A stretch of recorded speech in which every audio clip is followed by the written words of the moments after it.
Ya, kalau di DKI Jakarta saya melihat dan meyakini, mencermati perkembangannya, Kaisang ini memungkinkan di DKI Jakarta memilih untuk menduduki kursi nomor 2 atau Hmm. sebagai cawagup.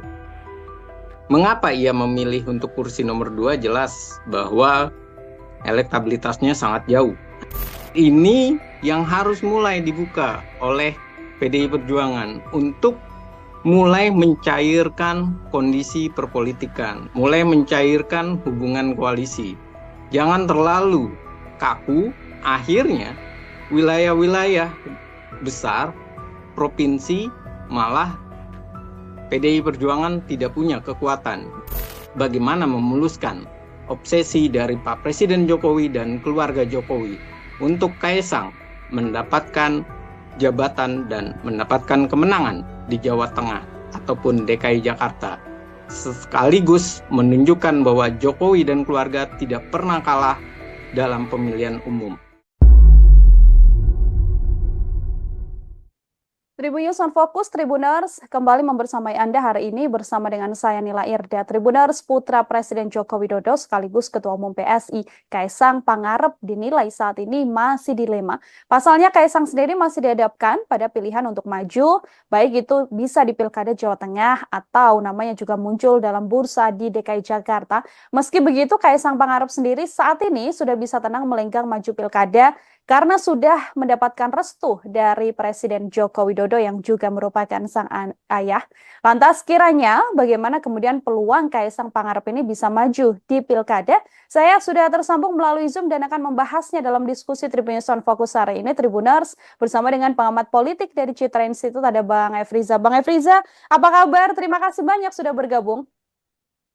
Alhamdulillah baik Mbak kabarnya, dan terima kasih diundang lagi di On Focus Tribun News. Tentunya saya senang sekali. Baik, terima kasih juga Bang Efriza menyempatkan waktunya hari ini berdiskusi bersama dengan saya. Kita kembali melihat bagaimana situasi di jelang pilkada begitu ya Bang Efriza. Ini sebelumnya kita juga sempat berdiskusi bagaimana Presiden Joko Widodo belum memberikan restu pada sang putra Kaisang Pangarep. Tapi kalau lihat beberapa hari kemarin ini sudah ada restu ternyata dari Presiden Joko Widodo untuk kemudian menyatakan Kaisang bisa untuk maju di pilkada baik itu nanti di Jawa Tengah ataupun di Jakarta. Saya ingin minta pengantar terlebih dahulu dari Bang Efriza, silahkan. Iya, hal yang sangat menarik saat ini adalah Kaisang sudah bisa bernapas lega karena ia sudah didukung dan direstui oleh ayah kandungnya yang kebetulan adalah Presiden Joko Widodo.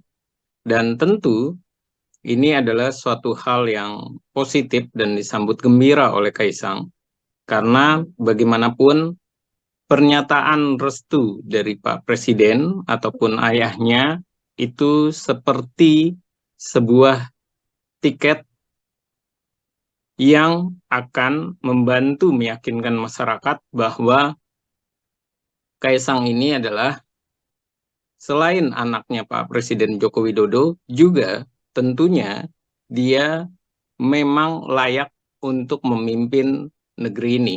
Baik itu sebagai gubernur di DKI Jakarta ataupun di Jawa Tengah.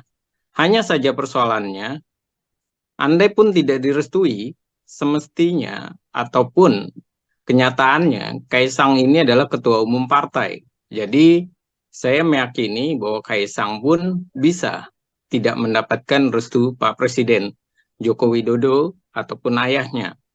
Karena ia adalah seorang ketua umum partai dan Pak Presiden sudah menyatakan tidak mengganggu, tidak mencampuri, dan tidak ikut campur dalam urusan partai politik siapa yang akan diajukan sebagai kandidat calon. Namun, restu ini sangat penting bagi Kaisang, karena restu ini selain untuk memikat masyarakat, juga tentunya restu Pak Joko Widodo ini akan membawa dan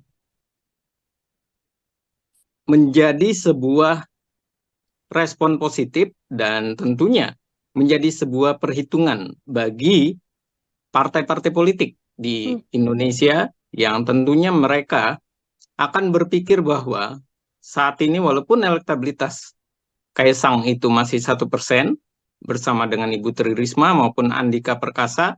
Namun dengan restunya Pak Presiden, tentunya kekuatan besar, semangat mereka untuk menang akan semakin tinggi. Dan tentu Kaisang akan diperhitungkan, walaupun di dalam dirinya sebagai Ketua Umum Partai PSI, itu persentasenya masih sangat kecil. Namun sekali lagi, yang namanya kekuatan, yang namanya restu dari seorang ayah dan restu dari seorang presiden, tentunya ini akan memudahkan jalan untuk meraih tiket awal sebagai calon gubernur DKI Jakarta maupun Jawa Tengah. Dan ini adalah pembukanya, Mbak. Terima kasih. Oke, tadi kan kalau di Jakarta Bang Efriza 1% begitu ya elektabilitas dari Kaisang Pangarep, yang mana ini sangat jauh kalau dibandingkan dengan nama-nama beken yang ada seperti Pak Anies Baswedan atau Ahok yang ada di kisaran 20% sekian. Meskipun 1% ini, apakah kemudian apabila nanti Kaisang bisa berpasangan dengan wakil yang tepat, ini artinya Kaisang juga sangat terbuka lebar peluangnya di DKI Jakarta, atau dari analisa Bang Efriza seperti apa? Ya, kalau di DKI Jakarta saya melihat dan meyakini, mencermati perkembangannya, Kaisang ini memungkinkan di DKI Jakarta memilih untuk menduduki kursi nomor 2 atau sebagai cawagup. Mengapa ia memilih untuk kursi nomor 2? Jelas bahwa elektabilitasnya sangat jauh, hanya 1%. Dan ia sangat menginginkan sekali bagaimana ia bisa dipasangkan dengan Ridwan Kamil. Hanya saja persoalannya, Ridwan Kamil ini masih dikunci oleh Partai Golkar.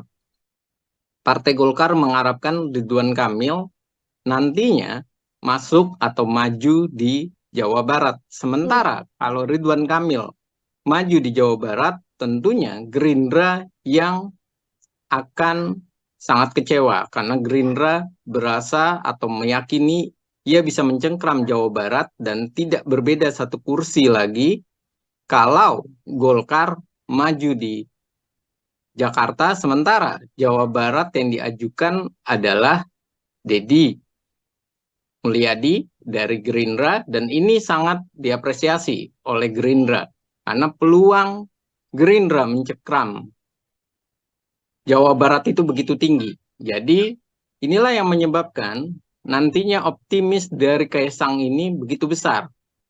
Optimisnya apa? Karena dengan restu Pak Presiden Joko Widodo tentu akan membuat pergerakan politik itu yang tadinya begitu dinamis, yang tidak bisa dikendalikan, bisa jadi bisa dikendalikan oleh Pak Presiden Joko Widodo. Dengan cara misalnya, kalau Kaisang memilih DKI Jakarta, tentu Ridwan Kamil mau tidak mau harus dilepaskan oleh Golkar. Karena ada hubungannya dengan Pak Presiden Joko Widodo. Dari balik layar tentu Pak Presiden akan sangat berperan penting untuk mensukseskan dan membuktikan bahwa keluarga Presiden Jokowi maupun Jokowi sendiri itu tidak pernah kalah di ajang kompetisi, termasuk juga di pilkada, anak-anaknya maupun mantunya. Dan inilah yang dikhawatirkan oleh Pak Jokowi jika tidak direstui, tidak mendapatkan sinyal restu dari Pak Presiden, partai-partai tidak bisa bersatu dan akan membuat presiden buruk bagi Jokowi dan keluarga. Kaisang kalah untuk pertama kali dan sekaligus menunjukkan kekalahan Jokowi dan keluarga pertama kali karena Kaisang. Nah, ini yang beresiko besar. Jadi kalau di DKI Jakarta saya melihat Kaisang bisa jadi dia lebih memilih nomor 2, tapi kalau di Jawa Tengah ia bisa jadi memilih nomor 1 karena elektabilitasnya besar. Hanya saja di Jawa Tengah ia tidak sebesar di Solo. Di Solo ia meraih suara ketiga. Di Jawa Tengah PSI itu cuma 2 kursi, dan tentu ini menjadi perhitungan sekali dan perlu kehati-hatian. Tapi sekali lagi, kekuatan dari Kaisang pada dasarnya adalah di Jawa Tengah. Tapi kalau menjadi barometer, itu adalah di DKI Jakarta. Dan ini yang saya rasa membuat Kaisang banyak meninjau mana yang lebih untung dan mana yang lebih merugikan, DKI Jakarta atau Jawa Tengah. Oke, dilihat juga bagaimana peluang kemenangan juga ya, Bang Efriza ya. Bagaimana di Jakarta kursinya ada di kursi nomor 2, artinya wakil gubernur nantinya. Tapi kalau di Jawa Tengah pun sekaligus kalau menjadi gubernur ini juga kemudian angkanya juga relatif tinggi apabila Kaisang nanti berpasangan dan majunya di Jawa Tengah. Karena Jawa Tengah yang kita tahu kan kandang banteng juga, Bang Efriza. Iya, tentu. Yang dihitung itu bukan sekedar elektabilitas saja, tapi Hmm. tentu juga bagaimana strategi dan peluang kemenangannya begitu besar atau tidak. Kalau melihat Jawa Tengah, walaupun disebut dengan kandang banteng sekalipun, namun harus diperhatikan bahwa kandang banteng itu mengalami penurunan suara Ya. sebanyak 10 kursi. Itu yang pertama di Jawa Tengah. Yang kedua, kandang banteng di Jawa Tengah ini lagi kehilangan sosok figur yang mumpuni, yang elektabilitasnya besar. Bahkan sekelas Bambang Pacul saja itu hanya urutan kelima, Hmm. kalah dengan Kaisang. Dan berikutnya juga kita harus pahami kekuatan dari Pak Presiden Joko Widodo itu adalah dari Solo dan tentu juga kuat secara pecahan berada di Jawa Tengah.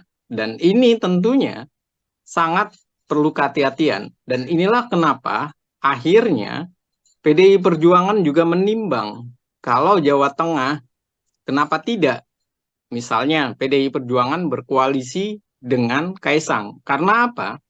Karena pada dasarnya mereka juga berbicara level pilkada itu tidak selalu harus dibawa dalam cakupan level nasional.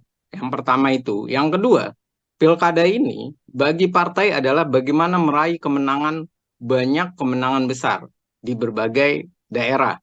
Dan yang ketiga, mereka juga memikirkan kalau lawannya tidak sehebat, tidak setangguh dengan Kaisang, dan sisi yang lain juga mereka tahu bahwa Kaisang ini tidak bisa dilihat hanya sebagai anaknya Presiden Joko Widodo. Hmm. Musuhnya dari, dalam tanda kutip ya, musuhnya dari PDI Perjuangan, Pak Joko Widodo maupun Gibran atau keluarga Jokowi bermusuhan dengan PDI Perjuangan. Tidak bisa dilihat seperti itu saja. Anak Kaisang bagaimanapun adalah ketua umum partai. Dan ini yang harus mulai dibuka oleh PDI Perjuangan untuk mulai mencairkan kondisi perpolitikan, mulai mencairkan hubungan koalisi. Jangan terlalu kaku, akhirnya wilayah-wilayah besar, provinsi, malah PDI Perjuangan tidak punya kekuatan. Dan inilah yang terjadi dengan PKS. Bagaimana PKS menyatakan dia memikirkan opsi bahwa bisa saja mereka bekerja sama dengan PSI karena melihat Kaisang adalah ketua umum partai politik.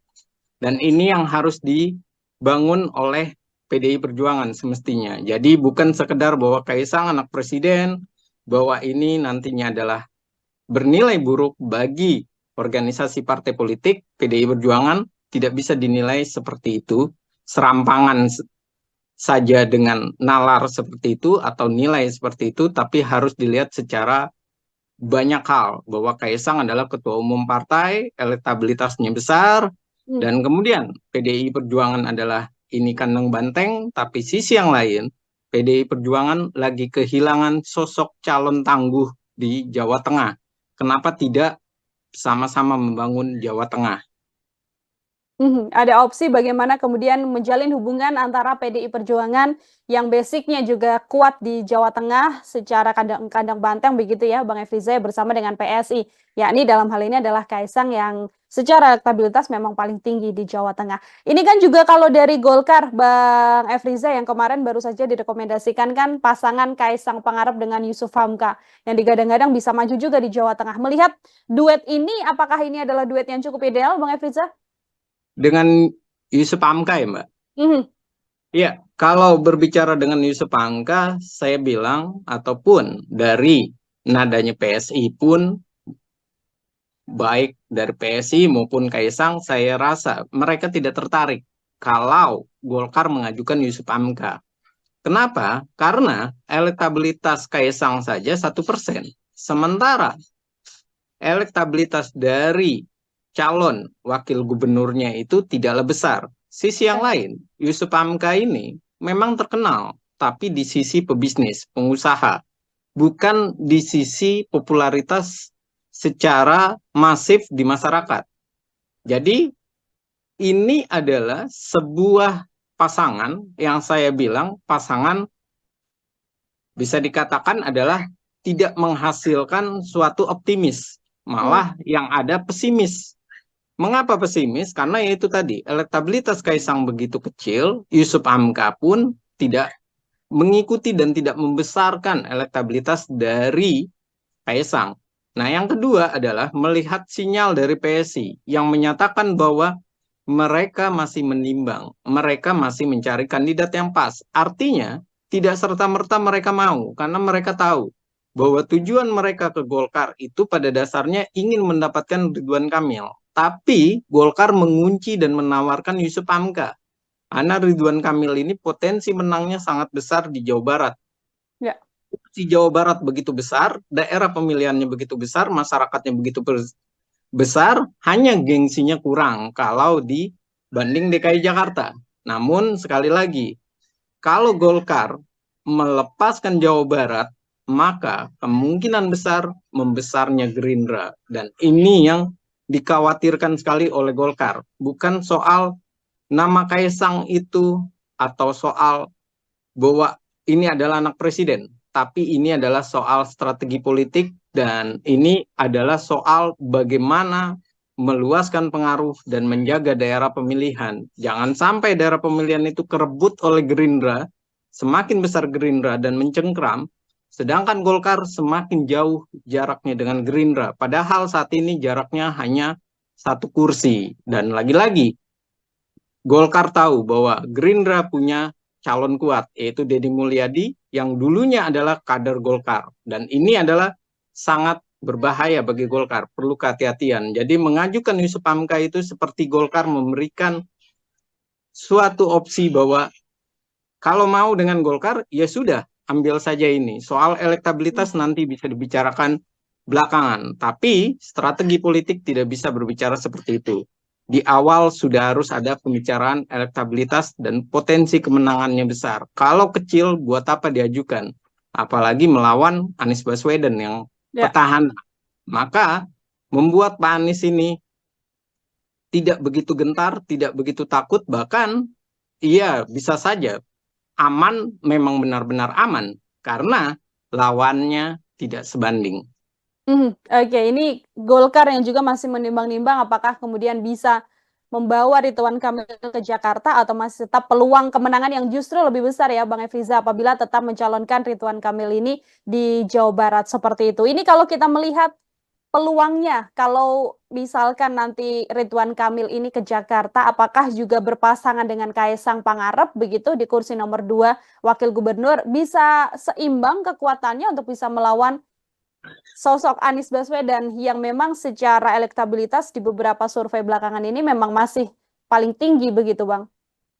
Iya, kalau seandainya Ridwan Kamil dengan Kaisang sama-sama dimajukan di DKI Jakarta, kemungkinan menangnya itu besar.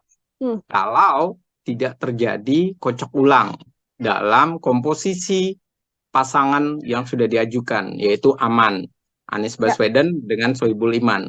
Kalau tidak terjadi kocok ulang, tentu kemenangan itu besar. Kenapa? Karena PKS dengan Anies Baswedan itu satu warna. Dan kita harus tahu bahwa Jakarta itu adalah plural, heterogen, dan masyarakatnya itu juga terbagi menjadi masyarakat yang memang fanatik, dan yang kedua, masyarakat yang mengharapkan perubahan. Jadi, tidak bisa serta-merta bahwa PKS saat ini DPRD menang, juara pertama, lalu kemudian mereka akan bisa menang melawan Kaisang. Tidak bisa seperti itu, karena ini adalah Jakarta yang kecerdasan emosional, kecerdasan berpikir, maupun intelijensianya itu benar-benar ditimbang.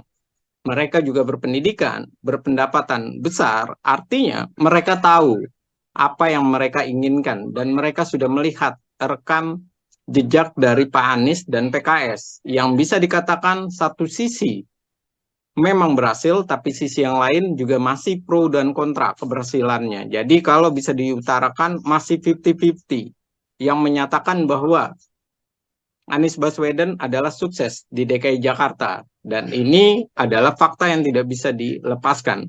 Jadi, kalau Ridwan Kamil yang di DKI Jakarta kemudian dipasangkan dengan Kaisang, ada dua hal yang menarik. Yang pertama adalah masyarakat bisa semakin percaya karena Ridwan Kamil sudah berhasil di Jawa Barat, dan Ridwan Kamil tentunya punya potensi karena ide-idenya, karena keluasan ia berbicara, dan bagaimana ia punya gagasan.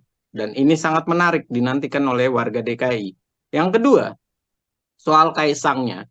Warga DKI masih punya nilai-nilai positif, masih punya nilai-nilai keyakinan bahwa Kaisang sama dan juga identik bahwa ia akan bekerja dengan baik seperti Pak Jokowi waktu dengan Ahok di DKI Jakarta. Dan berikutnya adalah jelas bahwa kedua figur ini adalah figur baru, figur yang menarik, dan figur yang potensial.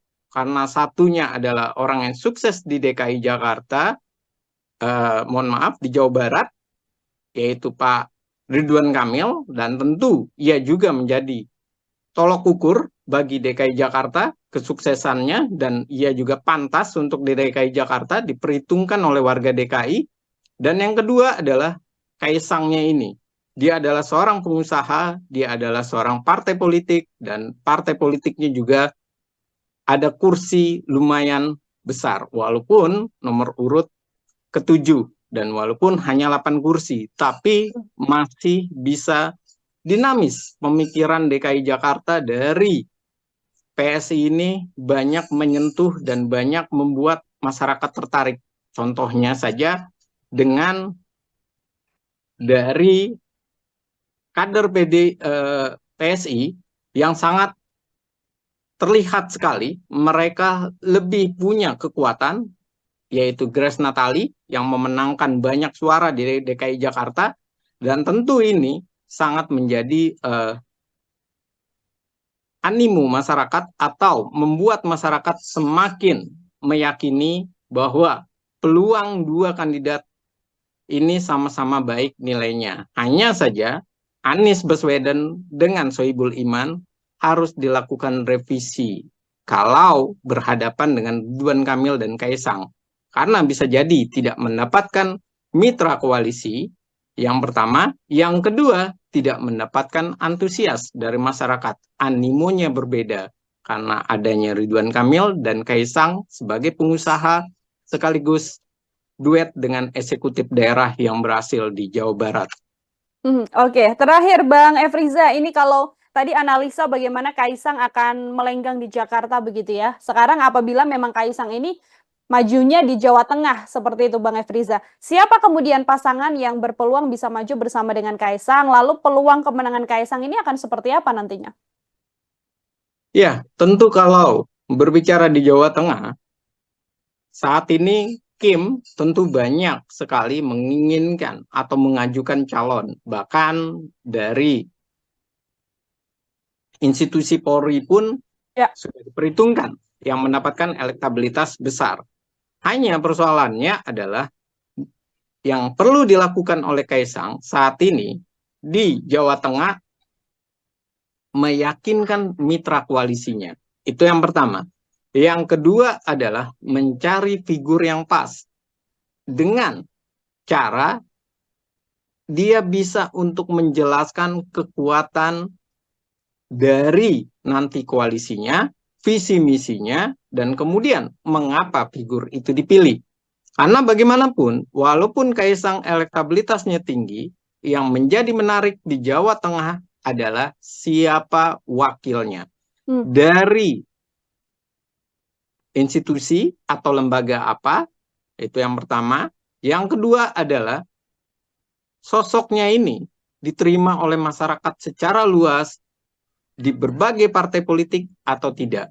Yang ketiga adalah rekam karir dan rekam kerja di masyarakatnya. Seperti apa? Dan ini tentunya akan menjadi nilai. Dan tentu yang paling berat di Kaisang di Jawa Tengah adalah bagaimana ia memilih dan menjinakkan partai-partai politik. Kenapa? Karena partai-partai politik ini pasti akan berkata bahwa kursi PSI itu kecil, elektabilitas Kaisang saja yang besar. Karena itu, Kaisang tidak bisa serta-merta mengabaikan wakilnya dari partai politik. Tidak bisa dia mengambil wakilnya misalnya dari institusi Polri dengan mengabaikan partai-partai politik. Kalau sampai seperti itu, tentunya yang terjadi adalah mereka kecewa dengan Kaisang sebagai ketua umum, bukan sebagai anaknya presiden ya. Tapi sebagai ketua umum, ia kecewa karena bisa jadi malah yang ada di olok-olok PSI. Udah kursinya kecil, cuma menang karena anaknya presiden, elektabilitasnya, dia juga populer karena di sana adalah daerah pemilihan ayahnya dan kakaknya, tapi ia tidak punya pengaruh besar dan signifikan. Dan ini yang harus benar-benar dimatangkan oleh Kaisang. Dan saya yakin apa yang dilakukan Kaisang saat ini, bagaimana ia mendatangi PKS, kemudian mendatangi Golkar, dan rangka ataupun planning mendatangi partai-partai politik lain, tujuannya cuma dua, yaitu ia mencoba mencari solusi apakah ia maju di DKI Jakarta atau maju di Jawa Barat. DKI Jakarta adalah nomor 2, sementara bukan Jawa Barat ya, Jawa Tengah itu adalah nomor 1. Kalau dia nomor 2, tentu di Jawa Barat Ridwan Kamil yang ditaruh menemani Kaisang. Dan kalau di Jawa Tengah, tentu Kaisang harus berembuk dengan partai-partai politik. Dan ini tentunya adalah awal mula kekuatan soliditas dari Kim dipertaruhkan wajahnya dengan kemenangan atau kekalahan Kaisang. Dari memilih yang terbaik untuk Kaisang atau memilih ego mereka tapi tidaklah solid. Dan ini adalah tantangan pertama Kim bagaimana memuluskan obsesi dari Pak Presiden Jokowi dan keluarga Jokowi untuk Kaisang mendapatkan jabatan dan mendapatkan kemenangan di Jawa Tengah ataupun DKI Jakarta. Sekaligus menunjukkan bahwa Jokowi dan keluarga tidak pernah kalah dalam pemilihan umum. Oke, ini jadi pertimbangan yang sangat besar, artinya baik itu untuk Kaisang ataupun juga partai politik lain agar tidak salah meletakkan sosok atau tokoh ya Bang Efriza ya, untuk kemudian berlaga nantinya di pilkada baik itu di Jakarta atau di Jawa Barat atau mungkin di Jawa Tengah yang saat ini masih sedang ramai. Baik, Bang Efriza terima kasih banyak, luar biasa sekali kesempatannya berdiskusi hari ini. Kita sama-sama masih melihat dan nantinya semoga bisa berdiskusi kembali sembari melihat bagaimana dinamika pergerakan tokoh-tokoh jelang Pilkada 2024 mendatang. Sekali lagi Bang Efriza, terima kasih banyak. Selamat beraktivitas kembali. Selamat beraktivitas dan terima kasih untuk On Focus, Tribun News, dan Tribun. Sekali lagi terima kasih. Terima kasih Mbak Nila.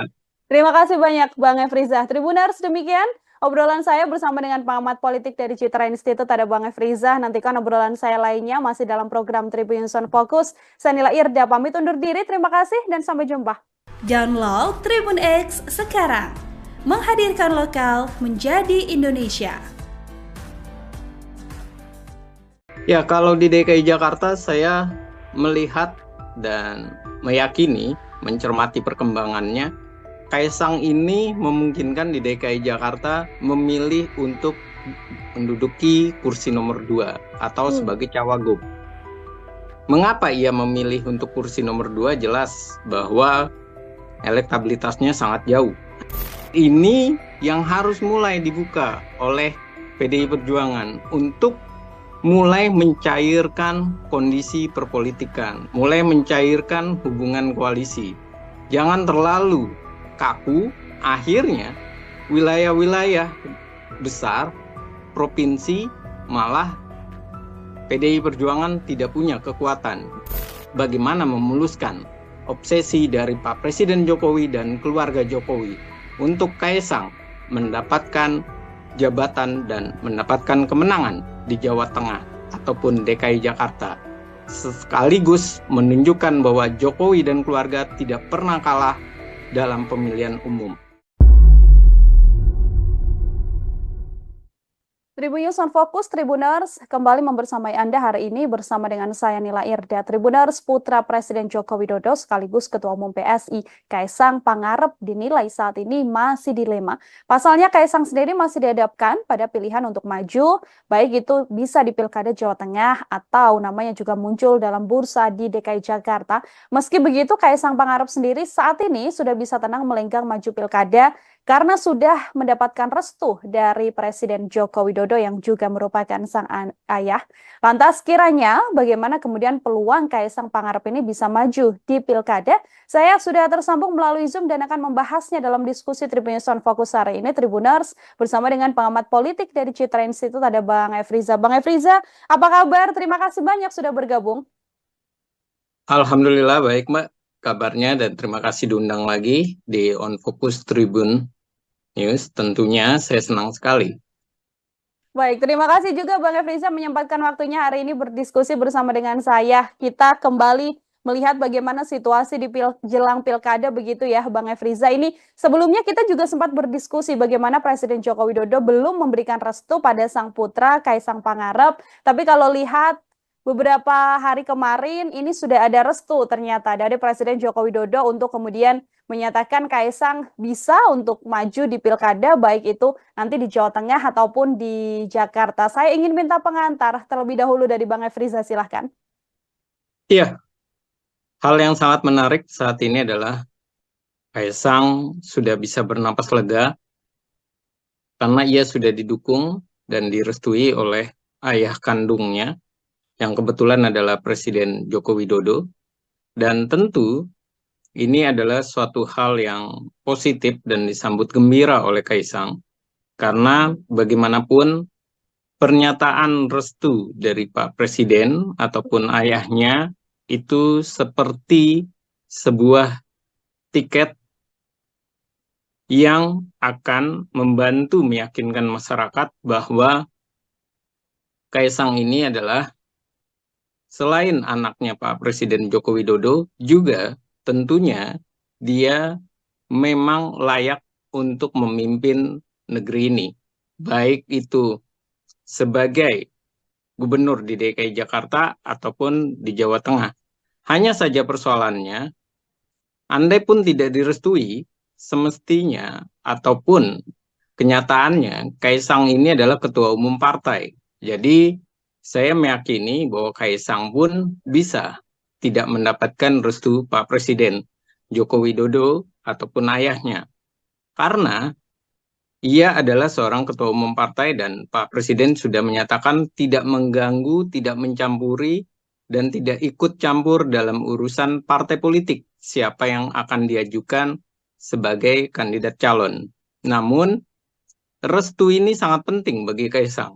Karena restu ini selain untuk memikat masyarakat, juga tentunya restu Pak Joko Widodo ini akan membawa dan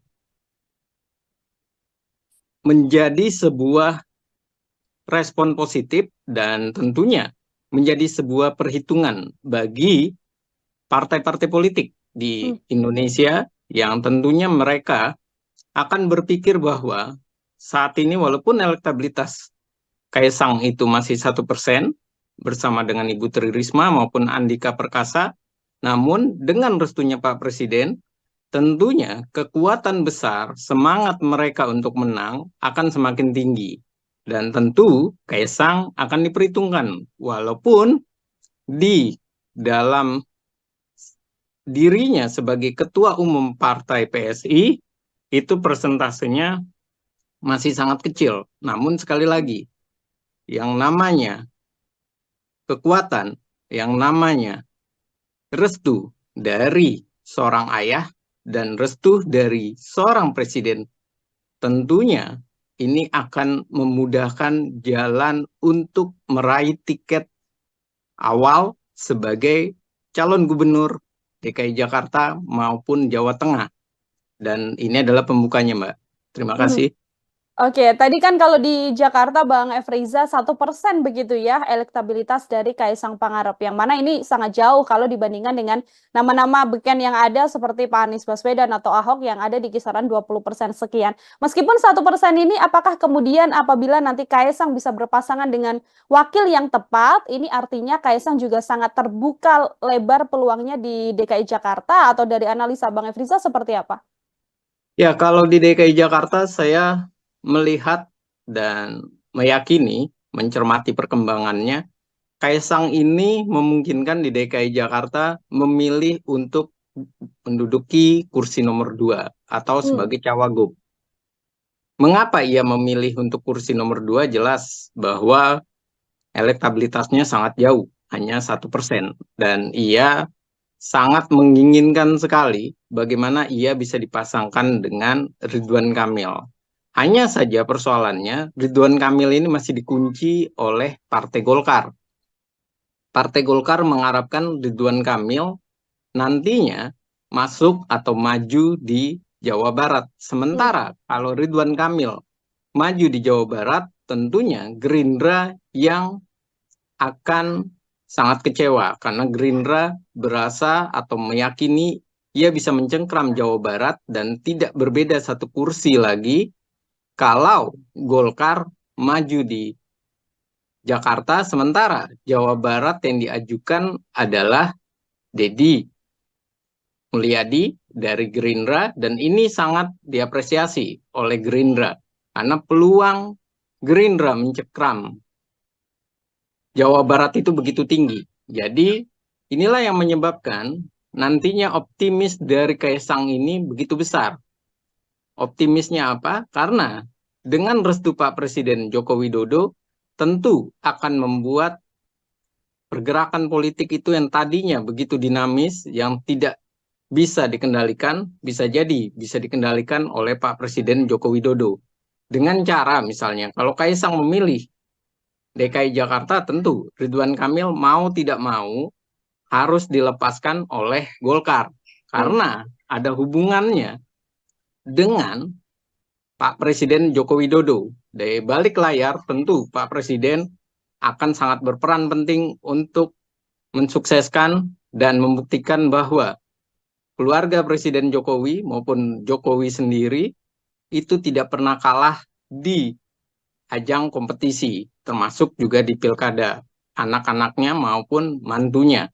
Dan inilah yang dikhawatirkan oleh Pak Jokowi jika tidak direstui, tidak mendapatkan sinyal restu dari Pak Presiden, partai-partai tidak bisa bersatu dan akan membuat presiden buruk bagi Jokowi dan keluarga. Kaisang kalah untuk pertama kali dan sekaligus menunjukkan kekalahan Jokowi dan keluarga pertama kali karena Kaisang. Nah, ini yang beresiko besar. Jadi kalau di DKI Jakarta saya melihat Kaisang bisa jadi dia lebih memilih nomor 2, tapi kalau di Jawa Tengah ia bisa jadi memilih nomor 1 karena elektabilitasnya besar. Hanya saja di Jawa Tengah ia tidak sebesar di Solo.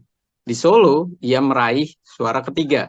Di Jawa Tengah PSI itu cuma 2 kursi, dan tentu ini menjadi perhitungan sekali dan perlu kehati-hatian. Tapi sekali lagi kekuatan dari Kaisang pada dasarnya adalah di Jawa Tengah. Tapi kalau menjadi barometer itu adalah di DKI Jakarta, dan ini yang saya rasa membuat Kaisang banyak meninjau mana yang lebih untung dan mana yang lebih merugikan, DKI Jakarta atau Jawa Tengah. Oke, dilihat juga bagaimana peluang kemenangan juga ya Bang Efriza ya. Bagaimana di Jakarta kursinya ada di kursi nomor 2, artinya wakil gubernur nantinya. Tapi kalau di Jawa Tengah pun sekaligus kalau menjadi gubernur ini juga kemudian angkanya juga relatif tinggi apabila Kaisang nanti berpasangan dan majunya di Jawa Tengah. Karena Jawa Tengah yang kita tahu kan kandang banteng juga Bang Efriza. Iya, tentu. Yang dihitung itu bukan sekedar elektabilitas saja, tapi tentu juga bagaimana strategi dan peluang kemenangannya begitu besar atau tidak. Kalau melihat Jawa Tengah, walaupun disebut dengan kandang banteng sekalipun, namun harus diperhatikan bahwa kandang banteng itu mengalami penurunan suara Ya. sebanyak 10 kursi. Itu yang pertama di Jawa Tengah. Yang kedua, kandang banteng di Jawa Tengah ini lagi kehilangan sosok figur yang mumpuni, yang elektabilitasnya besar. Bahkan sekelas Bambang Pacul saja itu hanya urutan kelima, kalah dengan Kaisang. Dan berikutnya juga kita harus pahami kekuatan dari Pak Presiden Joko Widodo itu adalah dari Solo dan tentu juga kuat secara pecahan berada di Jawa Tengah. Dan ini tentunya sangat perlu kehati-hatian. Dan inilah kenapa akhirnya PDI Perjuangan juga menimbang kalau Jawa Tengah, kenapa tidak? Misalnya PDI Perjuangan berkoalisi dengan Kaisang. Karena apa? Karena pada dasarnya mereka juga berbicara level pilkada itu tidak selalu harus dibawa dalam cakupan level nasional. Yang pertama itu. Yang kedua, pilkada ini bagi partai adalah bagaimana meraih kemenangan, banyak kemenangan besar di berbagai daerah. Dan yang ketiga, mereka juga memikirkan kalau lawannya tidak sehebat, tidak setangguh dengan Kaisang, dan sisi yang lain juga mereka tahu bahwa Kaisang ini tidak bisa dilihat hanya sebagai anaknya Presiden Joko Widodo. Musuhnya dari, dalam tanda kutip ya, musuhnya dari PDI Perjuangan, Pak Joko Widodo maupun Gibran atau keluarga Jokowi bermusuhan dengan PDI Perjuangan. Tidak bisa dilihat seperti itu saja.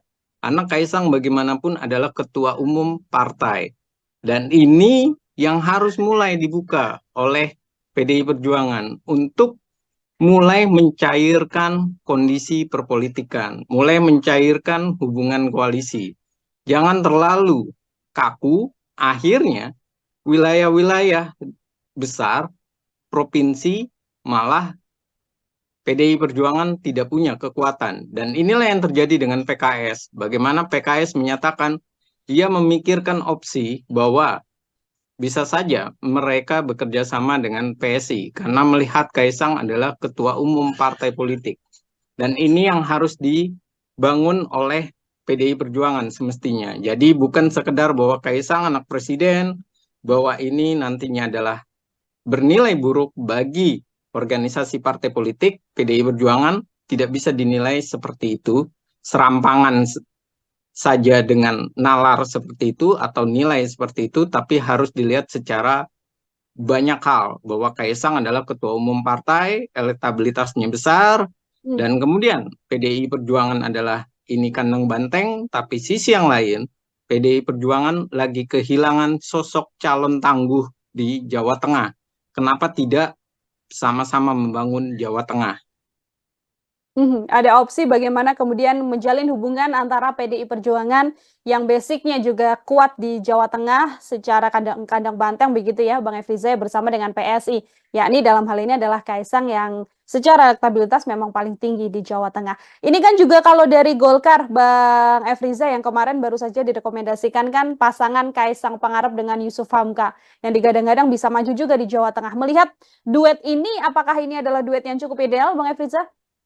Dengan Yusuf Hamka ya Mbak?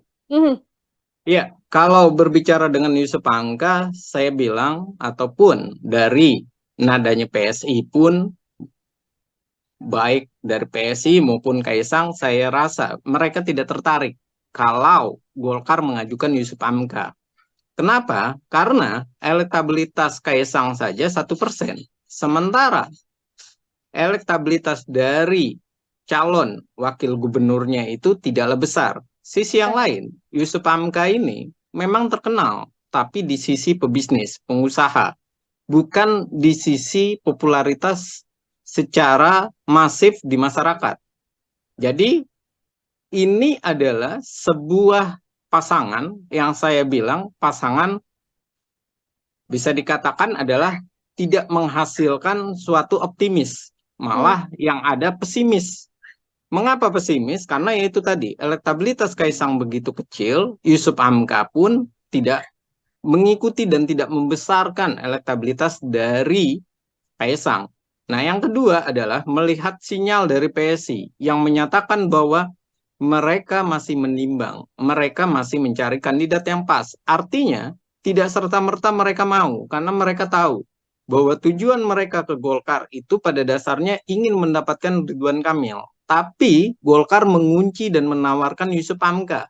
Karena Ridwan Kamil ini potensi menangnya sangat besar di Jawa Barat. Ya. Di Jawa Barat begitu besar, daerah pemilihannya begitu besar, masyarakatnya begitu besar, hanya gengsinya kurang kalau dibanding DKI Jakarta. Namun sekali lagi, kalau Golkar melepaskan Jawa Barat, maka kemungkinan besar membesarnya Gerindra. Dan ini yang dikhawatirkan sekali oleh Golkar. Bukan soal nama Kaisang itu atau soal bahwa ini adalah anak presiden, tapi ini adalah soal strategi politik dan ini adalah soal bagaimana meluaskan pengaruh dan menjaga daerah pemilihan. Jangan sampai daerah pemilihan itu kerebut oleh Gerindra, semakin besar Gerindra dan mencengkram, sedangkan Golkar semakin jauh jaraknya dengan Gerindra. Padahal saat ini jaraknya hanya 1 kursi. Dan lagi-lagi, Golkar tahu bahwa Gerindra punya calon kuat, yaitu Deddy Mulyadi, yang dulunya adalah kader Golkar. Dan ini adalah sangat berbahaya bagi Golkar, perlu kehati-hatian. Jadi mengajukan Yusuf Hamka itu seperti Golkar memberikan suatu opsi bahwa kalau mau dengan Golkar, ya sudah, ambil saja ini. Soal elektabilitas nanti bisa dibicarakan belakangan. Tapi strategi politik tidak bisa berbicara seperti itu. Di awal sudah harus ada pembicaraan elektabilitas dan potensi kemenangannya besar. Kalau kecil, buat apa diajukan? Apalagi melawan Anies Baswedan yang petahana. Maka membuat Pak Anies ini tidak begitu gentar, tidak begitu takut, bahkan iya bisa saja aman, memang benar-benar aman, karena lawannya tidak sebanding. Oke, ini Golkar yang juga masih menimbang-nimbang apakah kemudian bisa membawa Ridwan Kamil ke Jakarta atau masih tetap peluang kemenangan yang justru lebih besar ya Bang Efriza apabila tetap mencalonkan Ridwan Kamil ini di Jawa Barat seperti itu. Ini kalau kita melihat peluangnya, kalau misalkan nanti Ridwan Kamil ini ke Jakarta, apakah juga berpasangan dengan Kaisang Pangarep begitu di kursi nomor 2 Wakil Gubernur, bisa seimbang kekuatannya untuk bisa melawan sosok Anies Baswedan yang memang secara elektabilitas di beberapa survei belakangan ini memang masih paling tinggi begitu Bang? Iya, kalau seandainya Ridwan Kamil dengan Kaisang sama-sama dimajukan di DKI Jakarta, kemungkinan menangnya itu besar. Kalau tidak terjadi kocok ulang dalam komposisi pasangan yang sudah diajukan, yaitu aman, Anies Baswedan dengan Sohibul Iman. Kalau tidak terjadi kocok ulang, tentu kemenangan itu besar. Kenapa? Karena PKS dengan Anies Baswedan itu satu warna. Dan kita harus tahu bahwa Jakarta itu adalah plural, heterogen, dan masyarakatnya itu juga terbagi menjadi masyarakat yang memang fanatik, dan yang kedua, masyarakat yang mengharapkan perubahan. Jadi tidak bisa serta-merta bahwa PKS saat ini DPRD menang, juara pertama, lalu kemudian mereka akan bisa menang melawan Kaisang. Tidak bisa seperti itu, karena ini adalah Jakarta yang kecerdasan emosional, kecerdasan berpikir, maupun intelijensianya itu benar-benar ditimbang. Mereka juga berpendidikan, berpendapatan besar, artinya mereka tahu apa yang mereka inginkan, dan mereka sudah melihat rekam jejak dari Pak Anies dan PKS yang bisa dikatakan satu sisi memang berhasil, tapi sisi yang lain juga masih pro dan kontra keberhasilannya. Jadi kalau bisa diutarakan masih 50-50, yang menyatakan bahwa Anies Baswedan adalah sukses di DKI Jakarta, dan ini adalah fakta yang tidak bisa dilepaskan. Jadi kalau Ridwan Kamil yang di DKI Jakarta kemudian dipasangkan dengan Kaisang, ada dua hal yang menarik. Yang pertama adalah masyarakat bisa semakin percaya karena Ridwan Kamil sudah berhasil di Jawa Barat, dan Ridwan Kamil tentunya punya potensi karena ide-idenya, karena keluasan ia berbicara, dan bagaimana ia punya gagasan. Dan ini sangat menarik dinantikan oleh warga DKI. Yang kedua, soal Kaisangnya. Warga DKI masih punya nilai-nilai positif, masih punya nilai-nilai keyakinan bahwa Kaisang sama dan juga identik bahwa ia akan bekerja dengan baik seperti Pak Jokowi waktu dengan Ahok di DKI Jakarta. Dan berikutnya adalah jelas bahwa kedua figur ini adalah figur baru, figur yang menarik, dan figur yang potensial. Karena satunya adalah orang yang sukses di DKI Jakarta, di Jawa Barat, yaitu Pak Ridwan Kamil, dan tentu ia juga menjadi tolok ukur bagi DKI Jakarta kesuksesannya, dan ia juga pantas untuk di DKI Jakarta diperhitungkan oleh warga DKI. Dan yang kedua adalah Kaisangnya ini. Dia adalah seorang pengusaha, dia adalah seorang partai politik, dan partai politiknya juga ada kursi lumayan besar, walaupun nomor urut ke-7, dan walaupun hanya 8 kursi, tapi masih bisa dinamis pemikiran DKI Jakarta dari PSI ini banyak menyentuh dan banyak membuat masyarakat tertarik. Contohnya saja dengan dari kader PSI yang sangat terlihat sekali mereka lebih punya kekuatan, yaitu Grace Natali yang memenangkan banyak suara di DKI Jakarta, dan tentu ini sangat menjadi animo masyarakat atau membuat masyarakat semakin meyakini bahwa peluang dua kandidat ini sama-sama baik nilainya. Hanya saja Anies Baswedan dengan Sohibul Iman harus dilakukan revisi kalau berhadapan dengan Ridwan Kamil dan Kaisang. Karena bisa jadi tidak mendapatkan mitra koalisi, yang pertama. Yang kedua, tidak mendapatkan antusias dari masyarakat. Animonya berbeda karena adanya Ridwan Kamil dan Kaisang sebagai pengusaha sekaligus duet dengan eksekutif daerah yang berhasil di Jawa Barat. Oke, terakhir Bang Efriza, ini kalau tadi analisa bagaimana Kaisang akan melenggang di Jakarta begitu ya. Sekarang apabila memang Kaisang ini majunya di Jawa Tengah seperti itu Bang Efriza, siapa kemudian pasangan yang berpeluang bisa maju bersama dengan Kaisang? Lalu peluang kemenangan Kaisang ini akan seperti apa nantinya? Ya, tentu kalau berbicara di Jawa Tengah, saat ini Kim tentu banyak sekali menginginkan atau mengajukan calon. Bahkan dari institusi Polri pun sudah diperhitungkan yang mendapatkan elektabilitas besar. Hanya persoalannya adalah yang perlu dilakukan oleh Kaisang saat ini di Jawa Tengah meyakinkan mitra koalisinya. Itu yang pertama. Yang kedua adalah mencari figur yang pas dengan cara dia bisa untuk menjelaskan kekuatan dari nanti koalisinya, visi misinya, dan kemudian mengapa figur itu dipilih. Karena bagaimanapun, walaupun Kaisang elektabilitasnya tinggi, yang menjadi menarik di Jawa Tengah adalah siapa wakilnya. Dari institusi atau lembaga apa, itu yang pertama. Yang kedua adalah sosoknya ini diterima oleh masyarakat secara luas di berbagai partai politik atau tidak. Yang ketiga adalah rekam karir dan rekam kerja di masyarakatnya. Seperti apa? Dan ini tentunya akan menjadi nilai. Dan tentu yang paling berat di Kaisang di Jawa Tengah adalah bagaimana ia memilih dan menjinakkan partai-partai politik. Kenapa? Karena partai-partai politik ini pasti akan berkata bahwa kursi PSI itu kecil, elektabilitas Kaisang saja yang besar. Karena itu, Kaisang tidak bisa serta-merta mengabaikan wakilnya dari partai politik.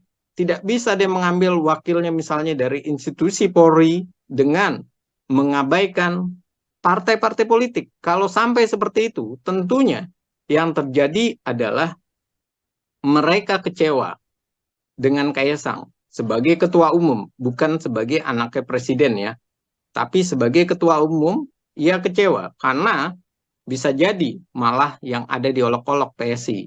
Udah kursinya kecil, cuma menang karena anaknya presiden, elektabilitasnya, dia juga populer karena di sana adalah daerah pemilihan ayahnya dan kakaknya, tapi ia tidak punya pengaruh besar dan signifikan. Dan ini yang harus benar-benar dimatangkan oleh Kaisang. Dan saya yakin apa yang dilakukan Kaisang saat ini, bagaimana ia mendatangi PKS, kemudian mendatangi Golkar, dan rangka ataupun planning mendatangi partai-partai politik lain, tujuannya cuma dua, yaitu ia mencoba mencari solusi, apakah ia maju di DKI Jakarta atau maju di Jawa Barat. DKI Jakarta adalah nomor 2, sementara bukan Jawa Barat ya, Jawa Tengah itu adalah nomor 1.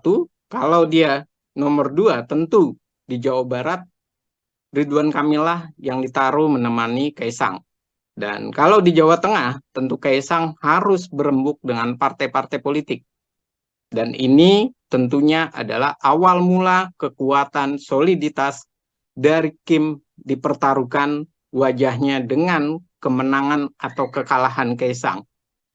Dari memilih yang terbaik untuk Kaisang atau memilih ego mereka tapi tidaklah solid. Dan ini adalah tantangan pertama Kim bagaimana memuluskan obsesi dari Pak Presiden Jokowi dan keluarga Jokowi untuk Kaisang mendapatkan jabatan dan mendapatkan kemenangan di Jawa Tengah ataupun DKI Jakarta. Sekaligus menunjukkan bahwa Jokowi dan keluarga tidak pernah kalah dalam pemilihan umum.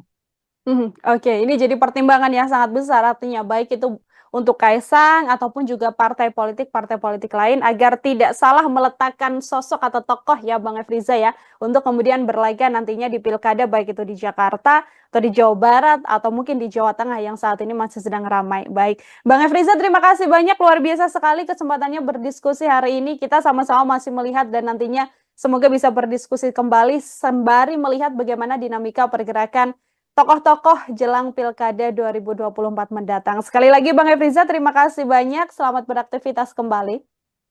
Selamat beraktivitas dan terima kasih untuk On Focus, Tribun News, dan Tribun. Sekali lagi terima kasih. Terima kasih Mbak Nila. Terima kasih banyak Bang Efriza. Tribuners, demikian obrolan saya bersama dengan pengamat politik dari Citra Institute, ada Bang Efriza. Nantikan obrolan saya lainnya masih dalam program Tribun News On Focus. Saya Nila Irda pamit undur diri. Terima kasih dan sampai jumpa. Download Tribun X sekarang. Menghadirkan lokal menjadi Indonesia. Ya, kalau di DKI Jakarta saya melihat dan meyakini, mencermati perkembangannya, Kaisang ini memungkinkan di DKI Jakarta memilih untuk menduduki kursi nomor 2 atau sebagai cawagup. Mengapa ia memilih untuk kursi nomor 2? Jelas bahwa elektabilitasnya sangat jauh. Ini yang harus mulai dibuka oleh PDI Perjuangan untuk mulai mencairkan kondisi perpolitikan, mulai mencairkan hubungan koalisi. Jangan terlalu kaku, akhirnya wilayah-wilayah besar, provinsi, malah PDI Perjuangan tidak punya kekuatan. Bagaimana memuluskan obsesi dari Pak Presiden Jokowi dan keluarga Jokowi untuk Kaisang mendapatkan jabatan dan mendapatkan kemenangan di Jawa Tengah ataupun DKI Jakarta, sekaligus menunjukkan bahwa Jokowi dan keluarga tidak pernah kalah dalam pemilihan umum. Tribunnews on Fokus, Tribuners, kembali membersamai Anda hari ini bersama dengan saya Nila Irda. Tribuners, putra Presiden Joko Widodo sekaligus Ketua Umum PSI, Kaisang Pangarep dinilai saat ini masih dilema. Pasalnya Kaisang sendiri masih dihadapkan pada pilihan untuk maju, baik itu bisa di Pilkada Jawa Tengah atau namanya juga muncul dalam bursa di DKI Jakarta. Meski begitu, Kaisang Pangarep sendiri saat ini sudah bisa tenang melenggang maju Pilkada karena sudah mendapatkan restu dari Presiden Joko Widodo yang juga merupakan sang ayah. Lantas kiranya bagaimana kemudian peluang Kaisang Pangarep ini bisa maju di Pilkada? Saya sudah tersambung melalui Zoom dan akan membahasnya dalam diskusi Tribunnews on Fokus hari ini, Tribuners, bersama dengan pengamat politik dari Citra Institute, ada Bang Efriza. Bang Efriza, apa kabar? Terima kasih banyak sudah bergabung. Alhamdulillah baik Mbak kabarnya, dan terima kasih diundang lagi di On Focus Tribun News. Tentunya saya senang sekali. Baik, terima kasih juga Bang Efriza menyempatkan waktunya hari ini berdiskusi bersama dengan saya. Kita kembali melihat bagaimana situasi di jelang Pilkada begitu ya Bang Efriza. Ini sebelumnya kita juga sempat berdiskusi bagaimana Presiden Joko Widodo belum memberikan restu pada sang putra Kaisang Pangarep. Tapi kalau lihat beberapa hari kemarin ini sudah ada restu ternyata dari Presiden Joko Widodo untuk kemudian menyatakan Kaisang bisa untuk maju di Pilkada, baik itu nanti di Jawa Tengah ataupun di Jakarta. Saya ingin minta pengantar terlebih dahulu dari Bang Efriza, silahkan. Iya, hal yang sangat menarik saat ini adalah Kaisang sudah bisa bernapas lega karena ia sudah didukung dan direstui oleh ayah kandungnya, yang kebetulan adalah Presiden Joko Widodo. Dan tentu ini adalah suatu hal yang positif dan disambut gembira oleh Kaisang, karena bagaimanapun pernyataan restu dari Pak Presiden ataupun ayahnya itu seperti sebuah tiket yang akan membantu meyakinkan masyarakat bahwa Kaisang ini adalah selain anaknya Pak Presiden Joko Widodo, juga tentunya dia memang layak untuk memimpin negeri ini. Baik itu sebagai gubernur di DKI Jakarta ataupun di Jawa Tengah. Hanya saja persoalannya, andai pun tidak direstui, semestinya ataupun kenyataannya Kaisang ini adalah ketua umum partai. Jadi saya meyakini bahwa Kaisang pun bisa tidak mendapatkan restu Pak Presiden Joko Widodo ataupun ayahnya. Karena ia adalah seorang ketua umum partai dan Pak Presiden sudah menyatakan tidak mengganggu, tidak mencampuri, dan tidak ikut campur dalam urusan partai politik siapa yang akan diajukan sebagai kandidat calon. Namun, restu ini sangat penting bagi Kaisang. Karena restu ini selain untuk memikat masyarakat, juga tentunya restu Pak Joko Widodo ini akan membawa dan menjadi sebuah respon positif dan tentunya menjadi sebuah perhitungan bagi partai-partai politik di Indonesia, yang tentunya mereka akan berpikir bahwa saat ini walaupun elektabilitas Kaisang itu masih 1% bersama dengan Ibu Tri Risma maupun Andika Perkasa, namun dengan restunya Pak Presiden, tentunya kekuatan besar, semangat mereka untuk menang akan semakin tinggi. Dan tentu Kaisang akan diperhitungkan, walaupun di dalam dirinya sebagai ketua umum partai PSI, itu persentasenya masih sangat kecil. Namun sekali lagi, yang namanya kekuatan, yang namanya restu dari seorang ayah dan restu dari seorang presiden, tentunya ini akan memudahkan jalan untuk meraih tiket awal sebagai calon gubernur DKI Jakarta maupun Jawa Tengah. Dan ini adalah pembukanya, Mbak. Terima kasih. Oke, tadi kan kalau di Jakarta Bang Efriza 1% begitu ya elektabilitas dari Kaisang Pangarep, yang mana ini sangat jauh kalau dibandingkan dengan nama-nama beken yang ada seperti Pak Anies Baswedan atau Ahok yang ada di kisaran 20% sekian. Meskipun 1% ini, apakah kemudian apabila nanti Kaisang bisa berpasangan dengan wakil yang tepat, ini artinya Kaisang juga sangat terbuka lebar peluangnya di DKI Jakarta, atau dari analisa Bang Efriza seperti apa? Ya, kalau di DKI Jakarta saya melihat dan meyakini, mencermati perkembangannya, Kaisang ini memungkinkan di DKI Jakarta memilih untuk menduduki kursi nomor 2 atau Hmm. sebagai cawagup.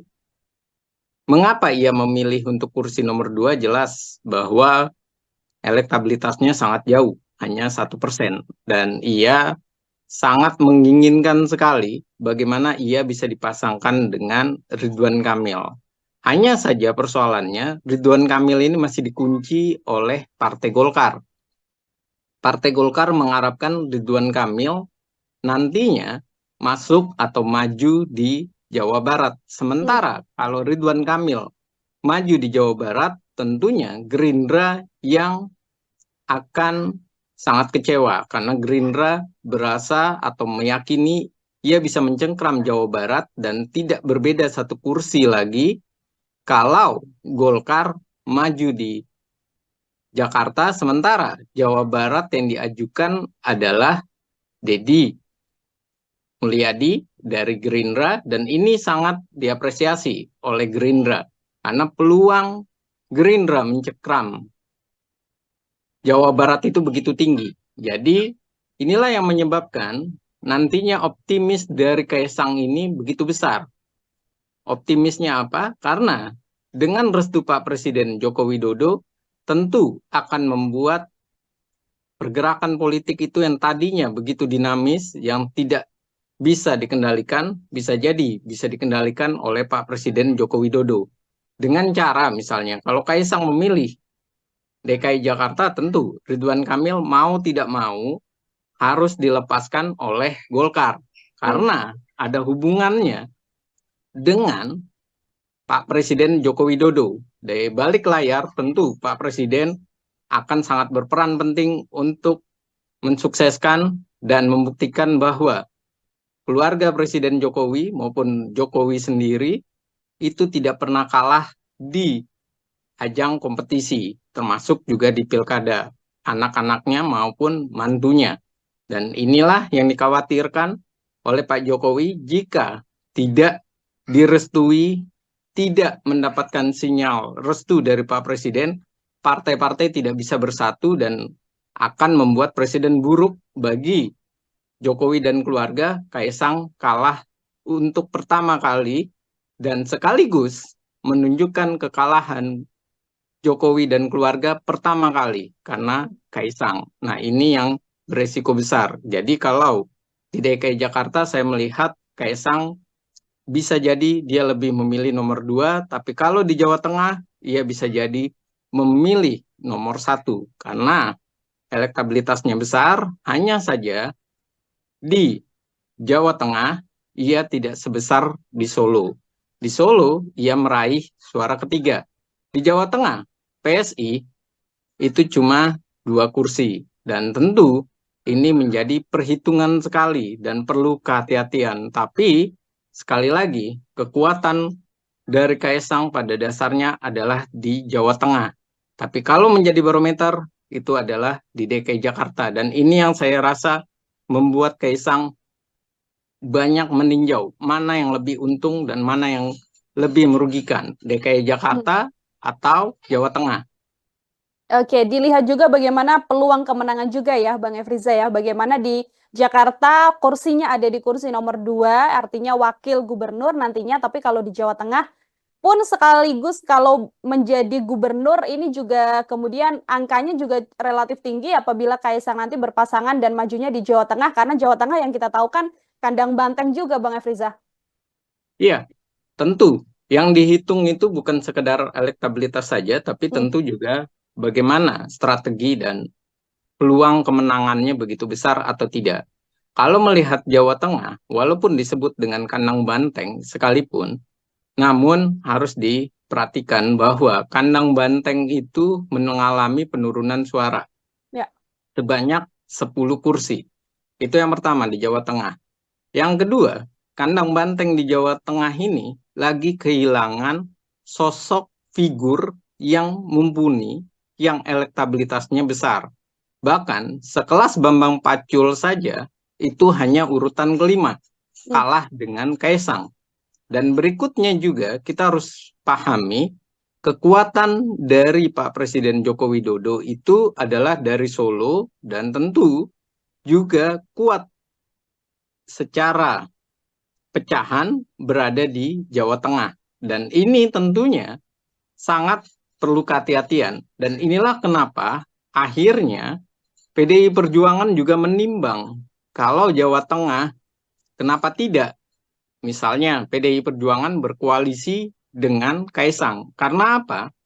Karena pada dasarnya mereka juga berbicara level pilkada itu tidak selalu harus dibawa dalam cakupan level nasional. Yang pertama itu. Yang kedua, pilkada ini bagi partai adalah bagaimana meraih kemenangan, banyak kemenangan besar di berbagai daerah. Dan yang ketiga, mereka juga memikirkan kalau lawannya tidak sehebat, tidak setangguh dengan Kaisang, dan sisi yang lain juga mereka tahu bahwa Kaisang ini tidak bisa dilihat hanya sebagai anaknya Presiden Joko Widodo. Musuhnya dari, dalam tanda kutip ya, musuhnya dari PDI Perjuangan. Pak Joko Widodo maupun Gibran atau keluarga Jokowi bermusuhan dengan PDI Perjuangan. Tidak bisa dilihat seperti itu saja. Anak Kaisang bagaimanapun adalah ketua umum partai. Dan ini yang harus mulai dibuka oleh PDI Perjuangan untuk mulai mencairkan kondisi perpolitikan, mulai mencairkan hubungan koalisi. Jangan terlalu kaku, akhirnya wilayah-wilayah besar, provinsi, malah PDI Perjuangan tidak punya kekuatan. Dan inilah yang terjadi dengan PKS. Bagaimana PKS menyatakan dia memikirkan opsi bahwa bisa saja mereka bekerja sama dengan PSI karena melihat Kaisang adalah ketua umum partai politik. Dan ini yang harus dibangun oleh PDI Perjuangan semestinya. Jadi bukan sekedar bahwa Kaisang anak presiden, bahwa ini nantinya adalah bernilai buruk bagi organisasi partai politik. PDI Perjuangan tidak bisa dinilai seperti itu, serampangan saja dengan nalar seperti itu atau nilai seperti itu, tapi harus dilihat secara banyak hal bahwa Kaisang adalah ketua umum partai, elektabilitasnya besar, dan kemudian PDI Perjuangan adalah ini kandang banteng, tapi sisi yang lain PDI Perjuangan lagi kehilangan sosok calon tangguh di Jawa Tengah. Kenapa tidak sama-sama membangun Jawa Tengah? Ada opsi bagaimana kemudian menjalin hubungan antara PDI Perjuangan yang basicnya juga kuat di Jawa Tengah secara kandang banteng begitu ya Bang Efriza bersama dengan PSI, yakni dalam hal ini adalah Kaisang yang secara elektabilitas memang paling tinggi di Jawa Tengah. Ini kan juga kalau dari Golkar Bang Efriza yang kemarin baru saja direkomendasikan kan pasangan Kaisang Pangarep dengan Yusuf Hamka yang digadang-gadang bisa maju juga di Jawa Tengah. Melihat duet ini, apakah ini adalah duet yang cukup ideal Bang Efriza? Dengan Yusuf Hamka ya Mbak? Ya, kalau berbicara dengan Yusuf Hamka, saya bilang, ataupun dari nadanya PSI pun, baik dari PSI maupun Kaisang, saya rasa mereka tidak tertarik kalau Golkar mengajukan Yusuf Hamka. Kenapa? Karena elektabilitas Kaisang saja 1%. Sementara elektabilitas dari calon wakil gubernurnya itu tidaklah besar. Sisi yang lain, Yusuf Hamka ini memang terkenal, tapi di sisi pebisnis, pengusaha. Bukan di sisi popularitas secara masif di masyarakat. Jadi, ini adalah sebuah pasangan yang saya bilang pasangan bisa dikatakan adalah tidak menghasilkan suatu optimis. Malah yang ada pesimis. Mengapa pesimis? Karena yaitu tadi, elektabilitas Kaisang begitu kecil, Yusuf Hamka pun tidak mengikuti dan tidak membesarkan elektabilitas dari Kaisang. Nah, yang kedua adalah melihat sinyal dari PSI yang menyatakan bahwa mereka masih menimbang, mereka masih mencari kandidat yang pas. Artinya, tidak serta-merta mereka mau, karena mereka tahu bahwa tujuan mereka ke Golkar itu pada dasarnya ingin mendapatkan Ridwan Kamil. Tapi Golkar mengunci dan menawarkan Yusuf Hamka. Karena Ridwan Kamil ini potensi menangnya sangat besar di Jawa Barat. Ya. Di Jawa Barat begitu besar, daerah pemilihannya begitu besar, masyarakatnya begitu besar, hanya gengsinya kurang kalau dibanding DKI Jakarta. Namun sekali lagi, kalau Golkar melepaskan Jawa Barat, maka kemungkinan besar membesarnya Gerindra. Dan ini yang dikhawatirkan sekali oleh Golkar. Bukan soal nama Kaisang itu atau soal bahwa ini adalah anak presiden, tapi ini adalah soal strategi politik dan ini adalah soal bagaimana meluaskan pengaruh dan menjaga daerah pemilihan. Jangan sampai daerah pemilihan itu kerebut oleh Gerindra, semakin besar Gerindra dan mencengkram, sedangkan Golkar semakin jauh jaraknya dengan Gerindra. Padahal saat ini jaraknya hanya 1 kursi. Dan lagi-lagi, Golkar tahu bahwa Gerindra punya calon kuat, yaitu Deddy Mulyadi, yang dulunya adalah kader Golkar. Dan ini adalah sangat berbahaya bagi Golkar, perlu kehati-hatian. Jadi mengajukan Yusuf Hamka itu seperti Golkar memberikan suatu opsi bahwa kalau mau dengan Golkar, ya sudah, ambil saja ini. Soal elektabilitas nanti bisa dibicarakan belakangan. Tapi strategi politik tidak bisa berbicara seperti itu. Di awal sudah harus ada pembicaraan elektabilitas dan potensi kemenangannya besar. Kalau kecil, buat apa diajukan? Apalagi melawan Anies Baswedan yang petahana. Maka membuat Pak Anies ini tidak begitu gentar, tidak begitu takut, bahkan iya bisa saja aman, memang benar-benar aman, karena lawannya tidak sebanding. Oke, ini Golkar yang juga masih menimbang-nimbang apakah kemudian bisa membawa Ridwan Kamil ke Jakarta atau masih tetap peluang kemenangan yang justru lebih besar ya Bang Efriza apabila tetap mencalonkan Ridwan Kamil ini di Jawa Barat seperti itu. Ini kalau kita melihat peluangnya, kalau misalkan nanti Ridwan Kamil ini ke Jakarta, apakah juga berpasangan dengan Kaisang Pangarep begitu di kursi nomor 2 Wakil Gubernur, bisa seimbang kekuatannya untuk bisa melawan sosok Anies Baswedan yang memang secara elektabilitas di beberapa survei belakangan ini memang masih paling tinggi begitu Bang? Iya, kalau seandainya Ridwan Kamil dengan Kaisang sama-sama dimajukan di DKI Jakarta, kemungkinan menangnya itu besar. Kalau tidak terjadi kocok ulang dalam komposisi pasangan yang sudah diajukan, yaitu aman, Anies Baswedan dengan Sohibul Iman. Kalau tidak terjadi kocok ulang, tentu kemenangan itu besar. Kenapa? Karena PKS dengan Anies Baswedan itu satu warna. Dan kita harus tahu bahwa Jakarta itu adalah plural, heterogen, dan masyarakatnya itu juga terbagi menjadi masyarakat yang memang fanatik, dan yang kedua, masyarakat yang mengharapkan perubahan. Jadi tidak bisa serta-merta bahwa PKS saat ini DPRD menang, juara pertama, lalu kemudian mereka akan bisa menang melawan Kaisang. Tidak bisa seperti itu, karena ini adalah Jakarta yang kecerdasan emosional, kecerdasan berpikir, maupun intelijensianya itu benar-benar ditimbang. Mereka juga berpendidikan, berpendapatan besar, artinya mereka tahu apa yang mereka inginkan, dan mereka sudah melihat rekam jejak dari Pak Anies dan PKS yang bisa dikatakan satu sisi memang berhasil, tapi sisi yang lain juga masih pro dan kontra keberhasilannya. Jadi kalau bisa diutarakan masih 50-50, yang menyatakan bahwa Anies Baswedan adalah sukses di DKI Jakarta, dan ini adalah fakta yang tidak bisa dilepaskan. Jadi kalau Ridwan Kamil yang di DKI Jakarta kemudian dipasangkan dengan Kaisang, ada 2 hal yang menarik. Yang pertama adalah masyarakat bisa semakin percaya karena Ridwan Kamil sudah berhasil di Jawa Barat, dan Ridwan Kamil tentunya punya potensi karena ide-idenya, karena keluasan ia berbicara, dan bagaimana ia punya gagasan. Dan ini sangat menarik dinantikan oleh warga DKI. Yang kedua, soal Kaisangnya.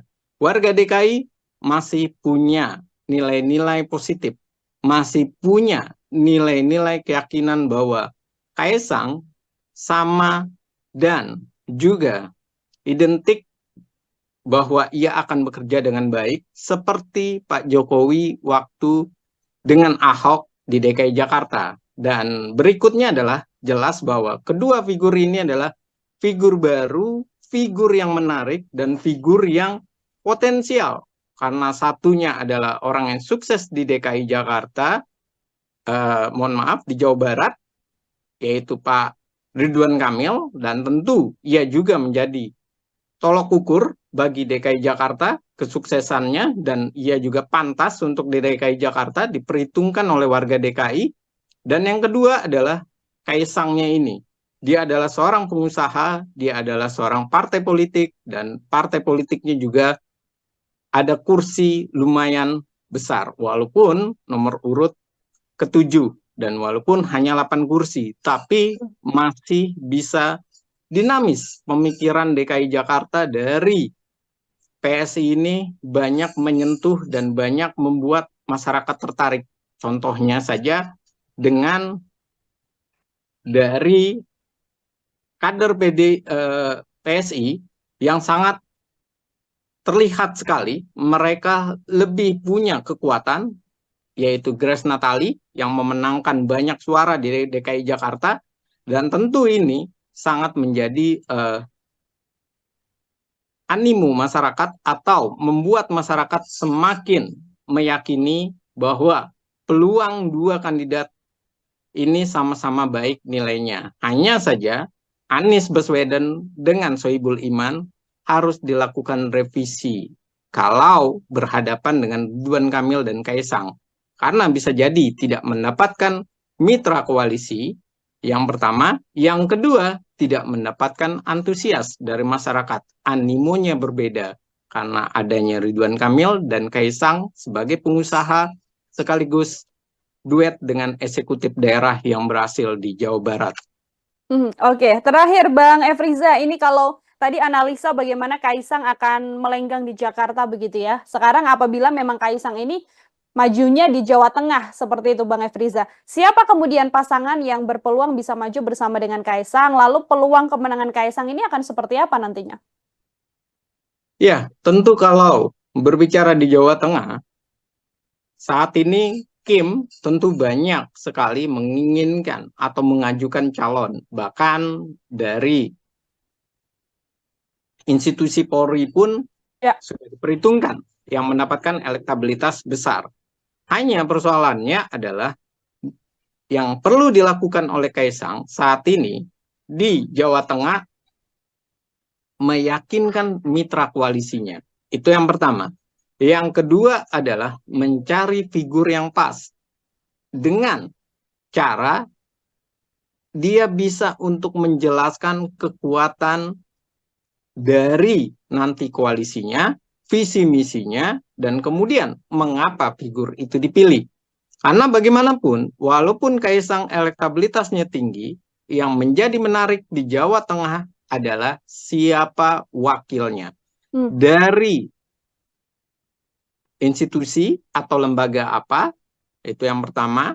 Yang kedua adalah sosoknya ini diterima oleh masyarakat secara luas di berbagai partai politik atau tidak. Yang ketiga adalah rekam karir dan rekam kerja di masyarakatnya.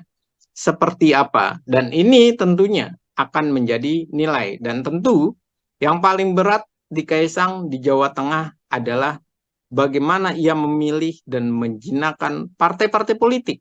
Kenapa? Karena partai-partai politik ini pasti akan berkata bahwa kursi PSI itu kecil, elektabilitas Kaisang saja yang besar. Karena itu, Kaisang tidak bisa serta-merta mengabaikan wakilnya dari partai politik. Tidak bisa dia mengambil wakilnya misalnya dari institusi Polri dengan mengabaikan partai-partai politik. Kalau sampai seperti itu, tentunya yang terjadi adalah mereka kecewa. dengan Kaisang sebagai ketua umum, bukan sebagai anaknya presiden ya, tapi sebagai ketua umum, ia kecewa karena bisa jadi malah yang ada diolok-olok PSI. Udah kursinya kecil, cuma menang karena anaknya presiden, elektabilitasnya, dia juga populer karena di sana adalah daerah pemilihan ayahnya dan kakaknya, tapi ia tidak punya pengaruh besar dan signifikan. Dan ini yang harus benar-benar dimatangkan oleh Kaisang. Dan saya yakin apa yang dilakukan Kaisang saat ini, bagaimana ia mendatangi PKS, kemudian mendatangi Golkar, dan rangka ataupun planning mendatangi partai-partai politik lain, tujuannya cuma dua, yaitu ia mencoba mencari solusi apakah ia maju di DKI Jakarta atau maju di Jawa Barat. DKI Jakarta adalah nomor 2, sementara bukan Jawa Barat ya, Jawa Tengah itu adalah nomor 1. Kalau dia nomor 2, tentu di Jawa Barat Ridwan Kamil lah yang ditaruh menemani Kaisang.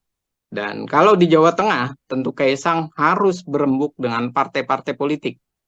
Dan ini tentunya adalah awal mula kekuatan soliditas dari Kim dipertaruhkan wajahnya dengan kemenangan atau kekalahan Kaisang.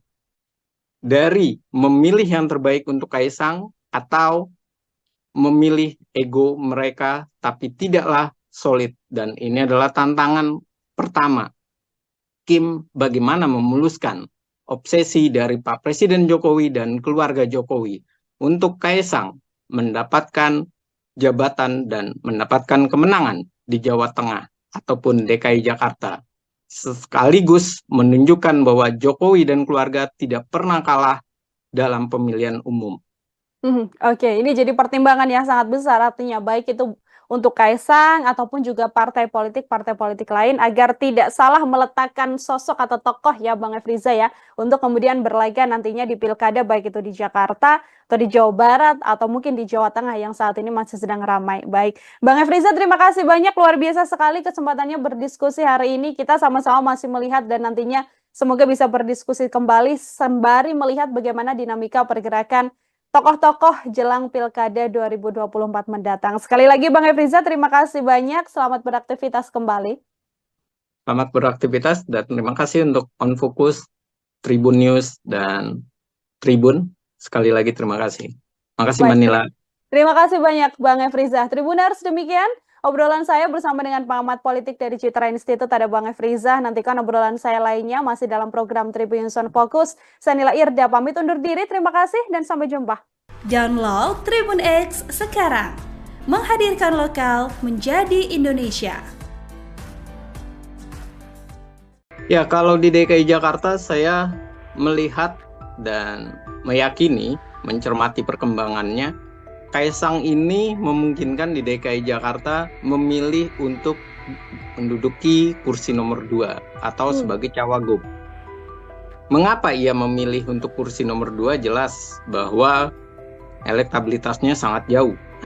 Ini yang harus mulai dibuka oleh PDI Perjuangan untuk mulai mencairkan kondisi perpolitikan, mulai mencairkan hubungan koalisi.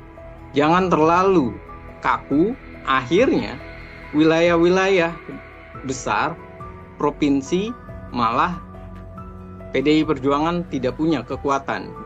Bagaimana memuluskan obsesi dari Pak Presiden Jokowi dan keluarga Jokowi untuk Kaisang mendapatkan jabatan dan mendapatkan kemenangan di Jawa Tengah ataupun DKI Jakarta. Sekaligus menunjukkan bahwa Jokowi dan keluarga tidak pernah kalah dalam pemilihan umum. Tribun News On Focus, Tribuners, kembali membersamai Anda hari ini bersama dengan saya Nila Irda. Tribuners, putra Presiden Joko Widodo sekaligus Ketua Umum PSI, Kaisang Pangarep dinilai saat ini masih dilema. Pasalnya Kaisang sendiri masih dihadapkan pada pilihan untuk maju, baik itu bisa di Pilkada Jawa Tengah atau namanya juga muncul dalam bursa di DKI Jakarta. Meski begitu, Kaisang Pangarep sendiri saat ini sudah bisa tenang melenggang maju Pilkada karena sudah mendapatkan restu dari Presiden Joko Widodo yang juga merupakan sang ayah. Lantas kiranya bagaimana kemudian peluang Kaisang Pangarep ini bisa maju di Pilkada? Saya sudah tersambung melalui Zoom dan akan membahasnya dalam diskusi Tribun News on Fokus hari ini, Tribuners, bersama dengan pengamat politik dari Citra Institute, ada Bang Efriza. Bang Efriza, apa kabar? Terima kasih banyak sudah bergabung. Alhamdulillah baik Mbak kabarnya, dan terima kasih diundang lagi di On Focus Tribun News. Tentunya saya senang sekali. Baik, terima kasih juga Bang Efriza menyempatkan waktunya hari ini berdiskusi bersama dengan saya. Kita kembali melihat bagaimana situasi di jelang pilkada begitu ya Bang Efriza. Ini sebelumnya kita juga sempat berdiskusi bagaimana Presiden Joko Widodo belum memberikan restu pada sang putra Kaisang Pangarep. Tapi kalau lihat beberapa hari kemarin ini sudah ada restu ternyata dari Presiden Joko Widodo untuk kemudian menyatakan Kaisang bisa untuk maju di pilkada, baik itu nanti di Jawa Tengah ataupun di Jakarta. Saya ingin minta pengantar terlebih dahulu dari Bang Efriza, silahkan. Iya, hal yang sangat menarik saat ini adalah Kaisang sudah bisa bernapas lega karena ia sudah didukung dan direstui oleh ayah kandungnya, yang kebetulan adalah Presiden Joko Widodo. Dan tentu ini adalah suatu hal yang positif dan disambut gembira oleh Kaisang. Karena bagaimanapun pernyataan restu dari Pak Presiden ataupun ayahnya itu seperti sebuah tiket yang akan membantu meyakinkan masyarakat bahwa Kaisang ini adalah selain anaknya Pak Presiden Joko Widodo, juga tentunya dia memang layak untuk memimpin negeri ini. Baik itu sebagai gubernur di DKI Jakarta ataupun di Jawa Tengah. Hanya saja persoalannya, andai pun tidak direstui, semestinya ataupun kenyataannya Kaisang ini adalah ketua umum partai. Jadi saya meyakini bahwa Kaisang pun bisa tidak mendapatkan restu Pak Presiden Joko Widodo ataupun ayahnya. Karena ia adalah seorang ketua umum partai dan Pak Presiden sudah menyatakan tidak mengganggu, tidak mencampuri, dan tidak ikut campur dalam urusan partai politik siapa yang akan diajukan sebagai kandidat calon. Namun, restu ini sangat penting bagi Kaisang. Karena restu ini selain untuk memikat masyarakat, juga tentunya restu Pak Joko Widodo ini akan membawa dan menjadi sebuah respon positif dan tentunya menjadi sebuah perhitungan bagi partai-partai politik di Indonesia yang tentunya mereka akan berpikir bahwa saat ini walaupun elektabilitas Kaisang itu masih 1% bersama dengan Ibu Tri Risma maupun Andika Perkasa, namun dengan restunya Pak Presiden, tentunya kekuatan besar, semangat mereka untuk menang akan semakin tinggi. Dan tentu Kaisang akan diperhitungkan, walaupun di dalam dirinya sebagai ketua umum partai PSI, itu persentasenya masih sangat kecil. Namun sekali lagi, yang namanya kekuatan, yang namanya restu dari seorang ayah dan restu dari seorang presiden, tentunya ini akan memudahkan jalan untuk meraih tiket awal sebagai calon gubernur DKI Jakarta maupun Jawa Tengah. Dan ini adalah pembukanya, Mbak. Terima kasih. Oke, tadi kan kalau di Jakarta Bang Efriza 1% begitu ya elektabilitas dari Kaisang Pangarep, yang mana ini sangat jauh kalau dibandingkan dengan nama-nama beken yang ada seperti Pak Anies Baswedan atau Ahok yang ada di kisaran 20% sekian. Meskipun 1% ini, apakah kemudian apabila nanti Kaisang bisa berpasangan dengan wakil yang tepat, ini artinya Kaisang juga sangat terbuka lebar peluangnya di DKI Jakarta, atau dari analisa Bang Efriza seperti apa? Ya, kalau di DKI Jakarta saya melihat dan meyakini, mencermati perkembangannya, Kaisang ini memungkinkan di DKI Jakarta memilih untuk menduduki kursi nomor 2 atau sebagai cawagup. Mengapa ia memilih untuk kursi nomor 2? Jelas bahwa elektabilitasnya sangat jauh, hanya 1%. Dan ia sangat menginginkan sekali bagaimana ia bisa dipasangkan dengan Ridwan Kamil. Hanya saja persoalannya, Ridwan Kamil ini masih dikunci oleh Partai Golkar. Partai Golkar mengharapkan Ridwan Kamil nantinya masuk atau maju di Jawa Barat. Sementara kalau Ridwan Kamil maju di Jawa Barat, tentunya Gerindra yang akan sangat kecewa karena Gerindra berasa atau meyakini ia bisa mencengkram Jawa Barat dan tidak berbeda satu kursi lagi kalau Golkar maju di Jakarta, sementara Jawa Barat yang diajukan adalah Deddy Mulyadi dari Gerindra, dan ini sangat diapresiasi oleh Gerindra karena peluang Gerindra mencekram Jawa Barat itu begitu tinggi. Jadi inilah yang menyebabkan nantinya optimis dari Kaisang ini begitu besar.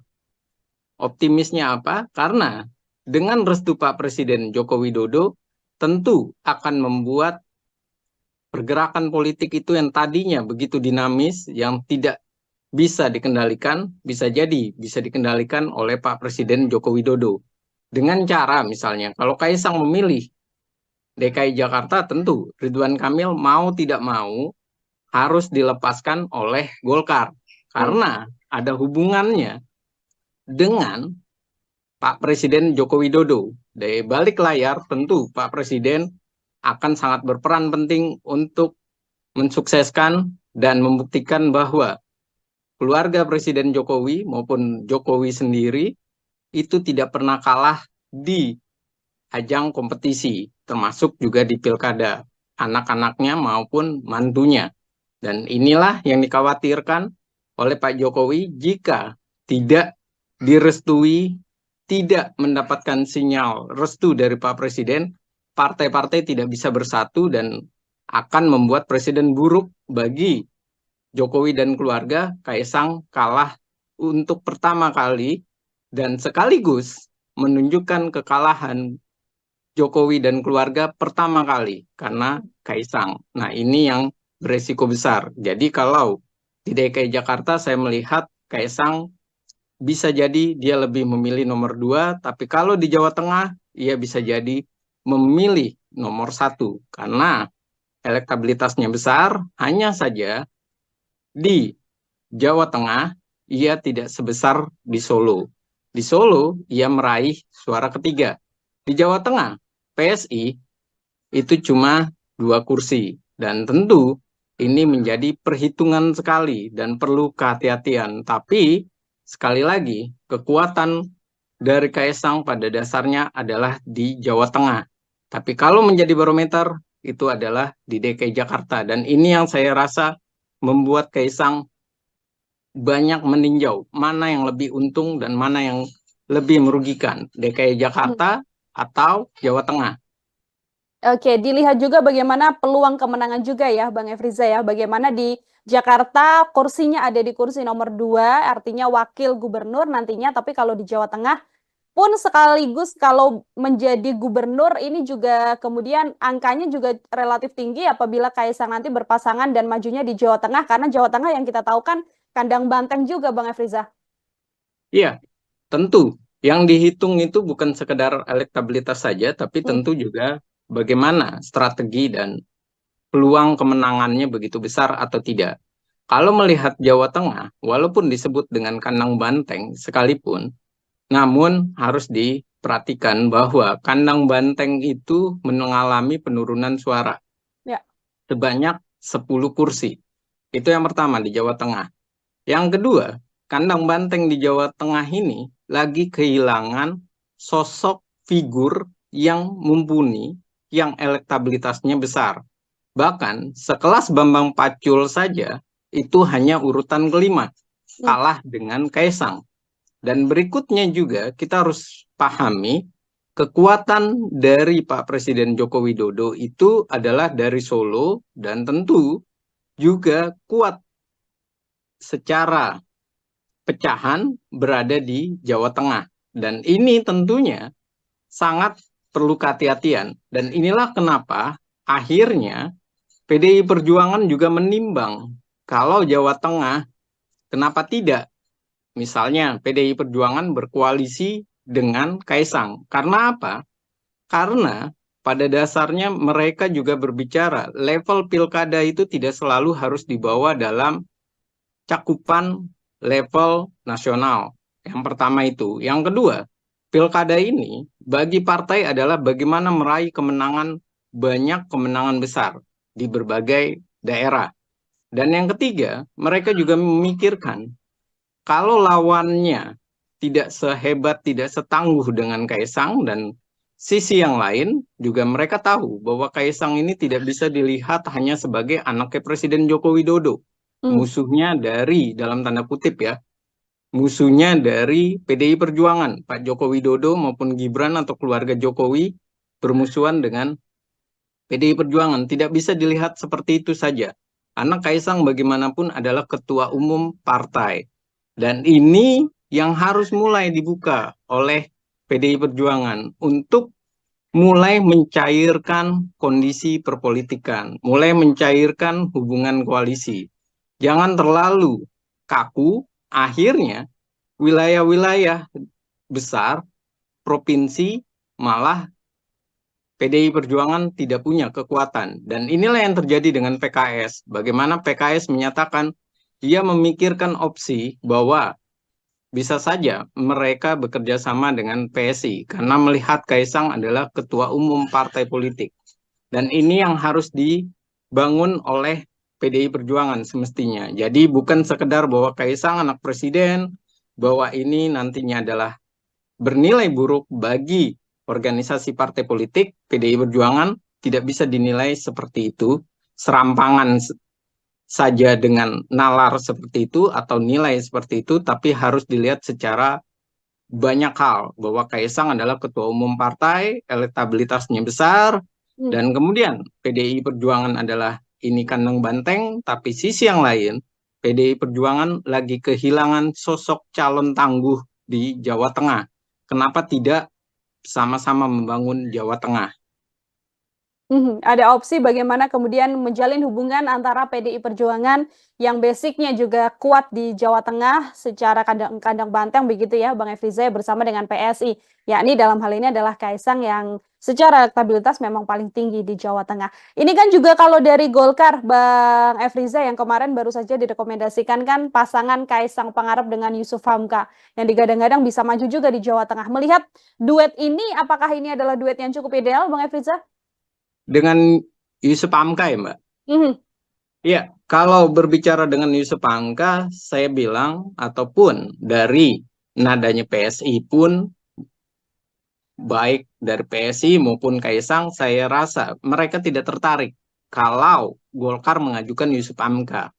Kenapa? Karena elektabilitas Kaisang saja 1%. Sementara elektabilitas dari calon wakil gubernurnya itu tidaklah besar. Sisi yang lain, Yusuf Hamka ini memang terkenal, tapi di sisi pebisnis, pengusaha, bukan di sisi popularitas secara masif di masyarakat. Jadi ini adalah sebuah pasangan yang saya bilang pasangan bisa dikatakan adalah tidak menghasilkan suatu optimis, malah yang ada pesimis. Mengapa pesimis? Karena yaitu tadi, elektabilitas Kaisang begitu kecil, Yusuf Hamka pun tidak mengikuti dan tidak membesarkan elektabilitas dari Kaisang. Nah, yang kedua adalah melihat sinyal dari PSI yang menyatakan bahwa mereka masih menimbang, mereka masih mencari kandidat yang pas. Artinya, tidak serta-merta mereka mau, karena mereka tahu bahwa tujuan mereka ke Golkar itu pada dasarnya ingin mendapatkan Ridwan Kamil. Tapi Golkar mengunci dan menawarkan Yusuf Hamka. Karena Ridwan Kamil ini potensi menangnya sangat besar di Jawa Barat. Ya. Di Jawa Barat begitu besar, daerah pemilihannya begitu besar, masyarakatnya begitu besar, hanya gengsinya kurang kalau dibanding DKI Jakarta.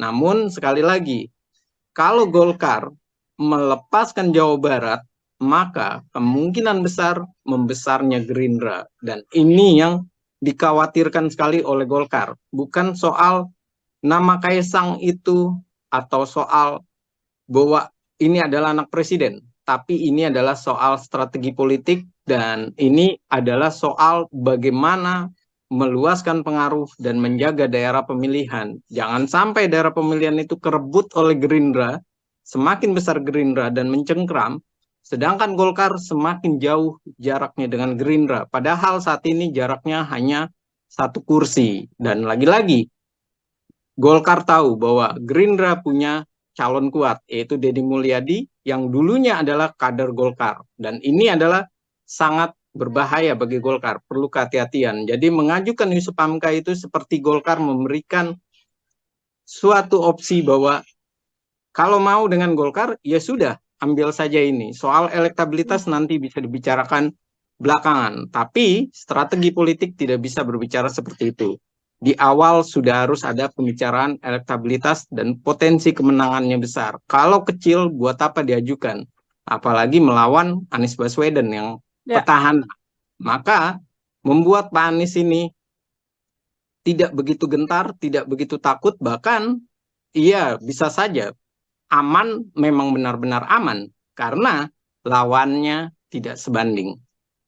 Oke, ini Golkar yang juga masih menimbang-nimbang apakah kemudian bisa membawa Ridwan Kamil ke Jakarta atau masih tetap peluang kemenangan yang justru lebih besar ya Bang Efriza apabila tetap mencalonkan Ridwan Kamil ini di Jawa Barat seperti itu. Ini kalau kita melihat peluangnya, kalau misalkan nanti Ridwan Kamil ini ke Jakarta, apakah juga berpasangan dengan Kaisang Pangarep begitu di kursi nomor 2 Wakil Gubernur, bisa seimbang kekuatannya untuk bisa melawan sosok Anies Baswedan yang memang secara elektabilitas di beberapa survei belakangan ini memang masih paling tinggi begitu Bang? Iya, kalau seandainya Ridwan Kamil dengan Kaisang sama-sama dimajukan di DKI Jakarta, kemungkinan menangnya itu besar. Kalau tidak terjadi kocok ulang dalam komposisi pasangan yang sudah diajukan, yaitu aman, Anies Baswedan dengan Sohibul Iman. Kalau tidak terjadi kocok ulang, tentu kemenangan itu besar. Kenapa? Karena PKS dengan Anies Baswedan itu satu warna. Dan kita harus tahu bahwa Jakarta itu adalah plural, heterogen, dan masyarakatnya itu juga terbagi menjadi masyarakat yang memang fanatik, dan yang kedua, masyarakat yang mengharapkan perubahan. Jadi tidak bisa serta-merta bahwa PKS saat ini DPRD menang, juara pertama, lalu kemudian mereka akan bisa menang melawan Kaisang. Tidak bisa seperti itu, karena ini adalah Jakarta yang kecerdasan emosional, kecerdasan berpikir, maupun intelijensianya itu benar-benar ditimbang. Mereka juga berpendidikan, berpendapatan besar, artinya mereka tahu apa yang mereka inginkan, dan mereka sudah melihat rekam jejak dari Pak Anies dan PKS yang bisa dikatakan satu sisi memang berhasil, tapi sisi yang lain juga masih pro dan kontra keberhasilannya. Jadi kalau bisa diutarakan masih 50-50, yang menyatakan bahwa Anies Baswedan adalah sukses di DKI Jakarta, dan ini adalah fakta yang tidak bisa dilepaskan. Jadi kalau Ridwan Kamil yang di DKI Jakarta kemudian dipasangkan dengan Kaisang, ada dua hal yang menarik. Yang pertama adalah masyarakat bisa semakin percaya karena Ridwan Kamil sudah berhasil di Jawa Barat, dan Ridwan Kamil tentunya punya potensi karena ide-idenya, karena keluasan ia berbicara, dan bagaimana ia punya gagasan. Dan ini sangat menarik dinantikan oleh warga DKI. Yang kedua, soal Kaisangnya. Warga DKI masih punya nilai-nilai positif, masih punya nilai-nilai keyakinan bahwa Kaisang sama dan juga identik bahwa ia akan bekerja dengan baik seperti Pak Jokowi waktu dengan Ahok di DKI Jakarta. Dan berikutnya adalah jelas bahwa kedua figur ini adalah figur baru, figur yang menarik, dan figur yang potensial karena satunya adalah orang yang sukses di DKI Jakarta, mohon maaf, di Jawa Barat, yaitu Pak Ridwan Kamil, dan tentu ia juga menjadi tolok ukur bagi DKI Jakarta kesuksesannya, dan ia juga pantas untuk di DKI Jakarta diperhitungkan oleh warga DKI. Dan yang kedua adalah Kaisangnya ini. Dia adalah seorang pengusaha, dia adalah seorang partai politik, dan partai politiknya juga ada kursi lumayan besar, walaupun nomor urut ke-7, dan walaupun hanya 8 kursi, tapi masih bisa dinamis pemikiran DKI Jakarta dari PSI ini banyak menyentuh dan banyak membuat masyarakat tertarik.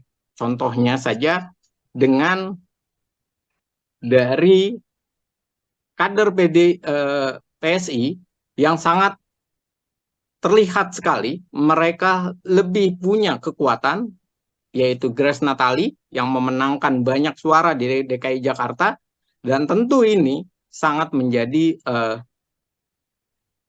animo masyarakat atau membuat masyarakat semakin meyakini bahwa peluang dua kandidat ini sama-sama baik nilainya. Hanya saja Anies Baswedan dengan Sohibul Iman harus dilakukan revisi kalau berhadapan dengan Ridwan Kamil dan Kaisang. Karena bisa jadi tidak mendapatkan mitra koalisi, yang pertama. Yang kedua, tidak mendapatkan antusias dari masyarakat. Animonya berbeda karena adanya Ridwan Kamil dan Kaisang sebagai pengusaha sekaligus duet dengan eksekutif daerah yang berhasil di Jawa Barat. Oke, terakhir Bang Efriza, ini kalau tadi analisa bagaimana Kaisang akan melenggang di Jakarta begitu ya. Sekarang apabila memang Kaisang ini majunya di Jawa Tengah seperti itu Bang Efriza, siapa kemudian pasangan yang berpeluang bisa maju bersama dengan Kaisang? Lalu peluang kemenangan Kaisang ini akan seperti apa nantinya? Ya, tentu kalau berbicara di Jawa Tengah, saat ini Kim tentu banyak sekali menginginkan atau mengajukan calon. Bahkan dari institusi Polri pun sudah diperhitungkan yang mendapatkan elektabilitas besar. Hanya persoalannya adalah yang perlu dilakukan oleh Kaisang saat ini di Jawa Tengah meyakinkan mitra koalisinya. Itu yang pertama. Yang kedua adalah mencari figur yang pas dengan cara dia bisa untuk menjelaskan kekuatan dari nanti koalisinya, visi misinya, dan kemudian mengapa figur itu dipilih. Karena bagaimanapun, walaupun Kaisang elektabilitasnya tinggi, yang menjadi menarik di Jawa Tengah adalah siapa wakilnya. Dari institusi atau lembaga apa, itu yang pertama. Yang kedua adalah sosoknya ini diterima oleh masyarakat secara luas di berbagai partai politik atau tidak. Yang ketiga adalah rekam karir dan rekam kerja di masyarakatnya. Seperti apa? Dan ini tentunya akan menjadi nilai. Dan tentu yang paling berat di Kaisang di Jawa Tengah adalah bagaimana ia memilih dan menjinakkan partai-partai politik. Kenapa? Karena partai-partai politik ini pasti akan berkata bahwa kursi PSI itu kecil, elektabilitas Kaisang saja yang besar. Karena itu, Kaisang tidak bisa serta-merta mengabaikan wakilnya dari partai politik. Tidak bisa dia mengambil wakilnya misalnya dari institusi Polri dengan mengabaikan partai-partai politik. Kalau sampai seperti itu, tentunya yang terjadi adalah mereka kecewa dengan Kaisang sebagai ketua umum, bukan sebagai anaknya presiden ya, tapi sebagai ketua umum, ia kecewa karena bisa jadi malah yang ada di olok-olok PSI. Udah kursinya kecil, cuma menang karena anaknya presiden, elektabilitasnya, dia juga populer karena di sana adalah daerah pemilihan ayahnya dan kakaknya, tapi ia tidak punya pengaruh besar dan signifikan. Dan ini yang harus benar-benar dimatangkan oleh Kaisang. Dan saya yakin apa yang dilakukan Kaisang saat ini, bagaimana ia mendatangi PKS, kemudian mendatangi Golkar, dan rangka ataupun planning mendatangi partai-partai politik lain tujuannya cuma dua, yaitu ia mencoba mencari solusi apakah ia maju di DKI Jakarta atau maju di Jawa Barat. DKI Jakarta adalah nomor 2, sementara bukan Jawa Barat ya, Jawa Tengah itu adalah nomor 1. Kalau dia nomor 2 tentu di Jawa Barat Ridwan Kamil lah yang ditaruh menemani Kaisang. Dan kalau di Jawa Tengah, tentu Kaisang harus berembuk dengan partai-partai politik. Dan ini tentunya adalah awal mula kekuatan soliditas dari Kim dipertaruhkan wajahnya dengan kemenangan atau kekalahan Kaisang. Dari memilih yang terbaik untuk Kaisang atau memilih ego mereka tapi tidaklah solid. Dan ini adalah tantangan pertama Kim bagaimana memuluskan obsesi dari Pak Presiden Jokowi dan keluarga Jokowi untuk Kaisang mendapatkan jabatan dan mendapatkan kemenangan di Jawa Tengah ataupun DKI Jakarta. Sekaligus menunjukkan bahwa Jokowi dan keluarga tidak pernah kalah dalam pemilihan umum. Oke, ini jadi pertimbangan yang sangat besar, artinya baik itu untuk Kaisang ataupun juga partai politik lain agar tidak salah meletakkan sosok atau tokoh ya Bang Efriza ya, untuk kemudian berlaga nantinya di pilkada baik itu di Jakarta atau di Jawa Barat atau mungkin di Jawa Tengah yang saat ini masih sedang ramai. Baik, Bang Efriza terima kasih banyak, luar biasa sekali kesempatannya berdiskusi hari ini. Kita sama-sama masih melihat dan nantinya semoga bisa berdiskusi kembali sembari melihat bagaimana dinamika pergerakan tokoh-tokoh jelang Pilkada 2024 mendatang. Sekali lagi Bang Efriza, terima kasih banyak. Selamat beraktivitas kembali. Selamat beraktivitas dan terima kasih untuk On Focus, Tribun News, dan Tribun. Sekali lagi terima kasih. Terima kasih Mbak Nila. Terima kasih banyak Bang Efriza. Tribuners, demikian obrolan saya bersama dengan pengamat politik dari Citra Institute, ada Bang Efriza. Nantikan obrolan saya lainnya masih dalam program Tribun News On Focus. Saya Nila Irda, pamit undur diri. Terima kasih dan sampai jumpa. Download Tribun X sekarang. Menghadirkan lokal menjadi Indonesia. Ya, kalau di DKI Jakarta saya melihat dan meyakini, mencermati perkembangannya, Kaisang ini memungkinkan di DKI Jakarta memilih untuk menduduki kursi nomor 2 atau sebagai cawagup. Mengapa ia memilih untuk kursi nomor 2? Jelas bahwa elektabilitasnya sangat jauh. Ini yang harus mulai dibuka oleh PDI Perjuangan untuk mulai mencairkan kondisi perpolitikan, mulai mencairkan hubungan koalisi. Jangan terlalu kaku, akhirnya wilayah-wilayah besar, provinsi, malah PDI Perjuangan tidak punya kekuatan. Bagaimana memuluskan obsesi dari Pak Presiden Jokowi dan keluarga Jokowi untuk Kaisang mendapatkan jabatan dan mendapatkan kemenangan di Jawa Tengah ataupun DKI Jakarta, sekaligus menunjukkan bahwa Jokowi dan keluarga tidak pernah kalah dalam pemilihan umum. Tribun News On Focus, Tribuners, kembali membersamai Anda hari ini bersama dengan saya Nila Irda. Tribuners, putra Presiden Joko Widodo sekaligus Ketua Umum PSI, Kaisang Pangarep dinilai saat ini masih dilema. Pasalnya Kaisang sendiri masih dihadapkan pada pilihan untuk maju, baik itu bisa di Pilkada Jawa Tengah atau namanya juga muncul dalam bursa di DKI Jakarta. Meski begitu, Kaisang Pangarep sendiri saat ini sudah bisa tenang melenggang maju Pilkada karena sudah mendapatkan restu dari Presiden Joko Widodo yang juga merupakan sang ayah. Lantas kiranya bagaimana kemudian peluang Kaisang Pangarep ini bisa maju di Pilkada? Saya sudah tersambung melalui Zoom dan akan membahasnya dalam diskusi Tribun News On Focus hari ini, Tribuners, bersama dengan pengamat politik dari Citra Institute, ada Bang Efriza. Bang Efriza, apa kabar? Terima kasih banyak sudah bergabung. Alhamdulillah baik Mbak kabarnya dan terima kasih diundang lagi di On Focus Tribun News. Tentunya saya senang sekali.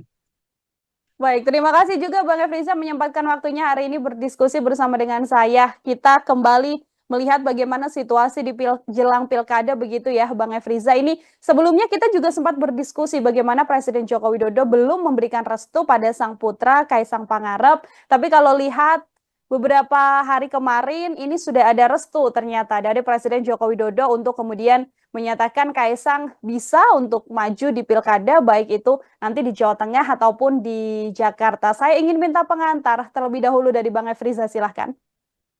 Iya, hal yang sangat menarik saat ini adalah Kaisang sudah bisa bernapas lega karena ia sudah didukung dan direstui oleh ayah kandungnya yang kebetulan adalah Presiden Joko Widodo.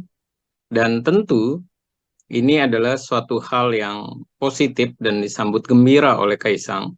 Karena bagaimanapun pernyataan restu dari Pak Presiden ataupun ayahnya itu seperti sebuah tiket yang akan membantu meyakinkan masyarakat bahwa Kaisang ini adalah selain anaknya Pak Presiden Joko Widodo, juga tentunya dia memang layak untuk memimpin negeri ini. Baik itu sebagai gubernur di DKI Jakarta ataupun di Jawa Tengah. Hanya saja persoalannya, andai pun tidak direstui, semestinya ataupun kenyataannya Kaisang ini adalah ketua umum partai. Jadi saya meyakini bahwa Kaisang pun bisa tidak mendapatkan restu Pak Presiden Joko Widodo ataupun ayahnya.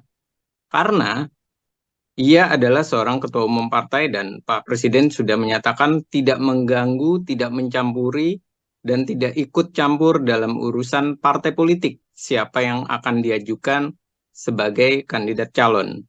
Namun, restu ini sangat penting bagi Kaisang. Karena restu ini selain untuk memikat masyarakat, juga tentunya restu Pak Joko Widodo ini akan membawa dan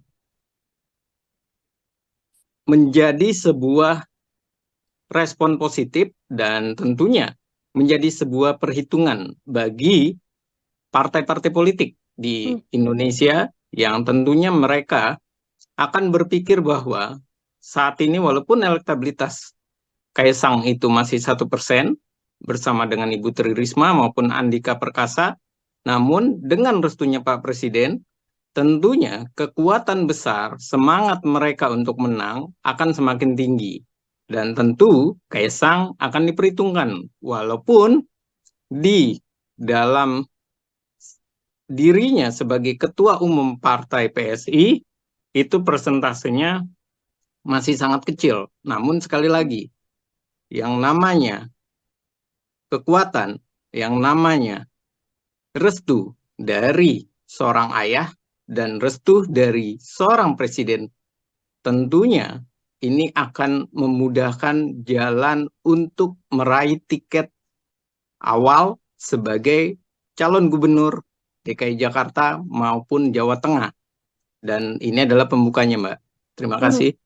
Oke, tadi kan kalau di Jakarta Bang Efriza 1% begitu ya elektabilitas dari Kaisang Pangarep, yang mana ini sangat jauh kalau dibandingkan dengan nama-nama beken yang ada seperti Pak Anies Baswedan atau Ahok yang ada di kisaran 20% sekian. Meskipun 1% ini, apakah kemudian apabila nanti Kaisang bisa berpasangan dengan wakil yang tepat, ini artinya Kaisang juga sangat terbuka lebar peluangnya di DKI Jakarta, atau dari analisa Bang Efriza seperti apa? Ya, kalau di DKI Jakarta saya melihat dan meyakini, mencermati perkembangannya, Kaisang ini memungkinkan di DKI Jakarta memilih untuk menduduki kursi nomor 2 atau sebagai cawagup. Mengapa ia memilih untuk kursi nomor 2? Jelas bahwa elektabilitasnya sangat jauh, hanya 1%. Dan ia sangat menginginkan sekali bagaimana ia bisa dipasangkan dengan Ridwan Kamil. Hanya saja persoalannya, Ridwan Kamil ini masih dikunci oleh Partai Golkar. Partai Golkar mengharapkan Ridwan Kamil nantinya masuk atau maju di Jawa Barat. Sementara kalau Ridwan Kamil maju di Jawa Barat, tentunya Gerindra yang akan sangat kecewa karena Gerindra berasa atau meyakini ia bisa mencengkram Jawa Barat dan tidak berbeda satu kursi lagi kalau Golkar maju di Jakarta, sementara Jawa Barat yang diajukan adalah Deddy Mulyadi dari Gerindra, dan ini sangat diapresiasi oleh Gerindra karena peluang Gerindra mencengkram Jawa Barat itu begitu tinggi. Jadi inilah yang menyebabkan nantinya optimis dari Kaisang ini begitu besar. Optimisnya apa? Karena dengan restu Pak Presiden Joko Widodo tentu akan membuat pergerakan politik itu yang tadinya begitu dinamis, yang tidak bisa dikendalikan, bisa jadi bisa dikendalikan oleh Pak Presiden Joko Widodo. Dengan cara misalnya, kalau Kaisang memilih DKI Jakarta, tentu Ridwan Kamil mau tidak mau harus dilepaskan oleh Golkar. Karena ada hubungannya dengan Pak Presiden Joko Widodo. Dari balik layar tentu Pak Presiden akan sangat berperan penting untuk mensukseskan dan membuktikan bahwa keluarga Presiden Jokowi maupun Jokowi sendiri itu tidak pernah kalah di ajang kompetisi, termasuk juga di pilkada, anak-anaknya maupun mantunya. Dan inilah yang dikhawatirkan oleh Pak Jokowi jika tidak direstui, tidak mendapatkan sinyal restu dari Pak Presiden, partai-partai tidak bisa bersatu dan akan membuat presiden buruk bagi Jokowi dan keluarga. Kaisang kalah untuk pertama kali dan sekaligus menunjukkan kekalahan Jokowi dan keluarga pertama kali karena Kaisang. Nah, ini yang beresiko besar. Jadi kalau di DKI Jakarta saya melihat Kaisang bisa jadi dia lebih memilih nomor 2, tapi kalau di Jawa Tengah ia bisa jadi memilih nomor 1 karena elektabilitasnya besar. Hanya saja di Jawa Tengah ia tidak sebesar di Solo. Di Solo ia meraih suara ketiga.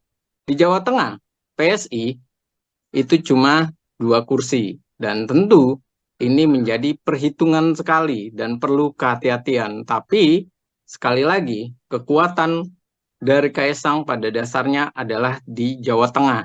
Tapi kalau menjadi barometer itu adalah di DKI Jakarta, dan ini yang saya rasa membuat Kaisang banyak meninjau mana yang lebih untung dan mana yang lebih merugikan, DKI Jakarta atau Jawa Tengah.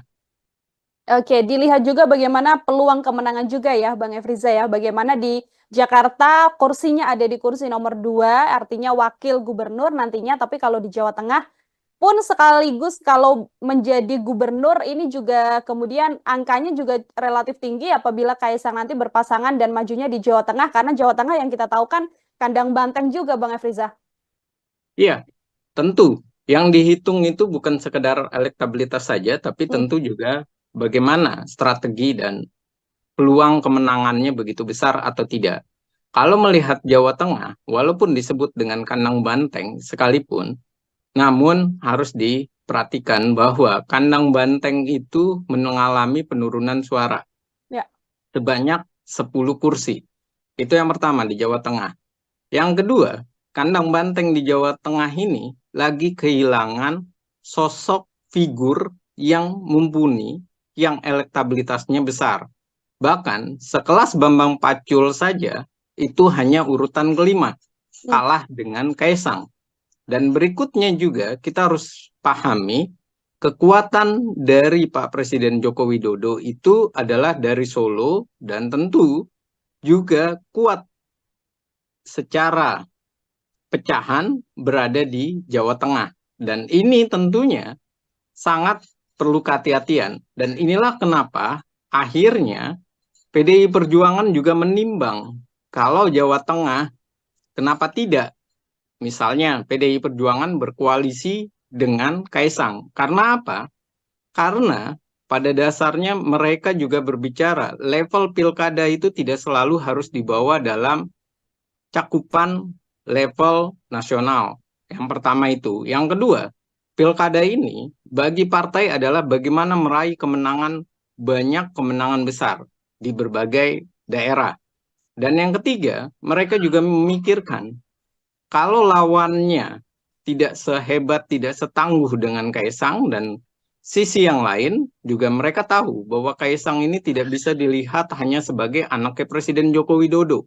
Musuhnya dari, dalam tanda kutip ya, musuhnya dari PDI Perjuangan, Pak Joko Widodo maupun Gibran atau keluarga Jokowi bermusuhan dengan PDI Perjuangan. Tidak bisa dilihat seperti itu saja. Anak Kaisang bagaimanapun adalah ketua umum partai. Dan ini yang harus mulai dibuka oleh PDI Perjuangan untuk mulai mencairkan kondisi perpolitikan, mulai mencairkan hubungan koalisi. Jangan terlalu kaku, akhirnya wilayah-wilayah besar, provinsi, malah PDI Perjuangan tidak punya kekuatan. Dan inilah yang terjadi dengan PKS. Bagaimana PKS menyatakan dia memikirkan opsi bahwa bisa saja mereka bekerja sama dengan PSI karena melihat Kaisang adalah ketua umum partai politik. Dan ini yang harus dibangun oleh PDI Perjuangan semestinya. Jadi bukan sekedar bahwa Kaisang anak presiden, bahwa ini nantinya adalah bernilai buruk bagi organisasi partai politik. PDI Perjuangan tidak bisa dinilai seperti itu, serampangan saja dengan nalar seperti itu atau nilai seperti itu, tapi harus dilihat secara banyak hal, bahwa Kaisang adalah ketua umum partai, elektabilitasnya besar, dan kemudian PDI Perjuangan adalah ini kandang banteng, tapi sisi yang lain, PDI Perjuangan lagi kehilangan sosok calon tangguh di Jawa Tengah. Kenapa tidak sama-sama membangun Jawa Tengah? Ada opsi bagaimana kemudian menjalin hubungan antara PDI Perjuangan yang basicnya juga kuat di Jawa Tengah secara kandang banteng begitu ya Bang Efriza, bersama dengan PSI, yakni dalam hal ini adalah Kaisang yang secara elektabilitas memang paling tinggi di Jawa Tengah. Ini kan juga kalau dari Golkar, Bang Efriza, yang kemarin baru saja direkomendasikan kan pasangan Kaisang Pangarep dengan Yusuf Hamka yang digadang-gadang bisa maju juga di Jawa Tengah. Melihat duet ini, apakah ini adalah duet yang cukup ideal, Bang Efriza? Dengan Yusuf Hamka ya Mbak? Ya, kalau berbicara dengan Yusuf Hamka, saya bilang, ataupun dari nadanya PSI pun, baik dari PSI maupun Kaisang, saya rasa mereka tidak tertarik kalau Golkar mengajukan Yusuf Hamka. Kenapa? Karena elektabilitas Kaisang saja 1%. Sementara elektabilitas dari calon wakil gubernurnya itu tidaklah besar. Sisi yang lain, Yusuf Hamka ini memang terkenal, tapi di sisi pebisnis, pengusaha, bukan di sisi popularitas secara masif di masyarakat. Jadi ini adalah sebuah pasangan yang saya bilang pasangan bisa dikatakan adalah tidak menghasilkan suatu optimis, malah yang ada pesimis. Mengapa pesimis? Karena yaitu tadi, elektabilitas Kaisang begitu kecil, Yusuf Hamka pun tidak mengikuti dan tidak membesarkan elektabilitas dari Kaisang. Nah, yang kedua adalah melihat sinyal dari PSI yang menyatakan bahwa mereka masih menimbang, mereka masih mencari kandidat yang pas. Artinya, tidak serta-merta mereka mau, karena mereka tahu bahwa tujuan mereka ke Golkar itu pada dasarnya ingin mendapatkan Ridwan Kamil. Tapi Golkar mengunci dan menawarkan Yusuf Hamka. Karena Ridwan Kamil ini potensi menangnya sangat besar di Jawa Barat. Ya. Di Jawa Barat begitu besar, daerah pemilihannya begitu besar, masyarakatnya begitu besar, hanya gengsinya kurang kalau dibanding DKI Jakarta. Namun sekali lagi, kalau Golkar melepaskan Jawa Barat, maka kemungkinan besar membesarnya Gerindra. Dan ini yang dikhawatirkan sekali oleh Golkar. Bukan soal nama Kaisang itu atau soal bahwa ini adalah anak presiden, tapi ini adalah soal strategi politik dan ini adalah soal bagaimana meluaskan pengaruh dan menjaga daerah pemilihan. Jangan sampai daerah pemilihan itu kerebut oleh Gerindra, semakin besar Gerindra dan mencengkram, sedangkan Golkar semakin jauh jaraknya dengan Gerindra. Padahal saat ini jaraknya hanya 1 kursi. Dan lagi-lagi, Golkar tahu bahwa Gerindra punya calon kuat, yaitu Deddy Mulyadi yang dulunya adalah kader Golkar. Dan ini adalah sangat berbahaya bagi Golkar, perlu kehati-hatian. Jadi mengajukan Yusuf Hamka itu seperti Golkar memberikan suatu opsi bahwa kalau mau dengan Golkar, ya sudah, ambil saja ini. Soal elektabilitas nanti bisa dibicarakan belakangan. Tapi strategi politik tidak bisa berbicara seperti itu. Di awal sudah harus ada pembicaraan elektabilitas dan potensi kemenangannya besar. Kalau kecil, buat apa diajukan? Apalagi melawan Anies Baswedan yang petahana. Maka membuat Pak Anies ini tidak begitu gentar, tidak begitu takut, bahkan ia bisa saja aman, memang benar-benar aman, karena lawannya tidak sebanding. Oke, ini Golkar yang juga masih menimbang-nimbang apakah kemudian bisa membawa Ridwan Kamil ke Jakarta atau masih tetap peluang kemenangan yang justru lebih besar ya Bang Efriza apabila tetap mencalonkan Ridwan Kamil ini di Jawa Barat seperti itu. Ini kalau kita melihat peluangnya, kalau misalkan nanti Ridwan Kamil ini ke Jakarta, apakah juga berpasangan dengan Kaesang Pangarep begitu di kursi nomor 2 Wakil Gubernur, bisa seimbang kekuatannya untuk bisa melawan sosok Anies Baswedan yang memang secara elektabilitas di beberapa survei belakangan ini memang masih paling tinggi begitu Bang? Iya, kalau seandainya Ridwan Kamil dengan Kaesang sama-sama dimajukan di DKI Jakarta, kemungkinan menangnya itu besar. Kalau tidak terjadi kocok ulang dalam komposisi pasangan yang sudah diajukan, yaitu aman, Anies Baswedan dengan Sohibul Iman. Kalau tidak terjadi kocok ulang, tentu kemenangan itu besar. Kenapa? Karena PKS dengan Anies Baswedan itu satu warna. Dan kita harus tahu bahwa Jakarta itu adalah plural, heterogen, dan masyarakatnya itu juga terbagi menjadi masyarakat yang memang fanatik, dan yang kedua, masyarakat yang mengharapkan perubahan. Jadi tidak bisa serta-merta bahwa PKS saat ini DPRD menang, juara pertama, lalu kemudian mereka akan bisa menang melawan Kaesang. Tidak bisa seperti itu, karena ini adalah Jakarta yang kecerdasan emosional, kecerdasan berpikir, maupun intelijensianya itu benar-benar ditimbang. Mereka juga berpendidikan, berpendapatan besar, artinya mereka tahu apa yang mereka inginkan, dan mereka sudah melihat rekam jejak dari Pak Anies dan PKS yang bisa dikatakan satu sisi memang berhasil, tapi sisi yang lain juga masih pro dan kontra keberhasilannya. Jadi kalau bisa diutarakan masih 50-50, yang menyatakan bahwa Anies Baswedan adalah sukses di DKI Jakarta, dan ini adalah fakta yang tidak bisa dilepaskan.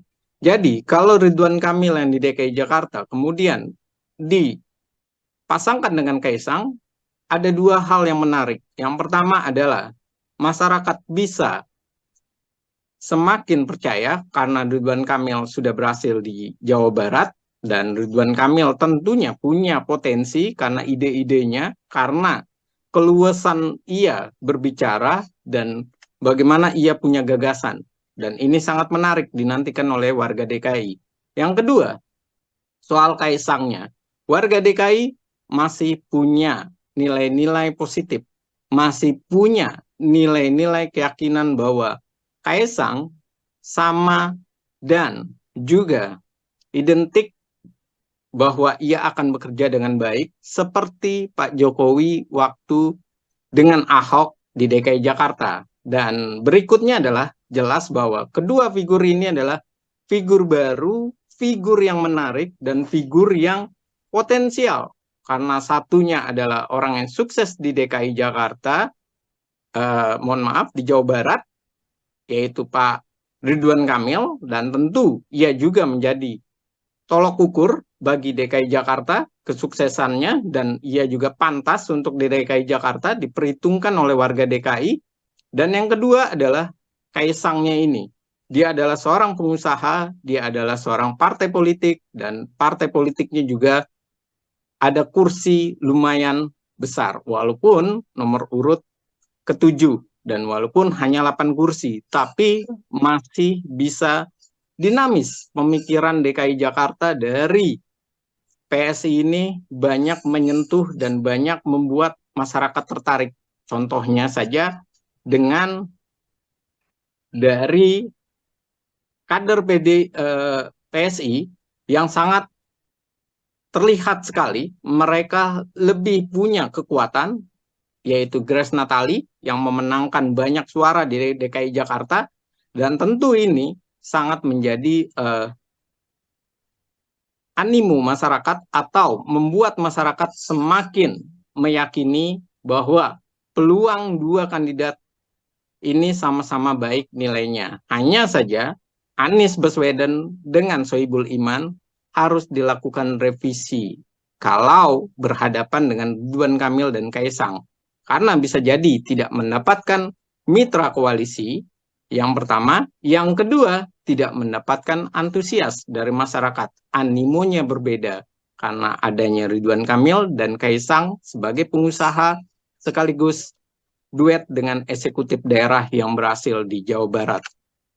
Oke, terakhir Bang Efriza, ini kalau tadi analisa bagaimana Kaisang akan melenggang di Jakarta begitu ya. Sekarang apabila memang Kaisang ini majunya di Jawa Tengah seperti itu Bang Efriza. Siapa kemudian pasangan yang berpeluang bisa maju bersama dengan Kaisang? Lalu peluang kemenangan Kaisang ini akan seperti apa nantinya?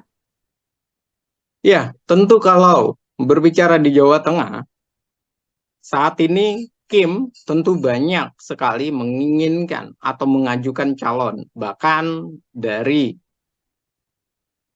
institusi Polri pun sudah diperhitungkan yang mendapatkan elektabilitas besar. Hanya persoalannya adalah yang perlu dilakukan oleh Kaisang saat ini di Jawa Tengah meyakinkan mitra koalisinya. Itu yang pertama. Yang kedua adalah mencari figur yang pas dengan cara dia bisa untuk menjelaskan kekuatan dari nanti koalisinya, visi misinya, dan kemudian mengapa figur itu dipilih. Karena bagaimanapun, walaupun Kaisang elektabilitasnya tinggi, yang menjadi menarik di Jawa Tengah adalah siapa wakilnya. Dari institusi atau lembaga apa, itu yang pertama. Yang kedua adalah sosoknya ini diterima oleh masyarakat secara luas di berbagai partai politik atau tidak. Yang ketiga adalah rekam karir dan rekam kerja di masyarakatnya. Seperti apa? Dan ini tentunya akan menjadi nilai. Dan tentu yang paling berat di Kaisang di Jawa Tengah adalah bagaimana ia memilih dan menjinakkan partai-partai politik. Kenapa? Karena partai-partai politik ini pasti akan berkata bahwa kursi PSI itu kecil, elektabilitas Kaisang saja yang besar. Karena itu, Kaisang tidak bisa serta-merta mengabaikan wakilnya dari partai politik. Tidak bisa dia mengambil wakilnya misalnya dari institusi Polri dengan mengabaikan partai-partai politik. Kalau sampai seperti itu, tentunya yang terjadi adalah mereka kecewa dengan Kaisang sebagai ketua umum, bukan sebagai anaknya presiden ya. Tapi sebagai ketua umum, ia kecewa karena bisa jadi malah yang ada di olok-olok PSI.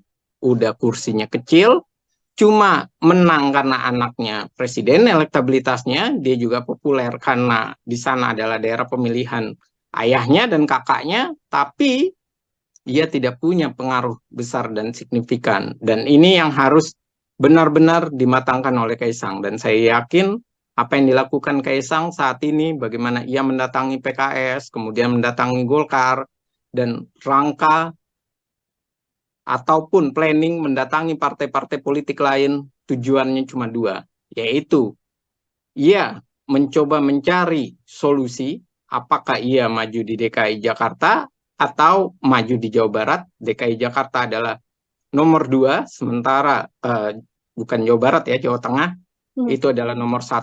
Kalau dia nomor 2, tentu di Jawa Barat Ridwan Kamil yang ditaruh menemani Kaisang. Dan kalau di Jawa Tengah, tentu Kaisang harus berembuk dengan partai-partai politik. Dan ini tentunya adalah awal mula kekuatan soliditas dari Kim dipertaruhkan wajahnya dengan kemenangan atau kekalahan Kaisang. Dari memilih yang terbaik untuk Kaisang atau memilih ego mereka tapi tidaklah solid. Dan ini adalah tantangan pertama Kim bagaimana memuluskan obsesi dari Pak Presiden Jokowi dan keluarga Jokowi untuk Kaisang mendapatkan jabatan dan mendapatkan kemenangan di Jawa Tengah ataupun DKI Jakarta, sekaligus menunjukkan bahwa Jokowi dan keluarga tidak pernah kalah dalam pemilihan umum. Oke, ini jadi pertimbangan yang sangat besar, artinya baik itu untuk Kaisang ataupun juga partai politik lain agar tidak salah meletakkan sosok atau tokoh ya Bang Efriza ya, untuk kemudian berlaga nantinya di pilkada baik itu di Jakarta atau di Jawa Barat atau mungkin di Jawa Tengah yang saat ini masih sedang ramai. Baik, Bang Efriza terima kasih banyak, luar biasa sekali kesempatannya berdiskusi hari ini. Kita sama-sama masih melihat dan nantinya semoga bisa berdiskusi kembali sembari melihat bagaimana dinamika pergerakan tokoh-tokoh jelang Pilkada 2024 mendatang. Sekali lagi Bang Efriza, terima kasih banyak. Selamat beraktivitas kembali. Selamat beraktivitas dan terima kasih untuk On Focus, Tribun News, dan Tribun. Sekali lagi terima kasih. Terima kasih Mbak Nila. Terima kasih banyak Bang Efriza. Tribuners, demikian obrolan saya bersama dengan pengamat politik dari Citra Institute, ada Bang Efriza. Nantikan obrolan saya lainnya masih dalam program Tribun News On Focus. Saya Nila Irda pamit undur diri. Terima kasih dan sampai jumpa. Download Tribun X sekarang. Menghadirkan lokal menjadi Indonesia. Ya, kalau di DKI Jakarta saya melihat dan meyakini, mencermati perkembangannya, Kaisang ini memungkinkan di DKI Jakarta memilih untuk menduduki kursi nomor 2 atau sebagai cawagup. Mengapa ia memilih untuk kursi nomor 2? Jelas bahwa elektabilitasnya sangat jauh. Ini yang harus mulai dibuka oleh PDI Perjuangan untuk mulai mencairkan kondisi perpolitikan, mulai mencairkan hubungan koalisi. Jangan terlalu kaku, akhirnya wilayah-wilayah besar, provinsi, malah PDI Perjuangan tidak punya kekuatan. Bagaimana memuluskan obsesi dari Pak Presiden Jokowi dan keluarga Jokowi untuk Kaisang mendapatkan jabatan dan mendapatkan kemenangan di Jawa Tengah ataupun DKI Jakarta, sekaligus menunjukkan bahwa Jokowi dan keluarga tidak pernah kalah dalam pemilihan umum. Tribun News On Focus, Tribuners, kembali membersamai Anda hari ini bersama dengan saya Nila Irda. Tribuners, putra Presiden Joko Widodo sekaligus Ketua Umum PSI, Kaisang Pangarep dinilai saat ini masih dilema. Pasalnya Kaisang sendiri masih dihadapkan pada pilihan untuk maju, baik itu bisa di Pilkada Jawa Tengah atau namanya juga muncul dalam bursa di DKI Jakarta.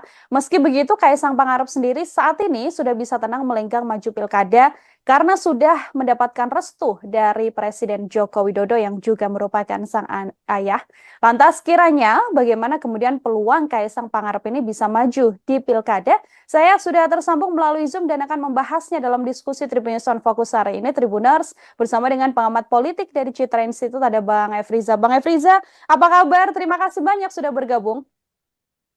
Alhamdulillah baik Mbak kabarnya dan terima kasih diundang lagi di On Focus Tribun News. Tentunya saya senang sekali. Baik, terima kasih juga Bang Efriza menyempatkan waktunya hari ini berdiskusi bersama dengan saya. Kita kembali melihat bagaimana situasi di jelang Pilkada begitu ya Bang Efriza. Ini sebelumnya kita juga sempat berdiskusi bagaimana Presiden Joko Widodo belum memberikan restu pada sang putra Kaisang Pangarep. Tapi kalau lihat beberapa hari kemarin ini sudah ada restu ternyata dari Presiden Joko Widodo untuk kemudian menyatakan Kaisang bisa untuk maju di Pilkada baik itu nanti di Jawa Tengah ataupun di Jakarta. Saya ingin minta pengantar terlebih dahulu dari Bang Efriza, silahkan. Iya, hal yang sangat menarik saat ini adalah Kaisang sudah bisa bernapas lega karena ia sudah didukung dan direstui oleh ayah kandungnya yang kebetulan adalah Presiden Joko Widodo. Dan tentu ini adalah suatu hal yang positif dan disambut gembira oleh Kaisang. Karena bagaimanapun pernyataan restu dari Pak Presiden ataupun ayahnya itu seperti sebuah tiket yang akan membantu meyakinkan masyarakat bahwa Kaisang ini adalah selain anaknya Pak Presiden Joko Widodo, juga tentunya dia memang layak untuk memimpin negeri ini. Baik itu sebagai gubernur di DKI Jakarta ataupun di Jawa Tengah. Hanya saja persoalannya, andai pun tidak direstui, semestinya ataupun kenyataannya Kaisang ini adalah ketua umum partai. Jadi saya meyakini bahwa Kaisang pun bisa tidak mendapatkan restu Pak Presiden Joko Widodo ataupun ayahnya. Karena ia adalah seorang ketua umum partai dan Pak Presiden sudah menyatakan tidak mengganggu, tidak mencampuri, dan tidak ikut campur dalam urusan partai politik siapa yang akan diajukan sebagai kandidat calon. Namun, restu ini sangat penting bagi Kaisang. Karena restu ini selain untuk memikat masyarakat, juga tentunya restu Pak Joko Widodo ini akan membawa dan menjadi sebuah respon positif dan tentunya menjadi sebuah perhitungan bagi partai-partai politik di Indonesia yang tentunya mereka akan berpikir bahwa saat ini walaupun elektabilitas Kaisang itu masih 1% bersama dengan Ibu Tri Risma maupun Andika Perkasa, namun dengan restunya Pak Presiden, tentunya kekuatan besar, semangat mereka untuk menang akan semakin tinggi. Dan tentu Kaisang akan diperhitungkan, walaupun di dalam dirinya sebagai ketua umum partai PSI, itu persentasenya masih sangat kecil. Namun sekali lagi, yang namanya kekuatan, yang namanya restu dari seorang ayah, dan restu dari seorang presiden, tentunya ini akan memudahkan jalan untuk meraih tiket awal sebagai calon gubernur DKI Jakarta maupun Jawa Tengah. Dan ini adalah pembukanya, Mbak. Terima kasih. Oke, tadi kan kalau di Jakarta Bang Efriza 1% begitu ya elektabilitas dari Kaisang Pangarep, yang mana ini sangat jauh kalau dibandingkan dengan nama-nama beken yang ada seperti Pak Anies Baswedan atau Ahok yang ada di kisaran 20% sekian. Meskipun 1% ini, apakah kemudian apabila nanti Kaisang bisa berpasangan dengan wakil yang tepat, ini artinya Kaisang juga sangat terbuka lebar peluangnya di DKI Jakarta, atau dari analisa Bang Efriza seperti apa? Ya, kalau di DKI Jakarta saya melihat dan meyakini, mencermati perkembangannya, Kaisang ini memungkinkan di DKI Jakarta memilih untuk menduduki kursi nomor 2 atau sebagai cawagup. Mengapa ia memilih untuk kursi nomor 2? Jelas bahwa elektabilitasnya sangat jauh, hanya 1%. Dan ia sangat menginginkan sekali bagaimana ia bisa dipasangkan dengan Ridwan Kamil. Hanya saja persoalannya, Ridwan Kamil ini masih dikunci oleh Partai Golkar.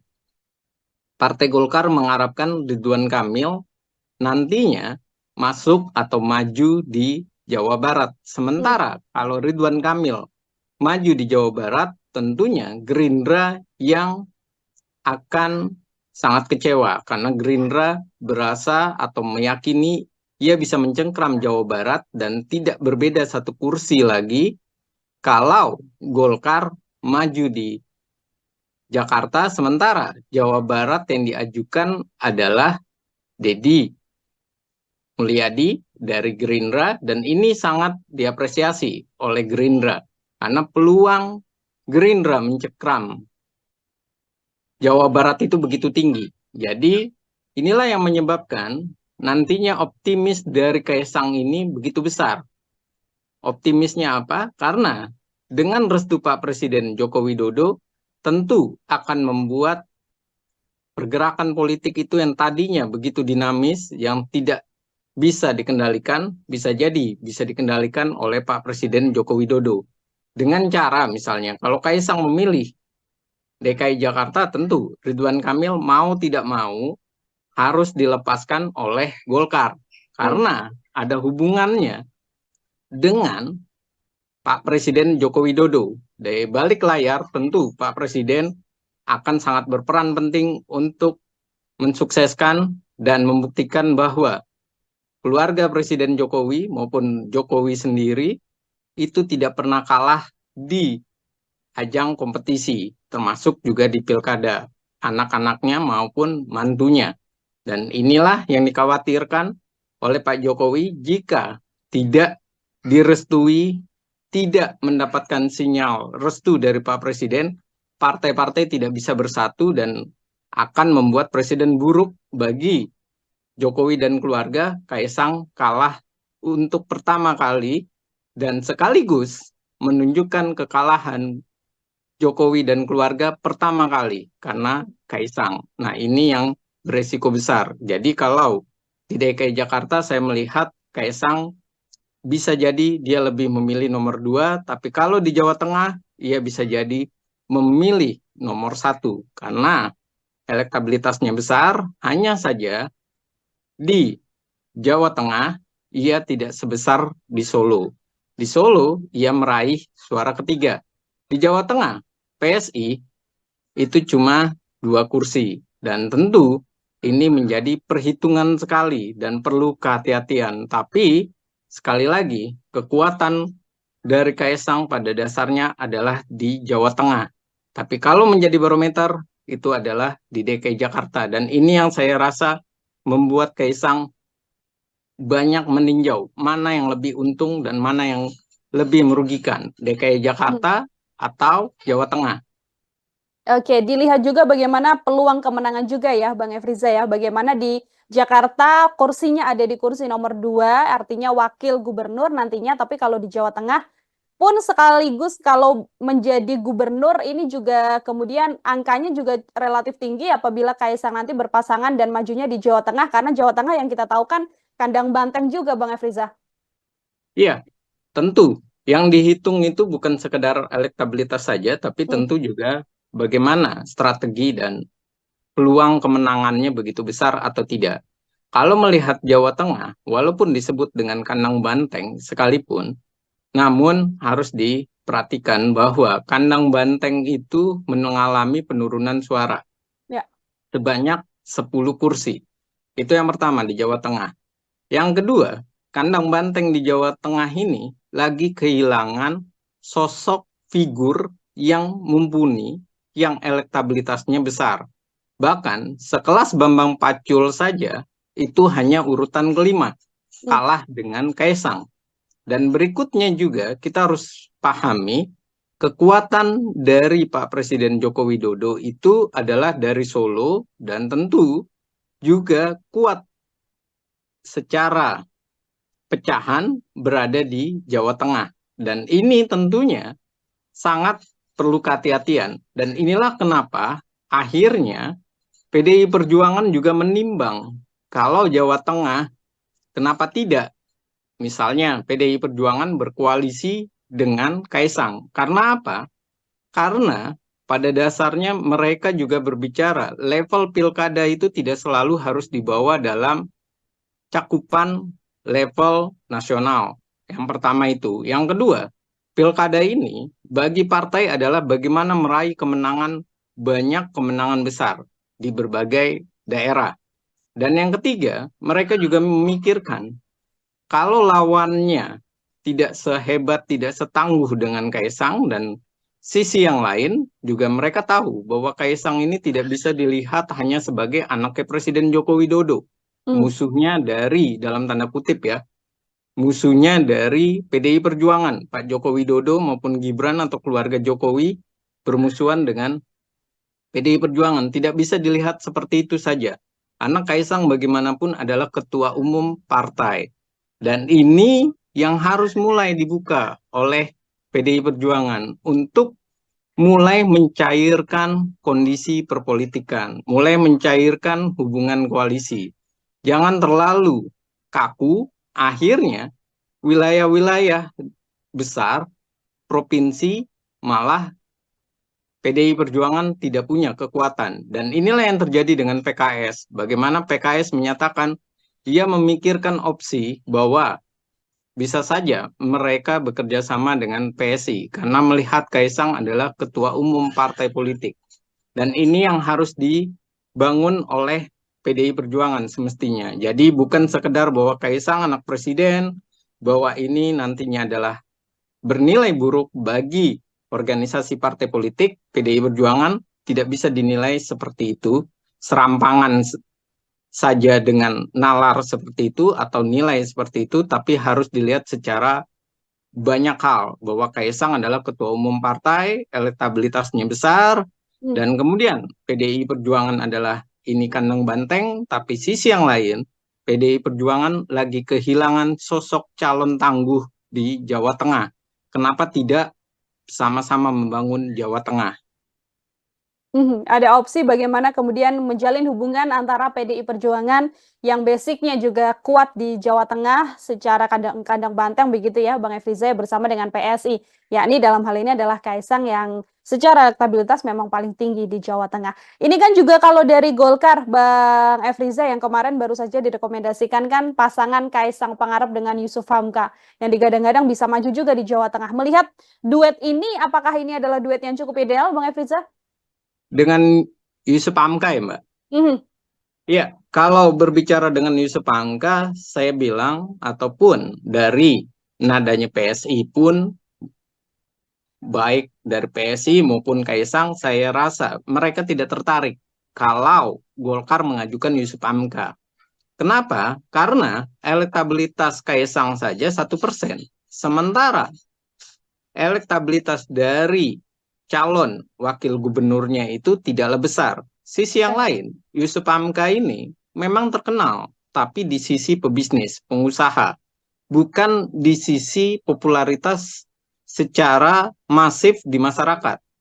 Jadi ini adalah sebuah pasangan yang saya bilang pasangan bisa dikatakan adalah tidak menghasilkan suatu optimis, malah yang ada pesimis.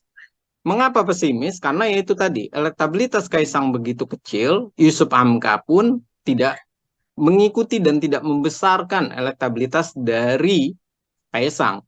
Nah, yang kedua adalah melihat sinyal dari PSI yang menyatakan bahwa mereka masih menimbang, mereka masih mencari kandidat yang pas. Artinya, tidak serta-merta mereka mau, karena mereka tahu bahwa tujuan mereka ke Golkar itu pada dasarnya ingin mendapatkan Ridwan Kamil. Tapi Golkar mengunci dan menawarkan Yusuf Hamka.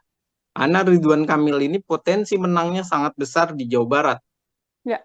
Di Jawa Barat begitu besar, daerah pemilihannya begitu besar, masyarakatnya begitu besar, hanya gengsinya kurang kalau dibanding DKI Jakarta. Namun sekali lagi, kalau Golkar melepaskan Jawa Barat, maka kemungkinan besar membesarnya Gerindra. Dan ini yang dikhawatirkan sekali oleh Golkar. Bukan soal nama Kaisang itu atau soal bahwa ini adalah anak presiden, tapi ini adalah soal strategi politik dan ini adalah soal bagaimana meluaskan pengaruh dan menjaga daerah pemilihan. Jangan sampai daerah pemilihan itu kerebut oleh Gerindra, semakin besar Gerindra dan mencengkram, sedangkan Golkar semakin jauh jaraknya dengan Gerindra. Padahal saat ini jaraknya hanya 1 kursi. Dan lagi-lagi, Golkar tahu bahwa Gerindra punya calon kuat, yaitu Deddy Mulyadi, yang dulunya adalah kader Golkar. Dan ini adalah sangat berbahaya bagi Golkar, perlu kehati-hatian. Jadi mengajukan Yusuf Hamka itu seperti Golkar memberikan suatu opsi bahwa kalau mau dengan Golkar, ya sudah, ambil saja ini. Soal elektabilitas nanti bisa dibicarakan belakangan. Tapi strategi politik tidak bisa berbicara seperti itu. Di awal sudah harus ada pembicaraan elektabilitas dan potensi kemenangannya besar. Kalau kecil, buat apa diajukan? Apalagi melawan Anies Baswedan yang petahana. Maka membuat Pak Anies ini tidak begitu gentar, tidak begitu takut, bahkan iya bisa saja aman, memang benar-benar aman. karena lawannya tidak sebanding. Oke, ini Golkar yang juga masih menimbang-nimbang apakah kemudian bisa membawa Ridwan Kamil ke Jakarta atau masih tetap peluang kemenangan yang justru lebih besar ya Bang Efriza apabila tetap mencalonkan Ridwan Kamil ini di Jawa Barat seperti itu. Ini kalau kita melihat peluangnya, kalau misalkan nanti Ridwan Kamil ini ke Jakarta, apakah juga berpasangan dengan Kaesang Pangarep begitu di kursi nomor 2 Wakil Gubernur, bisa seimbang kekuatannya untuk bisa melawan sosok Anies Baswedan yang memang secara elektabilitas di beberapa survei belakangan ini memang masih paling tinggi begitu, Bang? Iya, kalau seandainya Ridwan Kamil dengan Kaesang sama-sama dimajukan di DKI Jakarta, kemungkinan menangnya itu besar. Kalau tidak terjadi kocok ulang dalam komposisi pasangan yang sudah diajukan, yaitu aman, Anies Baswedan dengan Sohibul Iman. Kalau tidak terjadi kocok ulang, tentu kemenangan itu besar. Kenapa? Karena PKS dengan Anies Baswedan itu satu warna. Dan kita harus tahu bahwa Jakarta itu adalah rural, heterogen, dan masyarakatnya itu juga terbagi menjadi masyarakat yang memang fanatik, dan yang kedua, masyarakat yang mengharapkan perubahan.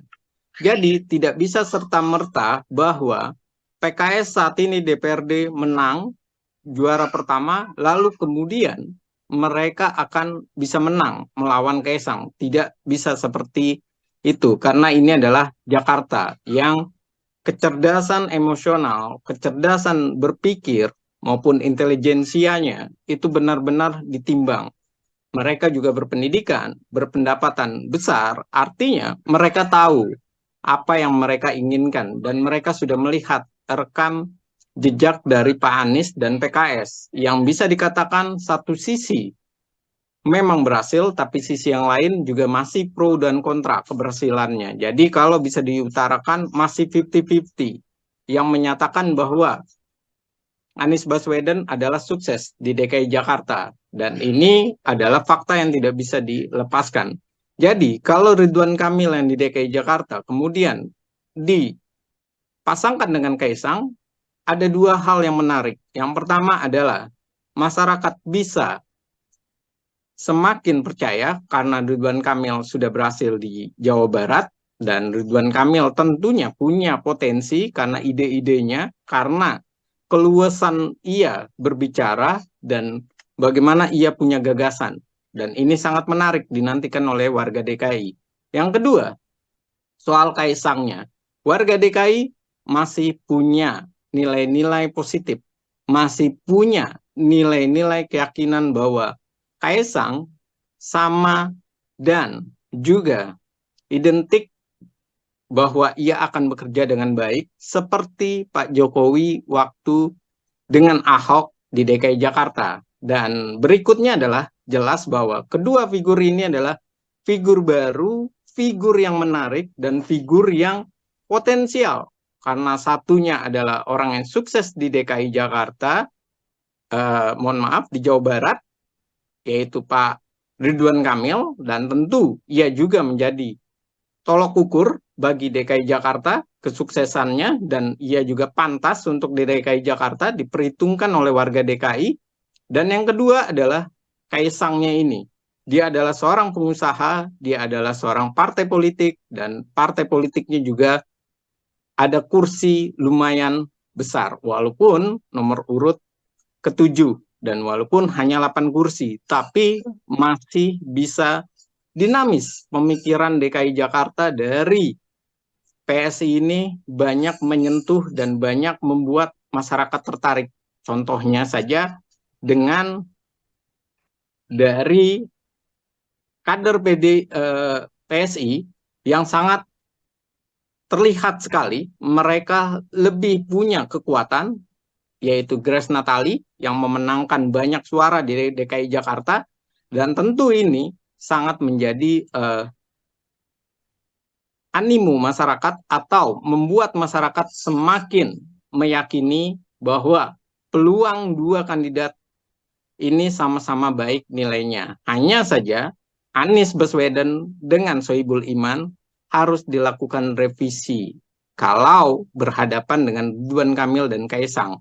karena bisa jadi tidak mendapatkan mitra koalisi, yang pertama. Yang kedua, tidak mendapatkan antusias dari masyarakat. Animonya berbeda karena adanya Ridwan Kamil dan Kaisang sebagai pengusaha sekaligus duet dengan eksekutif daerah yang berhasil di Jawa Barat. Oke, terakhir Bang Efriza, ini kalau tadi analisa bagaimana Kaisang akan melenggang di Jakarta begitu ya. Sekarang apabila memang Kaisang ini majunya di Jawa Tengah seperti itu Bang Efriza. Siapa kemudian pasangan yang berpeluang bisa maju bersama dengan Kaisang? Lalu peluang kemenangan Kaisang ini akan seperti apa nantinya? Ya, tentu kalau berbicara di Jawa Tengah, saat ini Kim tentu banyak sekali menginginkan atau mengajukan calon. Bahkan dari institusi Polri pun sudah diperhitungkan yang mendapatkan elektabilitas besar. Hanya persoalannya adalah yang perlu dilakukan oleh Kaisang saat ini di Jawa Tengah meyakinkan mitra koalisinya. Itu yang pertama.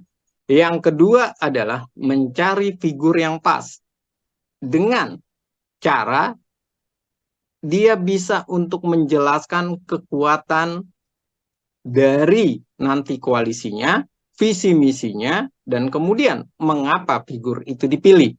Karena bagaimanapun, walaupun Kaisang elektabilitasnya tinggi, yang menjadi menarik di Jawa Tengah adalah siapa wakilnya. Dari institusi atau lembaga apa, itu yang pertama. Yang kedua adalah sosoknya ini diterima oleh masyarakat secara luas di berbagai partai politik atau tidak. Yang ketiga adalah rekam karir dan rekam kerja di masyarakatnya. Seperti apa? Dan ini tentunya akan menjadi nilai. Dan tentu yang paling berat di Kaisang di Jawa Tengah adalah bagaimana ia memilih dan menjinakkan partai-partai politik. Kenapa? Karena partai-partai politik ini pasti akan berkata bahwa kursi PSI itu kecil, elektabilitas Kaisang saja yang besar. Karena itu, Kaisang tidak bisa serta-merta mengabaikan wakilnya dari partai politik. Tidak bisa dia mengambil wakilnya misalnya dari institusi Polri dengan mengabaikan partai-partai politik. Kalau sampai seperti itu, tentunya yang terjadi adalah mereka kecewa dengan Kaisang sebagai ketua umum, bukan sebagai anaknya presiden ya. Tapi sebagai ketua umum, ia kecewa karena bisa jadi malah yang ada di olok-olok PSI. Udah kursinya kecil, cuma menang karena anaknya presiden, elektabilitasnya, dia juga populer karena di sana adalah daerah pemilihan ayahnya dan kakaknya, tapi ia tidak punya pengaruh besar dan signifikan. Dan ini yang harus benar-benar dimatangkan oleh Kaisang. Dan saya yakin apa yang dilakukan Kaisang saat ini, bagaimana ia mendatangi PKS, kemudian mendatangi Golkar, dan rangka ataupun planning mendatangi partai-partai politik lain, tujuannya cuma dua, yaitu ia mencoba mencari solusi, apakah ia maju di DKI Jakarta atau maju di Jawa Barat. DKI Jakarta adalah nomor 2, sementara bukan Jawa Barat ya, Jawa Tengah itu adalah nomor 1. Kalau dia nomor 2, tentu di Jawa Barat Ridwan Kamil lah yang ditaruh menemani Kaisang. Dan kalau di Jawa Tengah, tentu Kaisang harus berembuk dengan partai-partai politik. Dan ini tentunya adalah awal mula kekuatan soliditas dari Kim dipertaruhkan wajahnya dengan kemenangan atau kekalahan Kaisang. Dari memilih yang terbaik untuk Kaisang atau memilih ego mereka tapi tidaklah solid. Dan ini adalah tantangan pertama Kim bagaimana memuluskan obsesi dari Pak Presiden Jokowi dan keluarga Jokowi untuk Kaisang mendapatkan jabatan dan mendapatkan kemenangan di Jawa Tengah ataupun DKI Jakarta. Sekaligus menunjukkan bahwa Jokowi dan keluarga tidak pernah kalah dalam pemilihan umum. Oke, ini jadi pertimbangan yang sangat besar, artinya baik itu untuk Kaisang ataupun juga partai politik lain agar tidak salah meletakkan sosok atau tokoh ya Bang Efriza ya untuk kemudian berlaga nantinya di pilkada baik itu di Jakarta atau di Jawa Barat atau mungkin di Jawa Tengah yang saat ini masih sedang ramai. Baik, Bang Efriza terima kasih banyak, luar biasa sekali kesempatannya berdiskusi hari ini. Kita sama-sama masih melihat dan nantinya semoga bisa berdiskusi kembali sembari melihat bagaimana dinamika pergerakan tokoh-tokoh jelang Pilkada 2024 mendatang. Sekali lagi Bang Efriza, terima kasih banyak. Selamat beraktivitas kembali. Selamat beraktivitas dan terima kasih untuk On Focus, Tribun News, dan Tribun. Sekali lagi terima kasih. Terima kasih Mbak Nila. Terima kasih banyak Bang Efriza. Tribuners, demikian obrolan saya bersama dengan pengamat politik dari Citra Institute, ada Bang Efriza. Nantikan obrolan saya lainnya masih dalam program Tribun News On Focus. Saya Nila Irda, pamit undur diri. Terima kasih dan sampai jumpa. Download Tribun X sekarang. Menghadirkan lokal menjadi Indonesia. Ya, kalau di DKI Jakarta saya melihat dan meyakini, mencermati perkembangannya, Kaisang ini memungkinkan di DKI Jakarta memilih untuk menduduki kursi nomor 2 atau sebagai cawagup. Mengapa ia memilih untuk kursi nomor 2? Jelas bahwa elektabilitasnya sangat jauh.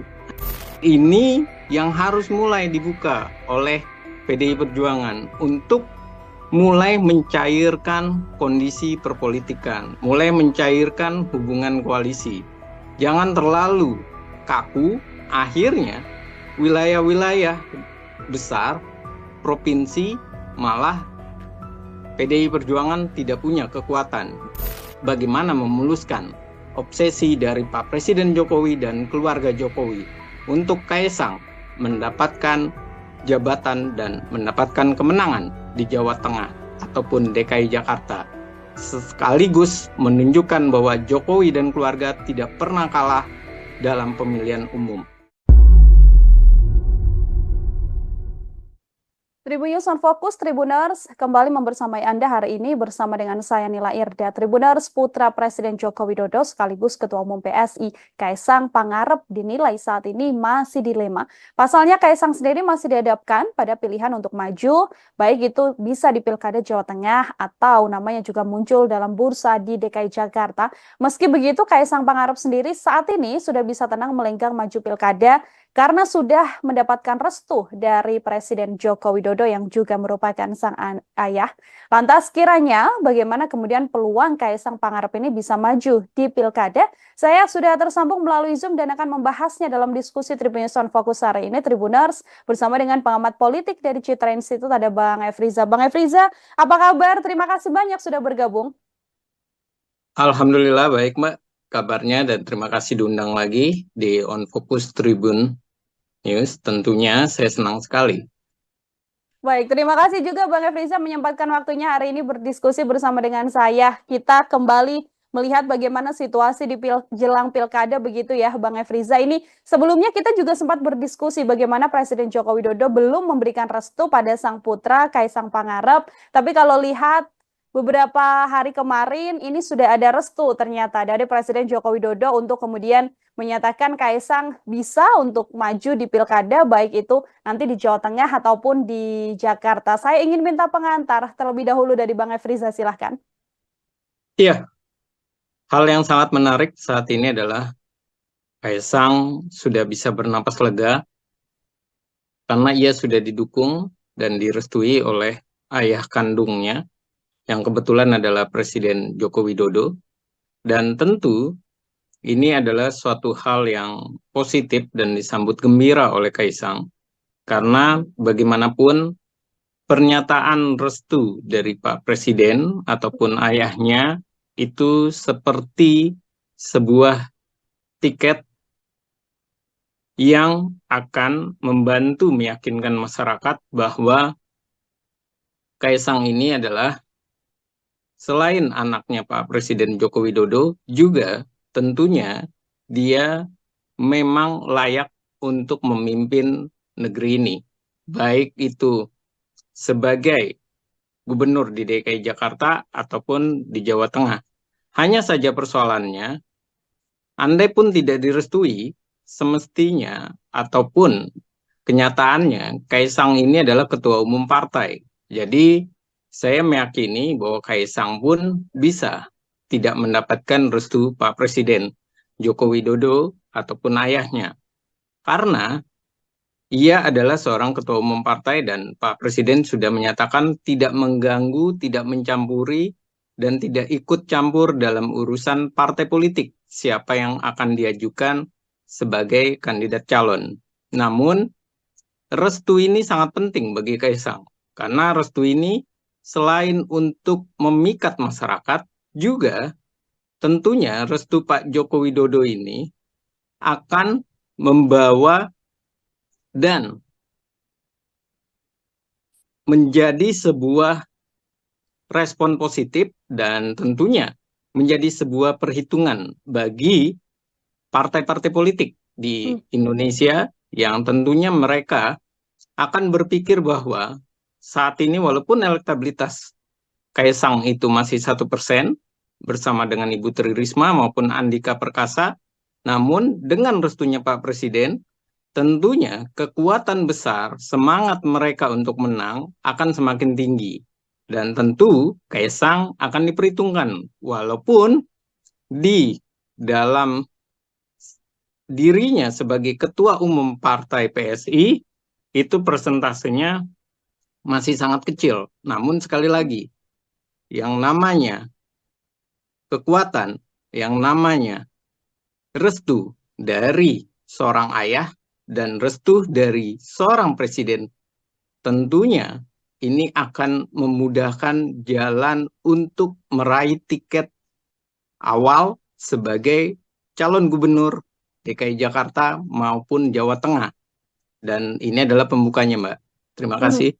Oke, tadi kan kalau di Jakarta Bang Efriza 1% begitu ya elektabilitas dari Kaisang Pangarep, yang mana ini sangat jauh kalau dibandingkan dengan nama-nama beken yang ada seperti Pak Anies Baswedan atau Ahok yang ada di kisaran 20% sekian. Meskipun 1% ini, apakah kemudian apabila nanti Kaisang bisa berpasangan dengan wakil yang tepat, ini artinya Kaisang juga sangat terbuka lebar peluangnya di DKI Jakarta, atau dari analisa Bang Efriza seperti apa? Ya, kalau di DKI Jakarta saya melihat dan meyakini, mencermati perkembangannya, Kaisang ini memungkinkan di DKI Jakarta memilih untuk menduduki kursi nomor 2 atau sebagai cawagup. Mengapa ia memilih untuk kursi nomor 2? Jelas bahwa elektabilitasnya sangat jauh, hanya 1%. Dan ia sangat menginginkan sekali bagaimana ia bisa dipasangkan dengan Ridwan Kamil. Hanya saja persoalannya, Ridwan Kamil ini masih dikunci oleh Partai Golkar. Partai Golkar mengharapkan Ridwan Kamil nantinya masuk atau maju di Jawa Barat. Sementara kalau Ridwan Kamil maju di Jawa Barat, tentunya Gerindra yang akan sangat kecewa. Karena Gerindra berasa atau meyakini ia bisa mencengkram Jawa Barat dan tidak berbeda satu kursi lagi kalau Golkar maju di Jakarta, sementara Jawa Barat yang diajukan adalah Deddy Mulyadi dari Gerindra, dan ini sangat diapresiasi oleh Gerindra karena peluang Gerindra mencengkram Jawa Barat itu begitu tinggi. Jadi inilah yang menyebabkan nantinya optimis dari Kaisang ini begitu besar. Optimisnya apa? Karena dengan restu Pak Presiden Joko Widodo tentu akan membuat pergerakan politik itu yang tadinya begitu dinamis, yang tidak bisa dikendalikan, bisa jadi bisa dikendalikan oleh Pak Presiden Joko Widodo. Dengan cara misalnya, kalau Kaisang memilih DKI Jakarta, tentu Ridwan Kamil mau tidak mau harus dilepaskan oleh Golkar. Karena ada hubungannya dengan Pak Presiden Joko Widodo. Dari balik layar tentu Pak Presiden akan sangat berperan penting untuk mensukseskan dan membuktikan bahwa keluarga Presiden Jokowi maupun Jokowi sendiri itu tidak pernah kalah di ajang kompetisi, termasuk juga di pilkada, anak-anaknya maupun mantunya. Dan inilah yang dikhawatirkan oleh Pak Jokowi jika tidak direstui, tidak mendapatkan sinyal restu dari Pak Presiden, partai-partai tidak bisa bersatu dan akan membuat presiden buruk bagi Jokowi dan keluarga. Kaisang kalah untuk pertama kali dan sekaligus menunjukkan kekalahan Jokowi dan keluarga pertama kali karena Kaisang. Nah, ini yang beresiko besar. Jadi kalau di DKI Jakarta saya melihat Kaisang bisa jadi dia lebih memilih nomor 2, tapi kalau di Jawa Tengah, ia bisa jadi memilih nomor 1, karena elektabilitasnya besar, hanya saja di Jawa Tengah, ia tidak sebesar di Solo. Di Solo, ia meraih suara ketiga. Di Jawa Tengah, PSI itu cuma 2 kursi, dan tentu ini menjadi perhitungan sekali dan perlu kehati-hatian, tapi sekali lagi, kekuatan dari Kaisang pada dasarnya adalah di Jawa Tengah. Tapi kalau menjadi barometer, itu adalah di DKI Jakarta. Dan ini yang saya rasa membuat Kaisang banyak meninjau mana yang lebih untung dan mana yang lebih merugikan, DKI Jakarta atau Jawa Tengah. Oke, dilihat juga bagaimana peluang kemenangan juga ya, Bang Efriza ya. Bagaimana di Jakarta kursinya ada di kursi nomor 2, artinya wakil gubernur nantinya. Tapi kalau di Jawa Tengah pun sekaligus kalau menjadi gubernur ini juga kemudian angkanya juga relatif tinggi apabila Kaisang nanti berpasangan dan majunya di Jawa Tengah. Karena Jawa Tengah yang kita tahu kan kandang banteng juga, Bang Efriza. Iya, tentu. Yang dihitung itu bukan sekedar elektabilitas saja, tapi tentu juga bagaimana strategi dan peluang kemenangannya begitu besar atau tidak. Kalau melihat Jawa Tengah, walaupun disebut dengan kandang banteng sekalipun, namun harus diperhatikan bahwa kandang banteng itu mengalami penurunan suara Ya. sebanyak 10 kursi. Itu yang pertama di Jawa Tengah. Yang kedua, kandang banteng di Jawa Tengah ini lagi kehilangan sosok figur yang mumpuni, yang elektabilitasnya besar. Bahkan sekelas Bambang Pacul saja itu hanya urutan kelima, kalah dengan Kaisang. Dan berikutnya juga kita harus pahami kekuatan dari Pak Presiden Joko Widodo itu adalah dari Solo dan tentu juga kuat secara pecahan berada di Jawa Tengah. Dan ini tentunya sangat perlu kehati-hatian. Dan inilah kenapa akhirnya PDI Perjuangan juga menimbang kalau Jawa Tengah, kenapa tidak? Misalnya PDI Perjuangan berkoalisi dengan Kaisang. Karena apa? Karena pada dasarnya mereka juga berbicara level pilkada itu tidak selalu harus dibawa dalam cakupan level nasional. Yang pertama itu. Yang kedua, pilkada ini bagi partai adalah bagaimana meraih kemenangan, banyak kemenangan besar di berbagai daerah. Dan yang ketiga, mereka juga memikirkan kalau lawannya tidak sehebat, tidak setangguh dengan Kaisang, dan sisi yang lain juga mereka tahu bahwa Kaisang ini tidak bisa dilihat hanya sebagai anaknya Presiden Joko Widodo. Musuhnya dari, dalam tanda kutip ya, musuhnya dari PDI Perjuangan, Pak Joko Widodo maupun Gibran atau keluarga Jokowi bermusuhan dengan PDI Perjuangan. Tidak bisa dilihat seperti itu saja. Anak Kaisang bagaimanapun adalah ketua umum partai. Dan ini yang harus mulai dibuka oleh PDI Perjuangan untuk mulai mencairkan kondisi perpolitikan, mulai mencairkan hubungan koalisi. Jangan terlalu kaku, akhirnya wilayah-wilayah besar, provinsi, malah PDI Perjuangan tidak punya kekuatan. Dan inilah yang terjadi dengan PKS. Bagaimana PKS menyatakan dia memikirkan opsi bahwa bisa saja mereka bekerja sama dengan PSI karena melihat Kaisang adalah ketua umum partai politik. Dan ini yang harus dibangun oleh PDI Perjuangan semestinya. Jadi bukan sekedar bahwa Kaisang anak presiden, bahwa ini nantinya adalah bernilai buruk bagi organisasi partai politik. PDI Perjuangan tidak bisa dinilai seperti itu, serampangan saja dengan nalar seperti itu atau nilai seperti itu, tapi harus dilihat secara banyak hal, bahwa Kaisang adalah ketua umum partai, elektabilitasnya besar, dan kemudian PDI Perjuangan adalah ini kandang banteng, tapi sisi yang lain, PDI Perjuangan lagi kehilangan sosok calon tangguh di Jawa Tengah. Kenapa tidak sama-sama membangun Jawa Tengah? Ada opsi bagaimana kemudian menjalin hubungan antara PDI Perjuangan yang basicnya juga kuat di Jawa Tengah secara kandang banteng begitu ya Bang Efriza bersama dengan PSI, yakni dalam hal ini adalah Kaisang yang secara elektabilitas memang paling tinggi di Jawa Tengah. Ini kan juga kalau dari Golkar Bang Efriza yang kemarin baru saja direkomendasikan kan pasangan Kaisang Pangarep dengan Yusuf Hamka yang digadang-gadang bisa maju juga di Jawa Tengah. Melihat duet ini, apakah ini adalah duet yang cukup ideal Bang Efriza? Dengan Yusuf Hamka ya Mbak? Iya, kalau berbicara dengan Yusuf Hamka, saya bilang, ataupun dari nadanya PSI pun, baik dari PSI maupun Kaisang, saya rasa mereka tidak tertarik kalau Golkar mengajukan Yusuf Hamka. Kenapa? Karena elektabilitas Kaisang saja 1%. Sementara elektabilitas dari calon wakil gubernurnya itu tidaklah besar. Sisi yang lain, Yusuf Hamka ini memang terkenal, tapi di sisi pebisnis, pengusaha, bukan di sisi popularitas secara masif di masyarakat.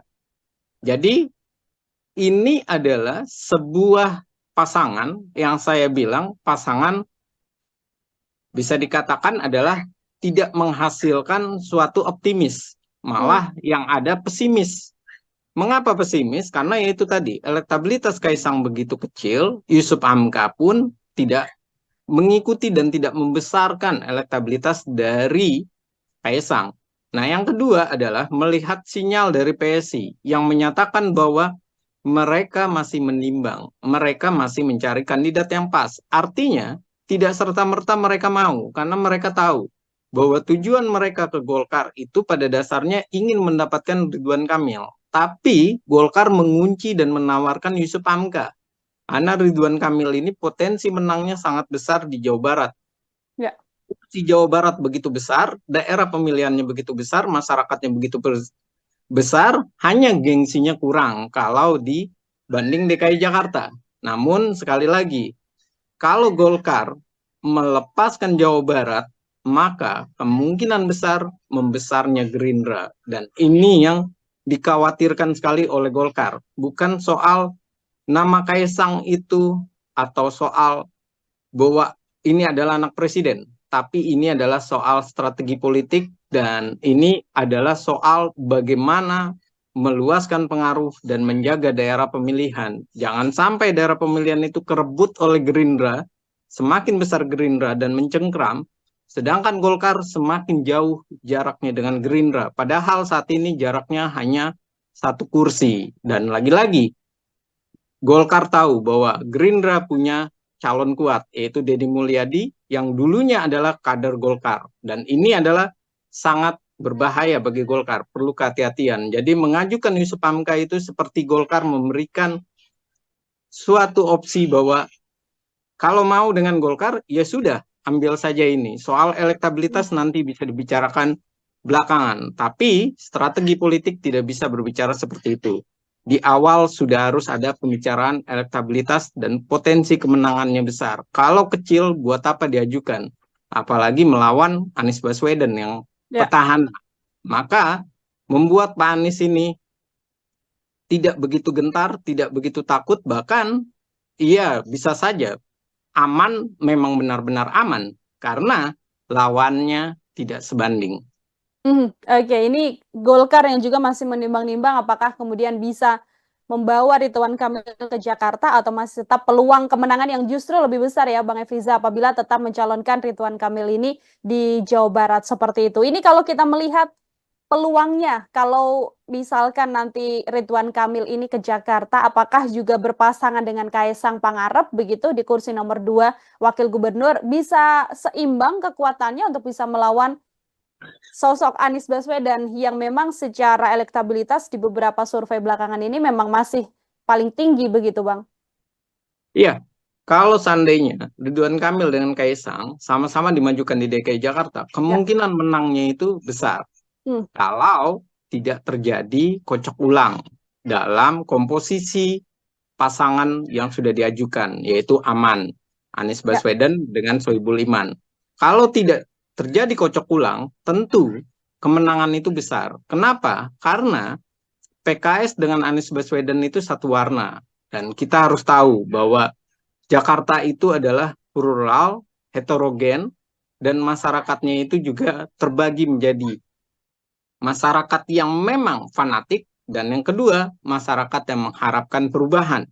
Jadi tidak bisa serta-merta bahwa PKS saat ini DPRD menang, juara pertama, lalu kemudian mereka akan bisa menang melawan Kaisang. Tidak bisa seperti itu, karena ini adalah Jakarta yang kecerdasan emosional, kecerdasan berpikir, maupun intelijensianya itu benar-benar ditimbang. Mereka juga berpendidikan, berpendapatan besar, artinya mereka tahu apa yang mereka inginkan, dan mereka sudah melihat rekam jejak dari Pak Anies dan PKS, yang bisa dikatakan satu sisi memang berhasil, tapi sisi yang lain juga masih pro dan kontra keberhasilannya. Jadi kalau bisa diutarakan masih 50-50, yang menyatakan bahwa Anies Baswedan adalah sukses di DKI Jakarta. Dan ini adalah fakta yang tidak bisa dilepaskan. Jadi kalau Ridwan Kamil yang di DKI Jakarta kemudian dipasangkan dengan Kaisang, ada dua hal yang menarik. Yang pertama adalah masyarakat bisa semakin percaya karena Ridwan Kamil sudah berhasil di Jawa Barat, dan Ridwan Kamil tentunya punya potensi karena ide-idenya, karena keluasan ia berbicara, dan bagaimana ia punya gagasan. Dan ini sangat menarik dinantikan oleh warga DKI. Yang kedua, soal Kaisangnya. Warga DKI masih punya nilai-nilai positif, masih punya nilai-nilai keyakinan bahwa Kaisang sama dan juga identik bahwa ia akan bekerja dengan baik seperti Pak Jokowi waktu dengan Ahok di DKI Jakarta. Dan berikutnya adalah jelas bahwa kedua figur ini adalah figur baru, figur yang menarik, dan figur yang potensial. Karena satunya adalah orang yang sukses di DKI Jakarta, di Jawa Barat, yaitu Pak Ridwan Kamil, dan tentu ia juga menjadi tolok ukur bagi DKI Jakarta kesuksesannya, dan ia juga pantas untuk di DKI Jakarta diperhitungkan oleh warga DKI. Dan yang kedua adalah Kaisangnya ini. Dia adalah seorang pengusaha, dia adalah seorang partai politik, dan partai politiknya juga ada kursi lumayan besar, walaupun nomor urut ke-7. Dan walaupun hanya 8 kursi, tapi masih bisa dinamis pemikiran DKI Jakarta dari PSI ini banyak menyentuh dan banyak membuat masyarakat tertarik. Contohnya saja dengan dari kader PSI yang sangat terlihat sekali mereka lebih punya kekuatan, yaitu Grace Natali yang memenangkan banyak suara di DKI Jakarta, dan tentu ini sangat menjadi animo masyarakat atau membuat masyarakat semakin meyakini bahwa peluang dua kandidat ini sama-sama baik nilainya. Hanya saja Anies Baswedan dengan Sohibul Iman harus dilakukan revisi kalau berhadapan dengan Ridwan Kamil dan Kaisang. Karena bisa jadi tidak mendapatkan mitra koalisi, yang pertama. Yang kedua, tidak mendapatkan antusias dari masyarakat. Animonya berbeda karena adanya Ridwan Kamil dan Kaisang sebagai pengusaha sekaligus duet dengan eksekutif daerah yang berhasil di Jawa Barat. Oke, terakhir Bang Efriza, ini kalau tadi analisa bagaimana Kaisang akan melenggang di Jakarta begitu ya. Sekarang apabila memang Kaisang ini majunya di Jawa Tengah, seperti itu Bang Efriza. Siapa kemudian pasangan yang berpeluang bisa maju bersama dengan Kaisang, lalu peluang kemenangan Kaisang ini akan seperti apa nantinya? Ya, tentu kalau berbicara di Jawa Tengah, saat ini Kim tentu banyak sekali menginginkan atau mengajukan calon, bahkan dari institusi Polri pun sudah diperhitungkan yang mendapatkan elektabilitas besar. Hanya persoalannya adalah yang perlu dilakukan oleh Kaisang saat ini di Jawa Tengah meyakinkan mitra koalisinya. Itu yang pertama. Yang kedua adalah mencari figur yang pas dengan cara dia bisa untuk menjelaskan kekuatan dari nanti koalisinya, visi misinya, dan kemudian mengapa figur itu dipilih. Karena bagaimanapun, walaupun Kaisang elektabilitasnya tinggi, yang menjadi menarik di Jawa Tengah adalah siapa wakilnya. Dari institusi atau lembaga apa, itu yang pertama. Yang kedua adalah sosoknya ini diterima oleh masyarakat secara luas di berbagai partai politik atau tidak. Yang ketiga adalah rekam karir dan rekam kerja di masyarakatnya. Seperti apa? Dan ini tentunya akan menjadi nilai. Dan tentu yang paling berat di Kaisang di Jawa Tengah adalah bagaimana ia memilih dan menjinakkan partai-partai politik. Kenapa? Karena partai-partai politik ini pasti akan berkata bahwa kursi PSI itu kecil, elektabilitas Kaisang saja yang besar. Karena itu, Kaisang tidak bisa serta-merta mengabaikan wakilnya dari partai politik. Tidak bisa dia mengambil wakilnya misalnya dari institusi Polri dengan mengabaikan partai-partai politik. Kalau sampai seperti itu, tentunya yang terjadi adalah mereka kecewa dengan Kaisang sebagai ketua umum, bukan sebagai anaknya presiden ya. Tapi sebagai ketua umum, ia kecewa karena bisa jadi malah yang ada di olok-olok PSI. Udah kursinya kecil, cuma menang karena anaknya presiden, elektabilitasnya, dia juga populer karena di sana adalah daerah pemilihan ayahnya dan kakaknya, tapi ia tidak punya pengaruh besar dan signifikan. Dan ini yang harus benar-benar dimatangkan oleh Kaisang. Dan saya yakin apa yang dilakukan Kaisang saat ini, bagaimana ia mendatangi PKS, kemudian mendatangi Golkar, dan rangka ataupun planning mendatangi partai-partai politik lain, tujuannya cuma dua, yaitu ia mencoba mencari solusi, apakah ia maju di DKI Jakarta atau maju di Jawa Barat. DKI Jakarta adalah nomor 2, sementara bukan Jawa Barat ya, Jawa Tengah itu adalah nomor 1. Kalau dia nomor 2, tentu di Jawa Barat Ridwan Kamil yang ditaruh menemani Kaisang. Dan kalau di Jawa Tengah, tentu Kaisang harus berembuk dengan partai-partai politik. Dan ini tentunya adalah awal mula kekuatan soliditas dari Kim dipertaruhkan wajahnya dengan kemenangan atau kekalahan Kaisang.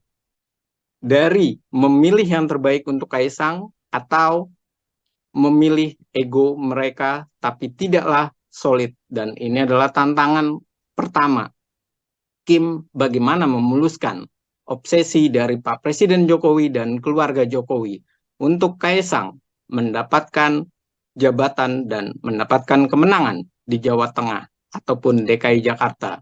Sekaligus menunjukkan bahwa Jokowi dan keluarga tidak pernah kalah dalam pemilihan umum. Oke, ini jadi pertimbangan yang sangat besar, artinya baik itu untuk Kaisang ataupun juga partai politik lain agar tidak salah meletakkan sosok atau tokoh ya Bang Efriza ya, untuk kemudian berlaga nantinya di pilkada baik itu di Jakarta atau di Jawa Barat atau mungkin di Jawa Tengah yang saat ini masih sedang ramai. Baik, Bang Efriza terima kasih banyak, luar biasa sekali kesempatannya berdiskusi hari ini. Kita sama-sama masih melihat dan nantinya semoga bisa berdiskusi kembali sembari melihat bagaimana dinamika pergerakan tokoh-tokoh jelang Pilkada 2024 mendatang. Sekali lagi Bang Efriza, terima kasih banyak. Selamat beraktivitas kembali.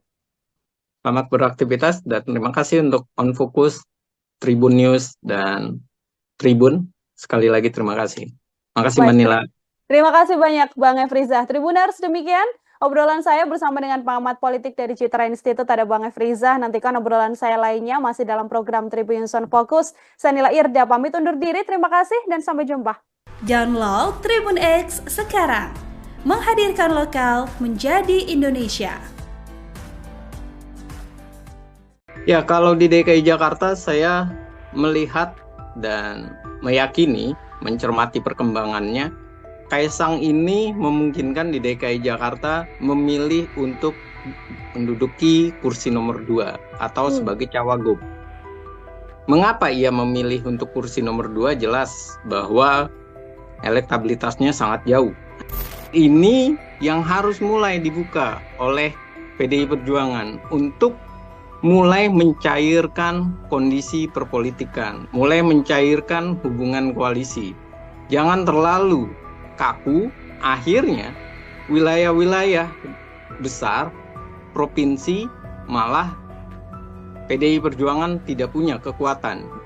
Bagaimana memuluskan obsesi dari Pak Presiden Jokowi dan keluarga Jokowi untuk Kaisang mendapatkan jabatan dan mendapatkan kemenangan di Jawa Tengah ataupun DKI Jakarta, sekaligus menunjukkan bahwa Jokowi dan keluarga tidak pernah kalah dalam pemilihan umum.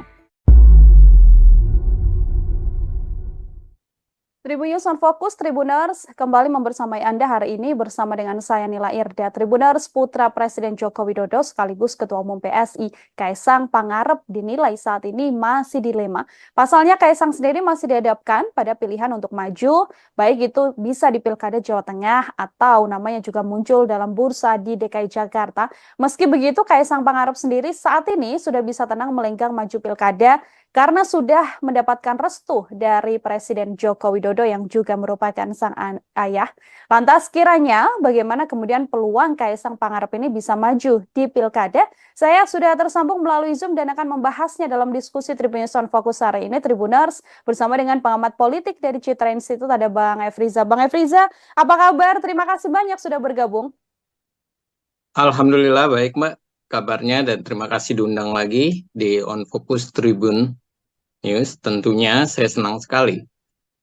Baik, terima kasih juga Bang Efriza menyempatkan waktunya hari ini berdiskusi bersama dengan saya. Kita kembali melihat bagaimana situasi di jelang Pilkada begitu ya Bang Efriza. Ini sebelumnya kita juga sempat berdiskusi bagaimana Presiden Joko Widodo belum memberikan restu pada sang putra Kaisang Pangarep. Tapi kalau lihat beberapa hari kemarin ini sudah ada restu ternyata dari Presiden Joko Widodo untuk kemudian menyatakan Kaisang bisa untuk maju di Pilkada, baik itu nanti di Jawa Tengah ataupun di Jakarta. Saya ingin minta pengantar terlebih dahulu dari Bang Efriza, silahkan. Iya, hal yang sangat menarik saat ini adalah Kaisang sudah bisa bernapas lega karena ia sudah didukung dan direstui oleh ayah kandungnya, yang kebetulan adalah Presiden Joko Widodo. Dan tentu ini adalah suatu hal yang positif dan disambut gembira oleh Kaisang. Karena bagaimanapun pernyataan restu dari Pak Presiden ataupun ayahnya itu seperti sebuah tiket yang akan membantu meyakinkan masyarakat bahwa Kaisang ini adalah selain anaknya Pak Presiden Joko Widodo, juga tentunya dia memang layak untuk memimpin negeri ini. Baik itu sebagai gubernur di DKI Jakarta ataupun di Jawa Tengah. Hanya saja persoalannya, andai pun tidak direstui, semestinya ataupun kenyataannya Kaisang ini adalah ketua umum partai. Jadi saya meyakini bahwa Kaisang pun bisa tidak mendapatkan restu Pak Presiden Joko Widodo ataupun ayahnya. Karena ia adalah seorang ketua umum partai dan Pak Presiden sudah menyatakan tidak mengganggu, tidak mencampuri, dan tidak ikut campur dalam urusan partai politik siapa yang akan diajukan sebagai kandidat calon. Namun, restu ini sangat penting bagi Kaisang. Karena restu ini selain untuk memikat masyarakat, juga tentunya restu Pak Joko Widodo ini akan membawa dan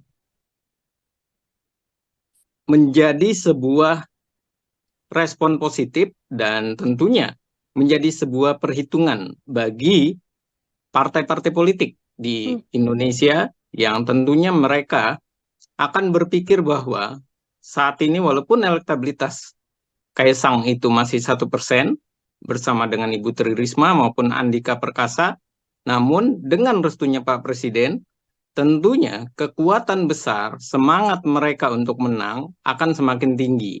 Dan tentu Kaisang akan diperhitungkan, walaupun di dalam dirinya sebagai Ketua Umum Partai PSI, itu persentasenya masih sangat kecil. Namun sekali lagi, yang namanya kekuatan, yang namanya restu dari seorang ayah dan restu dari seorang presiden, tentunya ini akan memudahkan jalan untuk meraih tiket awal sebagai calon gubernur DKI Jakarta maupun Jawa Tengah.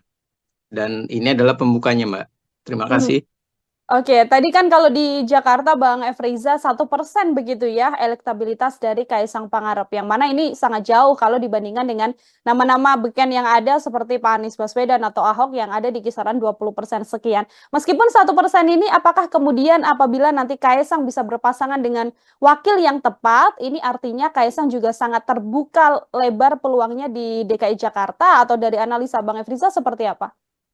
Ya, kalau di DKI Jakarta saya melihat dan meyakini, mencermati perkembangannya, Kaisang ini memungkinkan di DKI Jakarta memilih untuk menduduki kursi nomor 2 atau sebagai cawagup.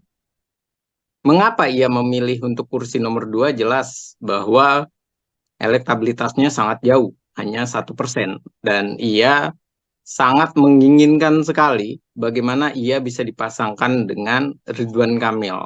Hanya saja persoalannya, Ridwan Kamil ini masih dikunci oleh Partai Golkar. Partai Golkar mengharapkan Ridwan Kamil nantinya masuk atau maju di Jawa Barat. Sementara kalau Ridwan Kamil maju di Jawa Barat, tentunya Gerindra yang akan sangat kecewa karena Gerindra berasa atau meyakini ia bisa mencengkram Jawa Barat dan tidak berbeda satu kursi lagi kalau Golkar maju di Jakarta, sementara Jawa Barat yang diajukan adalah Deddy Mulyadi dari Gerindra, dan ini sangat diapresiasi oleh Gerindra karena peluang Gerindra mencengkram Jawa Barat itu begitu tinggi. Jadi inilah yang menyebabkan nantinya optimis dari Kaisang ini begitu besar. Optimisnya apa? Karena dengan restu Pak Presiden Joko Widodo tentu akan membuat pergerakan politik itu yang tadinya begitu dinamis, yang tidak bisa dikendalikan, bisa jadi bisa dikendalikan oleh Pak Presiden Joko Widodo. Dengan cara misalnya, kalau Kaisang memilih DKI Jakarta, tentu Ridwan Kamil mau tidak mau harus dilepaskan oleh Golkar. Karena ada hubungannya dengan Pak Presiden Joko Widodo. Dari balik layar tentu Pak Presiden akan sangat berperan penting untuk mensukseskan dan membuktikan bahwa keluarga Presiden Jokowi maupun Jokowi sendiri itu tidak pernah kalah di ajang kompetisi, termasuk juga di pilkada, anak-anaknya maupun mantunya. Dan inilah yang dikhawatirkan oleh Pak Jokowi jika tidak direstui, tidak mendapatkan sinyal restu dari Pak Presiden, partai-partai tidak bisa bersatu dan akan membuat presiden buruk bagi Jokowi dan keluarga. Kaisang kalah untuk pertama kali dan sekaligus menunjukkan kekalahan Jokowi dan keluarga pertama kali karena Kaisang. Nah, ini yang beresiko besar. Jadi kalau di DKI Jakarta saya melihat Kaisang bisa jadi dia lebih memilih nomor 2, tapi kalau di Jawa Tengah ia bisa jadi memilih nomor 1 karena elektabilitasnya besar. Hanya saja di Jawa Tengah ia tidak sebesar di Solo. Di Solo, ia meraih suara ketiga. Di Jawa Tengah, PSI itu cuma 2 kursi. Dan tentu ini menjadi perhitungan sekali dan perlu kehati-hatian. Tapi sekali lagi, kekuatan dari Kaisang pada dasarnya adalah di Jawa Tengah. Tapi kalau menjadi barometer, itu adalah di DKI Jakarta. Dan ini yang saya rasa membuat Kaisang banyak meninjau mana yang lebih untung dan mana yang lebih merugikan, DKI Jakarta atau Jawa Tengah. Oke, dilihat juga bagaimana peluang kemenangan juga ya, Bang Efriza ya. Bagaimana di Jakarta kursinya ada di kursi nomor 2, artinya wakil gubernur nantinya. Tapi kalau di Jawa Tengah pun sekaligus kalau menjadi gubernur ini juga kemudian angkanya juga relatif tinggi apabila Kaisang nanti berpasangan dan majunya di Jawa Tengah. Karena Jawa Tengah yang kita tahu kan kandang banteng juga, Bang Efriza. Iya, tentu. Yang dihitung itu bukan sekedar elektabilitas saja, tapi tentu juga bagaimana strategi dan peluang kemenangannya begitu besar atau tidak. Kalau melihat Jawa Tengah, walaupun disebut dengan kandang banteng sekalipun, namun harus diperhatikan bahwa kandang banteng itu mengalami penurunan suara Ya. sebanyak 10 kursi. Itu yang pertama di Jawa Tengah. Yang kedua, kandang banteng di Jawa Tengah ini lagi kehilangan sosok figur yang mumpuni, yang elektabilitasnya besar. Bahkan sekelas Bambang Pacul saja itu hanya urutan kelima, kalah dengan Kaisang.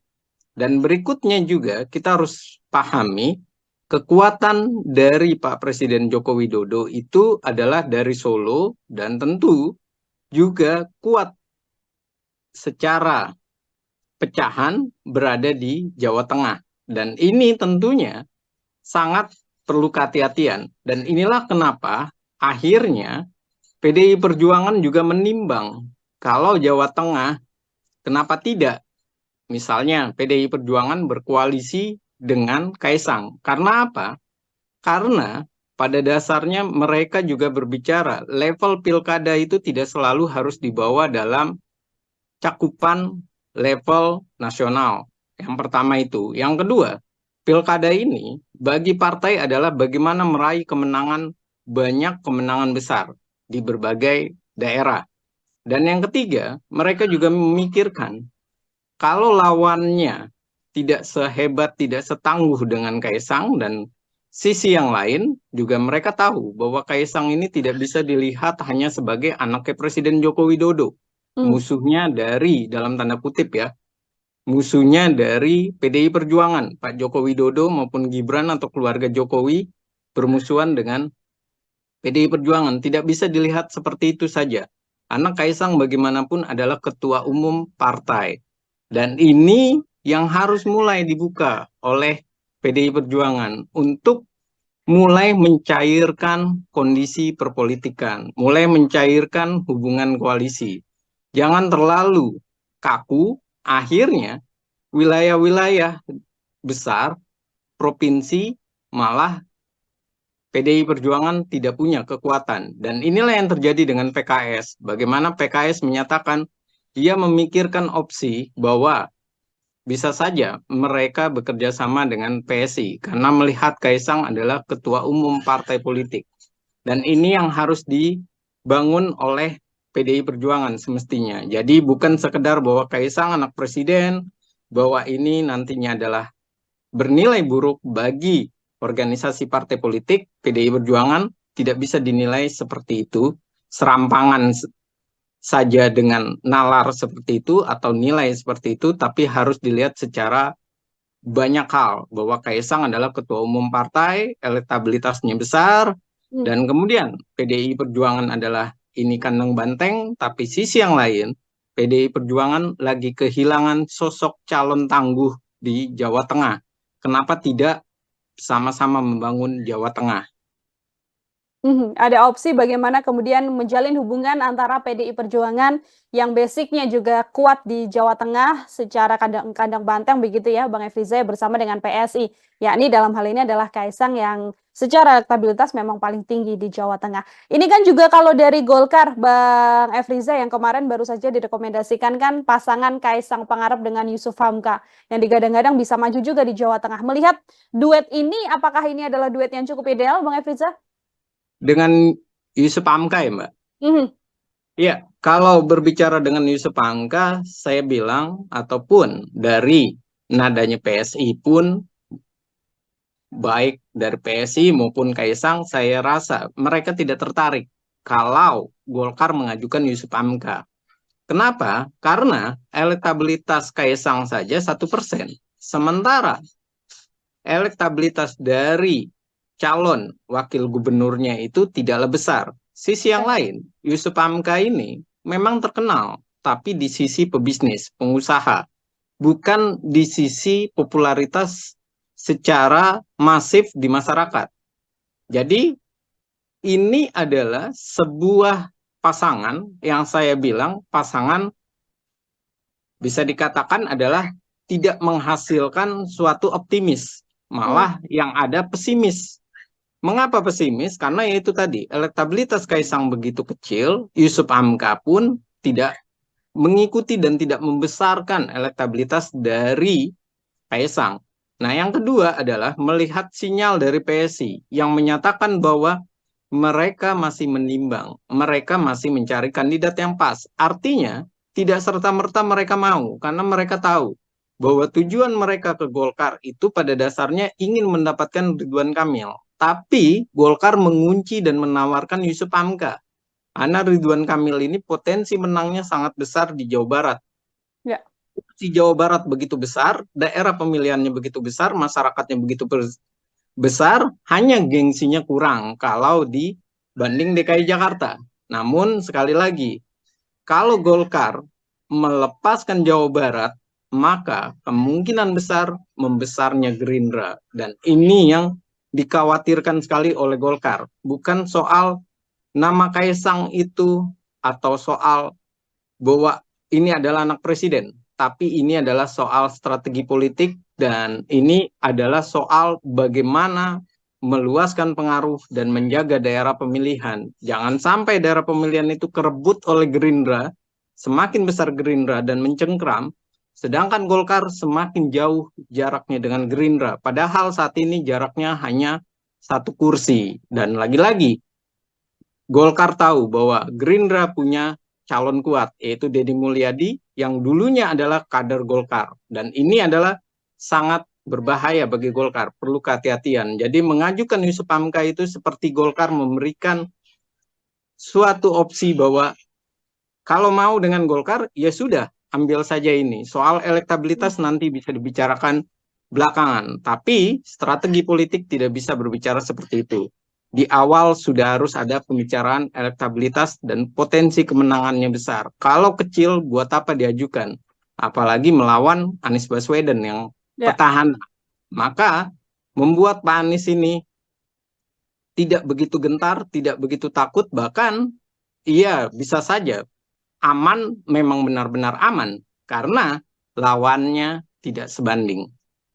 Oke, ini Golkar yang juga masih menimbang-nimbang apakah kemudian bisa membawa Ridwan Kamil ke Jakarta atau masih tetap peluang kemenangan yang justru lebih besar ya Bang Efriza apabila tetap mencalonkan Ridwan Kamil ini di Jawa Barat seperti itu. Ini kalau kita melihat peluangnya, kalau misalkan nanti Ridwan Kamil ini ke Jakarta, apakah juga berpasangan dengan Kaisang Pangarep begitu di kursi nomor 2 Wakil Gubernur, bisa seimbang kekuatannya untuk bisa melawan sosok Anies Baswedan yang memang secara elektabilitas di beberapa survei belakangan ini memang masih paling tinggi begitu Bang?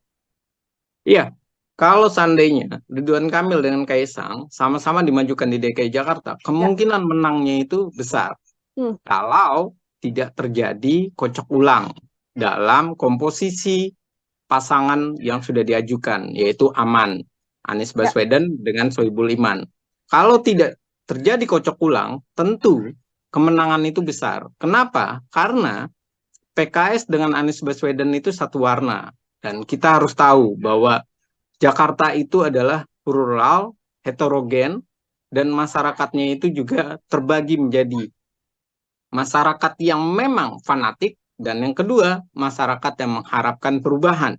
Jadi tidak bisa serta-merta bahwa PKS saat ini DPRD menang, juara pertama, lalu kemudian mereka akan bisa menang melawan Kaisang. Tidak bisa seperti itu, karena ini adalah Jakarta yang kecerdasan emosional, kecerdasan berpikir, maupun intelijensianya itu benar-benar ditimbang. Mereka juga berpendidikan, berpendapatan besar, artinya mereka tahu apa yang mereka inginkan, dan mereka sudah melihat rekam jejak dari Pak Anies dan PKS, yang bisa dikatakan satu sisi memang berhasil, tapi sisi yang lain juga masih pro dan kontra keberhasilannya. Jadi kalau bisa diutarakan masih 50-50, yang menyatakan bahwa Anies Baswedan adalah sukses di DKI Jakarta. Dan ini adalah fakta yang tidak bisa dilepaskan. Jadi kalau Ridwan Kamil yang di DKI Jakarta kemudian dipasangkan dengan Kaisang, ada dua hal yang menarik. Yang pertama adalah masyarakat bisa semakin percaya karena Ridwan Kamil sudah berhasil di Jawa Barat, dan Ridwan Kamil tentunya punya potensi karena ide-idenya, karena keluasan ia berbicara, dan bagaimana ia punya gagasan. Dan ini sangat menarik dinantikan oleh warga DKI. Yang kedua, soal Kaisangnya. Warga DKI masih punya nilai-nilai positif, masih punya nilai-nilai keyakinan bahwa Kaisang sama dan juga identik bahwa ia akan bekerja dengan baik seperti Pak Jokowi waktu dengan Ahok di DKI Jakarta. Dan berikutnya adalah jelas bahwa kedua figur ini adalah figur baru, figur yang menarik, dan figur yang potensial. Karena satunya adalah orang yang sukses di DKI Jakarta, di Jawa Barat, yaitu Pak Ridwan Kamil, dan tentu ia juga menjadi tolok ukur bagi DKI Jakarta kesuksesannya, dan ia juga pantas untuk di DKI Jakarta diperhitungkan oleh warga DKI. Dan yang kedua adalah Kaisangnya ini. Dia adalah seorang pengusaha, dia adalah seorang partai politik, dan partai politiknya juga ada kursi lumayan besar, walaupun nomor urut ke-7. Dan walaupun hanya 8 kursi, tapi masih bisa dinamis pemikiran DKI Jakarta dari PSI ini banyak menyentuh dan banyak membuat masyarakat tertarik. Contohnya saja dengan dari kader PSI yang sangat terlihat sekali mereka lebih punya kekuatan, yaitu Grace Natali yang memenangkan banyak suara di DKI Jakarta, dan tentu ini sangat menjadi animo masyarakat atau membuat masyarakat semakin meyakini bahwa peluang dua kandidat ini sama-sama baik nilainya. Hanya saja Anies Baswedan dengan Sohibul Iman harus dilakukan revisi kalau berhadapan dengan Ridwan Kamil dan Kaisang.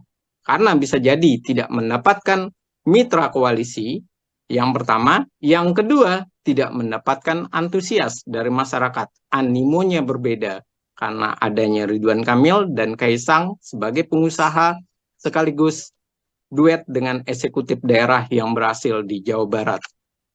Oke, terakhir Bang Efriza, ini kalau tadi analisa bagaimana Kaisang akan melenggang di Jakarta begitu ya. Sekarang apabila memang Kaisang ini majunya di Jawa Tengah, seperti itu Bang Efriza. Siapa kemudian pasangan yang berpeluang bisa maju bersama dengan Kaisang? Lalu peluang kemenangan Kaisang ini akan seperti apa nantinya?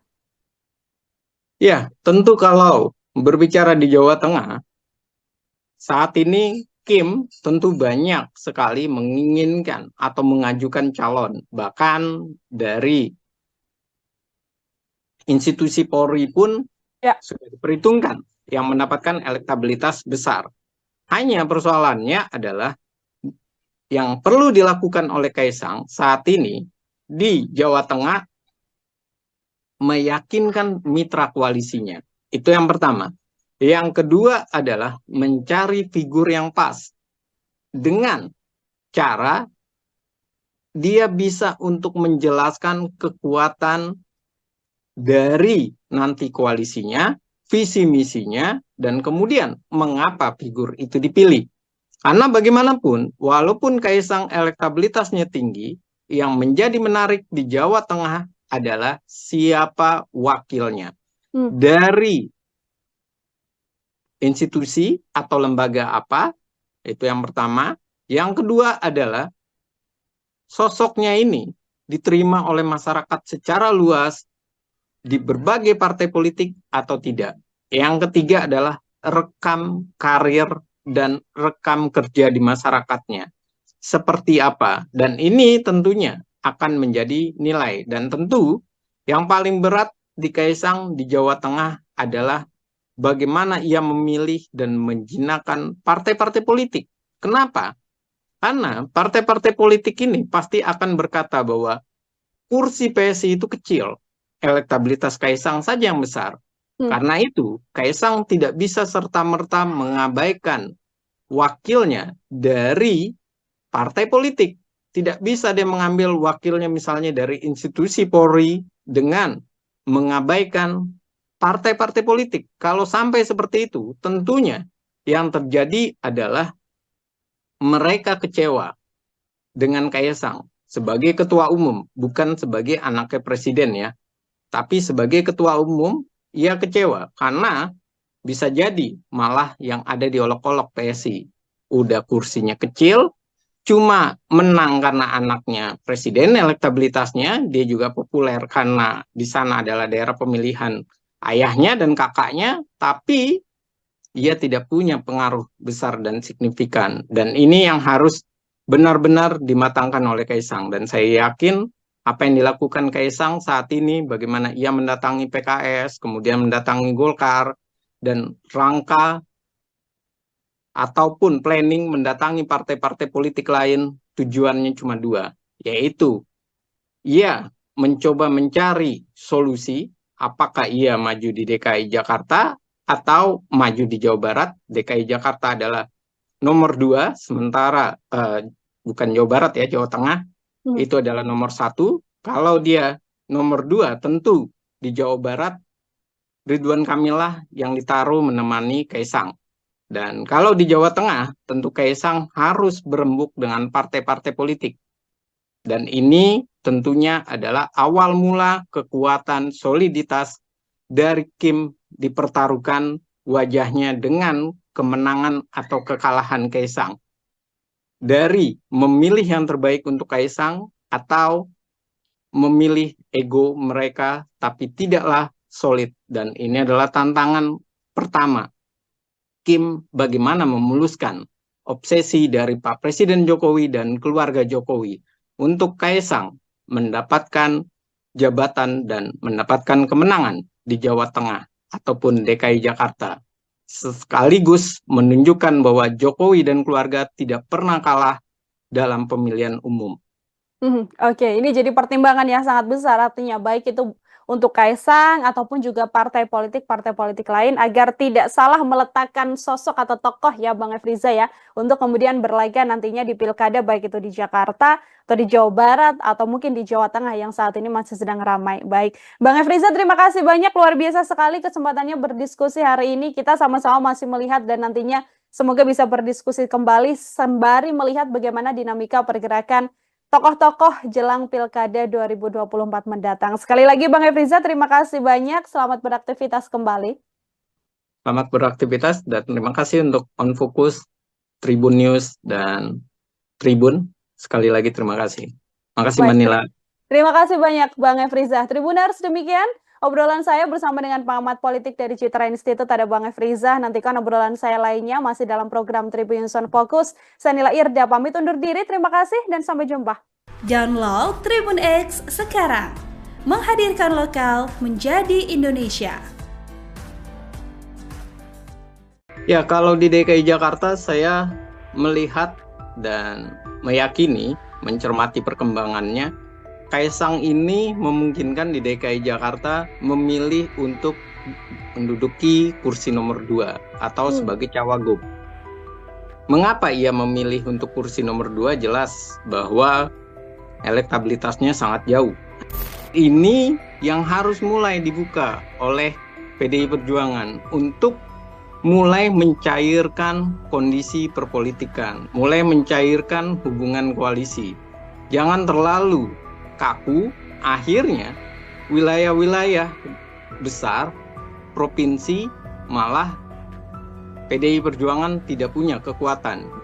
Bagaimana memuluskan obsesi dari Pak Presiden Jokowi dan keluarga Jokowi untuk Kaisang mendapatkan jabatan dan mendapatkan kemenangan di Jawa Tengah ataupun DKI Jakarta, sekaligus menunjukkan bahwa Jokowi dan keluarga tidak pernah kalah dalam pemilihan umum. Tribunnews on Fokus, Tribuners, kembali membersamai Anda hari ini bersama dengan saya Nila Irda. Tribuners, putra Presiden Joko Widodo sekaligus Ketua Umum PSI, Kaisang Pangarep dinilai saat ini masih dilema. Pasalnya Kaisang sendiri masih dihadapkan pada pilihan untuk maju, baik itu bisa di Pilkada Jawa Tengah atau namanya juga muncul dalam bursa di DKI Jakarta. Meski begitu, Kaisang Pangarep sendiri saat ini sudah bisa tenang melenggang maju Pilkada karena sudah mendapatkan restu dari Presiden Joko Widodo yang juga merupakan sang ayah. Lantas kiranya bagaimana kemudian peluang Kaisang Pangarep ini bisa maju di Pilkada? Saya sudah tersambung melalui Zoom dan akan membahasnya dalam diskusi Tribunnews on Fokus hari ini, Tribuners, bersama dengan pengamat politik dari Citra Institute, ada Bang Efriza. Bang Efriza, apa kabar? Terima kasih banyak sudah bergabung. Alhamdulillah baik Mbak kabarnya, dan terima kasih diundang lagi di On Focus Tribun News. Tentunya saya senang sekali. Baik, terima kasih juga Bang Efriza menyempatkan waktunya hari ini berdiskusi bersama dengan saya. Kita kembali melihat bagaimana situasi di jelang Pilkada begitu ya Bang Efriza. Ini sebelumnya kita juga sempat berdiskusi bagaimana Presiden Joko Widodo belum memberikan restu pada sang putra Kaisang Pangarep. Tapi kalau lihat beberapa hari kemarin ini sudah ada restu ternyata dari Presiden Joko Widodo untuk kemudian menyatakan Kaisang bisa untuk maju di Pilkada, baik itu nanti di Jawa Tengah ataupun di Jakarta. Saya ingin minta pengantar terlebih dahulu dari Bang Efriza, silahkan. Iya, hal yang sangat menarik saat ini adalah Kaisang sudah bisa bernapas lega karena ia sudah didukung dan direstui oleh ayah kandungnya, yang kebetulan adalah Presiden Joko Widodo. Dan tentu ini adalah suatu hal yang positif dan disambut gembira oleh Kaisang, karena bagaimanapun pernyataan restu dari Pak Presiden ataupun ayahnya itu seperti sebuah tiket yang akan membantu meyakinkan masyarakat bahwa Kaisang ini adalah selain anaknya Pak Presiden Joko Widodo, juga tentunya dia memang layak untuk memimpin negeri ini. Baik itu sebagai gubernur di DKI Jakarta ataupun di Jawa Tengah. Hanya saja persoalannya, andai pun tidak direstui, semestinya ataupun kenyataannya Kaisang ini adalah ketua umum partai. Jadi saya meyakini bahwa Kaisang pun bisa tidak mendapatkan restu Pak Presiden Joko Widodo ataupun ayahnya. Karena ia adalah seorang ketua umum partai dan Pak Presiden sudah menyatakan tidak mengganggu, tidak mencampuri, dan tidak ikut campur dalam urusan partai politik siapa yang akan diajukan sebagai kandidat calon. Namun, restu ini sangat penting bagi Kaisang. Karena restu ini selain untuk memikat masyarakat, juga tentunya restu Pak Joko Widodo ini akan membawa dan menjadi sebuah respon positif dan tentunya menjadi sebuah perhitungan bagi partai-partai politik di Indonesia yang tentunya mereka akan berpikir bahwa saat ini walaupun elektabilitas Kaisang itu masih 1% bersama dengan Ibu Tri Risma maupun Andika Perkasa, Namun dengan restunya Pak Presiden, tentunya kekuatan besar, semangat mereka untuk menang akan semakin tinggi. Dan tentu Kaisang akan diperhitungkan, walaupun di dalam dirinya sebagai ketua umum partai PSI, itu persentasenya masih sangat kecil. Namun sekali lagi, yang namanya kekuatan, yang namanya restu dari seorang ayah dan restu dari seorang presiden, tentunya ini akan memudahkan jalan untuk meraih tiket awal sebagai calon gubernur DKI Jakarta maupun Jawa Tengah. Dan ini adalah pembukanya, Mbak. Terima kasih.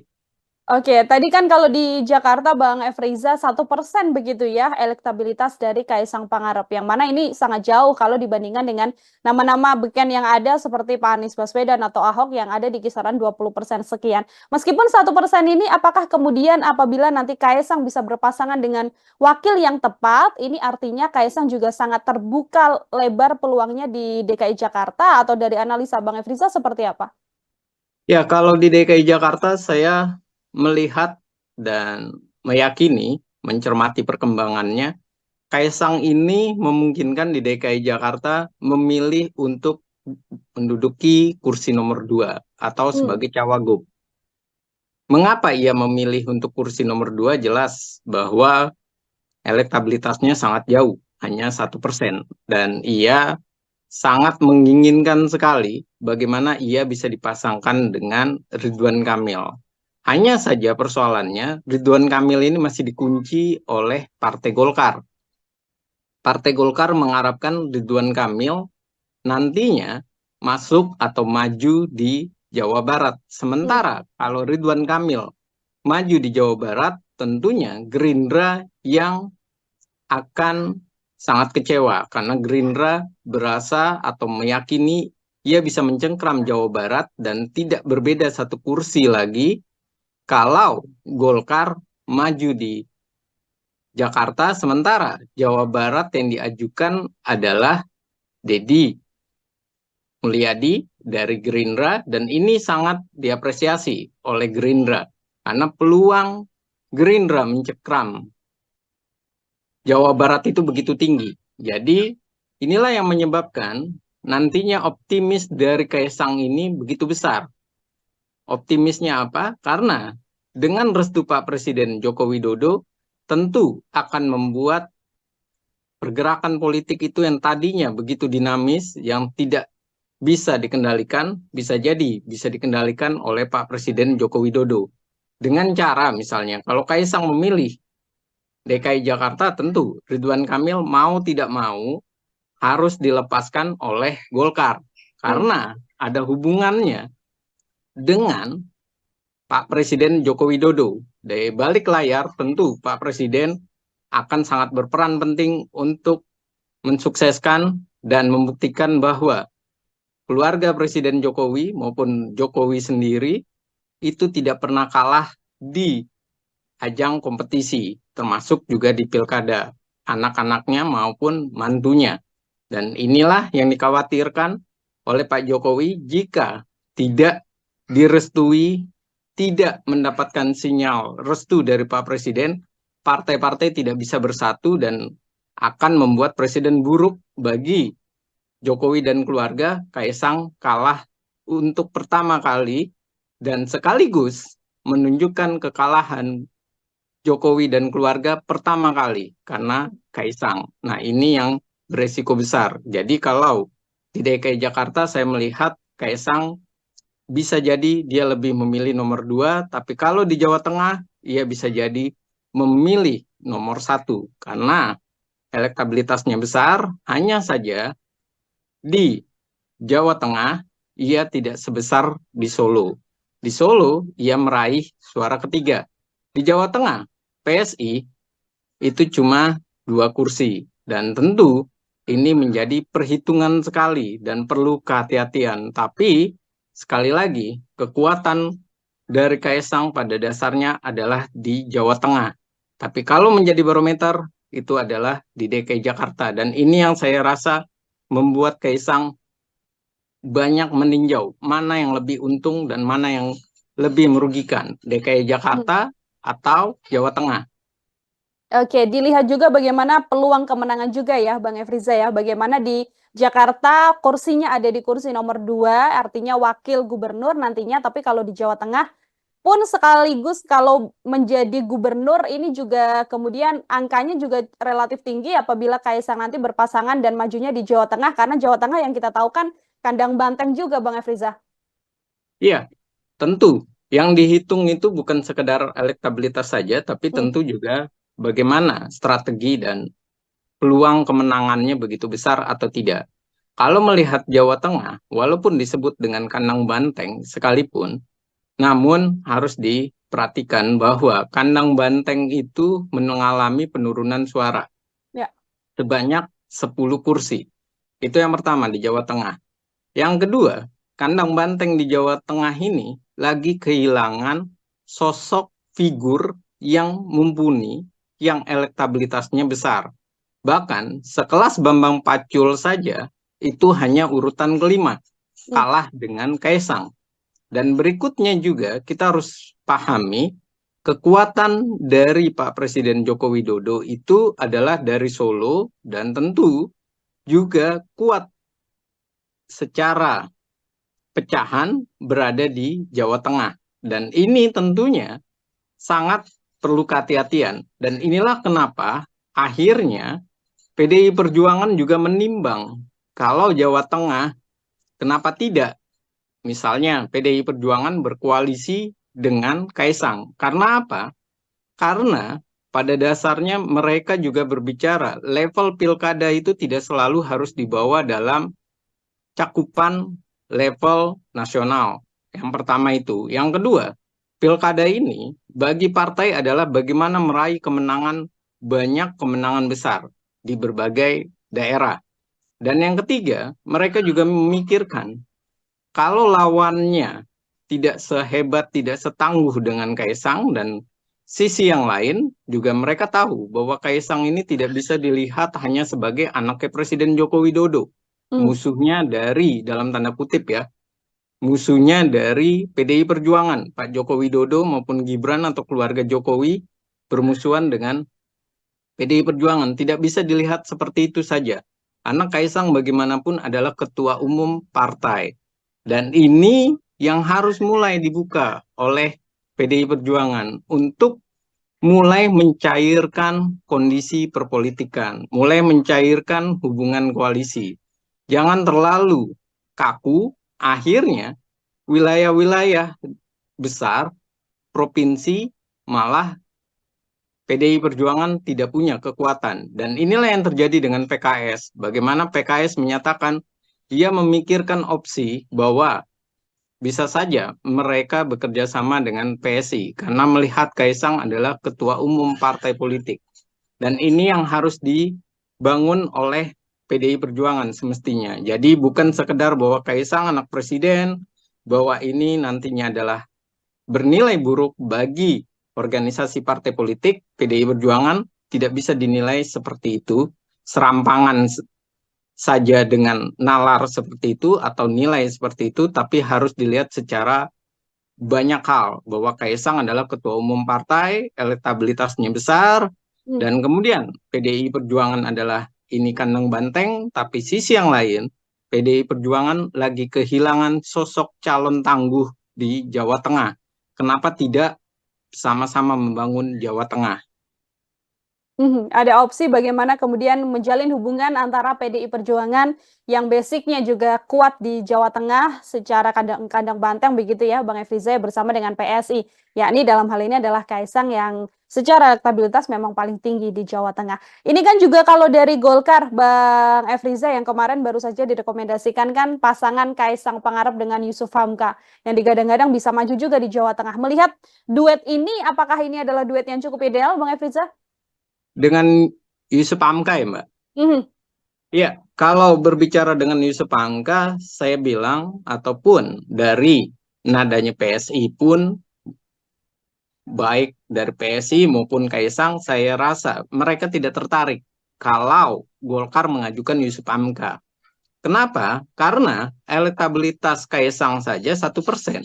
Sementara elektabilitas dari calon wakil gubernurnya itu tidaklah besar. Sisi yang lain, Yusuf Hamka ini memang terkenal, tapi di sisi pebisnis, pengusaha, bukan di sisi popularitas secara masif di masyarakat. Jadi ini adalah sebuah pasangan yang saya bilang pasangan bisa dikatakan adalah tidak menghasilkan suatu optimis, malah yang ada pesimis. Mengapa pesimis? Karena itu tadi, elektabilitas Kaisang begitu kecil, Yusuf Hamka pun tidak mengikuti dan tidak membesarkan elektabilitas dari Kaisang. Nah, yang kedua adalah melihat sinyal dari PSI yang menyatakan bahwa mereka masih menimbang, mereka masih mencari kandidat yang pas. Artinya, tidak serta-merta mereka mau, karena mereka tahu bahwa tujuan mereka ke Golkar itu pada dasarnya ingin mendapatkan Ridwan Kamil. Tapi Golkar mengunci dan menawarkan Yusuf Hamka. Karena Ridwan Kamil ini potensi menangnya sangat besar di Jawa Barat. Ya. Di Jawa Barat begitu besar, daerah pemilihannya begitu besar, masyarakatnya begitu besar, hanya gengsinya kurang kalau dibanding DKI Jakarta.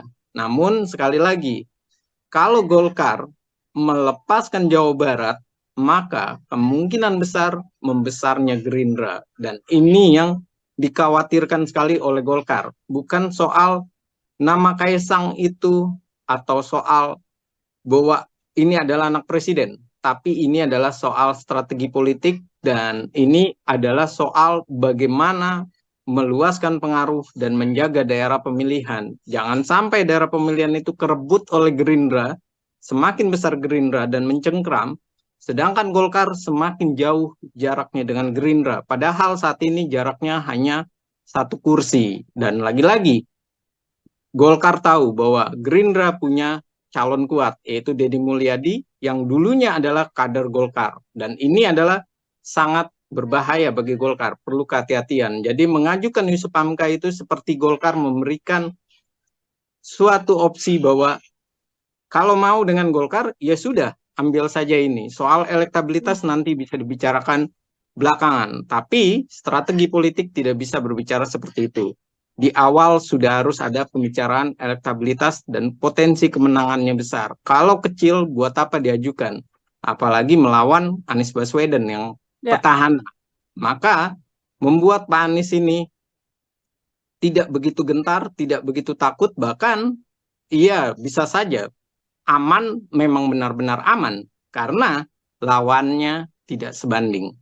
Oke, ini Golkar yang juga masih menimbang-nimbang apakah kemudian bisa membawa Ridwan Kamil ke Jakarta atau masih tetap peluang kemenangan yang justru lebih besar ya Bang Efriza apabila tetap mencalonkan Ridwan Kamil ini di Jawa Barat seperti itu. Ini kalau kita melihat peluangnya, kalau misalkan nanti Ridwan Kamil ini ke Jakarta, apakah juga berpasangan dengan Kaisang Pangarep begitu di kursi nomor 2 Wakil Gubernur, bisa seimbang kekuatannya untuk bisa melawan sosok Anies Baswedan yang memang secara elektabilitas di beberapa survei belakangan ini memang masih paling tinggi begitu Bang? Iya, kalau seandainya Ridwan Kamil dengan Kaisang sama-sama dimajukan di DKI Jakarta, kemungkinan menangnya itu besar. Kalau tidak terjadi kocok ulang dalam komposisi pasangan yang sudah diajukan, yaitu aman, Anies Baswedan dengan Sohibul Iman. Kalau tidak terjadi kocok ulang, tentu kemenangan itu besar. Kenapa? Karena PKS dengan Anies Baswedan itu satu warna. Dan kita harus tahu bahwa Jakarta itu adalah plural, heterogen, dan masyarakatnya itu juga terbagi menjadi masyarakat yang memang fanatik, dan yang kedua, masyarakat yang mengharapkan perubahan. Jadi tidak bisa serta-merta bahwa PKS saat ini DPRD menang, juara pertama, lalu kemudian mereka akan bisa menang melawan Kaisang. Tidak bisa seperti itu, karena ini adalah Jakarta yang kecerdasan emosional, kecerdasan berpikir, maupun intelijensianya itu benar-benar ditimbang.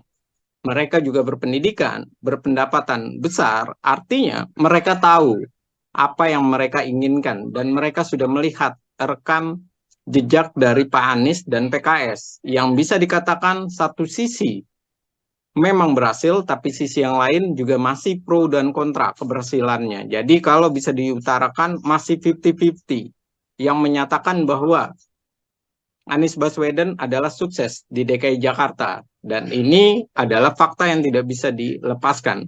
Jadi kalau Ridwan Kamil yang di DKI Jakarta kemudian dipasangkan dengan Kaisang, ada dua hal yang menarik. Yang pertama adalah masyarakat bisa semakin percaya karena Ridwan Kamil sudah berhasil di Jawa Barat, dan Ridwan Kamil tentunya punya potensi karena ide-idenya, karena keluasan ia berbicara, dan bagaimana ia punya gagasan.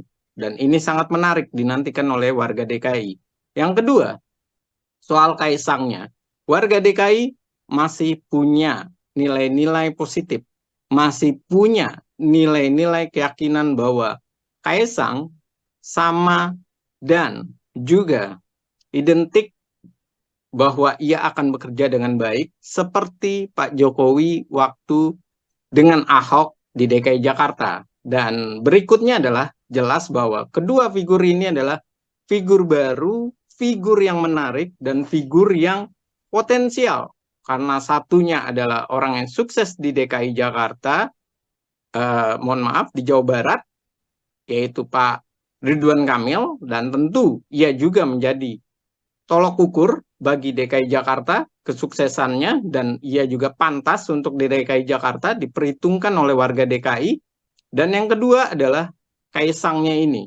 Dia adalah seorang pengusaha, dia adalah seorang partai politik, dan partai politiknya juga ada kursi lumayan besar, walaupun nomor urut ke-7. Dan walaupun hanya 8 kursi, tapi masih bisa dinamis pemikiran DKI Jakarta dari PSI ini banyak menyentuh dan banyak membuat masyarakat tertarik. Contohnya saja dengan dari kader PSI yang sangat terlihat sekali mereka lebih punya kekuatan, yaitu Grace Natali yang memenangkan banyak suara di DKI Jakarta, dan tentu ini sangat menjadi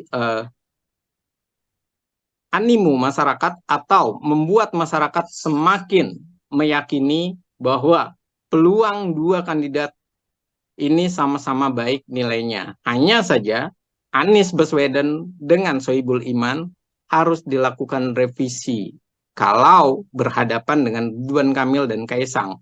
Karena bisa jadi tidak mendapatkan mitra koalisi, yang pertama. Yang kedua, tidak mendapatkan antusias dari masyarakat. Animonya berbeda karena adanya Ridwan Kamil dan Kaisang sebagai pengusaha sekaligus duet dengan eksekutif daerah yang berhasil di Jawa Barat. Oke, terakhir Bang Efriza, ini kalau tadi analisa bagaimana Kaisang akan melenggang di Jakarta begitu ya. Sekarang apabila memang Kaisang ini majunya di Jawa Tengah seperti itu Bang Efriza, siapa kemudian pasangan yang berpeluang bisa maju bersama dengan Kaisang? Lalu peluang kemenangan Kaisang ini akan seperti apa nantinya? Ya, tentu kalau berbicara di Jawa Tengah, saat ini Kim tentu banyak sekali menginginkan atau mengajukan calon. Bahkan dari institusi Polri pun sudah diperhitungkan yang mendapatkan elektabilitas besar. Hanya persoalannya adalah yang perlu dilakukan oleh Kaisang saat ini di Jawa Tengah meyakinkan mitra koalisinya. Itu yang pertama. Yang kedua adalah mencari figur yang pas dengan cara dia bisa untuk menjelaskan kekuatan dari nanti koalisinya, visi misinya, dan kemudian mengapa figur itu dipilih. Karena bagaimanapun, walaupun Kaisang elektabilitasnya tinggi, yang menjadi menarik di Jawa Tengah adalah siapa wakilnya. Dari institusi atau lembaga apa, itu yang pertama. Yang kedua adalah sosoknya ini diterima oleh masyarakat secara luas di berbagai partai politik atau tidak. Yang ketiga adalah rekam karir dan rekam kerja di masyarakatnya seperti apa. Dan ini tentunya akan menjadi nilai. Dan tentu yang paling berat di Kaisang di Jawa Tengah adalah bagaimana ia memilih dan menjinakkan partai-partai politik. Kenapa? Karena partai-partai politik ini pasti akan berkata bahwa kursi PSI itu kecil, elektabilitas Kaisang saja yang besar. Karena itu, Kaisang tidak bisa serta-merta mengabaikan wakilnya dari partai politik. Tidak bisa dia mengambil wakilnya misalnya dari institusi Polri dengan mengabaikan partai-partai politik. Kalau sampai seperti itu, tentunya yang terjadi adalah mereka kecewa dengan Kaisang sebagai ketua umum, bukan sebagai anaknya presiden ya.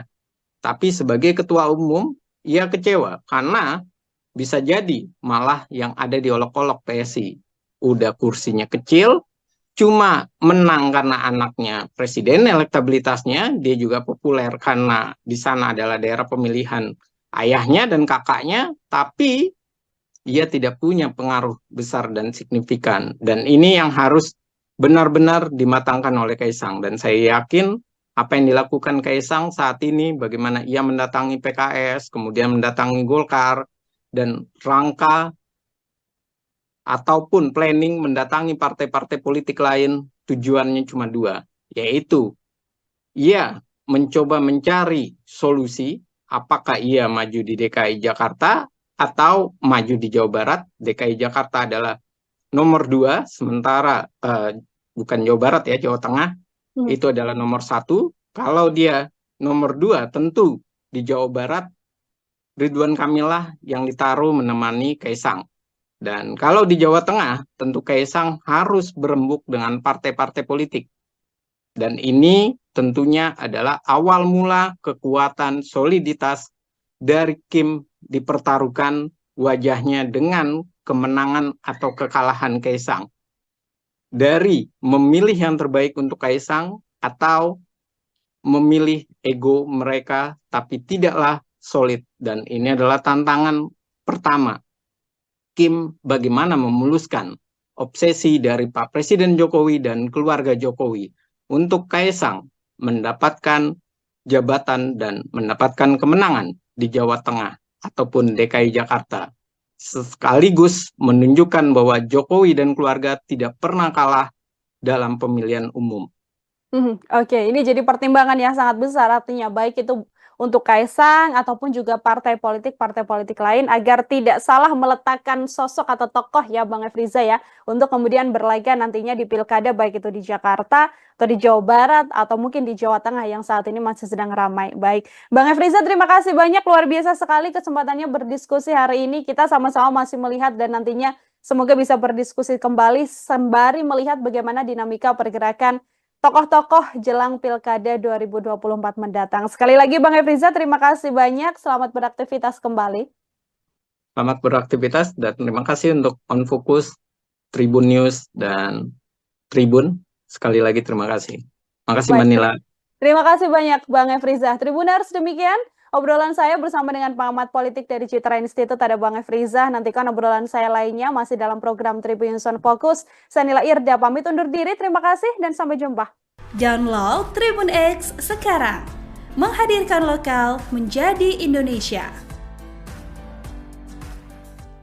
Ya, kalau di DKI Jakarta saya melihat dan meyakini, mencermati perkembangannya, Kaisang ini memungkinkan di DKI Jakarta memilih untuk menduduki kursi nomor 2 atau sebagai cawagup. Mengapa ia memilih untuk kursi nomor 2? Jelas bahwa elektabilitasnya sangat jauh. Ini yang harus mulai dibuka oleh PDI Perjuangan untuk mulai mencairkan kondisi perpolitikan, mulai mencairkan hubungan koalisi. Jangan terlalu kaku, akhirnya wilayah-wilayah besar, provinsi, malah PDI Perjuangan tidak punya kekuatan. Bagaimana memuluskan obsesi dari Pak Presiden Jokowi dan keluarga Jokowi untuk Kaisang mendapatkan jabatan dan mendapatkan kemenangan di Jawa Tengah ataupun DKI Jakarta, sekaligus menunjukkan bahwa Jokowi dan keluarga tidak pernah kalah dalam pemilihan umum. Tribun News on Fokus, Tribuners, kembali membersamai Anda hari ini bersama dengan saya Nila Irda. Tribuners, putra Presiden Joko Widodo sekaligus Ketua Umum PSI, Kaisang Pangarep dinilai saat ini masih dilema. Pasalnya Kaisang sendiri masih dihadapkan pada pilihan untuk maju, baik itu bisa di Pilkada Jawa Tengah atau namanya juga muncul dalam bursa di DKI Jakarta. Meski begitu, Kaisang Pangarep sendiri saat ini sudah bisa tenang melenggang maju Pilkada karena sudah mendapatkan restu dari Presiden Joko Widodo yang juga merupakan sang ayah. Lantas kiranya bagaimana kemudian peluang Kaisang Pangarep ini bisa maju di Pilkada? Saya sudah tersambung melalui Zoom dan akan membahasnya dalam diskusi Tribun News on Fokus hari ini, Tribuners, bersama dengan pengamat politik dari Citra Institute, ada Bang Efriza. Bang Efriza, apa kabar? Terima kasih banyak sudah bergabung. Alhamdulillah baik Mbak kabarnya, dan terima kasih diundang lagi di On Focus Tribun News. Tentunya saya senang sekali. Baik, terima kasih juga Bang Efriza menyempatkan waktunya hari ini berdiskusi bersama dengan saya. Kita kembali melihat bagaimana situasi di jelang Pilkada begitu ya Bang Efriza. Ini sebelumnya kita juga sempat berdiskusi bagaimana Presiden Joko Widodo belum memberikan restu pada sang putra Kaisang Pangarep. Tapi kalau lihat beberapa hari kemarin ini sudah ada restu ternyata dari Presiden Joko Widodo untuk kemudian menyatakan Kaisang bisa untuk maju di Pilkada, baik itu nanti di Jawa Tengah ataupun di Jakarta. Saya ingin minta pengantar terlebih dahulu dari Bang Efriza, silahkan. Iya, hal yang sangat menarik saat ini adalah Kaisang sudah bisa bernapas lega karena ia sudah didukung dan direstui oleh ayah kandungnya, yang kebetulan adalah Presiden Joko Widodo.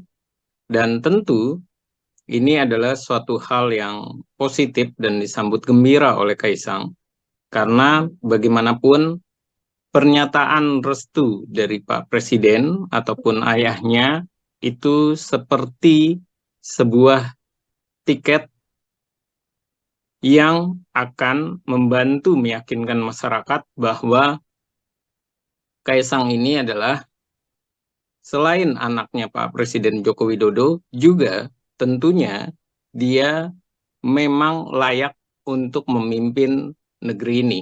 Baik itu sebagai gubernur di DKI Jakarta ataupun di Jawa Tengah. Hanya saja persoalannya, andai pun tidak direstui, semestinya ataupun kenyataannya Kaisang ini adalah ketua umum partai. Jadi saya meyakini bahwa Kaisang pun bisa tidak mendapatkan restu Pak Presiden Joko Widodo ataupun ayahnya. Karena ia adalah seorang ketua umum partai dan Pak Presiden sudah menyatakan tidak mengganggu, tidak mencampuri, dan tidak ikut campur dalam urusan partai politik siapa yang akan diajukan sebagai kandidat calon. Namun, restu ini sangat penting bagi Kaisang. Karena restu ini selain untuk memikat masyarakat, juga tentunya restu Pak Joko Widodo ini akan membawa dan menjadi sebuah respon positif dan tentunya menjadi sebuah perhitungan bagi partai-partai politik di Indonesia yang tentunya mereka akan berpikir bahwa saat ini walaupun elektabilitas Kaisang itu masih 1% bersama dengan Ibu Tri Risma maupun Andika Perkasa, namun dengan restunya Pak Presiden, tentunya kekuatan besar, semangat mereka untuk menang akan semakin tinggi.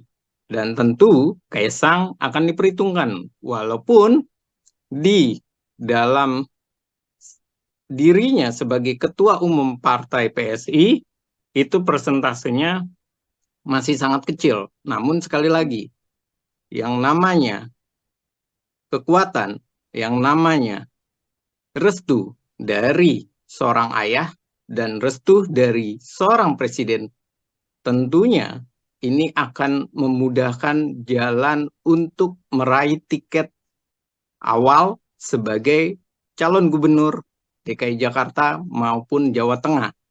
Dan ini adalah pembukanya, Mbak. Terima kasih.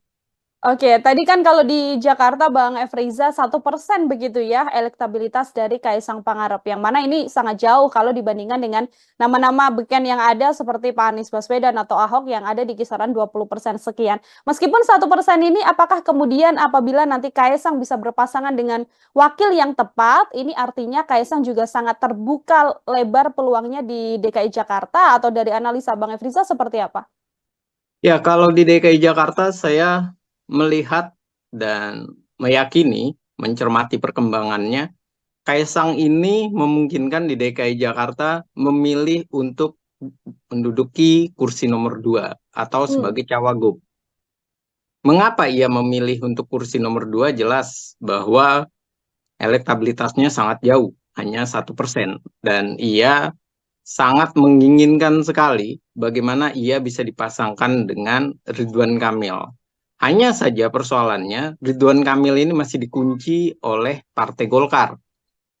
Partai Golkar mengharapkan Ridwan Kamil nantinya masuk atau maju di Jawa Barat. Hmm. Sementara kalau Ridwan Kamil maju di Jawa Barat, tentunya Gerindra yang akan sangat kecewa karena Gerindra berasa atau meyakini ia bisa mencengkram Jawa Barat dan tidak berbeda satu kursi lagi kalau Golkar maju di Jakarta, sementara Jawa Barat yang diajukan adalah Dedi Mulyadi dari Gerindra, dan ini sangat diapresiasi oleh Gerindra karena peluang Gerindra mencekram Jawa Barat itu begitu tinggi. Jadi inilah yang menyebabkan nantinya optimis dari Kaisang ini begitu besar.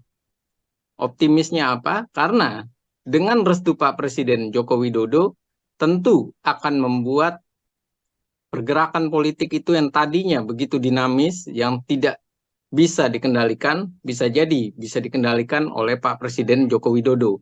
Dengan cara misalnya, kalau Kaisang memilih DKI Jakarta, tentu Ridwan Kamil mau tidak mau harus dilepaskan oleh Golkar. Hmm. Karena ada hubungannya dengan Pak Presiden Joko Widodo. Dari balik layar tentu Pak Presiden akan sangat berperan penting untuk mensukseskan dan membuktikan bahwa keluarga Presiden Jokowi maupun Jokowi sendiri itu tidak pernah kalah di ajang kompetisi, termasuk juga di pilkada, anak-anaknya maupun mantunya.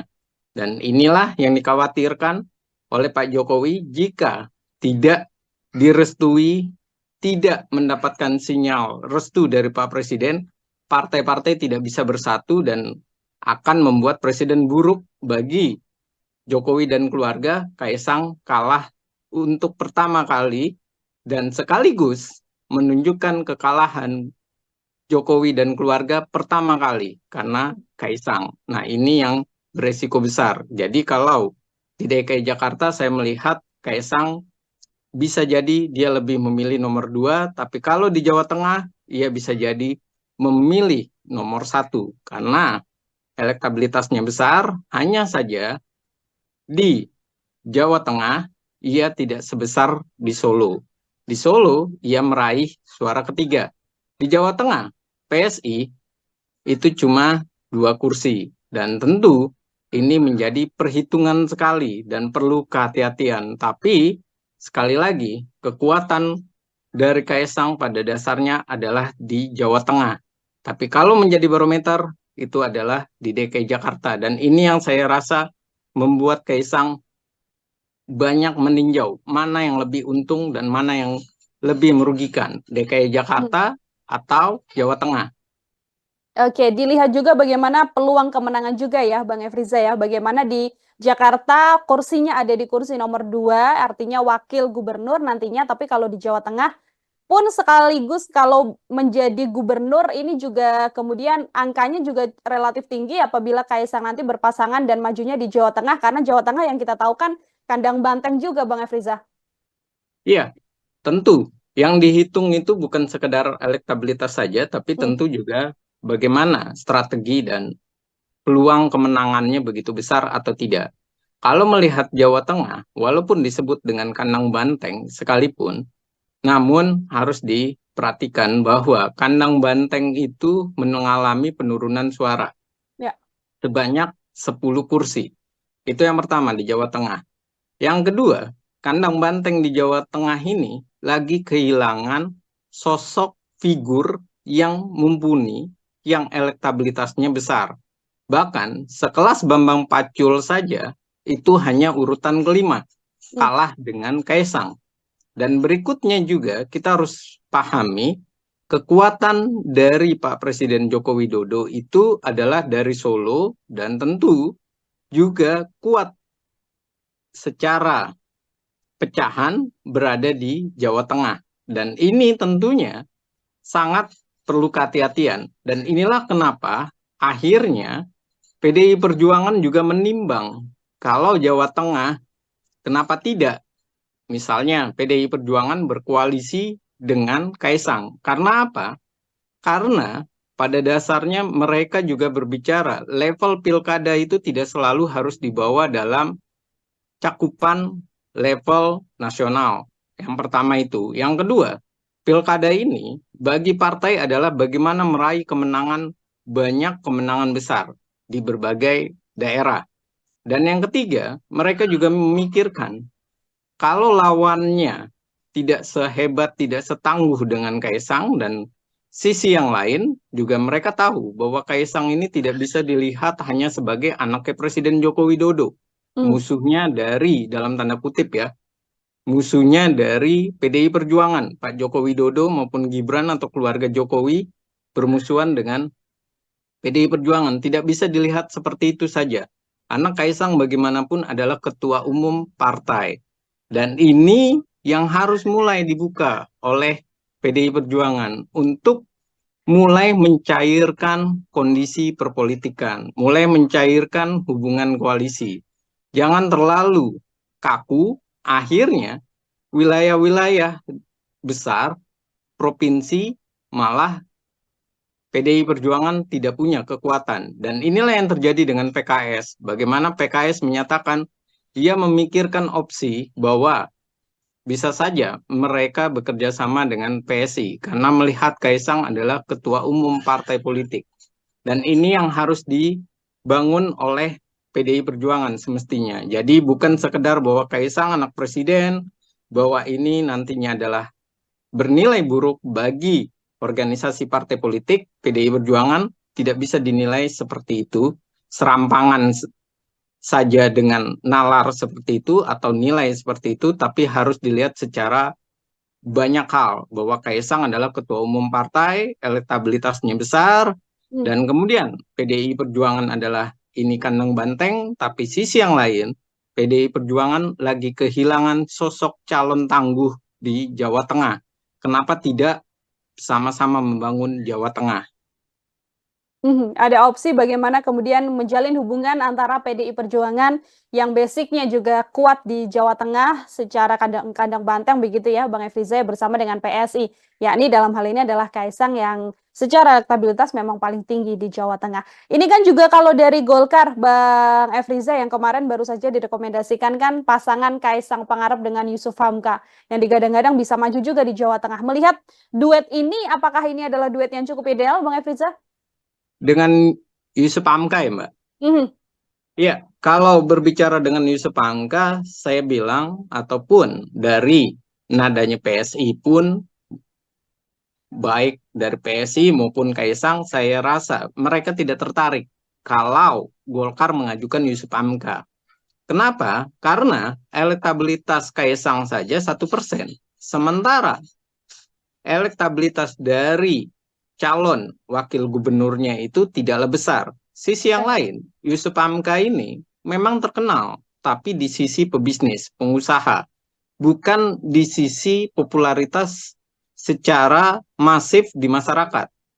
Jadi ini adalah sebuah pasangan yang saya bilang pasangan bisa dikatakan adalah tidak menghasilkan suatu optimis, malah yang ada pesimis. Mengapa pesimis? Karena itu tadi, elektabilitas Kaisang begitu kecil, Yusuf Hamka pun tidak mengikuti dan tidak membesarkan elektabilitas dari Kaisang. Nah, yang kedua adalah melihat sinyal dari PSI yang menyatakan bahwa mereka masih menimbang, mereka masih mencari kandidat yang pas. Artinya, tidak serta-merta mereka mau, karena mereka tahu bahwa tujuan mereka ke Golkar itu pada dasarnya ingin mendapatkan Ridwan Kamil. Tapi Golkar mengunci dan menawarkan Yusuf Hamka. Karena Ridwan Kamil ini potensi menangnya sangat besar di Jawa Barat. Ya. Di Jawa Barat begitu besar, daerah pemilihannya begitu besar, masyarakatnya begitu besar, hanya gengsinya kurang kalau dibanding DKI Jakarta. Namun sekali lagi, kalau Golkar melepaskan Jawa Barat, maka kemungkinan besar membesarnya Gerindra. Dan ini yang dikhawatirkan sekali oleh Golkar. Bukan soal nama Kaisang itu atau soal bahwa ini adalah anak presiden, tapi ini adalah soal strategi politik dan ini adalah soal bagaimana meluaskan pengaruh dan menjaga daerah pemilihan. Jangan sampai daerah pemilihan itu kerebut oleh Gerindra, semakin besar Gerindra dan mencengkram, sedangkan Golkar semakin jauh jaraknya dengan Gerindra. Padahal saat ini jaraknya hanya 1 kursi. Dan lagi-lagi, Golkar tahu bahwa Gerindra punya calon kuat, yaitu Deddy Mulyadi, yang dulunya adalah kader Golkar. Dan ini adalah sangat berbahaya bagi Golkar, perlu kehati-hatian. Jadi mengajukan Yusuf Hamka itu seperti Golkar memberikan suatu opsi bahwa kalau mau dengan Golkar, ya sudah, ambil saja ini. Soal elektabilitas nanti bisa dibicarakan belakangan. Tapi strategi politik tidak bisa berbicara seperti itu. Di awal sudah harus ada pembicaraan elektabilitas dan potensi kemenangannya besar. Kalau kecil, buat apa diajukan? Apalagi melawan Anies Baswedan yang petahana. Maka membuat Pak Anies ini tidak begitu gentar, tidak begitu takut, bahkan iya bisa saja aman, memang benar-benar aman, karena lawannya tidak sebanding. Oke, ini Golkar yang juga masih menimbang-nimbang apakah kemudian bisa membawa Ridwan Kamil ke Jakarta atau masih tetap peluang kemenangan yang justru lebih besar ya Bang Efriza apabila tetap mencalonkan Ridwan Kamil ini di Jawa Barat seperti itu. Ini kalau kita melihat peluangnya, kalau misalkan nanti Ridwan Kamil ini ke Jakarta, apakah juga berpasangan dengan Kaisang Pangarep begitu di kursi nomor 2 Wakil Gubernur, bisa seimbang kekuatannya untuk bisa melawan sosok Anies Baswedan yang memang secara elektabilitas di beberapa survei belakangan ini memang masih paling tinggi begitu Bang? Iya, kalau seandainya Ridwan Kamil dengan Kaisang sama-sama dimajukan di DKI Jakarta, kemungkinan menangnya itu besar. Kalau tidak terjadi kocok ulang dalam komposisi pasangan yang sudah diajukan, yaitu aman, Anies Baswedan dengan Sohibul Iman. Kalau tidak terjadi kocok ulang, tentu kemenangan itu besar. Kenapa? Karena PKS dengan Anies Baswedan itu satu warna. Dan kita harus tahu bahwa Jakarta itu adalah plural, heterogen, dan masyarakatnya itu juga terbagi menjadi masyarakat yang memang fanatik, dan yang kedua, masyarakat yang mengharapkan perubahan. Jadi tidak bisa serta-merta bahwa PKS saat ini DPRD menang, juara pertama, lalu kemudian mereka akan bisa menang melawan Kaisang. Tidak bisa seperti itu, karena ini adalah Jakarta yang kecerdasan emosional, kecerdasan berpikir, maupun intelijensianya itu benar-benar ditimbang. Mereka juga berpendidikan, berpendapatan besar, artinya mereka tahu apa yang mereka inginkan, dan mereka sudah melihat rekam jejak dari Pak Anies dan PKS yang bisa dikatakan satu sisi memang berhasil, tapi sisi yang lain juga masih pro dan kontra keberhasilannya. Jadi kalau bisa diutarakan masih 50-50, yang menyatakan bahwa Anies Baswedan adalah sukses di DKI Jakarta, dan ini adalah fakta yang tidak bisa dilepaskan. Jadi kalau Ridwan Kamil yang di DKI Jakarta kemudian dipasangkan dengan Kaisang, ada dua hal yang menarik. Yang pertama adalah masyarakat bisa semakin percaya karena Ridwan Kamil sudah berhasil di Jawa Barat, dan Ridwan Kamil tentunya punya potensi karena ide-idenya, karena keluasan ia berbicara, dan bagaimana ia punya gagasan. Dan ini sangat menarik dinantikan oleh warga DKI. Yang kedua, soal Kaisangnya. Warga DKI masih punya nilai-nilai positif, masih punya nilai-nilai keyakinan bahwa Kaisang sama dan juga identik bahwa ia akan bekerja dengan baik seperti Pak Jokowi waktu dengan Ahok di DKI Jakarta. Dan berikutnya adalah jelas bahwa kedua figur ini adalah figur baru, figur yang menarik, dan figur yang potensial. Karena satunya adalah orang yang sukses di DKI Jakarta, di Jawa Barat, yaitu Pak Ridwan Kamil, dan tentu ia juga menjadi tolok ukur bagi DKI Jakarta kesuksesannya, dan ia juga pantas untuk di DKI Jakarta diperhitungkan oleh warga DKI. Dan yang kedua adalah Kaisangnya ini.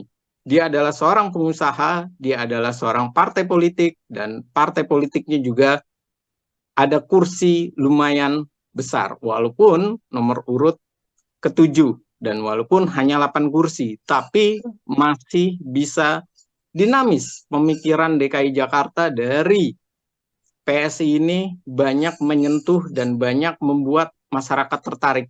Contohnya saja dengan dari kader PSI yang sangat terlihat sekali mereka lebih punya kekuatan, yaitu Grace Natali yang memenangkan banyak suara di DKI Jakarta, dan tentu ini sangat menjadi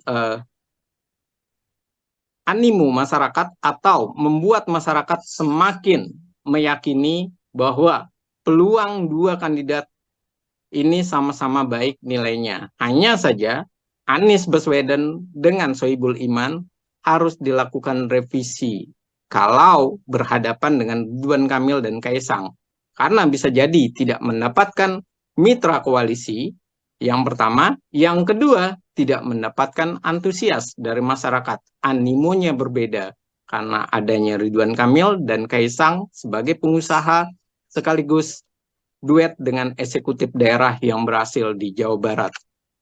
Oke, terakhir Bang Efriza, ini kalau tadi analisa bagaimana Kaisang akan melenggang di Jakarta begitu ya. Sekarang apabila memang Kaisang ini majunya di Jawa Tengah seperti itu Bang Efriza, siapa kemudian pasangan yang berpeluang bisa maju bersama dengan Kaisang? Lalu peluang kemenangan Kaisang ini akan seperti apa nantinya? Ya, tentu kalau berbicara di Jawa Tengah, saat ini Kim tentu banyak sekali menginginkan atau mengajukan calon. Bahkan dari institusi Polri pun sudah diperhitungkan yang mendapatkan elektabilitas besar. Hanya persoalannya adalah yang perlu dilakukan oleh Kaisang saat ini di Jawa Tengah meyakinkan mitra koalisinya. Itu yang pertama. Yang kedua adalah mencari figur yang pas dengan cara dia bisa untuk menjelaskan kekuatan dari nanti koalisinya, visi misinya, dan kemudian mengapa figur itu dipilih. Karena bagaimanapun, walaupun Kaisang elektabilitasnya tinggi, yang menjadi menarik di Jawa Tengah adalah siapa wakilnya. Dari institusi atau lembaga apa, itu yang pertama. Yang kedua adalah sosoknya ini diterima oleh masyarakat secara luas di berbagai partai politik atau tidak. Yang ketiga adalah rekam karir dan rekam kerja di masyarakatnya. Seperti apa? Dan ini tentunya akan menjadi nilai. Dan tentu yang paling berat di Kaisang di Jawa Tengah adalah bagaimana ia memilih dan menjinakkan partai-partai politik. Kenapa? Karena partai-partai politik ini pasti akan berkata bahwa kursi PSI itu kecil, elektabilitas Kaisang saja yang besar. Karena itu, Kaisang tidak bisa serta-merta mengabaikan wakilnya dari partai politik. Tidak bisa dia mengambil wakilnya misalnya dari institusi Polri dengan mengabaikan partai-partai politik. Kalau sampai seperti itu, tentunya yang terjadi adalah mereka kecewa dengan Kaisang sebagai ketua umum, bukan sebagai anaknya presiden ya. Tapi sebagai ketua umum, ia kecewa karena bisa jadi malah yang ada di olok-olok PSI.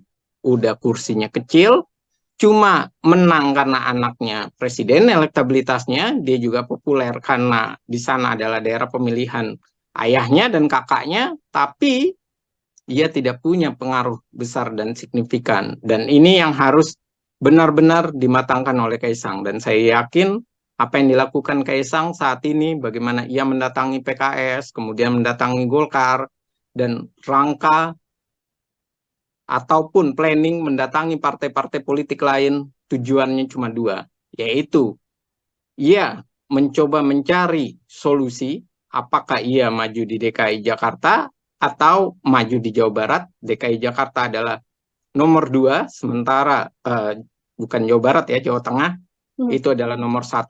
Kalau dia nomor 2, tentu di Jawa Barat Ridwan Kamil lah yang ditaruh menemani Kaisang. Dan kalau di Jawa Tengah, tentu Kaisang harus berembuk dengan partai-partai politik. Dan ini tentunya adalah awal mula kekuatan soliditas dari Kim dipertaruhkan wajahnya dengan kemenangan atau kekalahan Kaisang. Dari memilih yang terbaik untuk Kaisang atau memilih ego mereka tapi tidaklah solid. Dan ini adalah tantangan pertama Kim bagaimana memuluskan obsesi dari Pak Presiden Jokowi dan keluarga Jokowi untuk Kaisang mendapatkan jabatan dan mendapatkan kemenangan di Jawa Tengah ataupun DKI Jakarta. Sekaligus menunjukkan bahwa Jokowi dan keluarga tidak pernah kalah dalam pemilihan umum.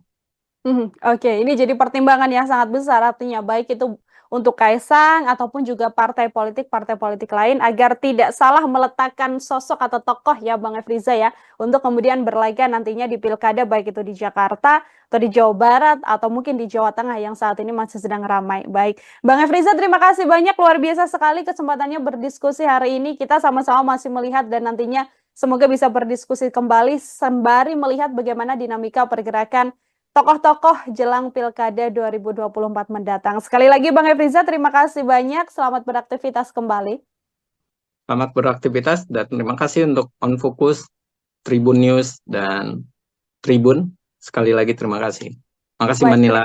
Terima kasih banyak Bang Efriza. Tribuners, demikian obrolan saya bersama dengan pengamat politik dari Citra Institute, ada Bang Efriza. Nantikan obrolan saya lainnya masih dalam program Tribun News On Focus. Saya Nila Irda, pamit undur diri. Terima kasih dan sampai jumpa. Download Tribun X sekarang. Menghadirkan lokal menjadi Indonesia. Ya, kalau di DKI Jakarta saya melihat dan meyakini, mencermati perkembangannya, Kaisang ini memungkinkan di DKI Jakarta memilih untuk menduduki kursi nomor 2 atau sebagai cawagup. Mengapa ia memilih untuk kursi nomor 2? Jelas bahwa elektabilitasnya sangat jauh. Ini yang harus mulai dibuka oleh PDI Perjuangan untuk mulai mencairkan kondisi perpolitikan, mulai mencairkan hubungan koalisi. Jangan terlalu kaku, akhirnya wilayah-wilayah besar, provinsi, malah PDI Perjuangan tidak punya kekuatan. Bagaimana memuluskan obsesi dari Pak Presiden Jokowi dan keluarga Jokowi untuk Kaisang mendapatkan jabatan dan mendapatkan kemenangan di Jawa Tengah ataupun DKI Jakarta, sekaligus menunjukkan bahwa Jokowi dan keluarga tidak pernah kalah dalam pemilihan umum. Tribun News On Focus, Tribuners, kembali membersamai Anda hari ini bersama dengan saya Nila Irda. Tribuners, putra Presiden Joko Widodo sekaligus Ketua Umum PSI, Kaisang Pangarep dinilai saat ini masih dilema. Pasalnya Kaisang sendiri masih dihadapkan pada pilihan untuk maju, baik itu bisa di Pilkada Jawa Tengah atau namanya juga muncul dalam bursa di DKI Jakarta. Meski begitu, Kaisang Pangarep sendiri saat ini sudah bisa tenang melenggang maju Pilkada karena sudah mendapatkan restu dari Presiden Joko Widodo yang juga merupakan sang ayah. Lantas kiranya bagaimana kemudian peluang Kaisang Pangarep ini bisa maju di Pilkada? Saya sudah tersambung melalui Zoom dan akan membahasnya dalam diskusi Tribun News on Fokus hari ini, Tribuners, bersama dengan pengamat politik dari Citra Institute, ada Bang Efriza. Bang Efriza, apa kabar? Terima kasih banyak sudah bergabung. Alhamdulillah baik Mbak kabarnya, dan terima kasih diundang lagi di On Focus Tribun News. Tentunya saya senang sekali. Baik, terima kasih juga Bang Efriza menyempatkan waktunya hari ini berdiskusi bersama dengan saya. Kita kembali melihat bagaimana situasi di jelang pilkada begitu ya Bang Efriza. Ini sebelumnya kita juga sempat berdiskusi bagaimana Presiden Joko Widodo belum memberikan restu pada sang putra Kaisang Pangarep. Tapi kalau lihat beberapa hari kemarin ini sudah ada restu ternyata dari Presiden Joko Widodo untuk kemudian menyatakan Kaisang bisa untuk maju di pilkada, baik itu nanti di Jawa Tengah ataupun di Jakarta. Saya ingin minta pengantar terlebih dahulu dari Bang Efriza, silahkan. Iya, hal yang sangat menarik saat ini adalah Kaisang sudah bisa bernapas lega karena ia sudah didukung dan direstui oleh ayah kandungnya, yang kebetulan adalah Presiden Joko Widodo. Dan tentu ini adalah suatu hal yang positif dan disambut gembira oleh Kaisang.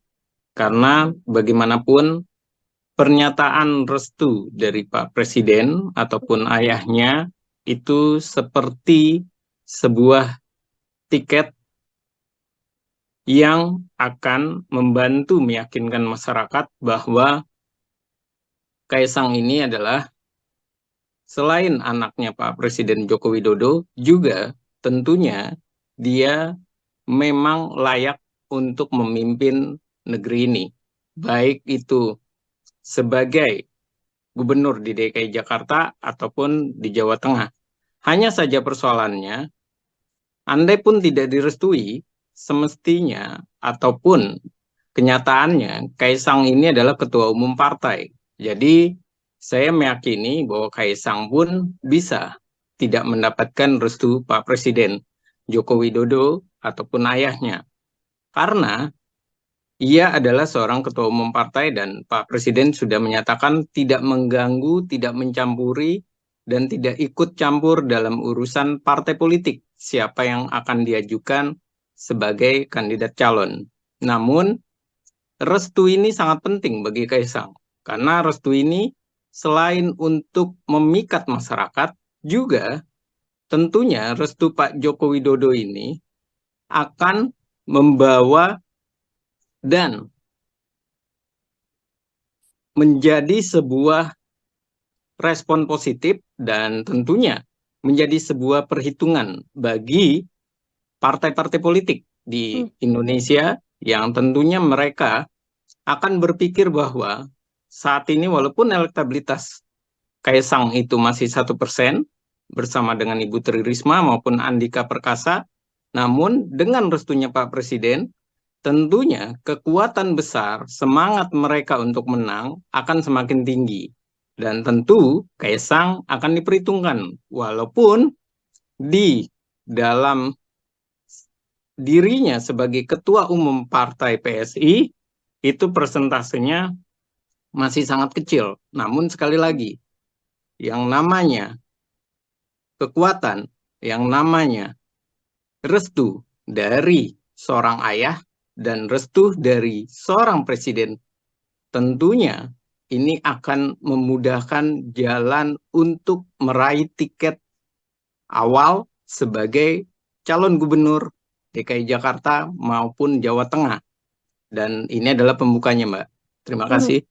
Oke, tadi kan kalau di Jakarta Bang Efriza 1% begitu ya elektabilitas dari Kaisang Pangarep, yang mana ini sangat jauh kalau dibandingkan dengan nama-nama beken yang ada seperti Pak Anies Baswedan atau Ahok yang ada di kisaran 20% sekian. Meskipun 1% ini, apakah kemudian apabila nanti Kaisang bisa berpasangan dengan wakil yang tepat, ini artinya Kaisang juga sangat terbuka lebar peluangnya di DKI Jakarta, atau dari analisa Bang Efriza seperti apa? Ya, kalau di DKI Jakarta saya melihat dan meyakini, mencermati perkembangannya, Kaisang ini memungkinkan di DKI Jakarta memilih untuk menduduki kursi nomor 2 atau sebagai cawagup. Mengapa ia memilih untuk kursi nomor 2? Jelas bahwa elektabilitasnya sangat jauh, hanya 1%. Dan ia sangat menginginkan sekali bagaimana ia bisa dipasangkan dengan Ridwan Kamil. Hanya saja persoalannya, Ridwan Kamil ini masih dikunci oleh Partai Golkar. Partai Golkar mengharapkan Ridwan Kamil nantinya masuk atau maju di Jawa Barat. Sementara kalau Ridwan Kamil maju di Jawa Barat, tentunya Gerindra yang akan sangat kecewa karena Gerindra berasa atau meyakini ia bisa mencengkram Jawa Barat dan tidak berbeda satu kursi lagi kalau Golkar maju di Jakarta, sementara Jawa Barat yang diajukan adalah Deddy Mulyadi dari Gerindra, dan ini sangat diapresiasi oleh Gerindra karena peluang Gerindra mencekram Jawa Barat itu begitu tinggi. Jadi inilah yang menyebabkan nantinya optimis dari Kaisang ini begitu besar. Optimisnya apa? Karena dengan restu Pak Presiden Joko Widodo tentu akan membuat pergerakan politik itu yang tadinya begitu dinamis, yang tidak bisa dikendalikan, bisa jadi bisa dikendalikan oleh Pak Presiden Joko Widodo. Dengan cara misalnya, kalau Kaisang memilih DKI Jakarta, tentu Ridwan Kamil mau tidak mau harus dilepaskan oleh Golkar. Karena ada hubungannya dengan Pak Presiden Joko Widodo. Dari balik layar tentu Pak Presiden akan sangat berperan penting untuk mensukseskan dan membuktikan bahwa keluarga Presiden Jokowi maupun Jokowi sendiri itu tidak pernah kalah di ajang kompetisi, termasuk juga di pilkada, anak-anaknya maupun mantunya. Dan inilah yang dikhawatirkan oleh Pak Jokowi jika tidak direstui, tidak mendapatkan sinyal restu dari Pak Presiden, partai-partai tidak bisa bersatu dan akan membuat presiden buruk bagi Jokowi dan keluarga. Kaisang kalah untuk pertama kali dan sekaligus menunjukkan kekalahan Jokowi dan keluarga pertama kali karena Kaisang. Nah, ini yang beresiko besar. Jadi kalau di DKI Jakarta saya melihat Kaisang bisa jadi dia lebih memilih nomor 2, tapi kalau di Jawa Tengah ia bisa jadi memilih nomor 1 karena elektabilitasnya besar. Hanya saja di Jawa Tengah ia tidak sebesar di Solo. Di Solo ia meraih suara ketiga. Di Jawa Tengah PSI itu cuma 2 kursi, dan tentu ini menjadi perhitungan sekali dan perlu kehati-hatian. Tapi sekali lagi kekuatan dari Kaisang pada dasarnya adalah di Jawa Tengah. Tapi kalau menjadi barometer itu adalah di DKI Jakarta, dan ini yang saya rasa membuat Kaisang banyak meninjau mana yang lebih untung dan mana yang lebih merugikan, DKI Jakarta atau Jawa Tengah. Oke, dilihat juga bagaimana peluang kemenangan juga ya Bang Efriza ya. Bagaimana di Jakarta kursinya ada di kursi nomor 2, artinya wakil gubernur nantinya. Tapi kalau di Jawa Tengah pun sekaligus kalau menjadi gubernur ini juga kemudian angkanya juga relatif tinggi apabila Kaisang nanti berpasangan dan majunya di Jawa Tengah. Karena Jawa Tengah yang kita tahu kan kandang banteng juga Bang Efriza.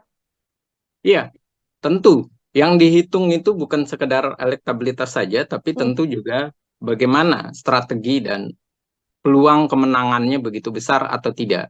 Kalau melihat Jawa Tengah, walaupun disebut dengan kandang banteng sekalipun, namun harus diperhatikan bahwa kandang banteng itu mengalami penurunan suara sebanyak 10 kursi. Itu yang pertama di Jawa Tengah. Yang kedua, kandang banteng di Jawa Tengah ini lagi kehilangan sosok figur yang mumpuni, yang elektabilitasnya besar. Bahkan sekelas Bambang Pacul saja itu hanya urutan kelima, kalah dengan Kaisang. Dan berikutnya juga kita harus pahami kekuatan dari Pak Presiden Joko Widodo itu adalah dari Solo, dan tentu juga kuat secara pecahan berada di Jawa Tengah. Dan ini tentunya sangat perlu kehati-hatian. Dan inilah kenapa akhirnya PDI Perjuangan juga menimbang kalau Jawa Tengah, kenapa tidak? Misalnya PDI Perjuangan berkoalisi dengan Kaisang. Karena apa? Karena pada dasarnya mereka juga berbicara level pilkada itu tidak selalu harus dibawa dalam cakupan level nasional. Yang pertama itu. Yang kedua, pilkada ini bagi partai adalah bagaimana meraih kemenangan, banyak kemenangan besar di berbagai daerah. Dan yang ketiga, mereka juga memikirkan kalau lawannya tidak sehebat, tidak setangguh dengan Kaisang, dan sisi yang lain juga mereka tahu bahwa Kaisang ini tidak bisa dilihat hanya sebagai anaknya Presiden Joko Widodo. Musuhnya dari, dalam tanda kutip ya, musuhnya dari PDI Perjuangan. Pak Joko Widodo maupun Gibran atau keluarga Jokowi bermusuhan dengan PDI Perjuangan. Tidak bisa dilihat seperti itu saja. Anak Kaisang bagaimanapun adalah ketua umum partai.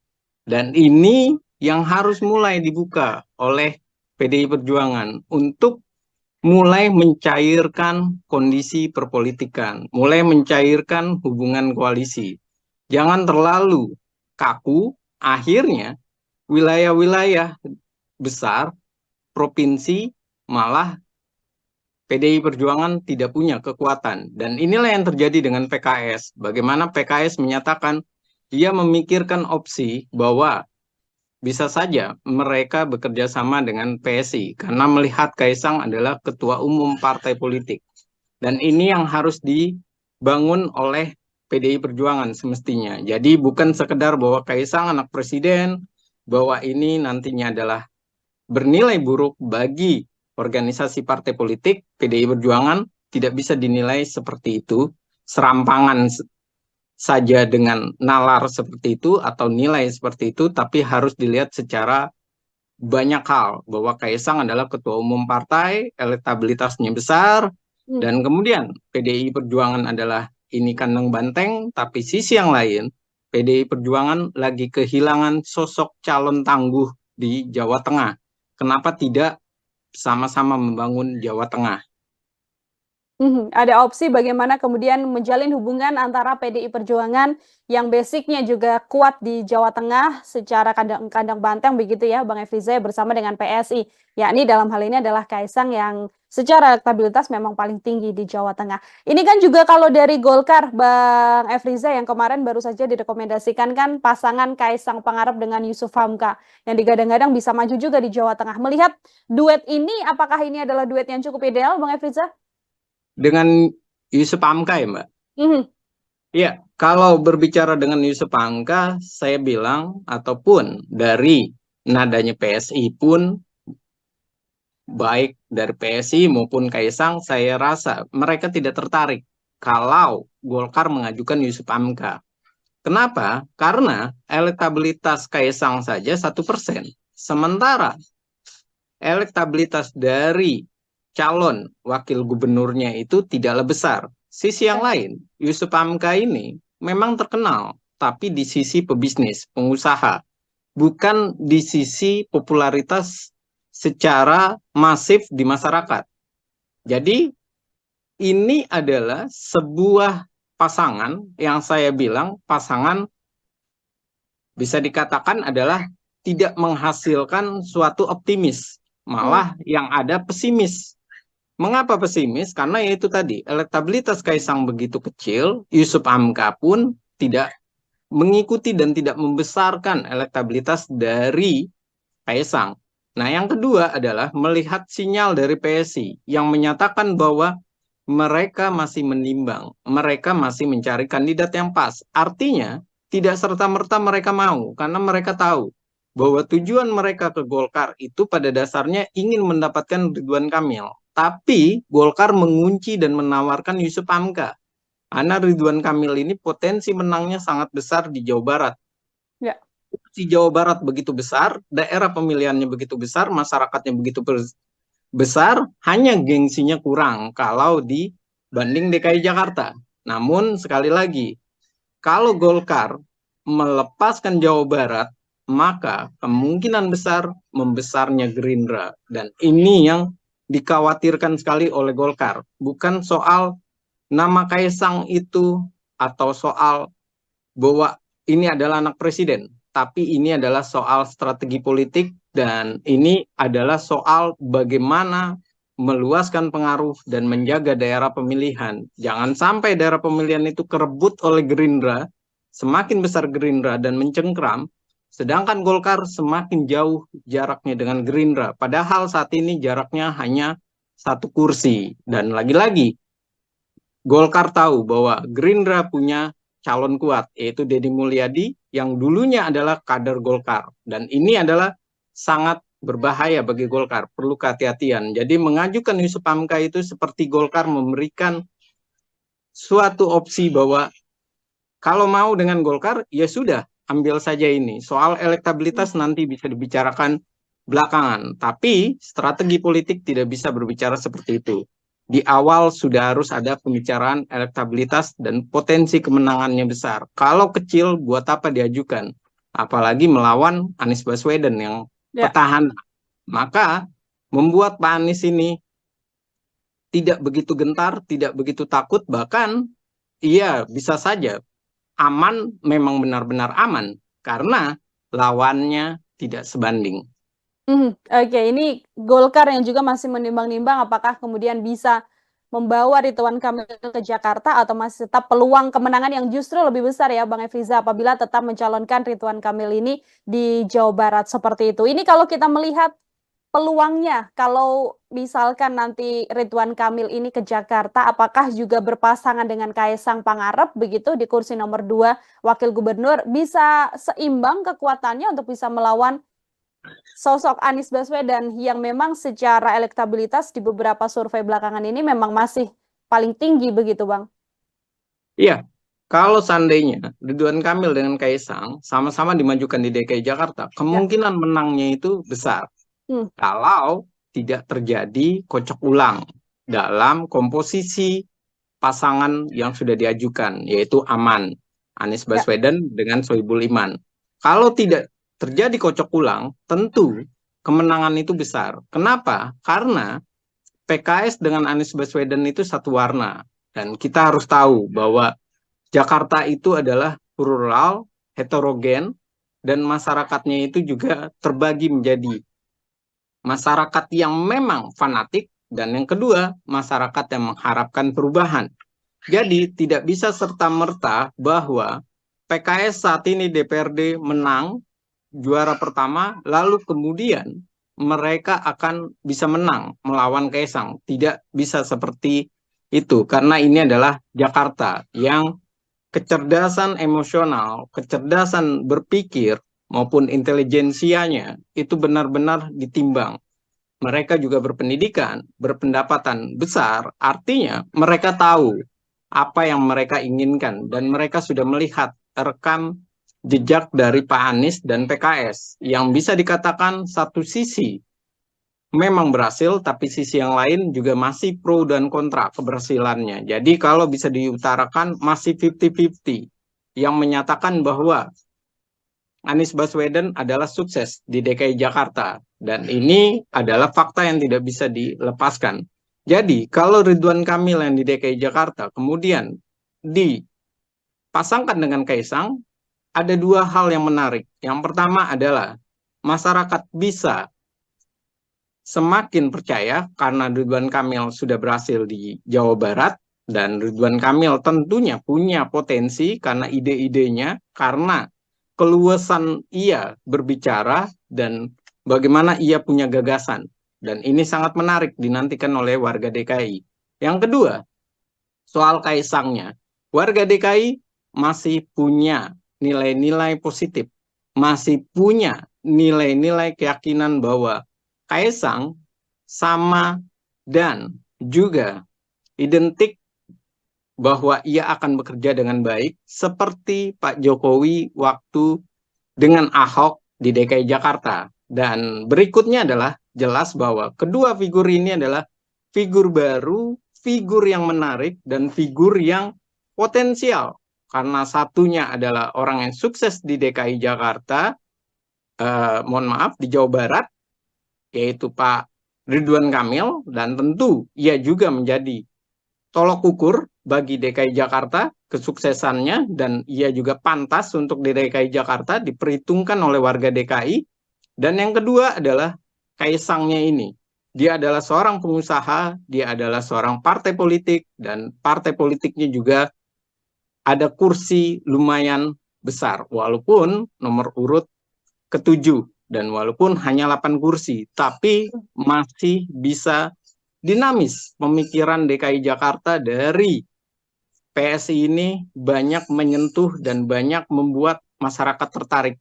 Contohnya saja dengan dari kader PSI yang sangat terlihat sekali mereka lebih punya kekuatan, yaitu Grace Natali yang memenangkan banyak suara di DKI Jakarta, dan tentu ini sangat menjadi animo masyarakat atau membuat masyarakat semakin meyakini bahwa peluang dua kandidat ini sama-sama baik nilainya. Hanya saja Anies Baswedan dengan Sohibul Iman harus dilakukan revisi kalau berhadapan dengan Ridwan Kamil dan Kaisang. Karena bisa jadi tidak mendapatkan mitra koalisi, yang pertama. Yang kedua, tidak mendapatkan antusias dari masyarakat. Animonya berbeda karena adanya Ridwan Kamil dan Kaisang sebagai pengusaha sekaligus duet dengan eksekutif daerah yang berhasil di Jawa Barat. Oke, terakhir Bang Efriza, ini kalau tadi analisa bagaimana Kaisang akan melenggang di Jakarta begitu ya. Sekarang apabila memang Kaisang ini majunya di Jawa Tengah seperti itu Bang Efriza, siapa kemudian pasangan yang berpeluang bisa maju bersama dengan Kaisang? Lalu peluang kemenangan Kaisang ini akan seperti apa nantinya? Ya, tentu kalau berbicara di Jawa Tengah, saat ini Kim tentu banyak sekali menginginkan atau mengajukan calon. Bahkan dari institusi Polri pun sudah diperhitungkan yang mendapatkan elektabilitas besar. Hanya persoalannya adalah yang perlu dilakukan oleh Kaisang saat ini di Jawa Tengah meyakinkan mitra koalisinya. Itu yang pertama. Yang kedua adalah mencari figur yang pas dengan cara dia bisa untuk menjelaskan kekuatan dari nanti koalisinya, visi misinya, dan kemudian mengapa figur itu dipilih. Karena bagaimanapun, walaupun Kaisang elektabilitasnya tinggi, yang menjadi menarik di Jawa Tengah adalah siapa wakilnya. Dari institusi atau lembaga apa, itu yang pertama. Yang kedua adalah sosoknya ini diterima oleh masyarakat secara luas di berbagai partai politik atau tidak. Yang ketiga adalah rekam karir dan rekam kerja di masyarakatnya. Seperti apa? Dan ini tentunya akan menjadi nilai. Dan tentu yang paling berat di Kaisang di Jawa Tengah adalah bagaimana ia memilih dan menjinakkan partai-partai politik. Kenapa? Karena partai-partai politik ini pasti akan berkata bahwa kursi PSI itu kecil, elektabilitas Kaisang saja yang besar. Karena itu, Kaisang tidak bisa serta-merta mengabaikan wakilnya dari partai politik. Tidak bisa dia mengambil wakilnya misalnya dari institusi Polri dengan mengabaikan partai-partai politik. Kalau sampai seperti itu, tentunya yang terjadi adalah mereka kecewa dengan Kaisang sebagai ketua umum, bukan sebagai anaknya presiden ya, tapi sebagai ketua umum, ia kecewa karena bisa jadi malah yang ada di olok-olok PSI. Udah kursinya kecil, cuma menang karena anaknya presiden, elektabilitasnya, dia juga populer karena di sana adalah daerah pemilihan ayahnya dan kakaknya, tapi ia tidak punya pengaruh besar dan signifikan. Dan ini yang harus benar-benar dimatangkan oleh Kaisang. Dan saya yakin apa yang dilakukan Kaisang saat ini, bagaimana ia mendatangi PKS, kemudian mendatangi Golkar, dan rangka ataupun planning mendatangi partai-partai politik lain tujuannya cuma dua, yaitu ia mencoba mencari solusi apakah ia maju di DKI Jakarta atau maju di Jawa Barat. DKI Jakarta adalah nomor 2, sementara bukan Jawa Barat ya, Jawa Tengah itu adalah nomor 1. Kalau dia nomor 2, tentu di Jawa Barat Ridwan Kamil lah yang ditaruh menemani Kaisang. Dan kalau di Jawa Tengah, tentu Kaisang harus berembuk dengan partai-partai politik. Dan ini tentunya adalah awal mula kekuatan soliditas dari Kim dipertaruhkan wajahnya dengan kemenangan atau kekalahan Kaisang. Dari memilih yang terbaik untuk Kaisang atau memilih ego mereka tapi tidaklah solid. Dan ini adalah tantangan pertama Kim bagaimana memuluskan obsesi dari Pak Presiden Jokowi dan keluarga Jokowi untuk Kaisang mendapatkan jabatan dan mendapatkan kemenangan di Jawa Tengah ataupun DKI Jakarta. Sekaligus menunjukkan bahwa Jokowi dan keluarga tidak pernah kalah dalam pemilihan umum. Oke, ini jadi pertimbangan yang sangat besar, artinya baik itu untuk Kaisang ataupun juga partai politik lain agar tidak salah meletakkan sosok atau tokoh ya Bang Efriza ya, untuk kemudian berlaga nantinya di pilkada baik itu di Jakarta atau di Jawa Barat atau mungkin di Jawa Tengah yang saat ini masih sedang ramai. Baik, Bang Efriza terima kasih banyak, luar biasa sekali kesempatannya berdiskusi hari ini. Kita sama-sama masih melihat dan nantinya semoga bisa berdiskusi kembali sembari melihat bagaimana dinamika pergerakan tokoh-tokoh jelang Pilkada 2024 mendatang. Sekali lagi Bang Efriza, terima kasih banyak. Selamat beraktivitas kembali. Selamat beraktivitas dan terima kasih untuk On Focus, Tribun News, dan Tribun. Sekali lagi terima kasih. Terima kasih Mbak Nila.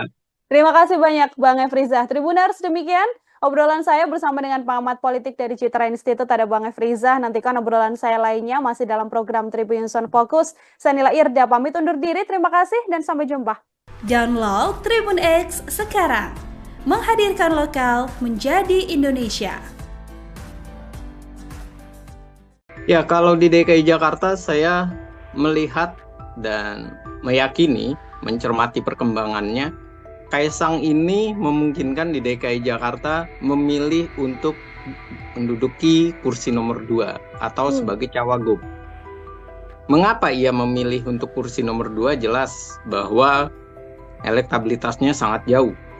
Ini yang harus mulai dibuka oleh PDI Perjuangan untuk mulai mencairkan kondisi perpolitikan, mulai mencairkan hubungan koalisi. Jangan terlalu kaku, akhirnya wilayah-wilayah besar, provinsi, malah PDI Perjuangan tidak punya kekuatan. Bagaimana memuluskan obsesi dari Pak Presiden Jokowi dan keluarga Jokowi untuk Kaisang mendapatkan jabatan dan mendapatkan kemenangan di Jawa Tengah ataupun DKI Jakarta. Sekaligus menunjukkan bahwa Jokowi dan keluarga tidak pernah kalah dalam pemilihan umum. Tribun News On Focus, Tribuners, kembali membersamai Anda hari ini bersama dengan saya Nila Irda. Tribuners, putra Presiden Joko Widodo sekaligus Ketua Umum PSI, Kaisang Pangarep dinilai saat ini masih dilema. Pasalnya Kaisang sendiri masih dihadapkan pada pilihan untuk maju, baik itu bisa di Pilkada Jawa Tengah atau namanya juga muncul dalam bursa di DKI Jakarta. Meski begitu, Kaisang Pangarep sendiri saat ini sudah bisa tenang melenggang maju Pilkada karena sudah mendapatkan restu dari Presiden Joko Widodo yang juga merupakan sang ayah. Lantas kiranya bagaimana kemudian peluang Kaisang Pangarep ini bisa maju di Pilkada? Saya sudah tersambung melalui Zoom dan akan membahasnya dalam diskusi Tribun News On Focus hari ini, Tribuners, bersama dengan pengamat politik dari Citra Institute, ada Bang Efriza. Bang Efriza, apa kabar? Terima kasih banyak sudah bergabung. Alhamdulillah baik Mbak kabarnya dan terima kasih diundang lagi di On Focus Tribun News. Tentunya saya senang sekali. Baik, terima kasih juga Bang Efriza menyempatkan waktunya hari ini berdiskusi bersama dengan saya. Kita kembali melihat bagaimana situasi di jelang pilkada begitu ya Bang Efriza. Ini sebelumnya kita juga sempat berdiskusi bagaimana Presiden Joko Widodo belum memberikan restu pada sang putra Kaisang Pangarep. Tapi kalau lihat beberapa hari kemarin ini sudah ada restu ternyata dari Presiden Joko Widodo untuk kemudian menyatakan Kaisang bisa untuk maju di pilkada baik itu nanti di Jawa Tengah ataupun di Jakarta. Saya ingin minta pengantar terlebih dahulu dari Bang Efriza, silahkan.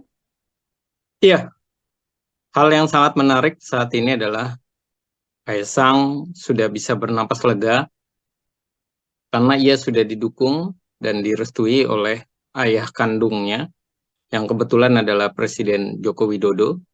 Dan tentu ini adalah suatu hal yang positif dan disambut gembira oleh Kaisang. Karena bagaimanapun pernyataan restu dari Pak Presiden ataupun ayahnya itu seperti sebuah tiket yang akan membantu meyakinkan masyarakat bahwa Kaisang ini adalah selain anaknya Pak Presiden Joko Widodo, juga tentunya dia memang layak untuk memimpin negeri ini. Baik itu sebagai gubernur di DKI Jakarta ataupun di Jawa Tengah. Hanya saja persoalannya, andai pun tidak direstui, semestinya ataupun kenyataannya Kaisang ini adalah ketua umum partai. Jadi saya meyakini bahwa Kaisang pun bisa tidak mendapatkan restu Pak Presiden Joko Widodo ataupun ayahnya. Karena ia adalah seorang ketua umum partai dan Pak Presiden sudah menyatakan tidak mengganggu, tidak mencampuri, dan tidak ikut campur dalam urusan partai politik siapa yang akan diajukan sebagai kandidat calon. Namun, restu ini sangat penting bagi Kaisang.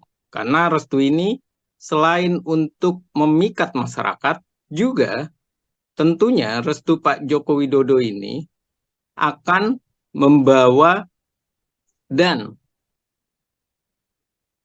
menjadi sebuah respon positif dan tentunya menjadi sebuah perhitungan bagi partai-partai politik di Indonesia yang tentunya mereka akan berpikir bahwa saat ini walaupun elektabilitas Kaisang itu masih 1% bersama dengan Ibu Tri Risma maupun Andika Perkasa, namun dengan restunya Pak Presiden, tentunya kekuatan besar, semangat mereka untuk menang akan semakin tinggi. Dan tentu Kaisang akan diperhitungkan, walaupun di dalam dirinya sebagai ketua umum partai PSI, itu persentasenya masih sangat kecil. Namun sekali lagi, yang namanya kekuatan, yang namanya restu dari seorang ayah dan restu dari seorang presiden, tentunya ini akan memudahkan jalan untuk meraih tiket awal sebagai calon gubernur DKI Jakarta maupun Jawa Tengah. Dan ini adalah pembukanya, Mbak. Terima kasih. Oke, tadi kan kalau di Jakarta Bang Efriza 1% begitu ya elektabilitas dari Kaisang Pangarep. Yang mana ini sangat jauh kalau dibandingkan dengan nama-nama beken yang ada seperti Pak Anies Baswedan atau Ahok yang ada di kisaran 20% sekian. Meskipun 1% ini apakah kemudian apabila nanti Kaisang bisa berpasangan dengan wakil yang tepat, ini artinya Kaisang juga sangat terbuka lebar peluangnya di DKI Jakarta atau dari analisa Bang Efriza seperti apa? Ya, kalau di DKI Jakarta saya melihat dan meyakini, mencermati perkembangannya, Kaisang ini memungkinkan di DKI Jakarta memilih untuk menduduki kursi nomor 2 atau sebagai cawagup. Mengapa ia memilih untuk kursi nomor 2? Jelas bahwa elektabilitasnya sangat jauh, hanya 1%. Dan ia sangat menginginkan sekali bagaimana ia bisa dipasangkan dengan Ridwan Kamil. Hanya saja persoalannya, Ridwan Kamil ini masih dikunci oleh Partai Golkar. Partai Golkar mengharapkan Ridwan Kamil nantinya masuk atau maju di Jawa Barat. Sementara kalau Ridwan Kamil maju di Jawa Barat, tentunya Gerindra yang akan sangat kecewa karena Gerindra berasa atau meyakini ia bisa mencengkram Jawa Barat dan tidak berbeda satu kursi lagi kalau Golkar maju di Jakarta, sementara Jawa Barat yang diajukan adalah Deddy Mulyadi dari Gerindra, dan ini sangat diapresiasi oleh Gerindra karena peluang Gerindra mencengkram Jawa Barat itu begitu tinggi. Jadi inilah yang menyebabkan nantinya optimis dari Kaisang ini begitu besar. Optimisnya apa? Karena dengan restu Pak Presiden Joko Widodo tentu akan membuat pergerakan politik itu yang tadinya begitu dinamis, yang tidak bisa dikendalikan, bisa jadi bisa dikendalikan oleh Pak Presiden Joko Widodo. Dengan cara misalnya, kalau Kaisang memilih DKI Jakarta, tentu Ridwan Kamil mau tidak mau harus dilepaskan oleh Golkar. Karena ada hubungannya dengan Pak Presiden Joko Widodo. Dari balik layar tentu Pak Presiden akan sangat berperan penting untuk mensukseskan dan membuktikan bahwa keluarga Presiden Jokowi maupun Jokowi sendiri itu tidak pernah kalah di ajang kompetisi, termasuk juga di pilkada, anak-anaknya maupun mantunya. Dan inilah yang dikhawatirkan oleh Pak Jokowi jika tidak direstui, tidak mendapatkan sinyal restu dari Pak Presiden, partai-partai tidak bisa bersatu dan akan membuat presiden buruk bagi Jokowi dan keluarga. Kaisang kalah untuk pertama kali dan sekaligus menunjukkan kekalahan Jokowi dan keluarga pertama kali karena Kaisang. Nah, ini yang beresiko besar. Jadi kalau di DKI Jakarta saya melihat Kaisang bisa jadi dia lebih memilih nomor 2, tapi kalau di Jawa Tengah ia bisa jadi memilih nomor 1 karena elektabilitasnya besar. Hanya saja di Jawa Tengah ia tidak sebesar di Solo. Di Solo ia meraih suara ketiga. Di Jawa Tengah PSI itu cuma 2 kursi. Dan tentu ini menjadi perhitungan sekali dan perlu kehati-hatian. Tapi sekali lagi kekuatan dari Kaisang pada dasarnya adalah di Jawa Tengah. Tapi kalau menjadi barometer itu adalah di DKI Jakarta. Dan ini yang saya rasa membuat Kaisang banyak meninjau mana yang lebih untung dan mana yang lebih merugikan, DKI Jakarta atau Jawa Tengah. Oke, dilihat juga bagaimana peluang kemenangan juga ya Bang Efriza ya. Bagaimana di Jakarta kursinya ada di kursi nomor 2, artinya wakil gubernur nantinya. Tapi kalau di Jawa Tengah pun sekaligus kalau menjadi gubernur ini juga kemudian angkanya juga relatif tinggi apabila Kaisang nanti berpasangan dan majunya di Jawa Tengah. Karena Jawa Tengah yang kita tahu kan kandang banteng juga Bang Efriza. Iya, tentu. Yang dihitung itu bukan sekedar elektabilitas saja, tapi tentu juga bagaimana strategi dan peluang kemenangannya begitu besar atau tidak. Kalau melihat Jawa Tengah, walaupun disebut dengan kandang banteng sekalipun, namun harus diperhatikan bahwa kandang banteng itu mengalami penurunan suara sebanyak 10 kursi. Itu yang pertama di Jawa Tengah. Yang kedua, kandang banteng di Jawa Tengah ini lagi kehilangan sosok figur yang mumpuni, yang elektabilitasnya besar. Bahkan sekelas Bambang Pacul saja itu hanya urutan kelima, kalah dengan Kaisang. Dan berikutnya juga kita harus pahami kekuatan dari Pak Presiden Joko Widodo itu adalah dari Solo dan tentu juga kuat secara pecahan berada di Jawa Tengah. Dan ini tentunya sangat perlu kehati-hatian. Dan inilah kenapa akhirnya PDI Perjuangan juga menimbang kalau Jawa Tengah kenapa tidak misalnya PDI Perjuangan berkoalisi dengan Kaisang. Karena apa?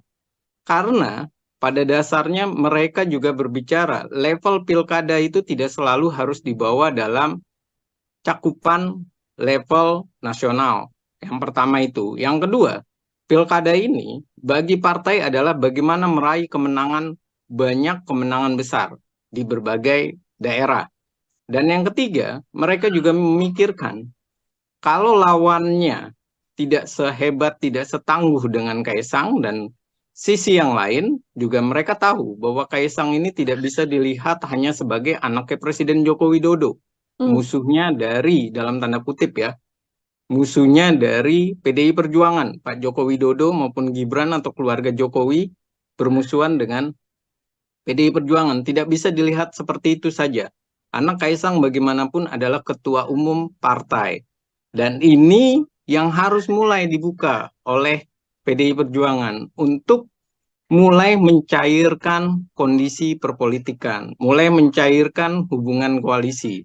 Jangan terlalu kaku, akhirnya wilayah-wilayah besar, provinsi, malah PDI Perjuangan tidak punya kekuatan. Dan inilah yang terjadi dengan PKS. Bagaimana PKS menyatakan dia memikirkan opsi bahwa bisa saja mereka bekerja sama dengan PSI karena melihat Kaisang adalah ketua umum partai politik.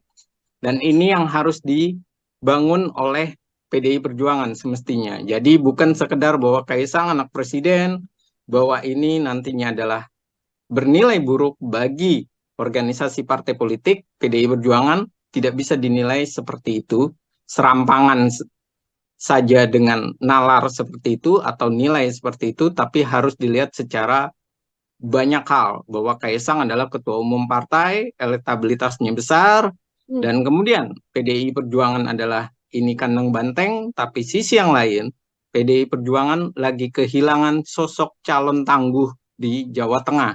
Kenapa tidak sama-sama membangun Jawa Tengah?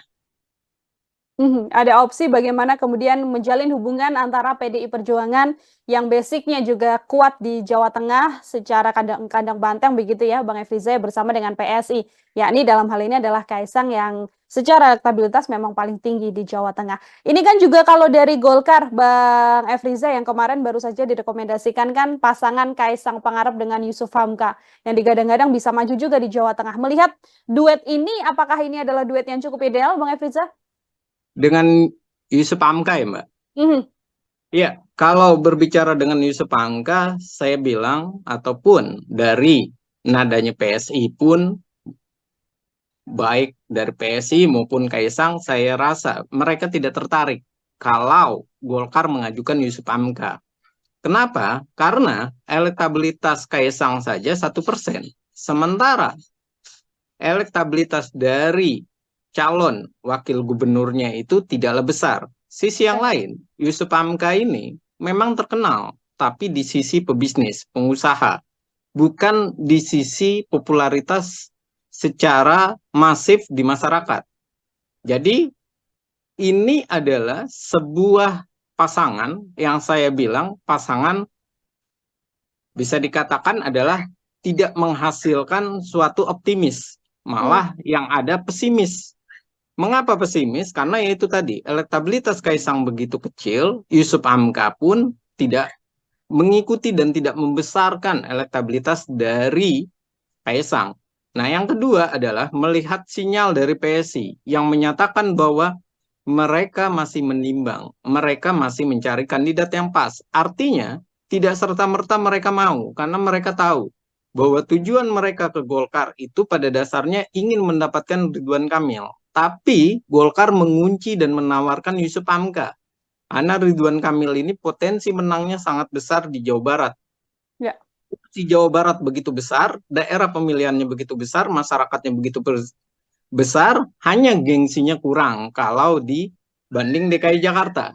Namun sekali lagi, kalau Golkar melepaskan Jawa Barat, maka kemungkinan besar membesarnya Gerindra. Dan ini yang dikhawatirkan sekali oleh Golkar. Bukan soal nama Kaisang itu atau soal bahwa ini adalah anak presiden, tapi ini adalah soal strategi politik dan ini adalah soal bagaimana meluaskan pengaruh dan menjaga daerah pemilihan. Jangan sampai daerah pemilihan itu kerebut oleh Gerindra, semakin besar Gerindra dan mencengkram, sedangkan Golkar semakin jauh jaraknya dengan Gerindra. Padahal saat ini jaraknya hanya 1 kursi. Dan lagi-lagi, Golkar tahu bahwa Gerindra punya calon kuat, yaitu Deddy Mulyadi yang dulunya adalah kader Golkar. Dan ini adalah sangat berbahaya bagi Golkar, perlu kehati-hatian. Jadi mengajukan Yusuf Hamka itu seperti Golkar memberikan suatu opsi bahwa kalau mau dengan Golkar, ya sudah, ambil saja ini. Soal elektabilitas nanti bisa dibicarakan belakangan. Tapi strategi politik tidak bisa berbicara seperti itu. Di awal sudah harus ada pembicaraan elektabilitas dan potensi kemenangannya besar. Kalau kecil, buat apa diajukan? Apalagi melawan Anies Baswedan yang petahana. Maka membuat Pak Anies ini tidak begitu gentar, tidak begitu takut, bahkan iya bisa saja aman, memang benar-benar aman karena lawannya tidak sebanding.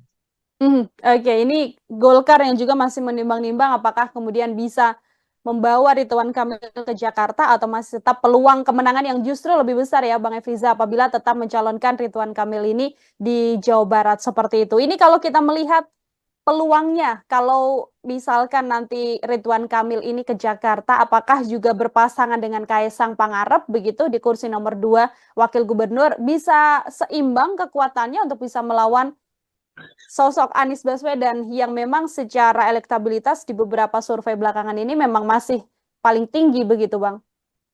Iya, kalau seandainya Ridwan Kamil dengan Kaesang sama-sama dimajukan di DKI Jakarta, kemungkinan menangnya itu besar.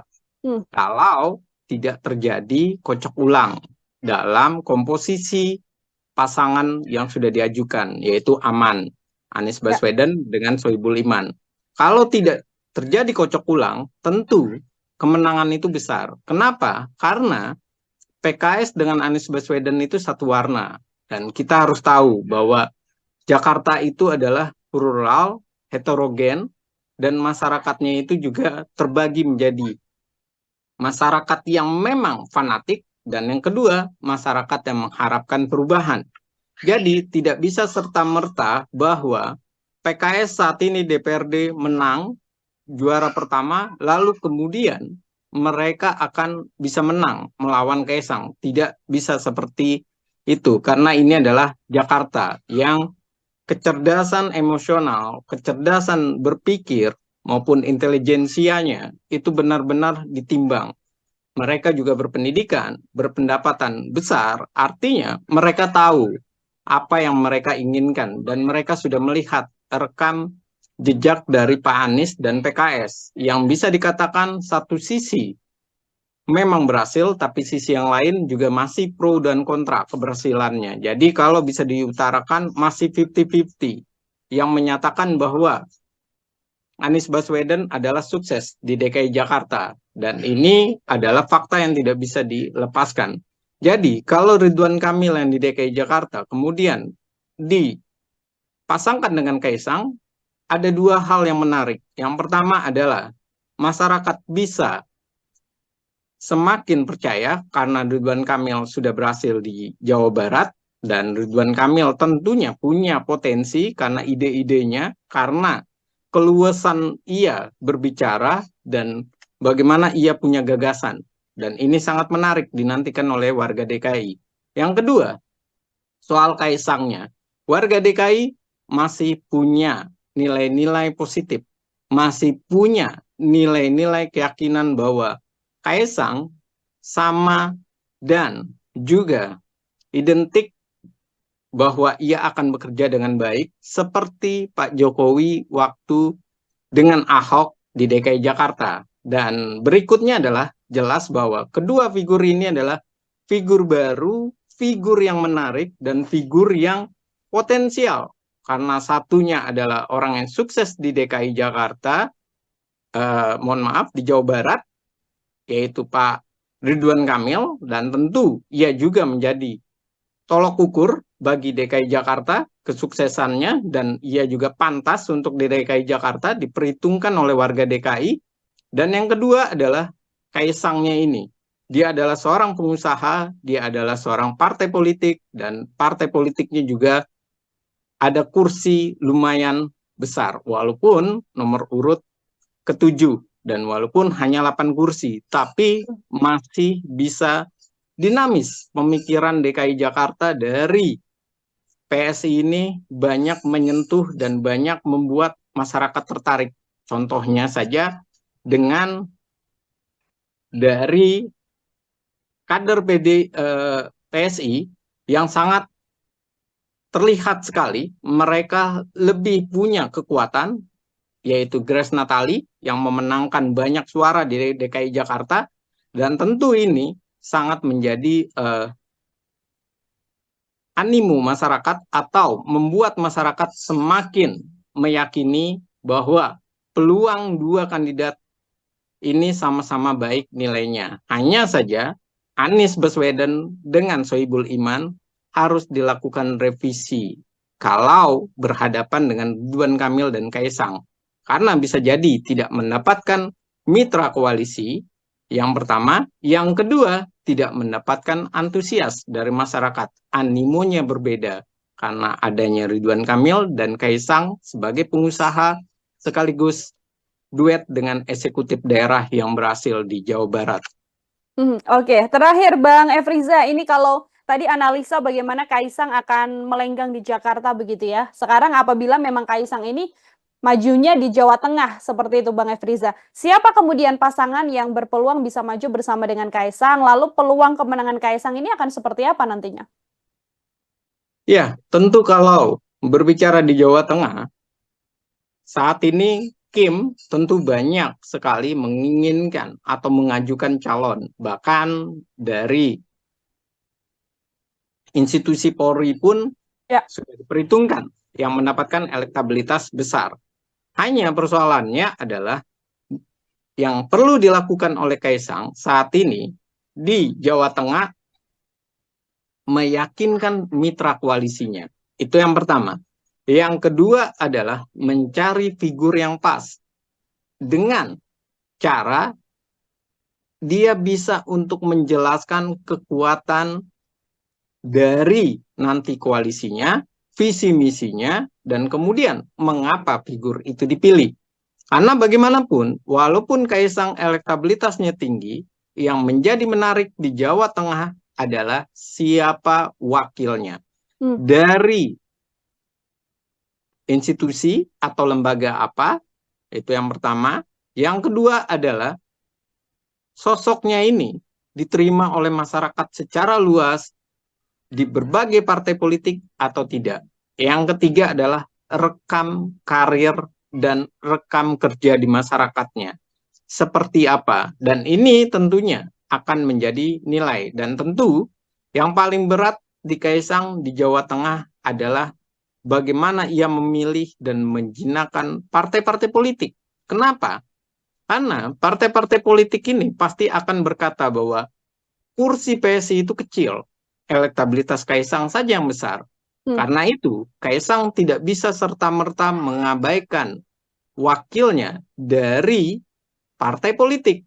Tidak bisa dia mengambil wakilnya misalnya dari institusi Polri dengan mengabaikan partai-partai politik. Kalau sampai seperti itu, tentunya yang terjadi adalah mereka kecewa dengan Kaisang sebagai ketua umum, bukan sebagai anaknya presiden ya, tapi sebagai ketua umum, ia kecewa karena bisa jadi malah yang ada di olok-olok PSI. Udah kursinya kecil, cuma menang karena anaknya presiden, elektabilitasnya, dia juga populer karena di sana adalah daerah pemilihan ayahnya dan kakaknya, tapi ia tidak punya pengaruh besar dan signifikan. Dan ini yang harus benar-benar dimatangkan oleh Kaisang. Dan saya yakin apa yang dilakukan Kaisang saat ini, bagaimana ia mendatangi PKS, kemudian mendatangi Golkar, dan rangka ataupun planning mendatangi partai-partai politik lain, tujuannya cuma dua, yaitu ia mencoba mencari solusi, apakah ia maju di DKI Jakarta atau maju di Jawa Barat. DKI Jakarta adalah nomor 2, sementara bukan Jawa Barat ya, Jawa Tengah itu adalah nomor 1. Kalau dia nomor 2, tentu di Jawa Barat Ridwan Kamil lah yang ditaruh menemani Kaisang. Dan kalau di Jawa Tengah, tentu Kaisang harus berembuk dengan partai-partai politik. Dan ini tentunya adalah awal mula kekuatan soliditas dari Kim dipertaruhkan wajahnya dengan kemenangan atau kekalahan Kaisang. Dari memilih yang terbaik untuk Kaisang atau memilih ego mereka tapi tidaklah solid. Dan ini adalah tantangan pertama Kim bagaimana memuluskan obsesi dari Pak Presiden Jokowi dan keluarga Jokowi untuk Kaisang mendapatkan jabatan dan mendapatkan kemenangan di Jawa Tengah ataupun DKI Jakarta, sekaligus menunjukkan bahwa Jokowi dan keluarga tidak pernah kalah dalam pemilihan umum. Oke, ini jadi pertimbangan yang sangat besar, artinya baik itu untuk Kaisang ataupun juga partai politik lain agar tidak salah meletakkan sosok atau tokoh ya Bang Efriza ya, untuk kemudian berlaga nantinya di pilkada baik itu di Jakarta atau di Jawa Barat atau mungkin di Jawa Tengah yang saat ini masih sedang ramai. Baik, Bang Efriza, terima kasih banyak, luar biasa sekali kesempatannya berdiskusi hari ini. Kita sama-sama masih melihat dan nantinya semoga bisa berdiskusi kembali sembari melihat bagaimana dinamika pergerakan tokoh-tokoh jelang Pilkada 2024 mendatang. Sekali lagi Bang Efriza, terima kasih banyak. Selamat beraktivitas kembali. Selamat beraktivitas dan terima kasih untuk On Focus, Tribun News, dan Tribun. Sekali lagi terima kasih. Terima kasih Mbak Nila. Terima kasih banyak Bang Efriza. Tribuners, demikian obrolan saya bersama dengan pengamat politik dari Citra Institute, ada Bang Efriza. Nantikan obrolan saya lainnya masih dalam program Tribun On Focus. Saya Nila Irda, pamit undur diri. Terima kasih dan sampai jumpa. Download Tribun X sekarang. Menghadirkan lokal menjadi Indonesia. Ya, kalau di DKI Jakarta saya melihat dan meyakini, mencermati perkembangannya, Kaisang ini memungkinkan di DKI Jakarta memilih untuk menduduki kursi nomor 2 atau sebagai cawagup. Mengapa ia memilih untuk kursi nomor 2? Jelas bahwa elektabilitasnya sangat jauh. Ini yang harus mulai dibuka oleh PDI Perjuangan untuk mulai mencairkan kondisi perpolitikan, mulai mencairkan hubungan koalisi.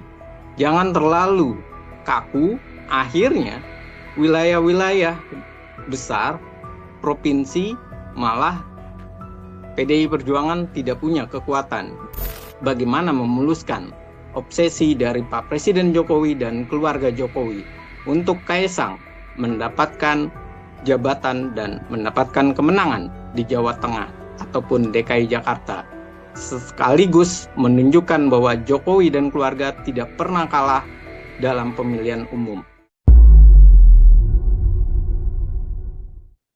Tribun News On Focus, Tribuners, kembali membersamai Anda hari ini bersama dengan saya Nila Irda. Tribuners, putra Presiden Joko Widodo sekaligus Ketua Umum PSI, Kaisang Pangarep, dinilai saat ini masih dilema. Pasalnya Kaisang sendiri masih dihadapkan pada pilihan untuk maju, baik itu bisa di Pilkada Jawa Tengah atau namanya juga muncul dalam bursa di DKI Jakarta. Meski begitu, Kaisang Pangarep sendiri saat ini sudah bisa tenang melenggang maju Pilkada karena sudah mendapatkan restu dari Presiden Joko Widodo yang juga merupakan sang ayah. Lantas kiranya bagaimana kemudian peluang Kaisang Pangarep ini bisa maju di Pilkada? Saya sudah tersambung melalui Zoom dan akan membahasnya dalam diskusi Tribun News On Focus hari ini, Tribuners, bersama dengan pengamat politik dari Citra Institute, ada Bang Efriza. Bang Efriza, apa kabar? Terima kasih banyak sudah bergabung. Alhamdulillah baik Mbak kabarnya, dan terima kasih diundang lagi di On Focus Tribun News. Tentunya saya senang sekali. Baik, terima kasih juga Bang Efriza menyempatkan waktunya hari ini berdiskusi bersama dengan saya. Kita kembali melihat bagaimana situasi di jelang Pilkada begitu ya Bang Efriza. Ini sebelumnya kita juga sempat berdiskusi bagaimana Presiden Joko Widodo belum memberikan restu pada sang putra Kaisang Pangarep. Tapi kalau lihat beberapa hari kemarin ini sudah ada restu ternyata dari Presiden Joko Widodo untuk kemudian menyatakan Kaisang bisa untuk maju di Pilkada baik itu nanti di Jawa Tengah ataupun di Jakarta. Saya ingin minta pengantar terlebih dahulu dari Bang Efriza, silahkan. Iya, hal yang sangat menarik saat ini adalah Kaisang sudah bisa bernapas lega karena ia sudah didukung dan direstui oleh ayah kandungnya yang kebetulan adalah Presiden Joko Widodo. Dan tentu ini adalah suatu hal yang positif dan disambut gembira oleh Kaisang. Karena bagaimanapun pernyataan restu dari Pak Presiden ataupun ayahnya itu seperti sebuah tiket yang akan membantu meyakinkan masyarakat bahwa Kaisang ini adalah selain anaknya Pak Presiden Joko Widodo, juga tentunya dia memang layak untuk memimpin negeri ini. Baik itu sebagai gubernur di DKI Jakarta ataupun di Jawa Tengah. Hanya saja persoalannya, andai pun tidak direstui, semestinya ataupun kenyataannya Kaisang ini adalah ketua umum partai. Jadi saya meyakini bahwa Kaisang pun bisa tidak mendapatkan restu Pak Presiden Joko Widodo ataupun ayahnya. Karena ia adalah seorang ketua umum partai dan Pak Presiden sudah menyatakan tidak mengganggu, tidak mencampuri, dan tidak ikut campur dalam urusan partai politik siapa yang akan diajukan sebagai kandidat calon. Namun, restu ini sangat penting bagi Kaisang. Karena restu ini selain untuk memikat masyarakat, juga tentunya restu Pak Joko Widodo ini akan membawa dan menjadi sebuah respon positif dan tentunya menjadi sebuah perhitungan bagi partai-partai politik di Indonesia yang tentunya mereka akan berpikir bahwa saat ini walaupun elektabilitas Kaisang itu masih 1% bersama dengan Ibu Tri Risma maupun Andika Perkasa, namun dengan restunya Pak Presiden, tentunya kekuatan besar, semangat mereka untuk menang akan semakin tinggi. Dan tentu Kaisang akan diperhitungkan, walaupun di dalam dirinya sebagai ketua umum partai PSI, itu persentasenya masih sangat kecil. Namun sekali lagi, yang namanya kekuatan, yang namanya restu dari seorang ayah dan restu dari seorang presiden, tentunya ini akan memudahkan jalan untuk meraih tiket awal sebagai calon gubernur DKI Jakarta maupun Jawa Tengah. Dan ini adalah pembukanya, Mbak. Terima kasih. Oke, tadi kan kalau di Jakarta Bang Efriza 1% begitu ya elektabilitas dari Kaisang Pangarep, yang mana ini sangat jauh kalau dibandingkan dengan nama-nama beken yang ada seperti Pak Anies Baswedan atau Ahok yang ada di kisaran 20% sekian. Meskipun 1% ini, apakah kemudian apabila nanti Kaisang bisa berpasangan dengan wakil yang tepat, ini artinya Kaisang juga sangat terbuka lebar peluangnya di DKI Jakarta, atau dari analisa Bang Efriza seperti apa? Ya, kalau di DKI Jakarta saya melihat dan meyakini, mencermati perkembangannya, Kaisang ini memungkinkan di DKI Jakarta memilih untuk menduduki kursi nomor 2 atau sebagai cawagup. Mengapa ia memilih untuk kursi nomor 2? Jelas bahwa elektabilitasnya sangat jauh, hanya 1%. Dan ia sangat menginginkan sekali bagaimana ia bisa dipasangkan dengan Ridwan Kamil. Hanya saja persoalannya, Ridwan Kamil ini masih dikunci oleh Partai Golkar. Partai Golkar mengharapkan Ridwan Kamil nantinya masuk atau maju di Jawa Barat. Sementara kalau Ridwan Kamil maju di Jawa Barat, tentunya Gerindra yang akan sangat kecewa. Karena Gerindra berasa atau meyakini ia bisa mencengkram Jawa Barat dan tidak berbeda satu kursi lagi kalau Golkar maju di Jakarta, sementara Jawa Barat yang diajukan adalah Deddy Mulyadi dari Gerindra, dan ini sangat diapresiasi oleh Gerindra karena peluang Gerindra mencengkram Jawa Barat itu begitu tinggi. Jadi inilah yang menyebabkan nantinya optimis dari Kaisang ini begitu besar. Optimisnya apa? Karena dengan restu Pak Presiden Joko Widodo tentu akan membuat pergerakan politik itu yang tadinya begitu dinamis, yang tidak bisa dikendalikan, bisa jadi bisa dikendalikan oleh Pak Presiden Joko Widodo.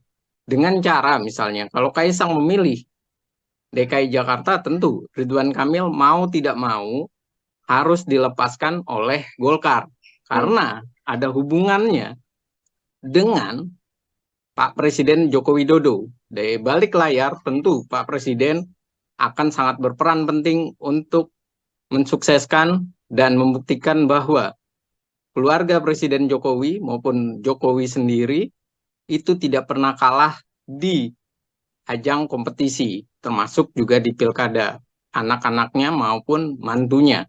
Dan inilah yang dikhawatirkan oleh Pak Jokowi jika tidak direstui, tidak mendapatkan sinyal restu dari Pak Presiden, partai-partai tidak bisa bersatu dan akan membuat presiden buruk bagi Jokowi dan keluarga. Kaisang kalah untuk pertama kali dan sekaligus menunjukkan kekalahan Jokowi dan keluarga pertama kali karena Kaisang. Nah, ini yang beresiko besar. Jadi kalau di DKI Jakarta saya melihat Kaisang bisa jadi dia lebih memilih nomor 2, tapi kalau di Jawa Tengah ia bisa jadi memilih nomor 1 karena elektabilitasnya besar. Hanya saja di Jawa Tengah ia tidak sebesar di Solo. Di Solo ia meraih suara ketiga. Di Jawa Tengah PSI itu cuma 2 kursi dan tentu ini menjadi perhitungan sekali dan perlu kehati-hatian. Tapi sekali lagi kekuatan dari Kaisang pada dasarnya adalah di Jawa Tengah. Tapi kalau menjadi barometer itu adalah di DKI Jakarta dan ini yang saya rasa membuat Kaisang banyak meninjau mana yang lebih untung dan mana yang lebih merugikan, DKI Jakarta atau Jawa Tengah. Oke, dilihat juga bagaimana peluang kemenangan juga ya Bang Efriza ya. Bagaimana di Jakarta kursinya ada di kursi nomor 2, artinya wakil gubernur nantinya. Tapi kalau di Jawa Tengah pun sekaligus kalau menjadi gubernur ini juga kemudian angkanya juga relatif tinggi apabila Kaisang nanti berpasangan dan majunya di Jawa Tengah. Karena Jawa Tengah yang kita tahu kan kandang banteng juga Bang Efriza. Iya, tentu. Yang dihitung itu bukan sekedar elektabilitas saja, tapi tentu juga bagaimana strategi dan peluang kemenangannya begitu besar atau tidak.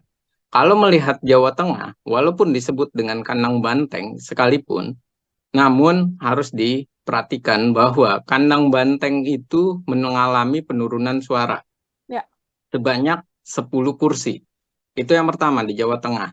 Yang kedua, kandang banteng di Jawa Tengah ini lagi kehilangan sosok figur yang mumpuni, yang elektabilitasnya besar.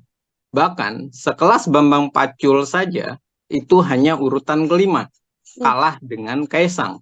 Dan berikutnya juga kita harus pahami kekuatan dari Pak Presiden Joko Widodo itu adalah dari Solo dan tentu juga kuat secara pecahan berada di Jawa Tengah. Dan ini tentunya sangat perlu kehati-hatian. Dan inilah kenapa akhirnya PDI Perjuangan juga menimbang kalau Jawa Tengah kenapa tidak.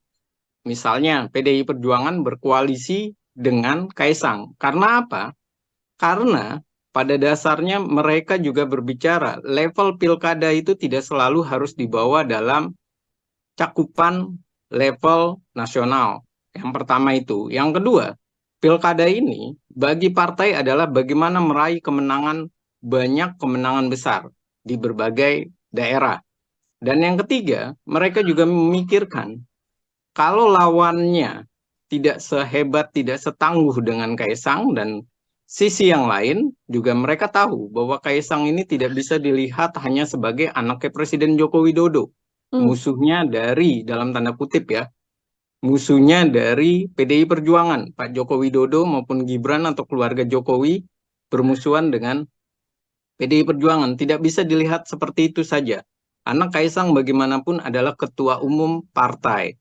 Dan ini yang harus mulai dibuka oleh PDI Perjuangan untuk mulai mencairkan kondisi perpolitikan, mulai mencairkan hubungan koalisi. Jangan terlalu kaku, akhirnya wilayah-wilayah besar provinsi malah PDI Perjuangan tidak punya kekuatan. Dan inilah yang terjadi dengan PKS. Bagaimana PKS menyatakan dia memikirkan opsi bahwa bisa saja mereka bekerja sama dengan PSI karena melihat Kaisang adalah ketua umum partai politik. Dan ini yang harus dibangun oleh PDI Perjuangan semestinya. Jadi bukan sekedar bahwa Kaisang anak presiden, bahwa ini nantinya adalah bernilai buruk bagi organisasi partai politik. PDI Perjuangan tidak bisa dinilai seperti itu, serampangan saja dengan nalar seperti itu atau nilai seperti itu, tapi harus dilihat secara banyak hal, bahwa Kaisang adalah ketua umum partai, elektabilitasnya besar, dan kemudian PDI Perjuangan adalah ini kandang banteng, tapi sisi yang lain, PDI Perjuangan lagi kehilangan sosok calon tangguh di Jawa Tengah. Kenapa tidak sama-sama membangun Jawa Tengah? Ada opsi bagaimana kemudian menjalin hubungan antara PDI Perjuangan yang basicnya juga kuat di Jawa Tengah secara kandang banteng begitu ya Bang Efriza, bersama dengan PSI, yakni dalam hal ini adalah Kaisang yang secara elektabilitas memang paling tinggi di Jawa Tengah. Ini kan juga kalau dari Golkar Bang Efriza, yang kemarin baru saja direkomendasikan kan pasangan Kaisang Pangarep dengan Yusuf Hamka yang digadang-gadang bisa maju juga di Jawa Tengah. Melihat duet ini, apakah ini adalah duet yang cukup ideal Bang Efriza? Dengan Yusuf Hamka ya Mbak? Ya, kalau berbicara dengan Yusuf Hamka, saya bilang, ataupun dari nadanya PSI pun, baik dari PSI maupun Kaisang, saya rasa mereka tidak tertarik kalau Golkar mengajukan Yusuf Hamka. Kenapa? Karena elektabilitas Kaisang saja 1%. Sementara elektabilitas dari calon wakil gubernurnya itu tidaklah besar. Sisi yang lain, Yusuf Hamka ini memang terkenal, tapi di sisi pebisnis, pengusaha, bukan di sisi popularitas secara masif di masyarakat.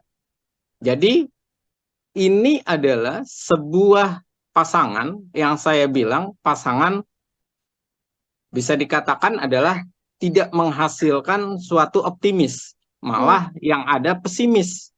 Mengapa pesimis? Karena itu tadi, elektabilitas Kaisang begitu kecil, Yusuf Hamka pun tidak mengikuti dan tidak membesarkan elektabilitas dari Kaisang.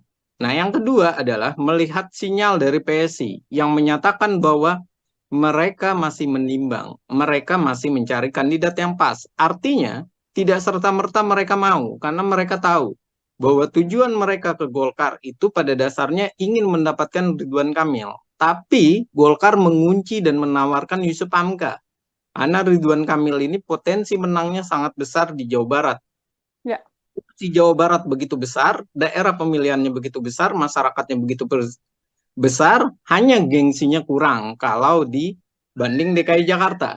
Namun sekali lagi, kalau Golkar melepaskan Jawa Barat, maka kemungkinan besar membesarnya Gerindra. Dan ini yang dikhawatirkan sekali oleh Golkar. Bukan soal nama Kaisang itu atau soal bahwa ini adalah anak presiden, tapi ini adalah soal strategi politik dan ini adalah soal bagaimana meluaskan pengaruh dan menjaga daerah pemilihan. Jangan sampai daerah pemilihan itu kerebut oleh Gerindra, semakin besar Gerindra dan mencengkram, sedangkan Golkar semakin jauh jaraknya dengan Gerindra. Padahal saat ini jaraknya hanya 1 kursi. Dan lagi-lagi, Golkar tahu bahwa Gerindra punya calon kuat, yaitu Deddy Mulyadi, yang dulunya adalah kader Golkar. Dan ini adalah sangat berbahaya bagi Golkar, perlu kehati-hatian. Jadi mengajukan Yusuf Hamka itu seperti Golkar memberikan suatu opsi bahwa kalau mau dengan Golkar, ya sudah, ambil saja ini. Soal elektabilitas nanti bisa dibicarakan belakangan. Tapi strategi politik tidak bisa berbicara seperti itu. Di awal sudah harus ada pembicaraan elektabilitas dan potensi kemenangannya besar. Kalau kecil, buat apa diajukan? Apalagi melawan Anies Baswedan yang petahana. Maka membuat Pak Anies ini tidak begitu gentar, tidak begitu takut, bahkan iya bisa saja aman, memang benar-benar aman, karena lawannya tidak sebanding. Oke, ini Golkar yang juga masih menimbang-nimbang apakah kemudian bisa membawa Ridwan Kamil ke Jakarta atau masih tetap peluang kemenangan yang justru lebih besar ya Bang Efriza apabila tetap mencalonkan Ridwan Kamil ini di Jawa Barat seperti itu. Ini kalau kita melihat peluangnya, kalau misalkan nanti Ridwan Kamil ini ke Jakarta, apakah juga berpasangan dengan Kaisang Pangarep begitu di kursi nomor 2 Wakil Gubernur, bisa seimbang kekuatannya untuk bisa melawan sosok Anies Baswedan yang memang secara elektabilitas di beberapa survei belakangan ini memang masih paling tinggi begitu, Bang? Iya, kalau seandainya Ridwan Kamil dengan Kaisang sama-sama dimajukan di DKI Jakarta, Ya. kemungkinan menangnya itu besar. Kalau tidak terjadi kocok ulang dalam komposisi pasangan yang sudah diajukan, yaitu aman, Anies Baswedan dengan Sohibul Iman. Kalau tidak terjadi kocok ulang, tentu kemenangan itu besar. Kenapa? Karena PKS dengan Anies Baswedan itu satu warna. Dan kita harus tahu bahwa Jakarta itu adalah plural, heterogen, dan masyarakatnya itu juga terbagi menjadi masyarakat yang memang fanatik, dan yang kedua, masyarakat yang mengharapkan perubahan. Jadi tidak bisa serta-merta bahwa PKS saat ini DPRD menang juara pertama, lalu kemudian mereka akan bisa menang melawan Kaisang. Tidak bisa seperti itu, karena ini adalah Jakarta yang kecerdasan emosional, kecerdasan berpikir, maupun intelijensianya itu benar-benar ditimbang. Mereka juga berpendidikan, berpendapatan besar, artinya mereka tahu apa yang mereka inginkan, dan mereka sudah melihat rekam jejak dari Pak Anies dan PKS yang bisa dikatakan satu sisi memang berhasil, tapi sisi yang lain juga masih pro dan kontra keberhasilannya. Jadi kalau bisa diutarakan masih 50-50, yang menyatakan bahwa Anies Baswedan adalah sukses di DKI Jakarta, dan ini adalah fakta yang tidak bisa dilepaskan. Jadi, kalau Ridwan Kamil yang di DKI Jakarta kemudian dipasangkan dengan Kaisang, ada dua hal yang menarik. Yang pertama adalah masyarakat bisa semakin percaya karena Ridwan Kamil sudah berhasil di Jawa Barat, dan Ridwan Kamil tentunya punya potensi karena ide-idenya, karena keluasan ia berbicara, dan bagaimana ia punya gagasan. Dan ini sangat menarik dinantikan oleh warga DKI. Yang kedua, soal Kaisangnya. Warga DKI masih punya nilai-nilai positif, masih punya nilai-nilai keyakinan bahwa Kaisang sama dan juga identik bahwa ia akan bekerja dengan baik seperti Pak Jokowi waktu dengan Ahok di DKI Jakarta. Dan berikutnya adalah jelas bahwa kedua figur ini adalah figur baru, figur yang menarik, dan figur yang potensial. Karena satunya adalah orang yang sukses di DKI Jakarta, di Jawa Barat, yaitu Pak Ridwan Kamil, dan tentu ia juga menjadi tolok ukur bagi DKI Jakarta kesuksesannya, dan ia juga pantas untuk di DKI Jakarta diperhitungkan oleh warga DKI. Dan yang kedua adalah Kaisangnya ini. Dia adalah seorang pengusaha, dia adalah seorang partai politik, dan partai politiknya juga ada kursi lumayan besar, walaupun nomor urut ke-7, dan walaupun hanya 8 kursi, tapi masih bisa dinamis pemikiran DKI Jakarta dari PSI ini banyak menyentuh dan banyak membuat masyarakat tertarik.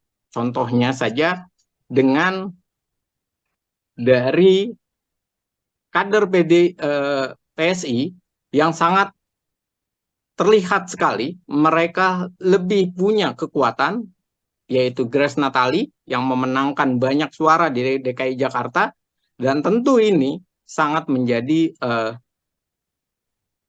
animo masyarakat atau membuat masyarakat semakin meyakini bahwa peluang dua kandidat ini sama-sama baik nilainya. Hanya saja Anies Baswedan dengan Sohibul Iman harus dilakukan revisi kalau berhadapan dengan Ridwan Kamil dan Kaisang.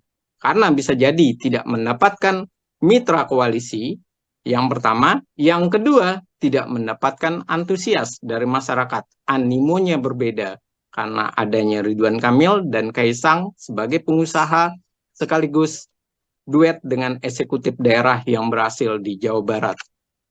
Oke, terakhir Bang Efriza, ini kalau tadi analisa bagaimana Kaisang akan melenggang di Jakarta begitu ya. Sekarang apabila memang Kaisang ini majunya di Jawa Tengah seperti itu Bang Efriza. Siapa kemudian pasangan yang berpeluang bisa maju bersama dengan Kaisang? Lalu peluang kemenangan Kaisang ini akan seperti apa nantinya? Ya, tentu kalau berbicara di Jawa Tengah, saat ini Kim tentu banyak sekali menginginkan atau mengajukan calon. Bahkan dari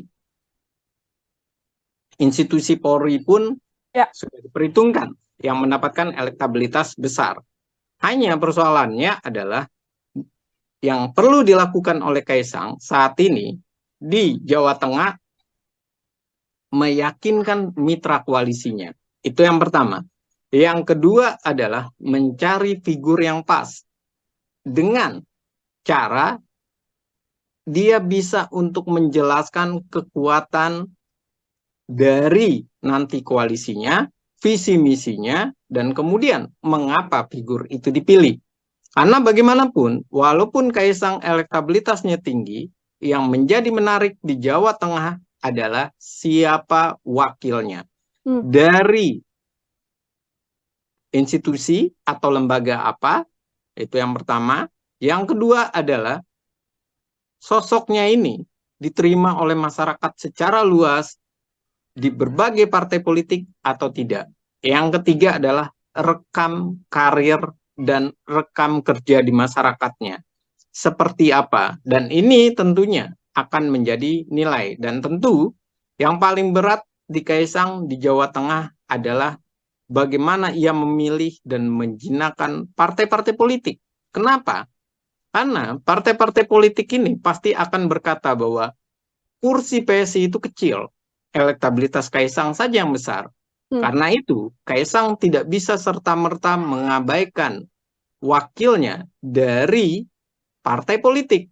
Tidak bisa dia mengambil wakilnya misalnya dari institusi Polri dengan mengabaikan partai-partai politik. Kalau sampai seperti itu, tentunya yang terjadi adalah mereka kecewa dengan Kaisang sebagai ketua umum, bukan sebagai anaknya presiden ya. Tapi sebagai ketua umum, ia kecewa karena bisa jadi malah yang ada di olok-olok PSI. Udah kursinya kecil, cuma menang karena anaknya presiden, elektabilitasnya, dia juga populer karena di sana adalah daerah pemilihan ayahnya dan kakaknya, tapi ia tidak punya pengaruh besar dan signifikan. Dan ini yang harus benar-benar dimatangkan oleh Kaisang. Dan saya yakin apa yang dilakukan Kaisang saat ini, bagaimana ia mendatangi PKS, kemudian mendatangi Golkar, dan rangka ataupun planning mendatangi partai-partai politik lain, tujuannya cuma dua, yaitu ia mencoba mencari solusi, apakah ia maju di DKI Jakarta atau maju di Jawa Barat. DKI Jakarta adalah nomor 2, sementara bukan Jawa Barat ya, Jawa Tengah itu adalah nomor 1. Kalau dia nomor 2, tentu di Jawa Barat Ridwan Kamil yang ditaruh menemani Kaisang. Dan kalau di Jawa Tengah, tentu Kaisang harus berembuk dengan partai-partai politik. Dan ini tentunya adalah awal mula kekuatan soliditas dari Kim dipertaruhkan wajahnya dengan kemenangan atau kekalahan Kaisang. Dari memilih yang terbaik untuk Kaisang atau memilih ego mereka tapi tidaklah solid. Dan ini adalah tantangan pertama Kim bagaimana memuluskan obsesi dari Pak Presiden Jokowi dan keluarga Jokowi untuk Kaisang mendapatkan jabatan dan mendapatkan kemenangan di Jawa Tengah ataupun DKI Jakarta. Sekaligus menunjukkan bahwa Jokowi dan keluarga tidak pernah kalah dalam pemilihan umum. Oke, ini jadi pertimbangan yang sangat besar, artinya baik itu untuk Kaisang ataupun juga partai politik lain agar tidak salah meletakkan sosok atau tokoh ya Bang Efriza ya untuk kemudian berlaga nantinya di pilkada baik itu di Jakarta atau di Jawa Barat atau mungkin di Jawa Tengah yang saat ini masih sedang ramai. Baik, Bang Efriza terima kasih banyak, luar biasa sekali kesempatannya berdiskusi hari ini. Kita sama-sama masih melihat dan nantinya semoga bisa berdiskusi kembali sembari melihat bagaimana dinamika pergerakan tokoh-tokoh jelang Pilkada 2024 mendatang. Sekali lagi Bang Efriza, terima kasih banyak. Selamat beraktivitas kembali. Selamat beraktivitas dan terima kasih untuk On Focus, Tribun News, dan Tribun. Sekali lagi terima kasih. Terima kasih Mbak Nila. Terima kasih banyak Bang Efriza. Tribuners, demikian obrolan saya bersama dengan pengamat politik dari Citra Institute, ada Bang Efriza. Nantikan obrolan saya lainnya masih dalam program Tribun News On Focus. Saya Nila Irda pamit undur diri. Terima kasih dan sampai jumpa. Download Tribun X sekarang. Menghadirkan lokal menjadi Indonesia. Ya, kalau di DKI Jakarta saya melihat dan meyakini, mencermati perkembangannya, Kaisang ini memungkinkan di DKI Jakarta memilih untuk menduduki kursi nomor 2 atau sebagai cawagup. Mengapa ia memilih untuk kursi nomor 2? Jelas bahwa elektabilitasnya sangat jauh. Ini yang harus mulai dibuka oleh PDI Perjuangan untuk mulai mencairkan kondisi perpolitikan, mulai mencairkan hubungan koalisi. Jangan terlalu kaku, akhirnya wilayah-wilayah besar, provinsi, malah PDI Perjuangan tidak punya kekuatan. Bagaimana memuluskan obsesi dari Pak Presiden Jokowi dan keluarga Jokowi untuk Kaisang mendapatkan jabatan dan mendapatkan kemenangan di Jawa Tengah ataupun DKI Jakarta, sekaligus menunjukkan bahwa Jokowi dan keluarga tidak pernah kalah dalam pemilihan umum. Tribun News On Focus, Tribuners, kembali membersamai Anda hari ini bersama dengan saya Nila Irda. Tribuners, putra Presiden Joko Widodo sekaligus Ketua Umum PSI, Kaisang Pangarep dinilai saat ini masih dilema. Pasalnya Kaisang sendiri masih dihadapkan pada pilihan untuk maju, baik itu bisa di Pilkada Jawa Tengah atau namanya juga muncul dalam bursa di DKI Jakarta. Meski begitu, Kaisang Pangarep sendiri saat ini sudah bisa tenang melenggang maju Pilkada karena sudah mendapatkan restu dari Presiden Joko Widodo yang juga merupakan sang ayah. Lantas kiranya bagaimana kemudian peluang Kaisang Pangarep ini bisa maju di Pilkada? Saya sudah tersambung melalui Zoom dan akan membahasnya dalam diskusi Tribun News On Focus hari ini, Tribuners, bersama dengan pengamat politik dari Citra Institute, ada Bang Efriza. Bang Efriza, apa kabar? Terima kasih banyak sudah bergabung. Alhamdulillah baik Mbak kabarnya, dan terima kasih diundang lagi di On Focus Tribun News. Tentunya saya senang sekali.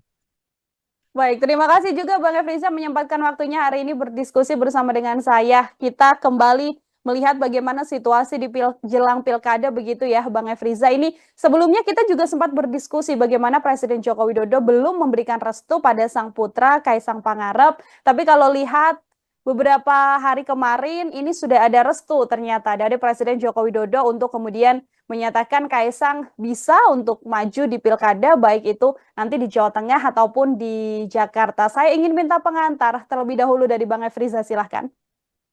Iya, hal yang sangat menarik saat ini adalah Kaisang sudah bisa bernapas lega karena ia sudah didukung dan direstui oleh ayah kandungnya yang kebetulan adalah Presiden Joko Widodo.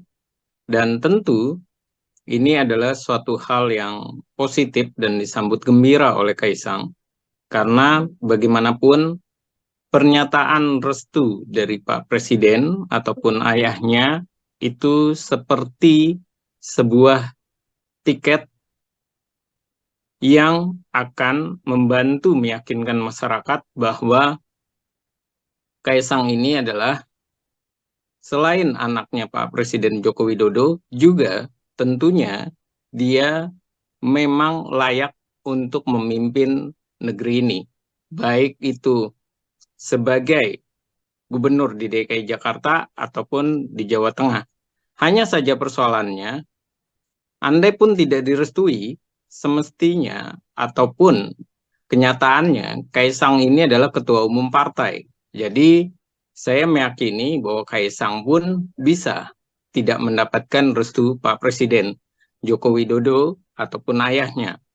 Karena ia adalah seorang ketua umum partai dan Pak Presiden sudah menyatakan tidak mengganggu, tidak mencampuri, dan tidak ikut campur dalam urusan partai politik siapa yang akan diajukan sebagai kandidat calon.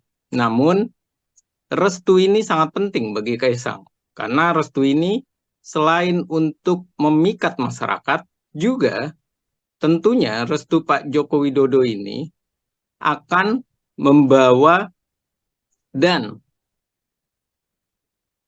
menjadi sebuah respon positif dan tentunya menjadi sebuah perhitungan bagi partai-partai politik di Indonesia yang tentunya mereka akan berpikir bahwa saat ini walaupun elektabilitas Kaisang itu masih 1% bersama dengan Ibu Tri Risma maupun Andika Perkasa, namun dengan restunya Pak Presiden, tentunya kekuatan besar, semangat mereka untuk menang akan semakin tinggi. Dan tentu Kaisang akan diperhitungkan, walaupun di dalam dirinya sebagai ketua umum partai PSI, itu persentasenya masih sangat kecil. Namun sekali lagi, yang namanya kekuatan, yang namanya restu dari seorang ayah, dan restu dari seorang presiden, tentunya ini akan memudahkan jalan untuk meraih tiket awal sebagai calon gubernur DKI Jakarta maupun Jawa Tengah. Dan ini adalah pembukanya, Mbak. Terima kasih. Oke, tadi kan kalau di Jakarta Bang Efriza 1% begitu ya elektabilitas dari Kaisang Pangarep, yang mana ini sangat jauh kalau dibandingkan dengan nama-nama beken yang ada seperti Pak Anies Baswedan atau Ahok yang ada di kisaran 20% sekian.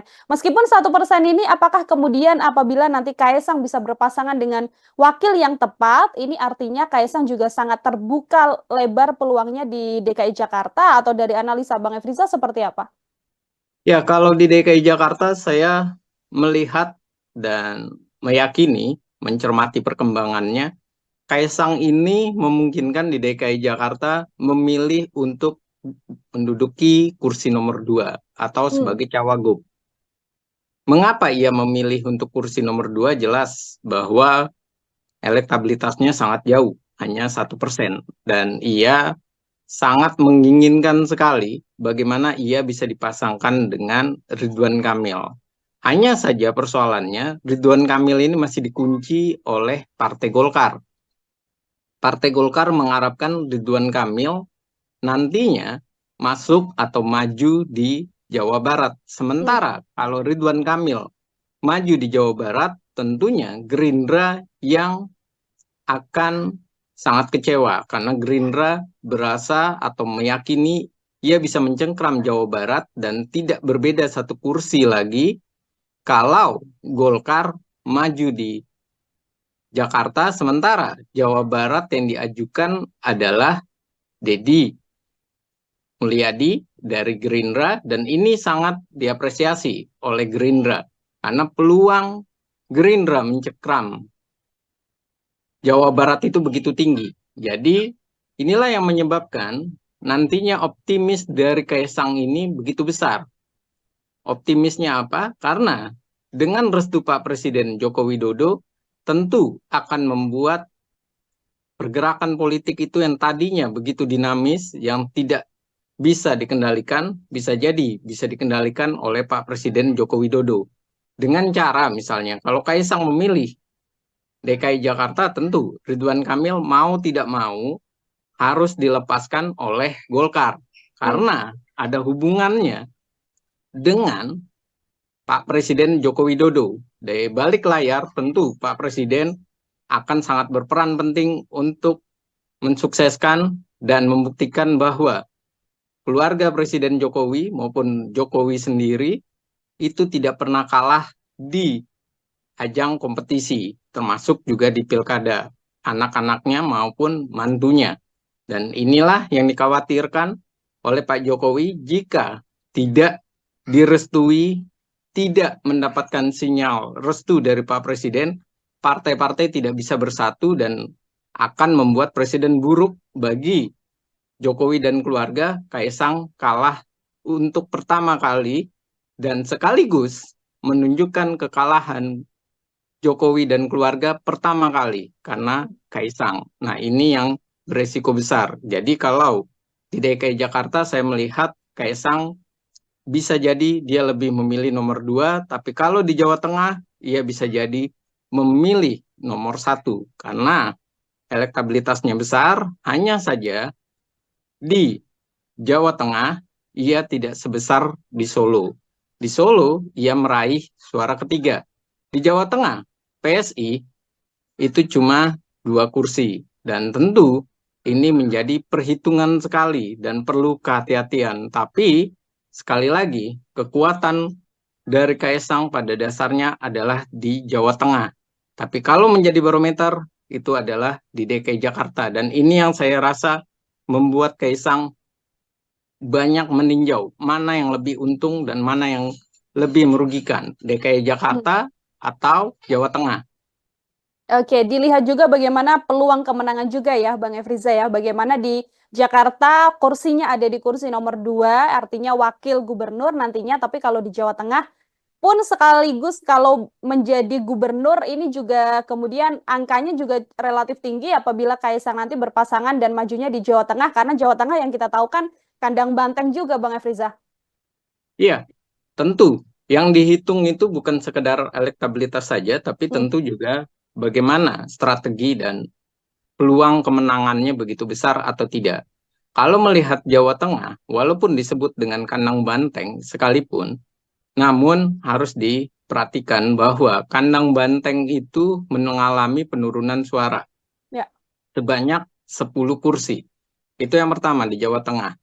Yang kedua, kandang banteng di Jawa Tengah ini lagi kehilangan sosok figur yang mumpuni, yang elektabilitasnya besar. Bahkan sekelas Bambang Pacul saja itu hanya urutan kelima, kalah dengan Kaisang. Dan berikutnya juga kita harus pahami kekuatan dari Pak Presiden Joko Widodo itu adalah dari Solo dan tentu juga kuat secara pecahan berada di Jawa Tengah. Dan ini tentunya sangat perlu kehati-hatian. Dan inilah kenapa akhirnya PDI Perjuangan juga menimbang kalau Jawa Tengah, kenapa tidak? Misalnya PDI Perjuangan berkoalisi dengan Kaisang. Karena apa? Karena pada dasarnya mereka juga berbicara level pilkada itu tidak selalu harus dibawa dalam cakupan level nasional. Yang pertama itu. Yang kedua, pilkada ini bagi partai adalah bagaimana meraih kemenangan, banyak kemenangan besar di berbagai daerah. Dan yang ketiga, mereka juga memikirkan kalau lawannya tidak sehebat, tidak setangguh dengan Kaisang, dan sisi yang lain juga mereka tahu bahwa Kaisang ini tidak bisa dilihat hanya sebagai anaknya Presiden Joko Widodo. Musuhnya dari, dalam tanda kutip ya, musuhnya dari PDI Perjuangan, Pak Joko Widodo maupun Gibran atau keluarga Jokowi bermusuhan dengan PDI Perjuangan. Tidak bisa dilihat seperti itu saja. Karena Kaisang bagaimanapun adalah ketua umum partai. Dan ini yang harus mulai dibuka oleh PDI Perjuangan untuk mulai mencairkan kondisi perpolitikan, mulai mencairkan hubungan koalisi. Jangan terlalu kaku, akhirnya wilayah-wilayah besar, provinsi, malah PDI Perjuangan tidak punya kekuatan. Dan inilah yang terjadi dengan PKS. Bagaimana PKS menyatakan dia memikirkan opsi bahwa bisa saja mereka bekerja sama dengan PSI karena melihat Kaisang adalah ketua umum partai politik. Dan ini yang harus dibangun oleh PDI Perjuangan semestinya. Jadi bukan sekedar bahwa Kaisang anak presiden, bahwa ini nantinya adalah bernilai buruk bagi organisasi partai politik. PDI Perjuangan tidak bisa dinilai seperti itu, serampangan saja dengan nalar seperti itu atau nilai seperti itu, tapi harus dilihat secara banyak hal, bahwa Kaisang adalah ketua umum partai, elektabilitasnya besar, dan kemudian PDI Perjuangan adalah ini kandang banteng, tapi sisi yang lain, PDI Perjuangan lagi kehilangan sosok calon tangguh di Jawa Tengah. Kenapa tidak sama-sama membangun Jawa Tengah? Ada opsi bagaimana kemudian menjalin hubungan antara PDI Perjuangan yang basicnya juga kuat di Jawa Tengah secara kandang banteng begitu ya Bang Efriza bersama dengan PSI. Yakni dalam hal ini adalah Kaisang yang secara elektabilitas memang paling tinggi di Jawa Tengah. Ini kan juga kalau dari Golkar Bang Efriza yang kemarin baru saja direkomendasikan kan pasangan Kaisang Pangarep dengan Yusuf Hamka yang digadang-gadang bisa maju juga di Jawa Tengah. Melihat duet ini, apakah ini adalah duet yang cukup ideal Bang Efriza? Dengan Yusuf Hamka ya Mbak? Ya, kalau berbicara dengan Yusuf Hamka, saya bilang, ataupun dari nadanya PSI pun, baik dari PSI maupun Kaisang, saya rasa mereka tidak tertarik kalau Golkar mengajukan Yusuf Hamka. Kenapa? Karena elektabilitas Kaisang saja 1%. Sementara elektabilitas dari calon wakil gubernurnya itu tidaklah besar. Sisi yang lain, Yusuf Hamka ini memang terkenal, tapi di sisi pebisnis, pengusaha, bukan di sisi popularitas secara masif di masyarakat. Jadi ini adalah sebuah pasangan yang saya bilang pasangan bisa dikatakan adalah tidak menghasilkan suatu optimis, malah yang ada pesimis. Mengapa pesimis? Karena itu tadi, elektabilitas Kaisang begitu kecil, Yusuf Hamka pun tidak mengikuti dan tidak membesarkan elektabilitas dari Kaisang. Nah, yang kedua adalah melihat sinyal dari PSI yang menyatakan bahwa mereka masih menimbang, mereka masih mencari kandidat yang pas. Artinya, tidak serta-merta mereka mau, karena mereka tahu bahwa tujuan mereka ke Golkar itu pada dasarnya ingin mendapatkan Ridwan Kamil. Tapi Golkar mengunci dan menawarkan Yusuf Hamka. Karena Ridwan Kamil ini potensi menangnya sangat besar di Jawa Barat. Ya. Di Jawa Barat begitu besar, daerah pemilihannya begitu besar, masyarakatnya begitu besar, hanya gengsinya kurang kalau dibanding DKI Jakarta. Namun sekali lagi, kalau Golkar melepaskan Jawa Barat, maka kemungkinan besar membesarnya Gerindra. Dan ini yang dikhawatirkan sekali oleh Golkar. Bukan soal nama Kaisang itu atau soal bahwa ini adalah anak presiden, tapi ini adalah soal strategi politik dan ini adalah soal bagaimana meluaskan pengaruh dan menjaga daerah pemilihan. Jangan sampai daerah pemilihan itu kerebut oleh Gerindra, semakin besar Gerindra dan mencengkram, sedangkan Golkar semakin jauh jaraknya dengan Gerindra. Padahal saat ini jaraknya hanya 1 kursi. Dan lagi-lagi, Golkar tahu bahwa Gerindra punya calon kuat, yaitu Deddy Mulyadi, yang dulunya adalah kader Golkar. Dan ini adalah sangat berbahaya bagi Golkar, perlu kehati-hatian. Jadi mengajukan Yusuf Hamka itu seperti Golkar memberikan suatu opsi bahwa kalau mau dengan Golkar, ya sudah, ambil saja ini. Soal elektabilitas nanti bisa dibicarakan belakangan. Tapi strategi politik tidak bisa berbicara seperti itu. Di awal sudah harus ada pembicaraan elektabilitas dan potensi kemenangannya besar. Kalau kecil, buat apa diajukan? Apalagi melawan Anies Baswedan yang petahana.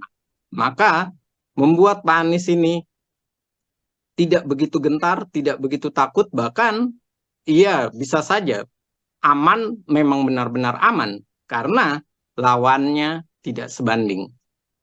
Oke, ini Golkar yang juga masih menimbang-nimbang apakah kemudian bisa membawa Ridwan Kamil ke Jakarta atau masih tetap peluang kemenangan yang justru lebih besar ya Bang Efriza apabila tetap mencalonkan Ridwan Kamil ini di Jawa Barat seperti itu. Ini kalau kita melihat peluangnya, kalau misalkan nanti Ridwan Kamil ini ke Jakarta, apakah juga berpasangan dengan Kaisang Pangarep begitu di kursi nomor 2 Wakil Gubernur, bisa seimbang kekuatannya untuk bisa melawan sosok Anies Baswedan yang memang secara elektabilitas di beberapa survei belakangan ini memang masih paling tinggi begitu Bang?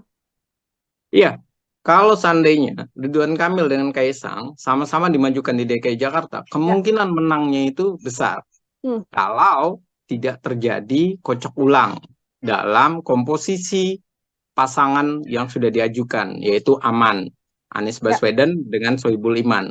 Kalau tidak terjadi kocok ulang, tentu kemenangan itu besar. Kenapa? Karena PKS dengan Anies Baswedan itu satu warna. Dan kita harus tahu bahwa Jakarta itu adalah plural, heterogen, dan masyarakatnya itu juga terbagi menjadi masyarakat yang memang fanatik, dan yang kedua, masyarakat yang mengharapkan perubahan.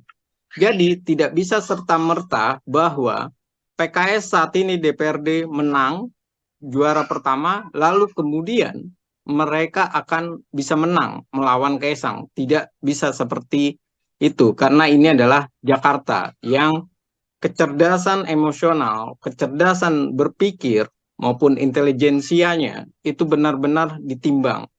Mereka juga berpendidikan, berpendapatan besar, artinya mereka tahu apa yang mereka inginkan, dan mereka sudah melihat rekam jejak dari Pak Anies dan PKS, yang bisa dikatakan satu sisi memang berhasil, tapi sisi yang lain juga masih pro dan kontra keberhasilannya. Jadi kalau bisa diutarakan masih 50-50, yang menyatakan bahwa Anies Baswedan adalah sukses di DKI Jakarta, dan ini adalah fakta yang tidak bisa dilepaskan. Jadi kalau Ridwan Kamil yang di DKI Jakarta kemudian dipasangkan dengan Kaisang, ada dua hal yang menarik. Yang pertama adalah masyarakat bisa semakin percaya karena Ridwan Kamil sudah berhasil di Jawa Barat, dan Ridwan Kamil tentunya punya potensi karena ide-idenya, karena keluasan ia berbicara, dan bagaimana ia punya gagasan. Dan ini sangat menarik dinantikan oleh warga DKI. Yang kedua, soal Kaisangnya. Warga DKI masih punya nilai-nilai positif, masih punya nilai-nilai keyakinan bahwa Kaisang sama dan juga identik bahwa ia akan bekerja dengan baik seperti Pak Jokowi waktu dengan Ahok di DKI Jakarta. Dan berikutnya adalah jelas bahwa kedua figur ini adalah figur baru, figur yang menarik, dan figur yang potensial. Karena satunya adalah orang yang sukses di DKI Jakarta, di Jawa Barat, yaitu Pak Ridwan Kamil, dan tentu ia juga menjadi tolok ukur bagi DKI Jakarta kesuksesannya, dan ia juga pantas untuk di DKI Jakarta diperhitungkan oleh warga DKI. Dan yang kedua adalah Kaisangnya ini. Dia adalah seorang pengusaha, dia adalah seorang partai politik, dan partai politiknya juga ada kursi lumayan besar, walaupun nomor urut ke-7, dan walaupun hanya 8 kursi, tapi masih bisa dinamis pemikiran DKI Jakarta dari PSI ini banyak menyentuh dan banyak membuat masyarakat tertarik. Contohnya saja dengan dari kader PSI yang sangat terlihat sekali mereka lebih punya kekuatan, yaitu Grace Natali yang memenangkan banyak suara di DKI Jakarta, dan tentu ini sangat menjadi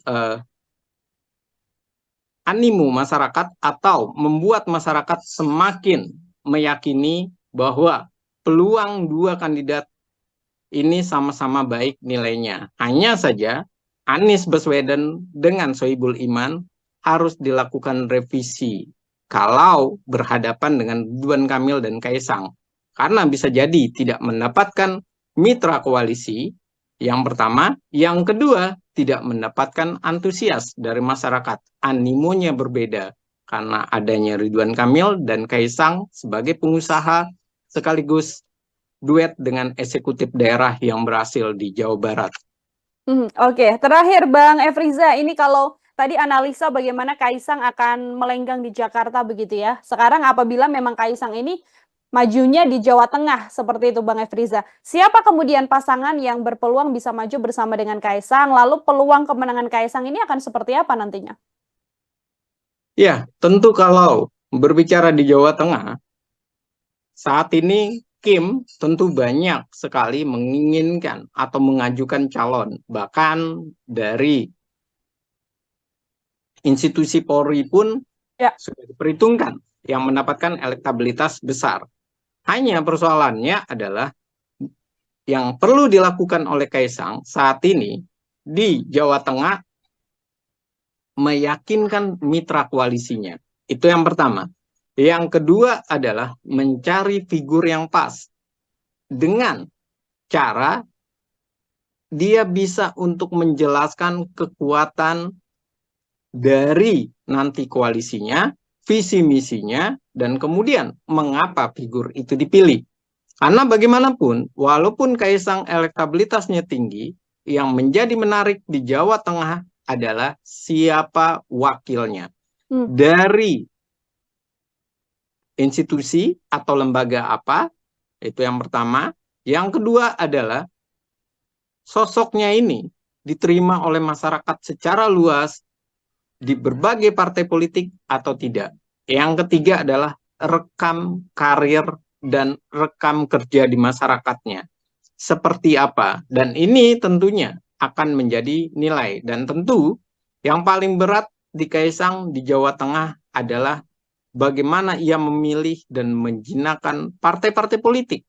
Kenapa?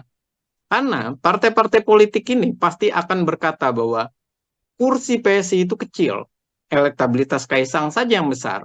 Karena itu, Kaisang tidak bisa serta-merta mengabaikan wakilnya dari partai politik. Tidak bisa dia mengambil wakilnya misalnya dari institusi Polri dengan mengabaikan partai-partai politik. Kalau sampai seperti itu, tentunya yang terjadi adalah mereka kecewa dengan Kaisang sebagai ketua umum, bukan sebagai anaknya presiden ya.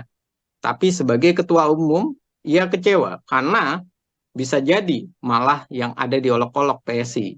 Udah kursinya kecil, cuma menang karena anaknya presiden, elektabilitasnya, dia juga populer karena di sana adalah daerah pemilihan ayahnya dan kakaknya, tapi ia tidak punya pengaruh besar dan signifikan. Dan ini yang harus benar-benar dimatangkan oleh Kaisang. Dan saya yakin apa yang dilakukan Kaisang saat ini, bagaimana ia mendatangi PKS, kemudian mendatangi Golkar, dan rangka ataupun planning mendatangi partai-partai politik lain, tujuannya cuma dua, yaitu ia mencoba mencari solusi, apakah ia maju di DKI Jakarta atau maju di Jawa Barat. DKI Jakarta adalah nomor 2, sementara bukan Jawa Barat ya, Jawa Tengah itu adalah nomor 1. Kalau dia nomor 2, tentu di Jawa Barat Ridwan Kamil lah yang ditaruh menemani Kaisang. Dan kalau di Jawa Tengah, tentu Kaisang harus berembuk dengan partai-partai politik. Dan ini tentunya adalah awal mula kekuatan soliditas dari Kim dipertaruhkan wajahnya dengan kemenangan atau kekalahan Kaisang. Dari memilih yang terbaik untuk Kaisang atau memilih ego mereka tapi tidaklah solid. Dan ini adalah tantangan pertama Kim bagaimana memuluskan obsesi dari Pak Presiden Jokowi dan keluarga Jokowi untuk Kaisang mendapatkan jabatan dan mendapatkan kemenangan di Jawa Tengah ataupun DKI Jakarta.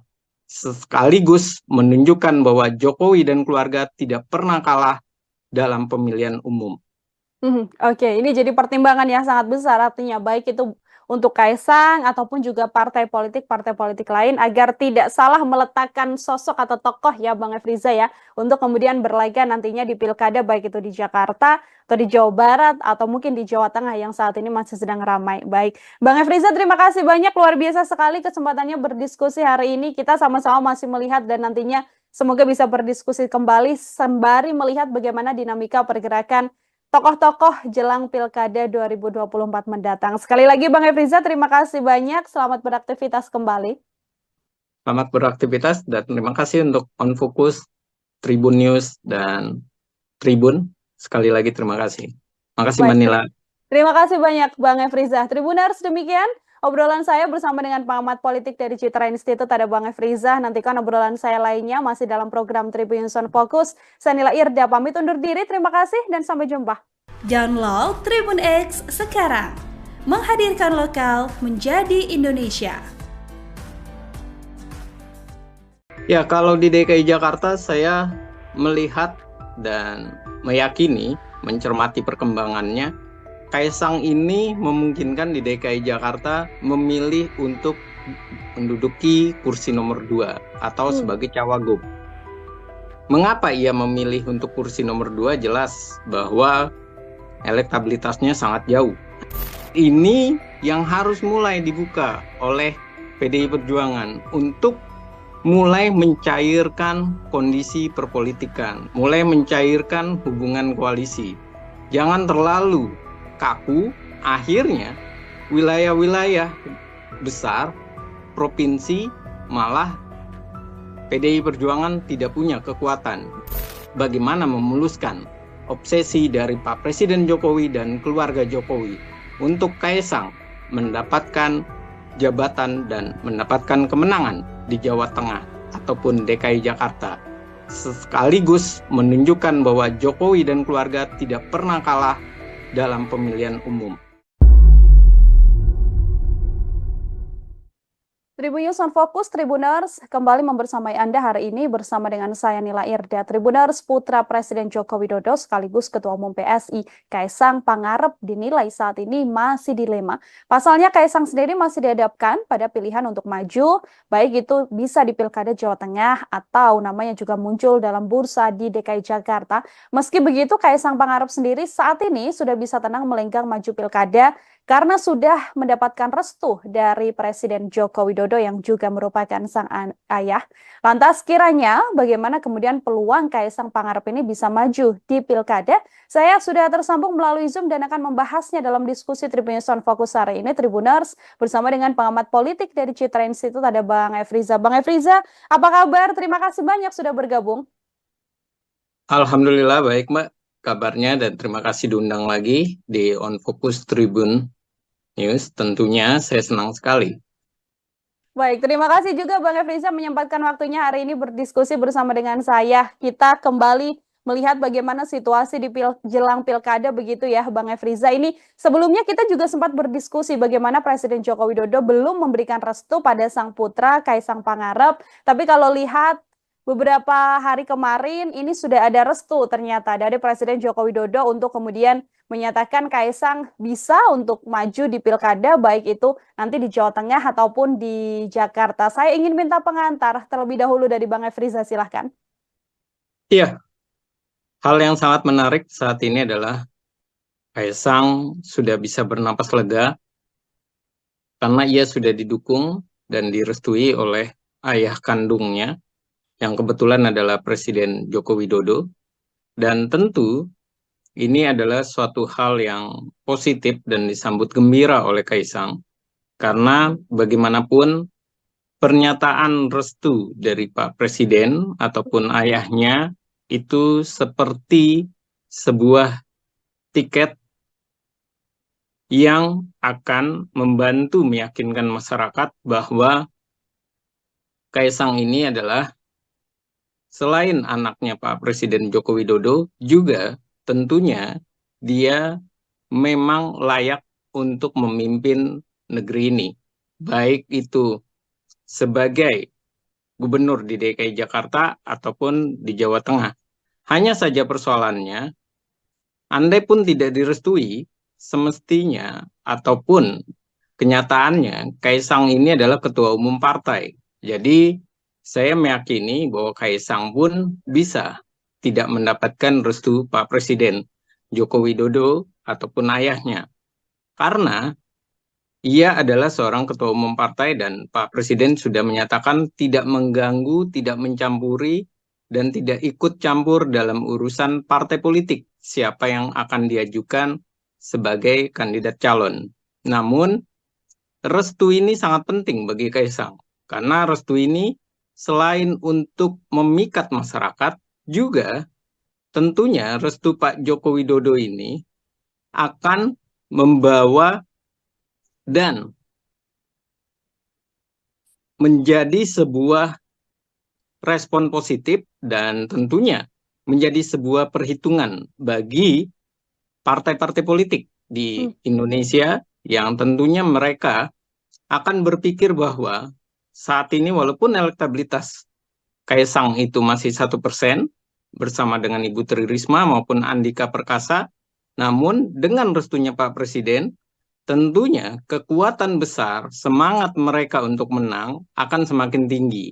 Dan tentu Kaisang akan diperhitungkan, walaupun di dalam dirinya sebagai Ketua Umum Partai PSI, itu persentasenya masih sangat kecil. Namun sekali lagi, yang namanya kekuatan, yang namanya restu dari seorang ayah dan restu dari seorang presiden, tentunya ini akan memudahkan jalan untuk meraih tiket awal sebagai calon gubernur DKI Jakarta maupun Jawa Tengah. Dan ini adalah pembukanya, Mbak. Terima kasih. Oke, tadi kan kalau di Jakarta Bang Efriza 1% begitu ya elektabilitas dari Kaisang Pangarep, yang mana ini sangat jauh kalau dibandingkan dengan nama-nama beken yang ada seperti Pak Anies Baswedan atau Ahok yang ada di kisaran 20% sekian. Meskipun 1% ini, apakah kemudian apabila nanti Kaisang bisa berpasangan dengan wakil yang tepat, ini artinya Kaisang juga sangat terbuka lebar peluangnya di DKI Jakarta, atau dari analisa Bang Efriza seperti apa? Ya, kalau di DKI Jakarta saya melihat dan meyakini, mencermati perkembangannya, Kaisang ini memungkinkan di DKI Jakarta memilih untuk menduduki kursi nomor 2 atau sebagai cawagup. Mengapa ia memilih untuk kursi nomor 2? Jelas bahwa elektabilitasnya sangat jauh, hanya 1%. Dan ia sangat menginginkan sekali bagaimana ia bisa dipasangkan dengan Ridwan Kamil. Hanya saja persoalannya, Ridwan Kamil ini masih dikunci oleh Partai Golkar. Partai Golkar mengharapkan Ridwan Kamil nantinya masuk atau maju di Jawa Barat. Sementara kalau Ridwan Kamil maju di Jawa Barat, tentunya Gerindra yang akan sangat kecewa karena Gerindra berasa atau meyakini ia bisa mencengkram Jawa Barat dan tidak berbeda satu kursi lagi kalau Golkar maju di Jakarta, sementara Jawa Barat yang diajukan adalah Deddy Mulyadi dari Gerindra, dan ini sangat diapresiasi oleh Gerindra karena peluang Gerindra mencengkram Jawa Barat itu begitu tinggi. Jadi inilah yang menyebabkan nantinya optimis dari Kaisang ini begitu besar.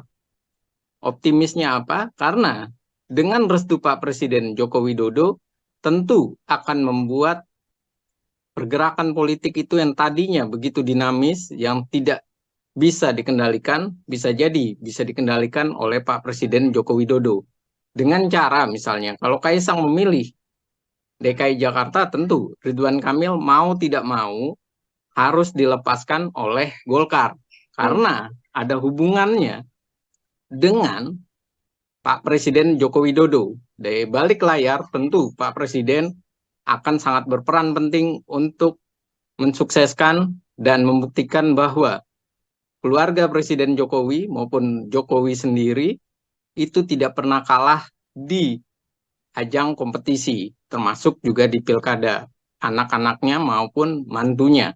Dan inilah yang dikhawatirkan oleh Pak Jokowi jika tidak direstui, tidak mendapatkan sinyal restu dari Pak Presiden, partai-partai tidak bisa bersatu dan akan membuat presiden buruk bagi Jokowi dan keluarga. Kaisang kalah untuk pertama kali dan sekaligus menunjukkan kekalahan Jokowi dan keluarga pertama kali karena Kaisang. Nah, ini yang beresiko besar. Jadi kalau di DKI Jakarta saya melihat Kaisang bisa jadi dia lebih memilih nomor 2, tapi kalau di Jawa Tengah ia bisa jadi memilih nomor 1 karena elektabilitasnya besar. Hanya saja di Jawa Tengah ia tidak sebesar di Solo. Di Solo, ia meraih suara ketiga.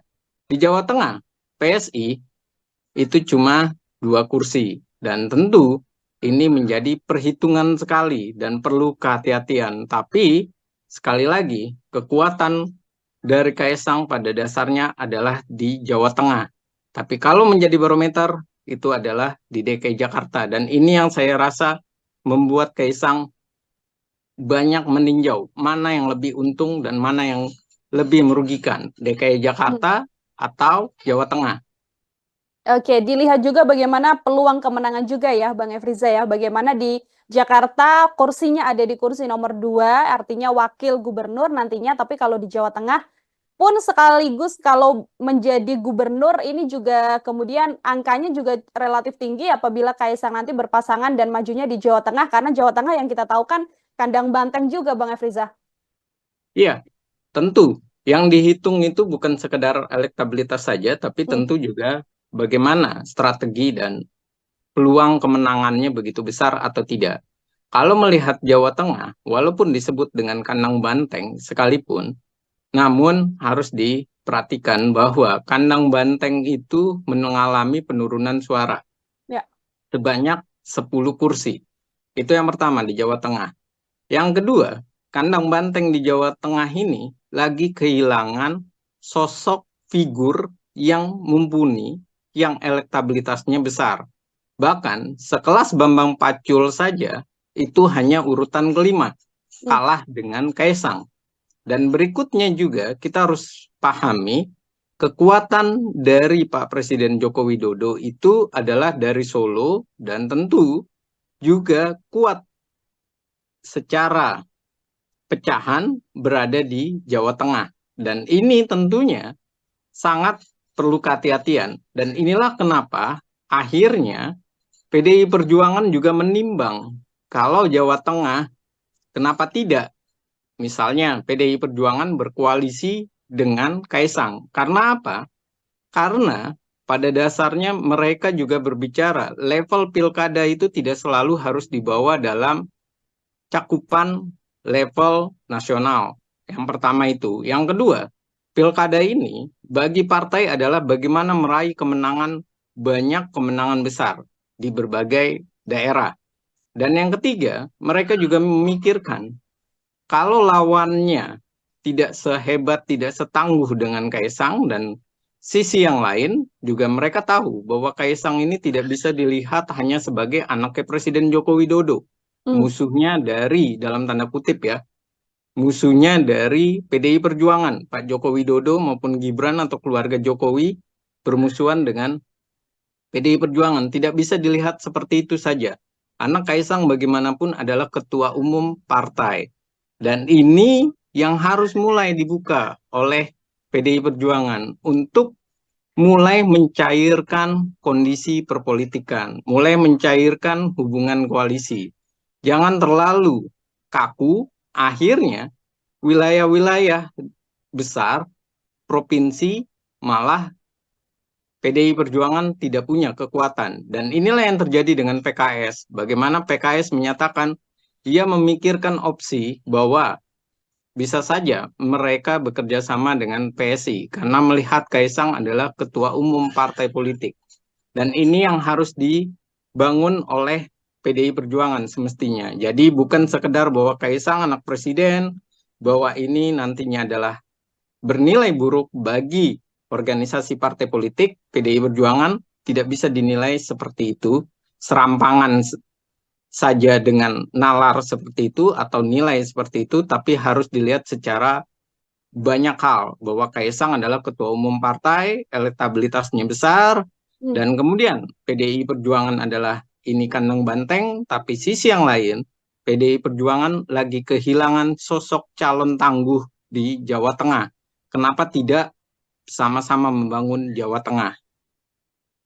Ada opsi bagaimana kemudian menjalin hubungan antara PDI Perjuangan yang basicnya juga kuat di Jawa Tengah secara kandang banteng begitu ya Bang Efriza bersama dengan PSI. Yakni dalam hal ini adalah Kaisang yang secara elektabilitas memang paling tinggi di Jawa Tengah. Ini kan juga kalau dari Golkar Bang Efriza yang kemarin baru saja direkomendasikan kan pasangan Kaisang Pangarep dengan Yusuf Hamka yang digadang-gadang bisa maju juga di Jawa Tengah. Melihat duet ini, apakah ini adalah duet yang cukup ideal Bang Efriza? Dengan Yusuf Hamka ya Mbak? Mhm.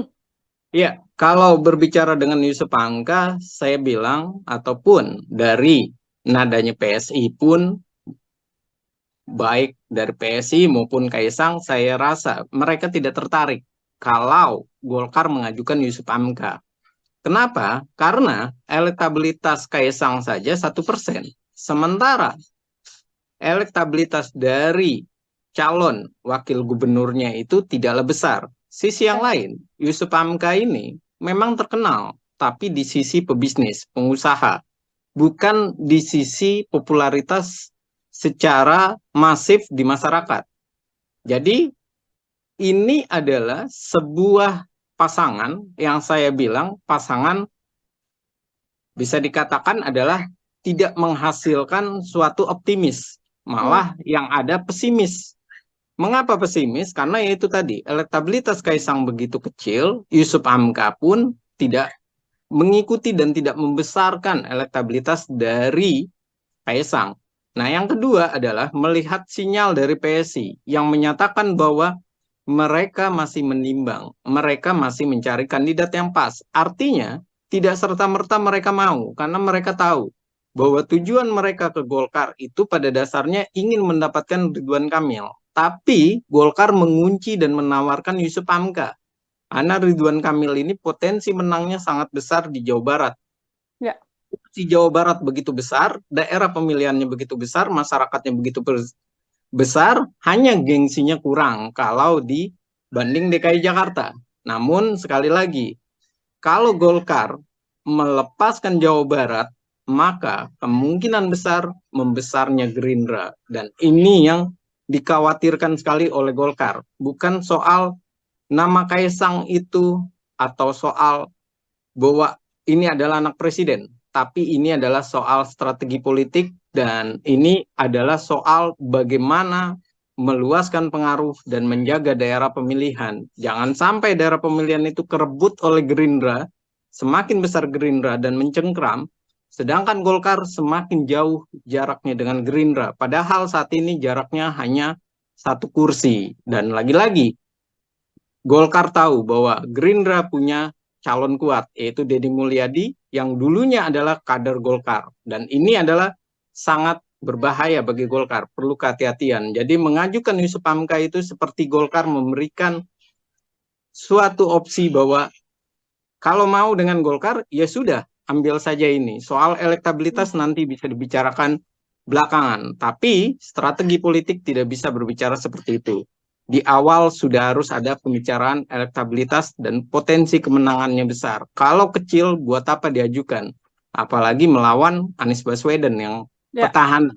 Maka membuat Pak Anies ini tidak begitu gentar, tidak begitu takut, bahkan iya bisa saja aman, memang benar-benar aman karena lawannya tidak sebanding. Oke, ini Golkar yang juga masih menimbang-nimbang apakah kemudian bisa membawa Ridwan Kamil ke Jakarta atau masih tetap peluang kemenangan yang justru lebih besar ya Bang Efriza apabila tetap mencalonkan Ridwan Kamil ini di Jawa Barat seperti itu. Ini kalau kita melihat peluangnya, kalau misalkan nanti Ridwan Kamil ini ke Jakarta, apakah juga berpasangan dengan Kaisang Pangarep begitu di kursi nomor 2 Wakil Gubernur, bisa seimbang kekuatannya untuk bisa melawan sosok Anies Baswedan yang memang secara elektabilitas di beberapa survei belakangan ini memang masih paling tinggi begitu Bang? Iya, kalau seandainya Ridwan Kamil dengan Kaisang sama-sama dimajukan di DKI Jakarta, kemungkinan menangnya itu besar. Kalau tidak terjadi kocok ulang dalam komposisi pasangan yang sudah diajukan, yaitu aman, Anies Baswedan dengan Sohibul Iman. Kalau tidak terjadi kocok ulang, tentu kemenangan itu besar. Kenapa? Karena PKS dengan Anies Baswedan itu satu warna. Dan kita harus tahu bahwa Jakarta itu adalah rural, heterogen, dan masyarakatnya itu juga terbagi menjadi masyarakat yang memang fanatik, dan yang kedua, masyarakat yang mengharapkan perubahan. Jadi tidak bisa serta-merta bahwa PKS saat ini DPRD menang, juara pertama, lalu kemudian mereka akan bisa menang melawan Kaisang. Tidak bisa seperti itu, karena ini adalah Jakarta yang kecerdasan emosional, kecerdasan berpikir, maupun intelijensianya itu benar-benar ditimbang. Mereka juga berpendidikan, berpendapatan besar, artinya mereka tahu apa yang mereka inginkan, dan mereka sudah melihat rekam jejak dari Pak Anies dan PKS, yang bisa dikatakan satu sisi memang berhasil, tapi sisi yang lain juga masih pro dan kontra keberhasilannya. Jadi kalau bisa diutarakan masih 50-50, yang menyatakan bahwa Anies Baswedan adalah sukses di DKI Jakarta, dan ini adalah fakta yang tidak bisa dilepaskan. Jadi kalau Ridwan Kamil yang di DKI Jakarta kemudian dipasangkan dengan Kaisang, ada dua hal yang menarik. Yang pertama adalah masyarakat bisa semakin percaya karena Ridwan Kamil sudah berhasil di Jawa Barat, dan Ridwan Kamil tentunya punya potensi karena ide-idenya, karena keluasan ia berbicara, dan bagaimana ia punya gagasan. Dan ini sangat menarik dinantikan oleh warga DKI. Yang kedua, soal Kaisangnya. Warga DKI masih punya nilai-nilai positif, masih punya nilai-nilai keyakinan bahwa Kaisang sama dan juga identik bahwa ia akan bekerja dengan baik seperti Pak Jokowi waktu dengan Ahok di DKI Jakarta. Dan berikutnya adalah jelas bahwa kedua figur ini adalah figur baru, figur yang menarik, dan figur yang potensial. Karena satunya adalah orang yang sukses di DKI Jakarta, di Jawa Barat, yaitu Pak Ridwan Kamil, dan tentu ia juga menjadi tolok ukur bagi DKI Jakarta kesuksesannya, dan ia juga pantas untuk di DKI Jakarta diperhitungkan oleh warga DKI. Dan yang kedua adalah Kaisangnya ini. Dia adalah seorang pengusaha, dia adalah seorang partai politik, dan partai politiknya juga ada kursi lumayan besar, walaupun nomor urut ke-7, dan walaupun hanya 8 kursi, tapi masih bisa dinamis. Pemikiran DKI Jakarta dari PSI ini banyak menyentuh dan banyak membuat masyarakat tertarik. Contohnya saja dengan dari kader PSI yang sangat terlihat sekali mereka lebih punya kekuatan, yaitu Grace Natali yang memenangkan banyak suara di DKI Jakarta, dan tentu ini sangat menjadi animo masyarakat atau membuat masyarakat semakin meyakini bahwa peluang dua kandidat ini sama-sama baik nilainya. Hanya saja Anies Baswedan dengan Sohibul Iman harus dilakukan revisi kalau berhadapan dengan Ridwan Kamil dan Kaisang. Karena bisa jadi tidak mendapatkan mitra koalisi, yang pertama. Yang kedua, tidak mendapatkan antusias dari masyarakat. Animonya berbeda karena adanya Ridwan Kamil dan Kaisang sebagai pengusaha sekaligus duet dengan eksekutif daerah yang berhasil di Jawa Barat. Oke, terakhir Bang Efriza, ini kalau tadi analisa bagaimana Kaisang akan melenggang di Jakarta begitu ya. Sekarang apabila memang Kaisang ini majunya di Jawa Tengah seperti itu Bang Efriza, siapa kemudian pasangan yang berpeluang bisa maju bersama dengan Kaisang, lalu peluang kemenangan Kaisang ini akan seperti apa nantinya? Ya, tentu kalau berbicara di Jawa Tengah, saat ini Kim tentu banyak sekali menginginkan atau mengajukan calon, bahkan dari institusi Polri pun sudah diperhitungkan yang mendapatkan elektabilitas besar. Hanya persoalannya adalah yang perlu dilakukan oleh Kaisang saat ini di Jawa Tengah meyakinkan mitra koalisinya. Itu yang pertama. Yang kedua adalah mencari figur yang pas dengan cara dia bisa untuk menjelaskan kekuatan dari nanti koalisinya, visi misinya, dan kemudian mengapa figur itu dipilih. Karena bagaimanapun, walaupun Kaisang elektabilitasnya tinggi, yang menjadi menarik di Jawa Tengah adalah siapa wakilnya. Dari institusi atau lembaga apa, itu yang pertama. Yang kedua adalah sosoknya ini diterima oleh masyarakat secara luas di berbagai partai politik atau tidak. Yang ketiga adalah rekam karir dan rekam kerja di masyarakatnya. Seperti apa? Dan ini tentunya akan menjadi nilai. Dan tentu yang paling berat di Kaisang di Jawa Tengah adalah bagaimana ia memilih dan menjinakkan partai-partai politik. Kenapa? Karena partai-partai politik ini pasti akan berkata bahwa kursi PSI itu kecil, elektabilitas Kaisang saja yang besar. Karena itu, Kaisang tidak bisa serta-merta mengabaikan wakilnya dari partai politik. Tidak bisa dia mengambil wakilnya misalnya dari institusi Polri dengan mengabaikan partai-partai politik. Kalau sampai seperti itu, tentunya yang terjadi adalah mereka kecewa dengan Kaisang sebagai ketua umum, bukan sebagai anaknya presiden ya. Tapi sebagai ketua umum, ia kecewa karena bisa jadi malah yang ada di olok-olok PSI. Udah kursinya kecil, cuma menang karena anaknya presiden, elektabilitasnya, dia juga populer karena di sana adalah daerah pemilihan ayahnya dan kakaknya, tapi ia tidak punya pengaruh besar dan signifikan. Dan ini yang harus benar-benar dimatangkan oleh Kaisang. Dan saya yakin apa yang dilakukan Kaisang saat ini, bagaimana ia mendatangi PKS, kemudian mendatangi Golkar, dan rangka ataupun planning mendatangi partai-partai politik lain, tujuannya cuma dua, yaitu ia mencoba mencari solusi, apakah ia maju di DKI Jakarta atau maju di Jawa Barat. DKI Jakarta adalah nomor 2, sementara bukan Jawa Barat ya, Jawa Tengah itu adalah nomor 1. Kalau dia nomor 2, tentu di Jawa Barat Ridwan Kamil yang ditaruh menemani Kaisang. Dan kalau di Jawa Tengah, tentu Kaisang harus berembuk dengan partai-partai politik.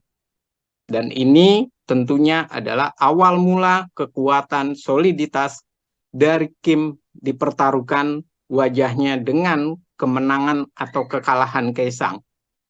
Dari memilih yang terbaik untuk Kaisang atau memilih ego mereka tapi tidaklah solid. Dan ini adalah tantangan pertama Kim bagaimana memuluskan obsesi dari Pak Presiden Jokowi dan keluarga Jokowi untuk Kaisang mendapatkan jabatan dan mendapatkan kemenangan di Jawa Tengah ataupun DKI Jakarta. Sekaligus menunjukkan bahwa Jokowi dan keluarga tidak pernah kalah dalam pemilihan umum. Oke, ini jadi pertimbangan yang sangat besar, artinya baik itu untuk Kaisang ataupun juga partai politik lain agar tidak salah meletakkan sosok atau tokoh ya Bang Efriza ya, untuk kemudian berlaga nantinya di pilkada baik itu di Jakarta atau di Jawa Barat atau mungkin di Jawa Tengah yang saat ini masih sedang ramai. Baik, Bang Efriza, terima kasih banyak, luar biasa sekali kesempatannya berdiskusi hari ini. Kita sama-sama masih melihat dan nantinya semoga bisa berdiskusi kembali sembari melihat bagaimana dinamika pergerakan tokoh-tokoh jelang Pilkada 2024 mendatang. Sekali lagi Bang Efriza, terima kasih banyak. Selamat beraktivitas kembali. Selamat beraktivitas dan terima kasih untuk On Focus, Tribun News, dan Tribun. Sekali lagi terima kasih. Terima kasih Mbak Nila. Terima kasih banyak Bang Efriza. Tribuners, demikian obrolan saya bersama dengan pengamat politik dari Citra Institute, ada Bang Efriza. Nantikan obrolan saya lainnya masih dalam program Tribun On Focus. Saya Nila Irda pamit undur diri. Terima kasih dan sampai jumpa. Download Tribun X sekarang. Menghadirkan lokal menjadi Indonesia. Ya, kalau di DKI Jakarta saya melihat dan meyakini, mencermati perkembangannya, Kaisang ini memungkinkan di DKI Jakarta memilih untuk menduduki kursi nomor 2 atau sebagai cawagup. Mengapa ia memilih untuk kursi nomor 2? Jelas bahwa elektabilitasnya sangat jauh. Ini yang harus mulai dibuka oleh PDI Perjuangan untuk mulai mencairkan kondisi perpolitikan, mulai mencairkan hubungan koalisi. Jangan terlalu kaku, akhirnya wilayah-wilayah besar, provinsi, malah PDI Perjuangan tidak punya kekuatan. Bagaimana memuluskan obsesi dari Pak Presiden Jokowi dan keluarga Jokowi untuk Kaisang mendapatkan jabatan dan mendapatkan kemenangan di Jawa Tengah ataupun DKI Jakarta, sekaligus menunjukkan bahwa Jokowi dan keluarga tidak pernah kalah dalam pemilihan umum. Tribun News on Fokus, Tribuners, kembali membersamai Anda hari ini bersama dengan saya Nila Irda. Tribuners, putra Presiden Joko Widodo sekaligus Ketua Umum PSI, Kaisang Pangarep dinilai saat ini masih dilema. Pasalnya Kaisang sendiri masih dihadapkan pada pilihan untuk maju, baik itu bisa di Pilkada Jawa Tengah atau namanya juga muncul dalam bursa di DKI Jakarta. Meski begitu, Kaisang Pangarep sendiri saat ini sudah bisa tenang melenggang maju Pilkada karena sudah mendapatkan restu dari Presiden Joko Widodo yang juga merupakan sang ayah. Lantas kiranya bagaimana kemudian peluang Kaisang Pangarep ini bisa maju di Pilkada? Saya sudah tersambung melalui Zoom dan akan membahasnya dalam diskusi Tribun News on Fokus hari ini, Tribuners, bersama dengan pengamat politik dari Citra Institute, ada Bang Efriza. Bang Efriza, apa kabar? Terima kasih banyak sudah bergabung. Alhamdulillah baik Mbak kabarnya, dan terima kasih diundang lagi di On Focus Tribun News. Tentunya saya senang sekali. Baik, terima kasih juga Bang Efriza menyempatkan waktunya hari ini berdiskusi bersama dengan saya. Kita kembali melihat bagaimana situasi di jelang Pilkada begitu ya Bang Efriza. Ini sebelumnya kita juga sempat berdiskusi bagaimana Presiden Joko Widodo belum memberikan restu pada sang putra Kaisang Pangarep. Tapi kalau lihat beberapa hari kemarin ini sudah ada restu ternyata dari Presiden Joko Widodo untuk kemudian menyatakan Kaisang bisa untuk maju di Pilkada, baik itu nanti di Jawa Tengah ataupun di Jakarta. Saya ingin minta pengantar terlebih dahulu dari Bang Efriza, silahkan. Iya, hal yang sangat menarik saat ini adalah Kaisang sudah bisa bernapas lega karena ia sudah didukung dan direstui oleh ayah kandungnya, yang kebetulan adalah Presiden Joko Widodo. Dan tentu ini adalah suatu hal yang positif dan disambut gembira oleh Kaisang.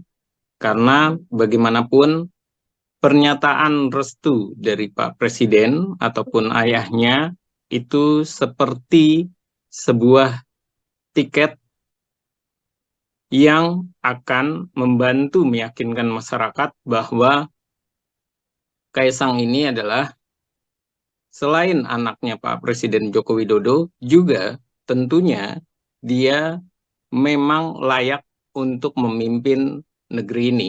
Baik itu sebagai gubernur di DKI Jakarta ataupun di Jawa Tengah. Hanya saja persoalannya, andai pun tidak direstui, semestinya ataupun kenyataannya Kaisang ini adalah ketua umum partai. Jadi saya meyakini bahwa Kaisang pun bisa tidak mendapatkan restu Pak Presiden Joko Widodo ataupun ayahnya. Karena ia adalah seorang ketua umum partai dan Pak Presiden sudah menyatakan tidak mengganggu, tidak mencampuri, dan tidak ikut campur dalam urusan partai politik siapa yang akan diajukan sebagai kandidat calon. Namun, restu ini sangat penting bagi Kaisang. Karena restu ini selain untuk memikat masyarakat, juga tentunya restu Pak Joko Widodo ini akan membawa dan menjadi sebuah respon positif dan tentunya menjadi sebuah perhitungan bagi partai-partai politik di Indonesia yang tentunya mereka akan berpikir bahwa saat ini walaupun elektabilitas Kaisang itu masih 1% bersama dengan Ibu Tri Risma maupun Andika Perkasa, Namun dengan restunya Pak Presiden, tentunya kekuatan besar, semangat mereka untuk menang akan semakin tinggi. Dan tentu Kaisang akan diperhitungkan, walaupun di dalam dirinya sebagai ketua umum partai PSI, itu persentasenya masih sangat kecil. Namun sekali lagi, yang namanya kekuatan, yang namanya restu dari seorang ayah dan restu dari seorang presiden, tentunya ini akan memudahkan jalan untuk meraih tiket awal sebagai calon gubernur DKI Jakarta maupun Jawa Tengah. Dan ini adalah pembukanya, Mbak. Terima kasih.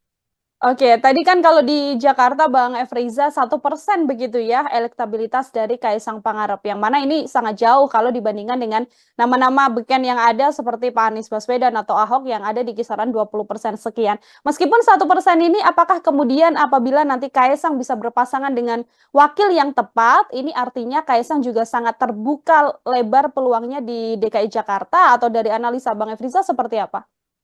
Ya, kalau di DKI Jakarta saya melihat dan meyakini, mencermati perkembangannya, Kaisang ini memungkinkan di DKI Jakarta memilih untuk menduduki kursi nomor 2 atau sebagai cawagup. Mengapa ia memilih untuk kursi nomor 2? Jelas bahwa elektabilitasnya sangat jauh, hanya 1%. Dan ia sangat menginginkan sekali bagaimana ia bisa dipasangkan dengan Ridwan Kamil.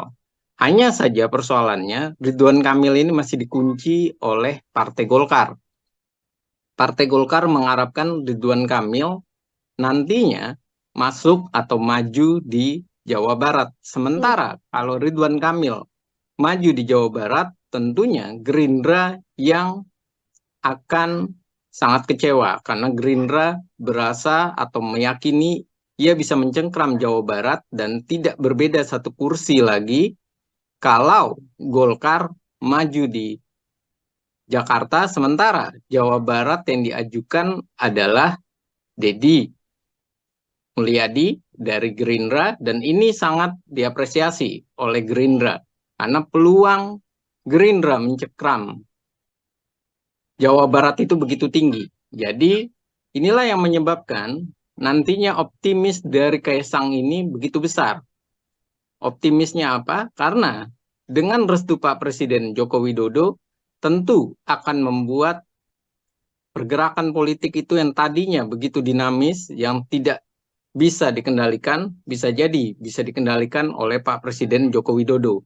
Dengan cara misalnya, kalau Kaisang memilih DKI Jakarta, tentu Ridwan Kamil mau tidak mau harus dilepaskan oleh Golkar. Karena ada hubungannya dengan Pak Presiden Joko Widodo. Dari balik layar tentu Pak Presiden akan sangat berperan penting untuk mensukseskan dan membuktikan bahwa keluarga Presiden Jokowi maupun Jokowi sendiri itu tidak pernah kalah di ajang kompetisi, termasuk juga di pilkada, anak-anaknya maupun mantunya.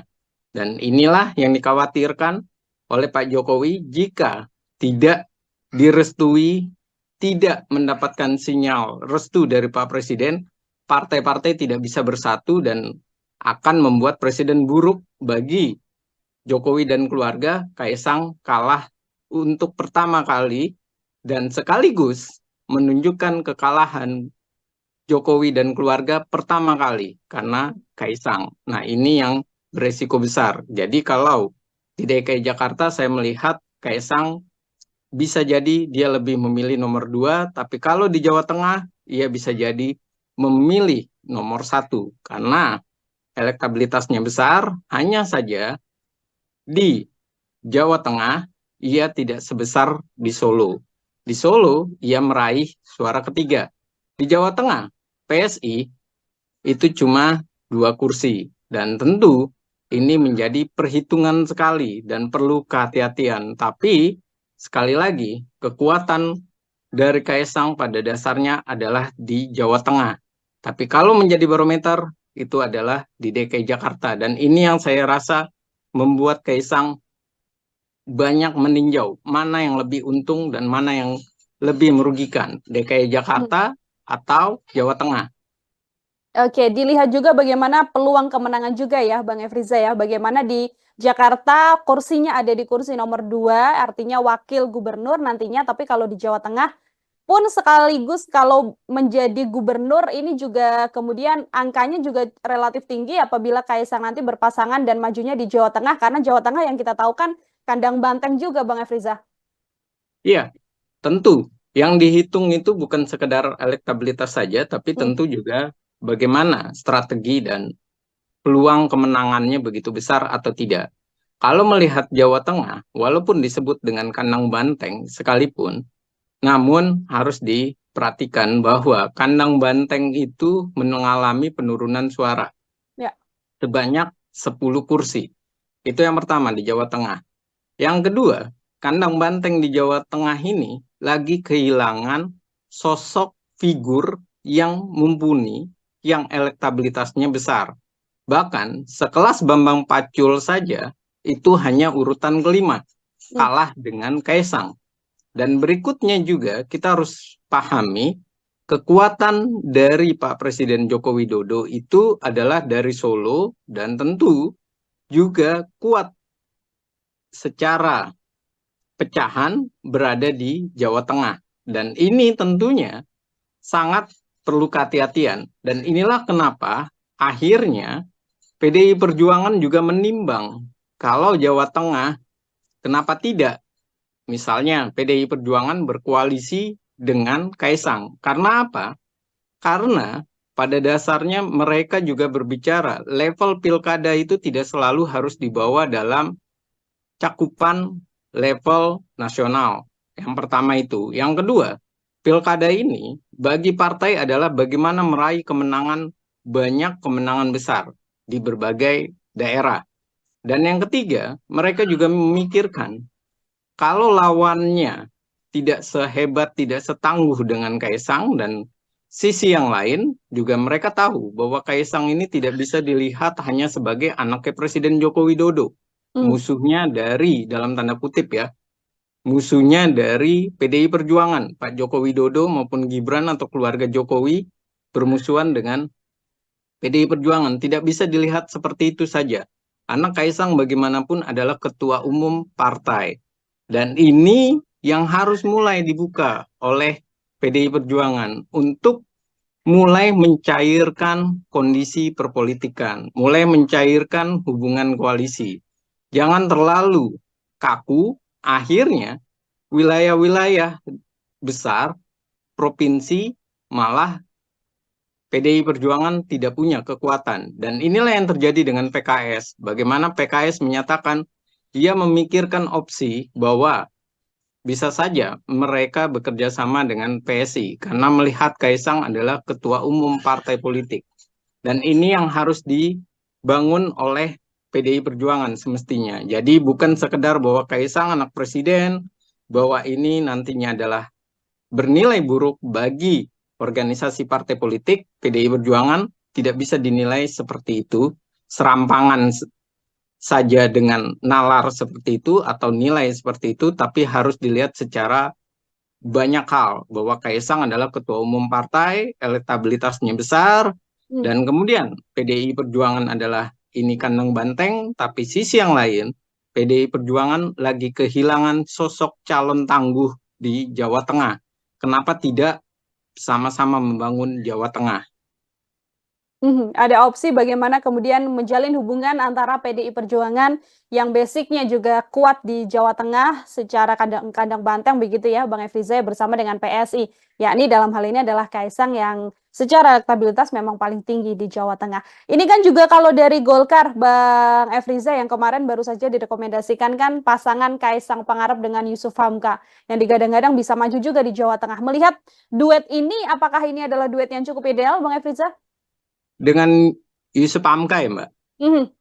Ya, kalau berbicara dengan Yusuf Hamka, saya bilang, ataupun dari nadanya PSI pun, baik dari PSI maupun Kaisang, saya rasa mereka tidak tertarik kalau Golkar mengajukan Yusuf Hamka.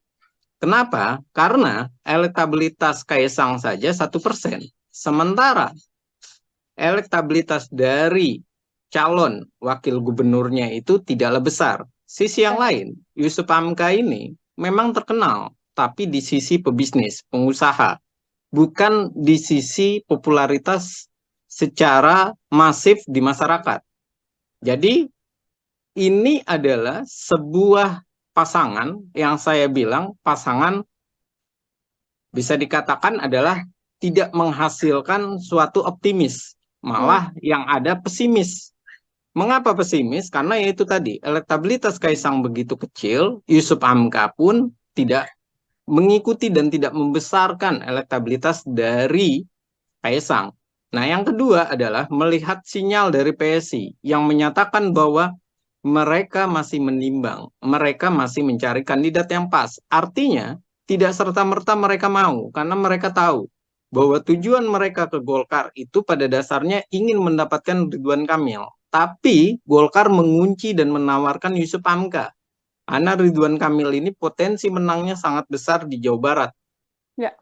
Di Jawa Barat begitu besar, daerah pemilihannya begitu besar, masyarakatnya begitu besar, hanya gengsinya kurang kalau dibanding DKI Jakarta.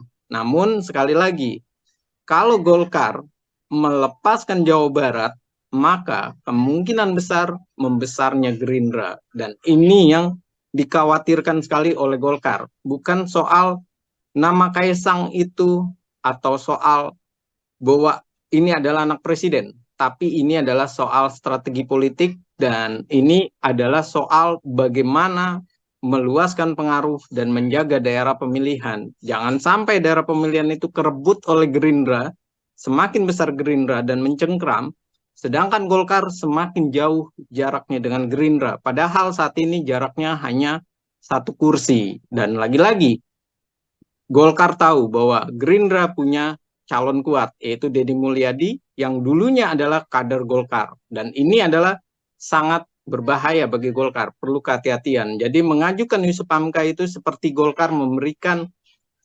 suatu opsi bahwa kalau mau dengan Golkar, ya sudah, ambil saja ini. Soal elektabilitas nanti bisa dibicarakan belakangan, tapi strategi politik tidak bisa berbicara seperti itu.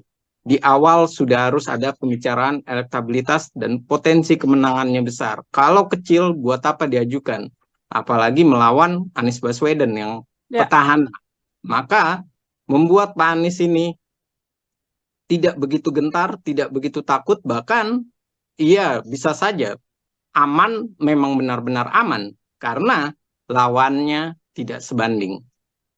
Oke, ini Golkar yang juga masih menimbang-nimbang apakah kemudian bisa membawa Ridwan Kamil ke Jakarta atau masih tetap peluang kemenangan yang justru lebih besar ya Bang Efriza apabila tetap mencalonkan Ridwan Kamil ini di Jawa Barat seperti itu. Ini kalau kita melihat peluangnya, kalau misalkan nanti Ridwan Kamil ini ke Jakarta, apakah juga berpasangan dengan Kaisang Pangarep begitu di kursi nomor 2 Wakil Gubernur, bisa seimbang kekuatannya untuk bisa melawan sosok Anies Baswedan yang memang secara elektabilitas di beberapa survei belakangan ini memang masih paling tinggi begitu Bang? Iya, kalau seandainya Ridwan Kamil dengan Kaisang sama-sama dimajukan di DKI Jakarta, kemungkinan menangnya itu besar. Kalau tidak terjadi kocok ulang dalam komposisi pasangan yang sudah diajukan, yaitu aman, Anies Baswedan dengan Sohibul Iman. Kalau tidak terjadi kocok ulang, tentu kemenangan itu besar. Kenapa? Karena PKS dengan Anies Baswedan itu satu warna. Dan kita harus tahu bahwa Jakarta itu adalah plural, heterogen, dan masyarakatnya itu juga terbagi menjadi masyarakat yang memang fanatik, dan yang kedua, masyarakat yang mengharapkan perubahan. Jadi tidak bisa serta-merta bahwa PKS saat ini DPRD menang, juara pertama, lalu kemudian mereka akan bisa menang melawan Kaisang. Tidak bisa seperti itu, karena ini adalah Jakarta yang kecerdasan emosional, kecerdasan berpikir, maupun intelijensianya itu benar-benar ditimbang. Mereka juga berpendidikan, berpendapatan besar, artinya mereka tahu apa yang mereka inginkan, dan mereka sudah melihat rekam jejak dari Pak Anies dan PKS yang bisa dikatakan satu sisi memang berhasil, tapi sisi yang lain juga masih pro dan kontra keberhasilannya. Jadi kalau bisa diutarakan masih 50-50 yang menyatakan bahwa Anies Baswedan adalah sukses di DKI Jakarta. Dan ini adalah fakta yang tidak bisa dilepaskan. Jadi kalau Ridwan Kamil yang di DKI Jakarta kemudian dipasangkan dengan Kaisang, ada dua hal yang menarik. Yang pertama adalah masyarakat bisa semakin percaya karena Ridwan Kamil sudah berhasil di Jawa Barat, dan Ridwan Kamil tentunya punya potensi karena ide-idenya, karena keluasan ia berbicara, dan bagaimana ia punya gagasan. Dan ini sangat menarik dinantikan oleh warga DKI. Yang kedua, soal Kaisangnya. Warga DKI masih punya nilai-nilai positif, masih punya nilai-nilai keyakinan bahwa Kaisang sama dan juga identik bahwa ia akan bekerja dengan baik seperti Pak Jokowi waktu dengan Ahok di DKI Jakarta. Dan berikutnya adalah jelas bahwa kedua figur ini adalah figur baru, figur yang menarik, dan figur yang potensial. Karena satunya adalah orang yang sukses di DKI Jakarta, di Jawa Barat, yaitu Pak Ridwan Kamil, dan tentu ia juga menjadi tolok ukur bagi DKI Jakarta kesuksesannya, dan ia juga pantas untuk di DKI Jakarta diperhitungkan oleh warga DKI. Dan yang kedua adalah Kaisangnya ini. Dia adalah seorang pengusaha, dia adalah seorang partai politik, dan partai politiknya juga ada kursi lumayan besar, walaupun nomor urut ke-7, dan walaupun hanya 8 kursi, tapi masih bisa dinamis. Pemikiran DKI Jakarta dari PSI ini banyak menyentuh dan banyak membuat masyarakat tertarik. Contohnya saja dengan dari kader PSI yang sangat terlihat sekali mereka lebih punya kekuatan, yaitu Grace Natali yang memenangkan banyak suara di DKI Jakarta, dan tentu ini sangat menjadi animo masyarakat atau membuat masyarakat semakin meyakini bahwa peluang dua kandidat ini sama-sama baik nilainya. Hanya saja Anies Baswedan dengan Sohibul Iman harus dilakukan revisi kalau berhadapan dengan Ridwan Kamil dan Kaisang.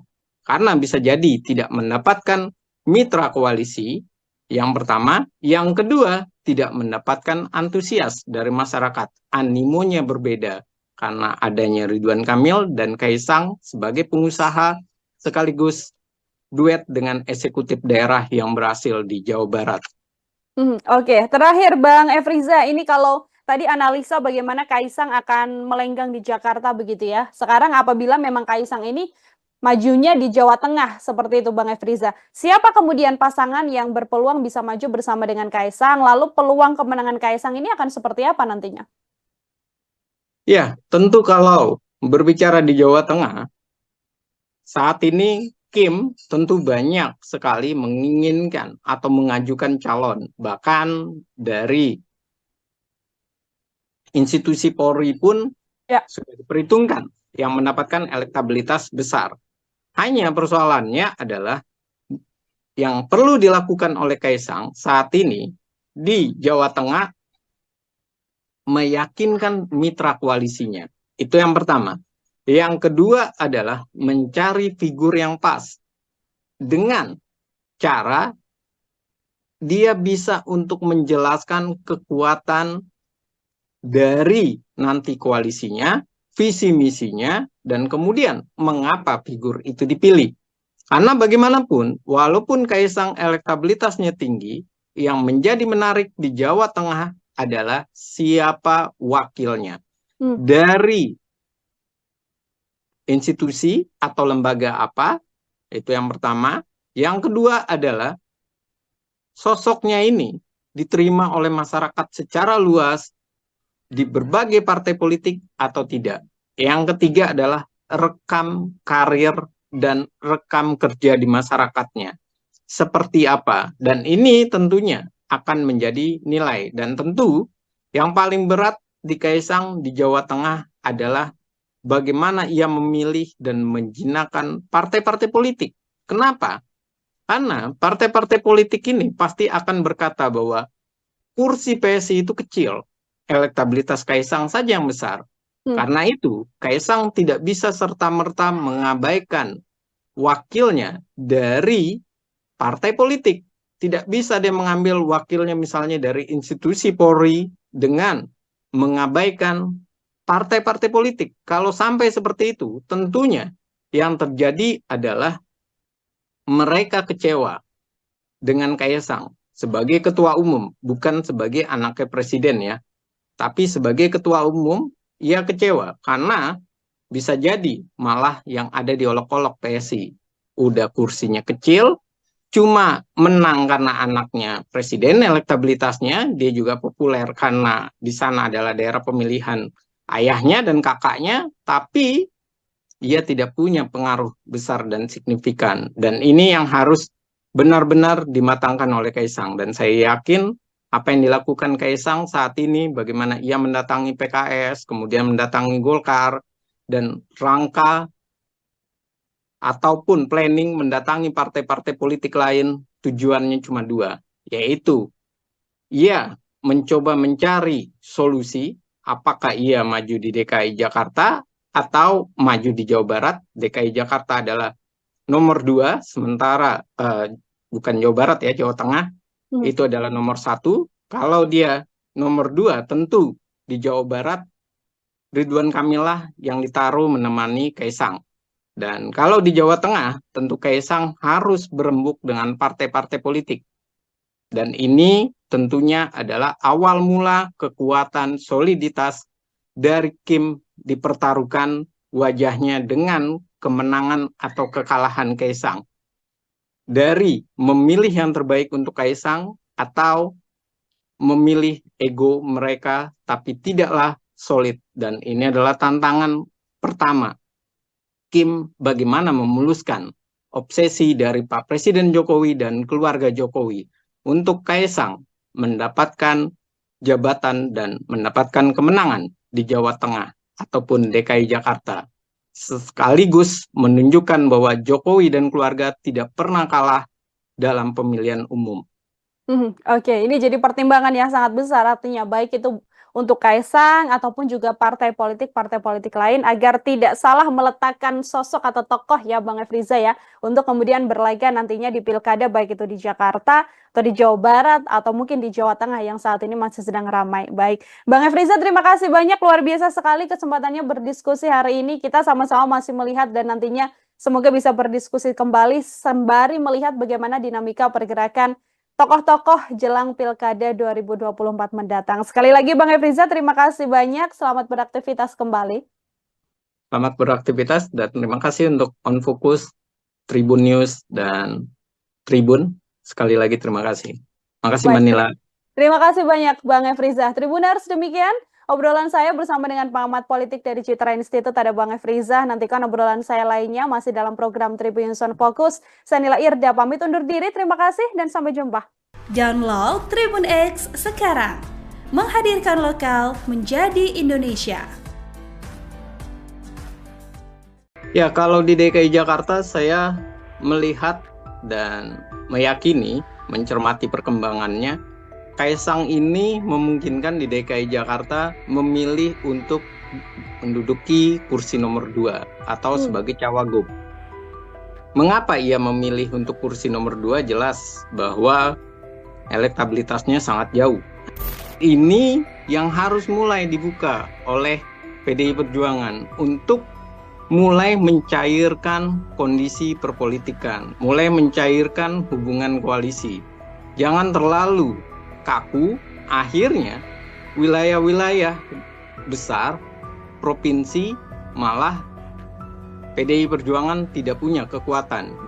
Bagaimana memuluskan obsesi dari Pak Presiden Jokowi dan keluarga Jokowi untuk Kaisang mendapatkan jabatan dan mendapatkan kemenangan di Jawa Tengah ataupun DKI Jakarta, sekaligus menunjukkan bahwa Jokowi dan keluarga tidak pernah kalah dalam pemilihan umum.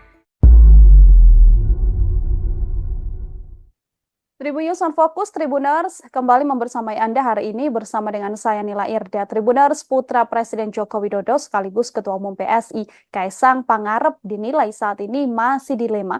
Pasalnya Kaisang sendiri masih dihadapkan pada pilihan untuk maju, baik itu bisa di Pilkada Jawa Tengah atau namanya juga muncul dalam bursa di DKI Jakarta.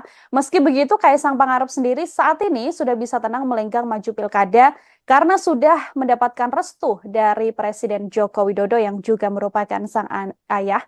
Lantas kiranya bagaimana kemudian peluang Kaisang Pangarep ini bisa maju di Pilkada? Saya sudah tersambung melalui Zoom dan akan membahasnya dalam diskusi Tribun News on Fokus hari ini, Tribuners, bersama dengan pengamat politik dari Citra Institute, ada Bang Efriza. Bang Efriza, apa kabar? Terima kasih banyak sudah bergabung. Alhamdulillah baik Mbak kabarnya, dan terima kasih diundang lagi di On Focus Tribun News. Tentunya saya senang sekali.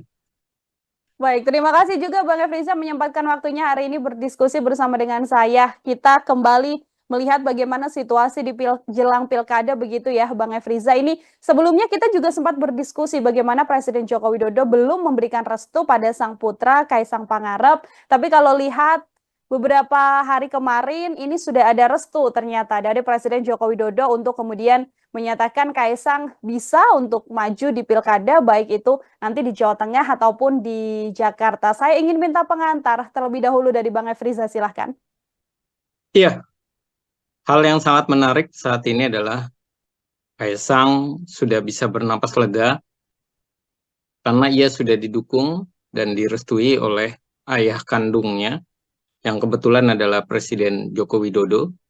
Dan tentu ini adalah suatu hal yang positif dan disambut gembira oleh Kaisang.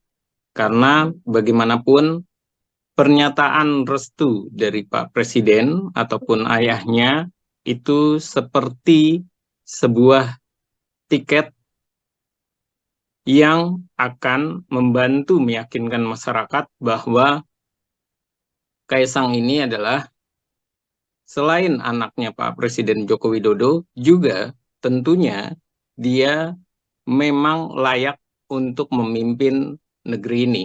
Baik itu sebagai gubernur di DKI Jakarta ataupun di Jawa Tengah. Hanya saja persoalannya, andai pun tidak direstui, semestinya ataupun kenyataannya Kaisang ini adalah ketua umum partai. Jadi saya meyakini bahwa Kaisang pun bisa tidak mendapatkan restu Pak Presiden Joko Widodo ataupun ayahnya.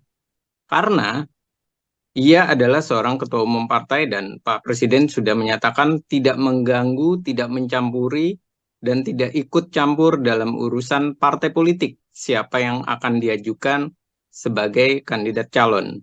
Namun, restu ini sangat penting bagi Kaisang. Karena restu ini selain untuk memikat masyarakat, juga tentunya restu Pak Joko Widodo ini akan membawa dan menjadi sebuah respon positif dan tentunya menjadi sebuah perhitungan bagi partai-partai politik di Indonesia yang tentunya mereka akan berpikir bahwa saat ini walaupun elektabilitas Kaisang itu masih 1% bersama dengan Ibu Tri Risma maupun Andika Perkasa, namun dengan restunya Pak Presiden, tentunya kekuatan besar, semangat mereka untuk menang akan semakin tinggi. Dan tentu Kaisang akan diperhitungkan, walaupun di dalam dirinya sebagai ketua umum partai PSI, itu persentasenya masih sangat kecil. Namun sekali lagi, yang namanya kekuatan, yang namanya restu dari seorang ayah dan restu dari seorang presiden, tentunya ini akan memudahkan jalan untuk meraih tiket awal sebagai calon gubernur DKI Jakarta maupun Jawa Tengah. Dan ini adalah pembukanya, Mbak. Terima kasih. Oke, tadi kan kalau di Jakarta Bang Efriza 1% begitu ya elektabilitas dari Kaisang Pangarep. Yang mana ini sangat jauh kalau dibandingkan dengan nama-nama beken yang ada seperti Pak Anies Baswedan atau Ahok yang ada di kisaran 20% sekian. Meskipun 1% ini apakah kemudian apabila nanti Kaisang bisa berpasangan dengan wakil yang tepat, ini artinya Kaisang juga sangat terbuka lebar peluangnya di DKI Jakarta atau dari analisa Bang Efriza seperti apa? Ya, kalau di DKI Jakarta saya melihat dan meyakini, mencermati perkembangannya, Kaisang ini memungkinkan di DKI Jakarta memilih untuk menduduki kursi nomor 2 atau Hmm. sebagai cawagup. Mengapa ia memilih untuk kursi nomor 2? Jelas bahwa elektabilitasnya sangat jauh, hanya 1%. Dan ia sangat menginginkan sekali bagaimana ia bisa dipasangkan dengan Ridwan Kamil. Hanya saja persoalannya, Ridwan Kamil ini masih dikunci oleh Partai Golkar. Partai Golkar mengharapkan Ridwan Kamil nantinya masuk atau maju di Jawa Barat. Sementara kalau Ridwan Kamil maju di Jawa Barat, tentunya Gerindra yang akan sangat kecewa karena Gerindra berasa atau meyakini ia bisa mencengkram Jawa Barat dan tidak berbeda satu kursi lagi kalau Golkar maju di Jakarta, sementara Jawa Barat yang diajukan adalah Dedi Mulyadi dari Gerindra, dan ini sangat diapresiasi oleh Gerindra karena peluang Gerindra mencekram Jawa Barat itu begitu tinggi. Jadi inilah yang menyebabkan nantinya optimis dari Kaisang ini begitu besar.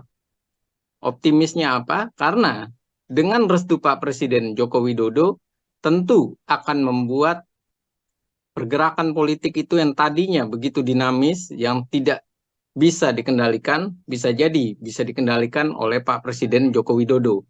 Dengan cara misalnya, kalau Kaisang memilih DKI Jakarta, tentu Ridwan Kamil mau tidak mau harus dilepaskan oleh Golkar. Karena ada hubungannya dengan Pak Presiden Joko Widodo. Dari balik layar tentu Pak Presiden akan sangat berperan penting untuk mensukseskan dan membuktikan bahwa keluarga Presiden Jokowi maupun Jokowi sendiri itu tidak pernah kalah di ajang kompetisi, termasuk juga di pilkada, anak-anaknya maupun mantunya. Dan inilah yang dikhawatirkan oleh Pak Jokowi jika tidak direstui, tidak mendapatkan sinyal restu dari Pak Presiden, partai-partai tidak bisa bersatu dan akan membuat presiden buruk bagi Jokowi dan keluarga. Kaisang kalah untuk pertama kali dan sekaligus menunjukkan kekalahan Jokowi dan keluarga pertama kali karena Kaisang. Nah, ini yang beresiko besar. Jadi kalau di DKI Jakarta saya melihat Kaisang bisa jadi dia lebih memilih nomor 2, tapi kalau di Jawa Tengah ia bisa jadi memilih nomor 1 karena elektabilitasnya besar. Hanya saja di Jawa Tengah ia tidak sebesar di Solo. Di Solo ia meraih suara ketiga. Di Jawa Tengah PSI itu cuma 2 kursi, dan tentu ini menjadi perhitungan sekali dan perlu kehati-hatian. Tapi sekali lagi, kekuatan dari Kaisang pada dasarnya adalah di Jawa Tengah. Tapi kalau menjadi barometer, itu adalah di DKI Jakarta. Dan ini yang saya rasa membuat Kaisang banyak meninjau mana yang lebih untung dan mana yang lebih merugikan, DKI Jakarta atau Jawa Tengah. Oke, dilihat juga bagaimana peluang kemenangan juga ya, Bang Efriza ya. Bagaimana di Jakarta kursinya ada di kursi nomor 2, artinya wakil gubernur nantinya. Tapi kalau di Jawa Tengah pun sekaligus kalau menjadi gubernur ini juga kemudian angkanya juga relatif tinggi apabila Kaisang nanti berpasangan dan majunya di Jawa Tengah. Karena Jawa Tengah yang kita tahu kan kandang banteng juga, Bang Efriza. Iya, tentu. Yang dihitung itu bukan sekedar elektabilitas saja, tapi tentu juga bagaimana strategi dan peluang kemenangannya begitu besar atau tidak. Kalau melihat Jawa Tengah, walaupun disebut dengan kandang banteng sekalipun, namun harus perhatikan bahwa kandang banteng itu mengalami penurunan suara Ya. sebanyak 10 kursi. Itu yang pertama di Jawa Tengah. Yang kedua, kandang banteng di Jawa Tengah ini lagi kehilangan sosok figur yang mumpuni, yang elektabilitasnya besar. Bahkan sekelas Bambang Pacul saja itu hanya urutan kelima, kalah dengan Kaisang. Dan berikutnya juga kita harus pahami kekuatan dari Pak Presiden Joko Widodo itu adalah dari Solo dan tentu juga kuat secara pecahan berada di Jawa Tengah. Dan ini tentunya sangat perlu kehati-hatian. Dan inilah kenapa akhirnya PDI Perjuangan juga menimbang kalau Jawa Tengah, kenapa tidak? Misalnya PDI Perjuangan berkoalisi dengan Kaisang. Karena apa? Karena pada dasarnya mereka juga berbicara level pilkada itu tidak selalu harus dibawa dalam cakupan level nasional. Yang pertama itu. Yang kedua, pilkada ini bagi partai adalah bagaimana meraih kemenangan, banyak kemenangan besar di berbagai daerah. Dan yang ketiga, mereka juga memikirkan kalau lawannya tidak sehebat, tidak setangguh dengan Kaisang, dan sisi yang lain juga mereka tahu bahwa Kaisang ini tidak bisa dilihat hanya sebagai anaknya Presiden Joko Widodo. Musuhnya dari, dalam tanda kutip ya, musuhnya dari PDI Perjuangan, Pak Joko Widodo maupun Gibran atau keluarga Jokowi bermusuhan dengan PDI Perjuangan. Tidak bisa dilihat seperti itu saja. Anak Kaisang bagaimanapun adalah ketua umum partai. Dan ini yang harus mulai dibuka oleh PDI Perjuangan untuk mulai mencairkan kondisi perpolitikan, mulai mencairkan hubungan koalisi. Jangan terlalu kaku, akhirnya wilayah-wilayah besar, provinsi, malah PDI Perjuangan tidak punya kekuatan. Dan inilah yang terjadi dengan PKS. Bagaimana PKS menyatakan dia memikirkan opsi bahwa bisa saja mereka bekerja sama dengan PSI karena melihat Kaisang adalah ketua umum partai politik. Dan ini yang harus dibangun oleh PDI Perjuangan semestinya. Jadi bukan sekedar bahwa Kaisang anak presiden, bahwa ini nantinya adalah bernilai buruk bagi organisasi partai politik. PDI Perjuangan tidak bisa dinilai seperti itu, serampangan saja dengan nalar seperti itu atau nilai seperti itu, tapi harus dilihat secara banyak hal, bahwa Kaisang adalah ketua umum partai, elektabilitasnya besar, dan kemudian PDI Perjuangan adalah ini kandang banteng, tapi sisi yang lain, PDI Perjuangan lagi kehilangan sosok calon tangguh di Jawa Tengah. Kenapa tidak sama-sama membangun Jawa Tengah? Ada opsi bagaimana kemudian menjalin hubungan antara PDI Perjuangan yang basicnya juga kuat di Jawa Tengah secara kandang banteng begitu ya Bang Efriza, bersama dengan PSI, yakni dalam hal ini adalah Kaisang yang secara elektabilitas memang paling tinggi di Jawa Tengah. Ini kan juga kalau dari Golkar Bang Efriza yang kemarin baru saja direkomendasikan kan pasangan Kaisang Pangarep dengan Yusuf Hamka yang digadang-gadang bisa maju juga di Jawa Tengah. Melihat duet ini, apakah ini adalah duet yang cukup ideal Bang Efriza? Dengan Yusuf Hamka ya Mbak? Ya, kalau berbicara dengan Yusuf Hamka, saya bilang, ataupun dari nadanya PSI pun, baik dari PSI maupun Kaisang, saya rasa mereka tidak tertarik kalau Golkar mengajukan Yusuf Hamka. Kenapa? Karena elektabilitas Kaisang saja 1%. Sementara elektabilitas dari calon wakil gubernurnya itu tidaklah besar. Sisi yang lain, Yusuf Hamka ini memang terkenal, tapi di sisi pebisnis, pengusaha, bukan di sisi popularitas secara masif di masyarakat. Jadi ini adalah sebuah pasangan yang saya bilang pasangan bisa dikatakan adalah tidak menghasilkan suatu optimis, malah yang ada pesimis. Mengapa pesimis? Karena itu tadi, elektabilitas Kaisang begitu kecil, Yusuf Hamka pun tidak mengikuti dan tidak membesarkan elektabilitas dari Kaisang. Nah, yang kedua adalah melihat sinyal dari PSI yang menyatakan bahwa mereka masih menimbang, mereka masih mencari kandidat yang pas. Artinya, tidak serta-merta mereka mau, karena mereka tahu bahwa tujuan mereka ke Golkar itu pada dasarnya ingin mendapatkan Ridwan Kamil. Tapi Golkar mengunci dan menawarkan Yusuf Hamka. Karena Ridwan Kamil ini potensi menangnya sangat besar di Jawa Barat. Ya. Di Jawa Barat begitu besar, daerah pemilihannya begitu besar, masyarakatnya begitu besar, hanya gengsinya kurang kalau dibanding DKI Jakarta. Namun sekali lagi, kalau Golkar melepaskan Jawa Barat, maka kemungkinan besar membesarnya Gerindra. Dan ini yang dikhawatirkan sekali oleh Golkar. Bukan soal nama Kaisang itu atau soal bahwa ini adalah anak presiden, tapi ini adalah soal strategi politik dan ini adalah soal bagaimana meluaskan pengaruh dan menjaga daerah pemilihan. Jangan sampai daerah pemilihan itu kerebut oleh Gerindra, semakin besar Gerindra dan mencengkram, sedangkan Golkar semakin jauh jaraknya dengan Gerindra. Padahal saat ini jaraknya hanya 1 kursi. Dan lagi-lagi, Golkar tahu bahwa Gerindra punya calon kuat, yaitu Deddy Mulyadi, yang dulunya adalah kader Golkar. Dan ini adalah sangat berbahaya bagi Golkar, perlu kehati-hatian. Jadi mengajukan Yusuf Hamka itu seperti Golkar memberikan suatu opsi bahwa kalau mau dengan Golkar, ya sudah, ambil saja ini. Soal elektabilitas nanti bisa dibicarakan belakangan. Tapi strategi politik tidak bisa berbicara seperti itu. Di awal sudah harus ada pembicaraan elektabilitas dan potensi kemenangannya besar. Kalau kecil, buat apa diajukan? Apalagi melawan Anies Baswedan yang petahana. Maka membuat Pak Anies ini tidak begitu gentar, tidak begitu takut, bahkan iya bisa saja aman, memang benar-benar aman, karena lawannya tidak sebanding.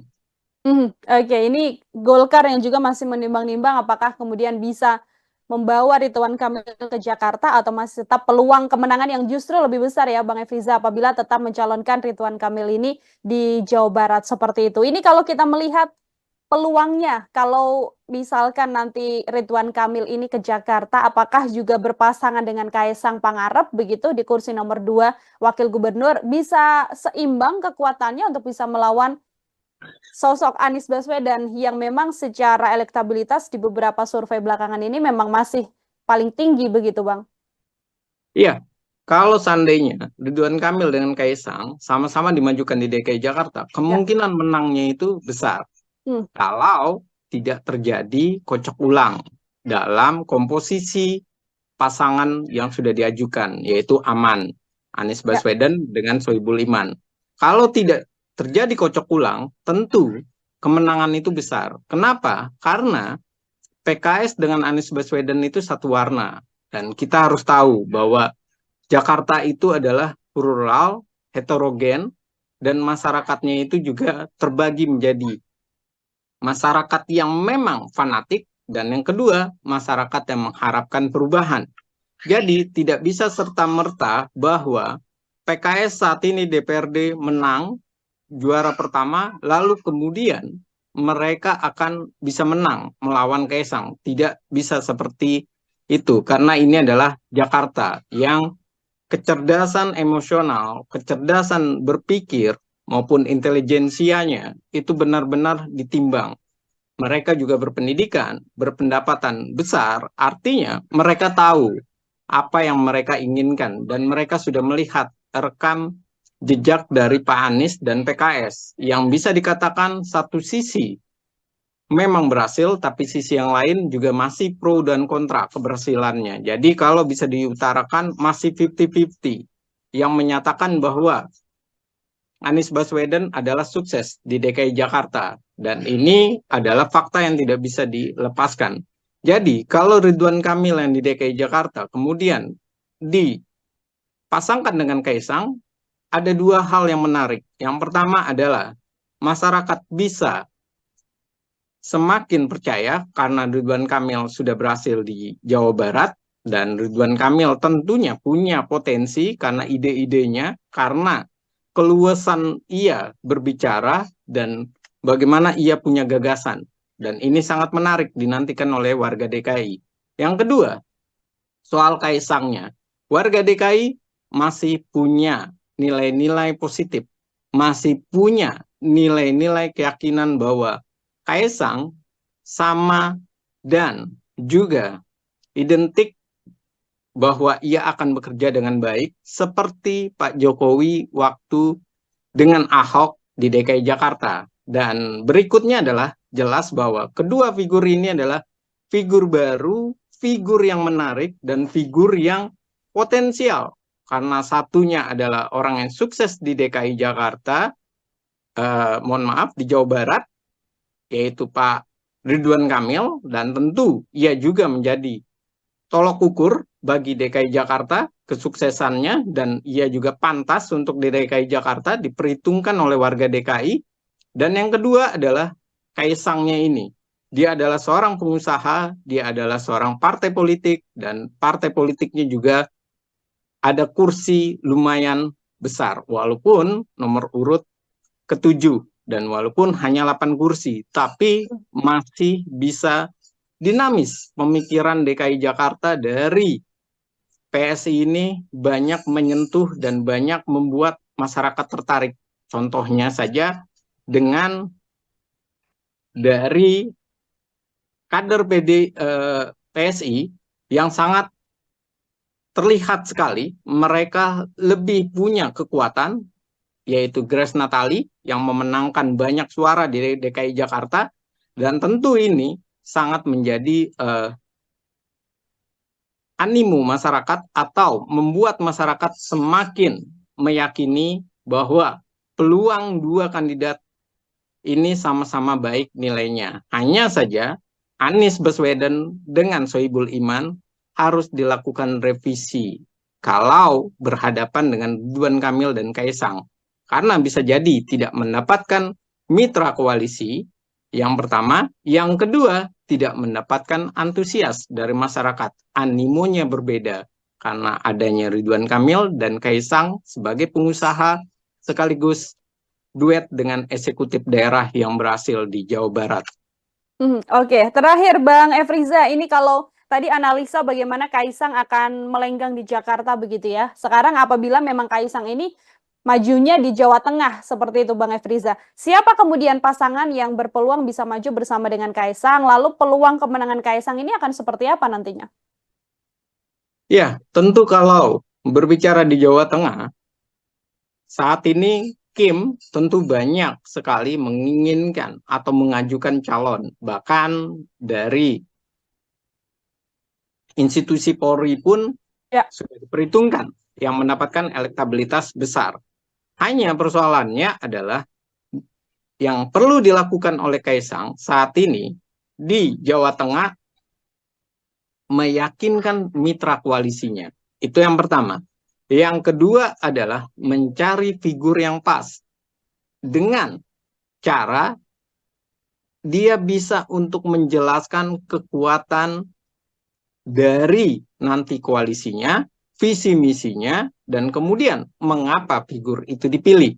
Karena bagaimanapun, walaupun Kaisang elektabilitasnya tinggi, yang menjadi menarik di Jawa Tengah adalah siapa wakilnya. Dari institusi atau lembaga apa, itu yang pertama. Yang kedua adalah sosoknya ini diterima oleh masyarakat secara luas di berbagai partai politik atau tidak. Yang ketiga adalah rekam karir dan rekam kerja di masyarakatnya. Seperti apa? Dan ini tentunya akan menjadi nilai. Dan tentu yang paling berat di Kaisang di Jawa Tengah adalah bagaimana ia memilih dan menjinakkan partai-partai politik. Kenapa? Karena partai-partai politik ini pasti akan berkata bahwa kursi PSI itu kecil, elektabilitas Kaisang saja yang besar. Karena itu, Kaisang tidak bisa serta-merta mengabaikan wakilnya dari partai politik. Tidak bisa dia mengambil wakilnya misalnya dari institusi Polri dengan mengabaikan partai-partai politik. Kalau sampai seperti itu, tentunya yang terjadi adalah mereka kecewa. dengan Kaisang sebagai ketua umum, bukan sebagai anaknya presiden ya. Tapi sebagai ketua umum, ia kecewa karena bisa jadi malah yang ada diolok-olok PSI. Udah kursinya kecil, cuma menang karena anaknya presiden, elektabilitasnya, dia juga populer karena di sana adalah daerah pemilihan ayahnya dan kakaknya, tapi ia tidak punya pengaruh besar dan signifikan. Dan ini yang harus benar-benar dimatangkan oleh Kaisang. Dan saya yakin apa yang dilakukan Kaisang saat ini, bagaimana ia mendatangi PKS, kemudian mendatangi Golkar, dan rangka ataupun planning mendatangi partai-partai politik lain, tujuannya cuma dua, yaitu ia mencoba mencari solusi apakah ia maju di DKI Jakarta atau maju di Jawa Barat. DKI Jakarta adalah nomor 2, sementara bukan Jawa Barat ya, Jawa Tengah itu adalah nomor 1. Kalau dia nomor 2, tentu di Jawa Barat Ridwan Kamil yang ditaruh menemani Kaisang. Dan kalau di Jawa Tengah, tentu Kaisang harus berembuk dengan partai-partai politik. Dan ini tentunya adalah awal mula kekuatan soliditas dari Kim dipertaruhkan wajahnya dengan kemenangan atau kekalahan Kaisang. Dari memilih yang terbaik untuk Kaisang atau memilih ego mereka tapi tidaklah solid. Dan ini adalah tantangan pertama Kim bagaimana memuluskan obsesi dari Pak Presiden Jokowi dan keluarga Jokowi untuk Kaisang mendapatkan jabatan dan mendapatkan kemenangan di Jawa Tengah ataupun DKI Jakarta. Sekaligus menunjukkan bahwa Jokowi dan keluarga tidak pernah kalah dalam pemilihan umum. Oke, ini jadi pertimbangan yang sangat besar, artinya baik itu untuk Kaisang ataupun juga partai politik lain agar tidak salah meletakkan sosok atau tokoh ya Bang Efriza ya, untuk kemudian berlaga nantinya di pilkada baik itu di Jakarta atau di Jawa Barat atau mungkin di Jawa Tengah yang saat ini masih sedang ramai. Baik, Bang Efriza terima kasih banyak, luar biasa sekali kesempatannya berdiskusi hari ini. Kita sama-sama masih melihat dan nantinya semoga bisa berdiskusi kembali sembari melihat bagaimana dinamika pergerakan tokoh-tokoh jelang Pilkada 2024 mendatang. Sekali lagi Bang Efriza, terima kasih banyak. Selamat beraktivitas kembali. Selamat beraktivitas dan terima kasih untuk On Focus, Tribun News, dan Tribun. Sekali lagi terima kasih. Terima kasih Mbak Nila.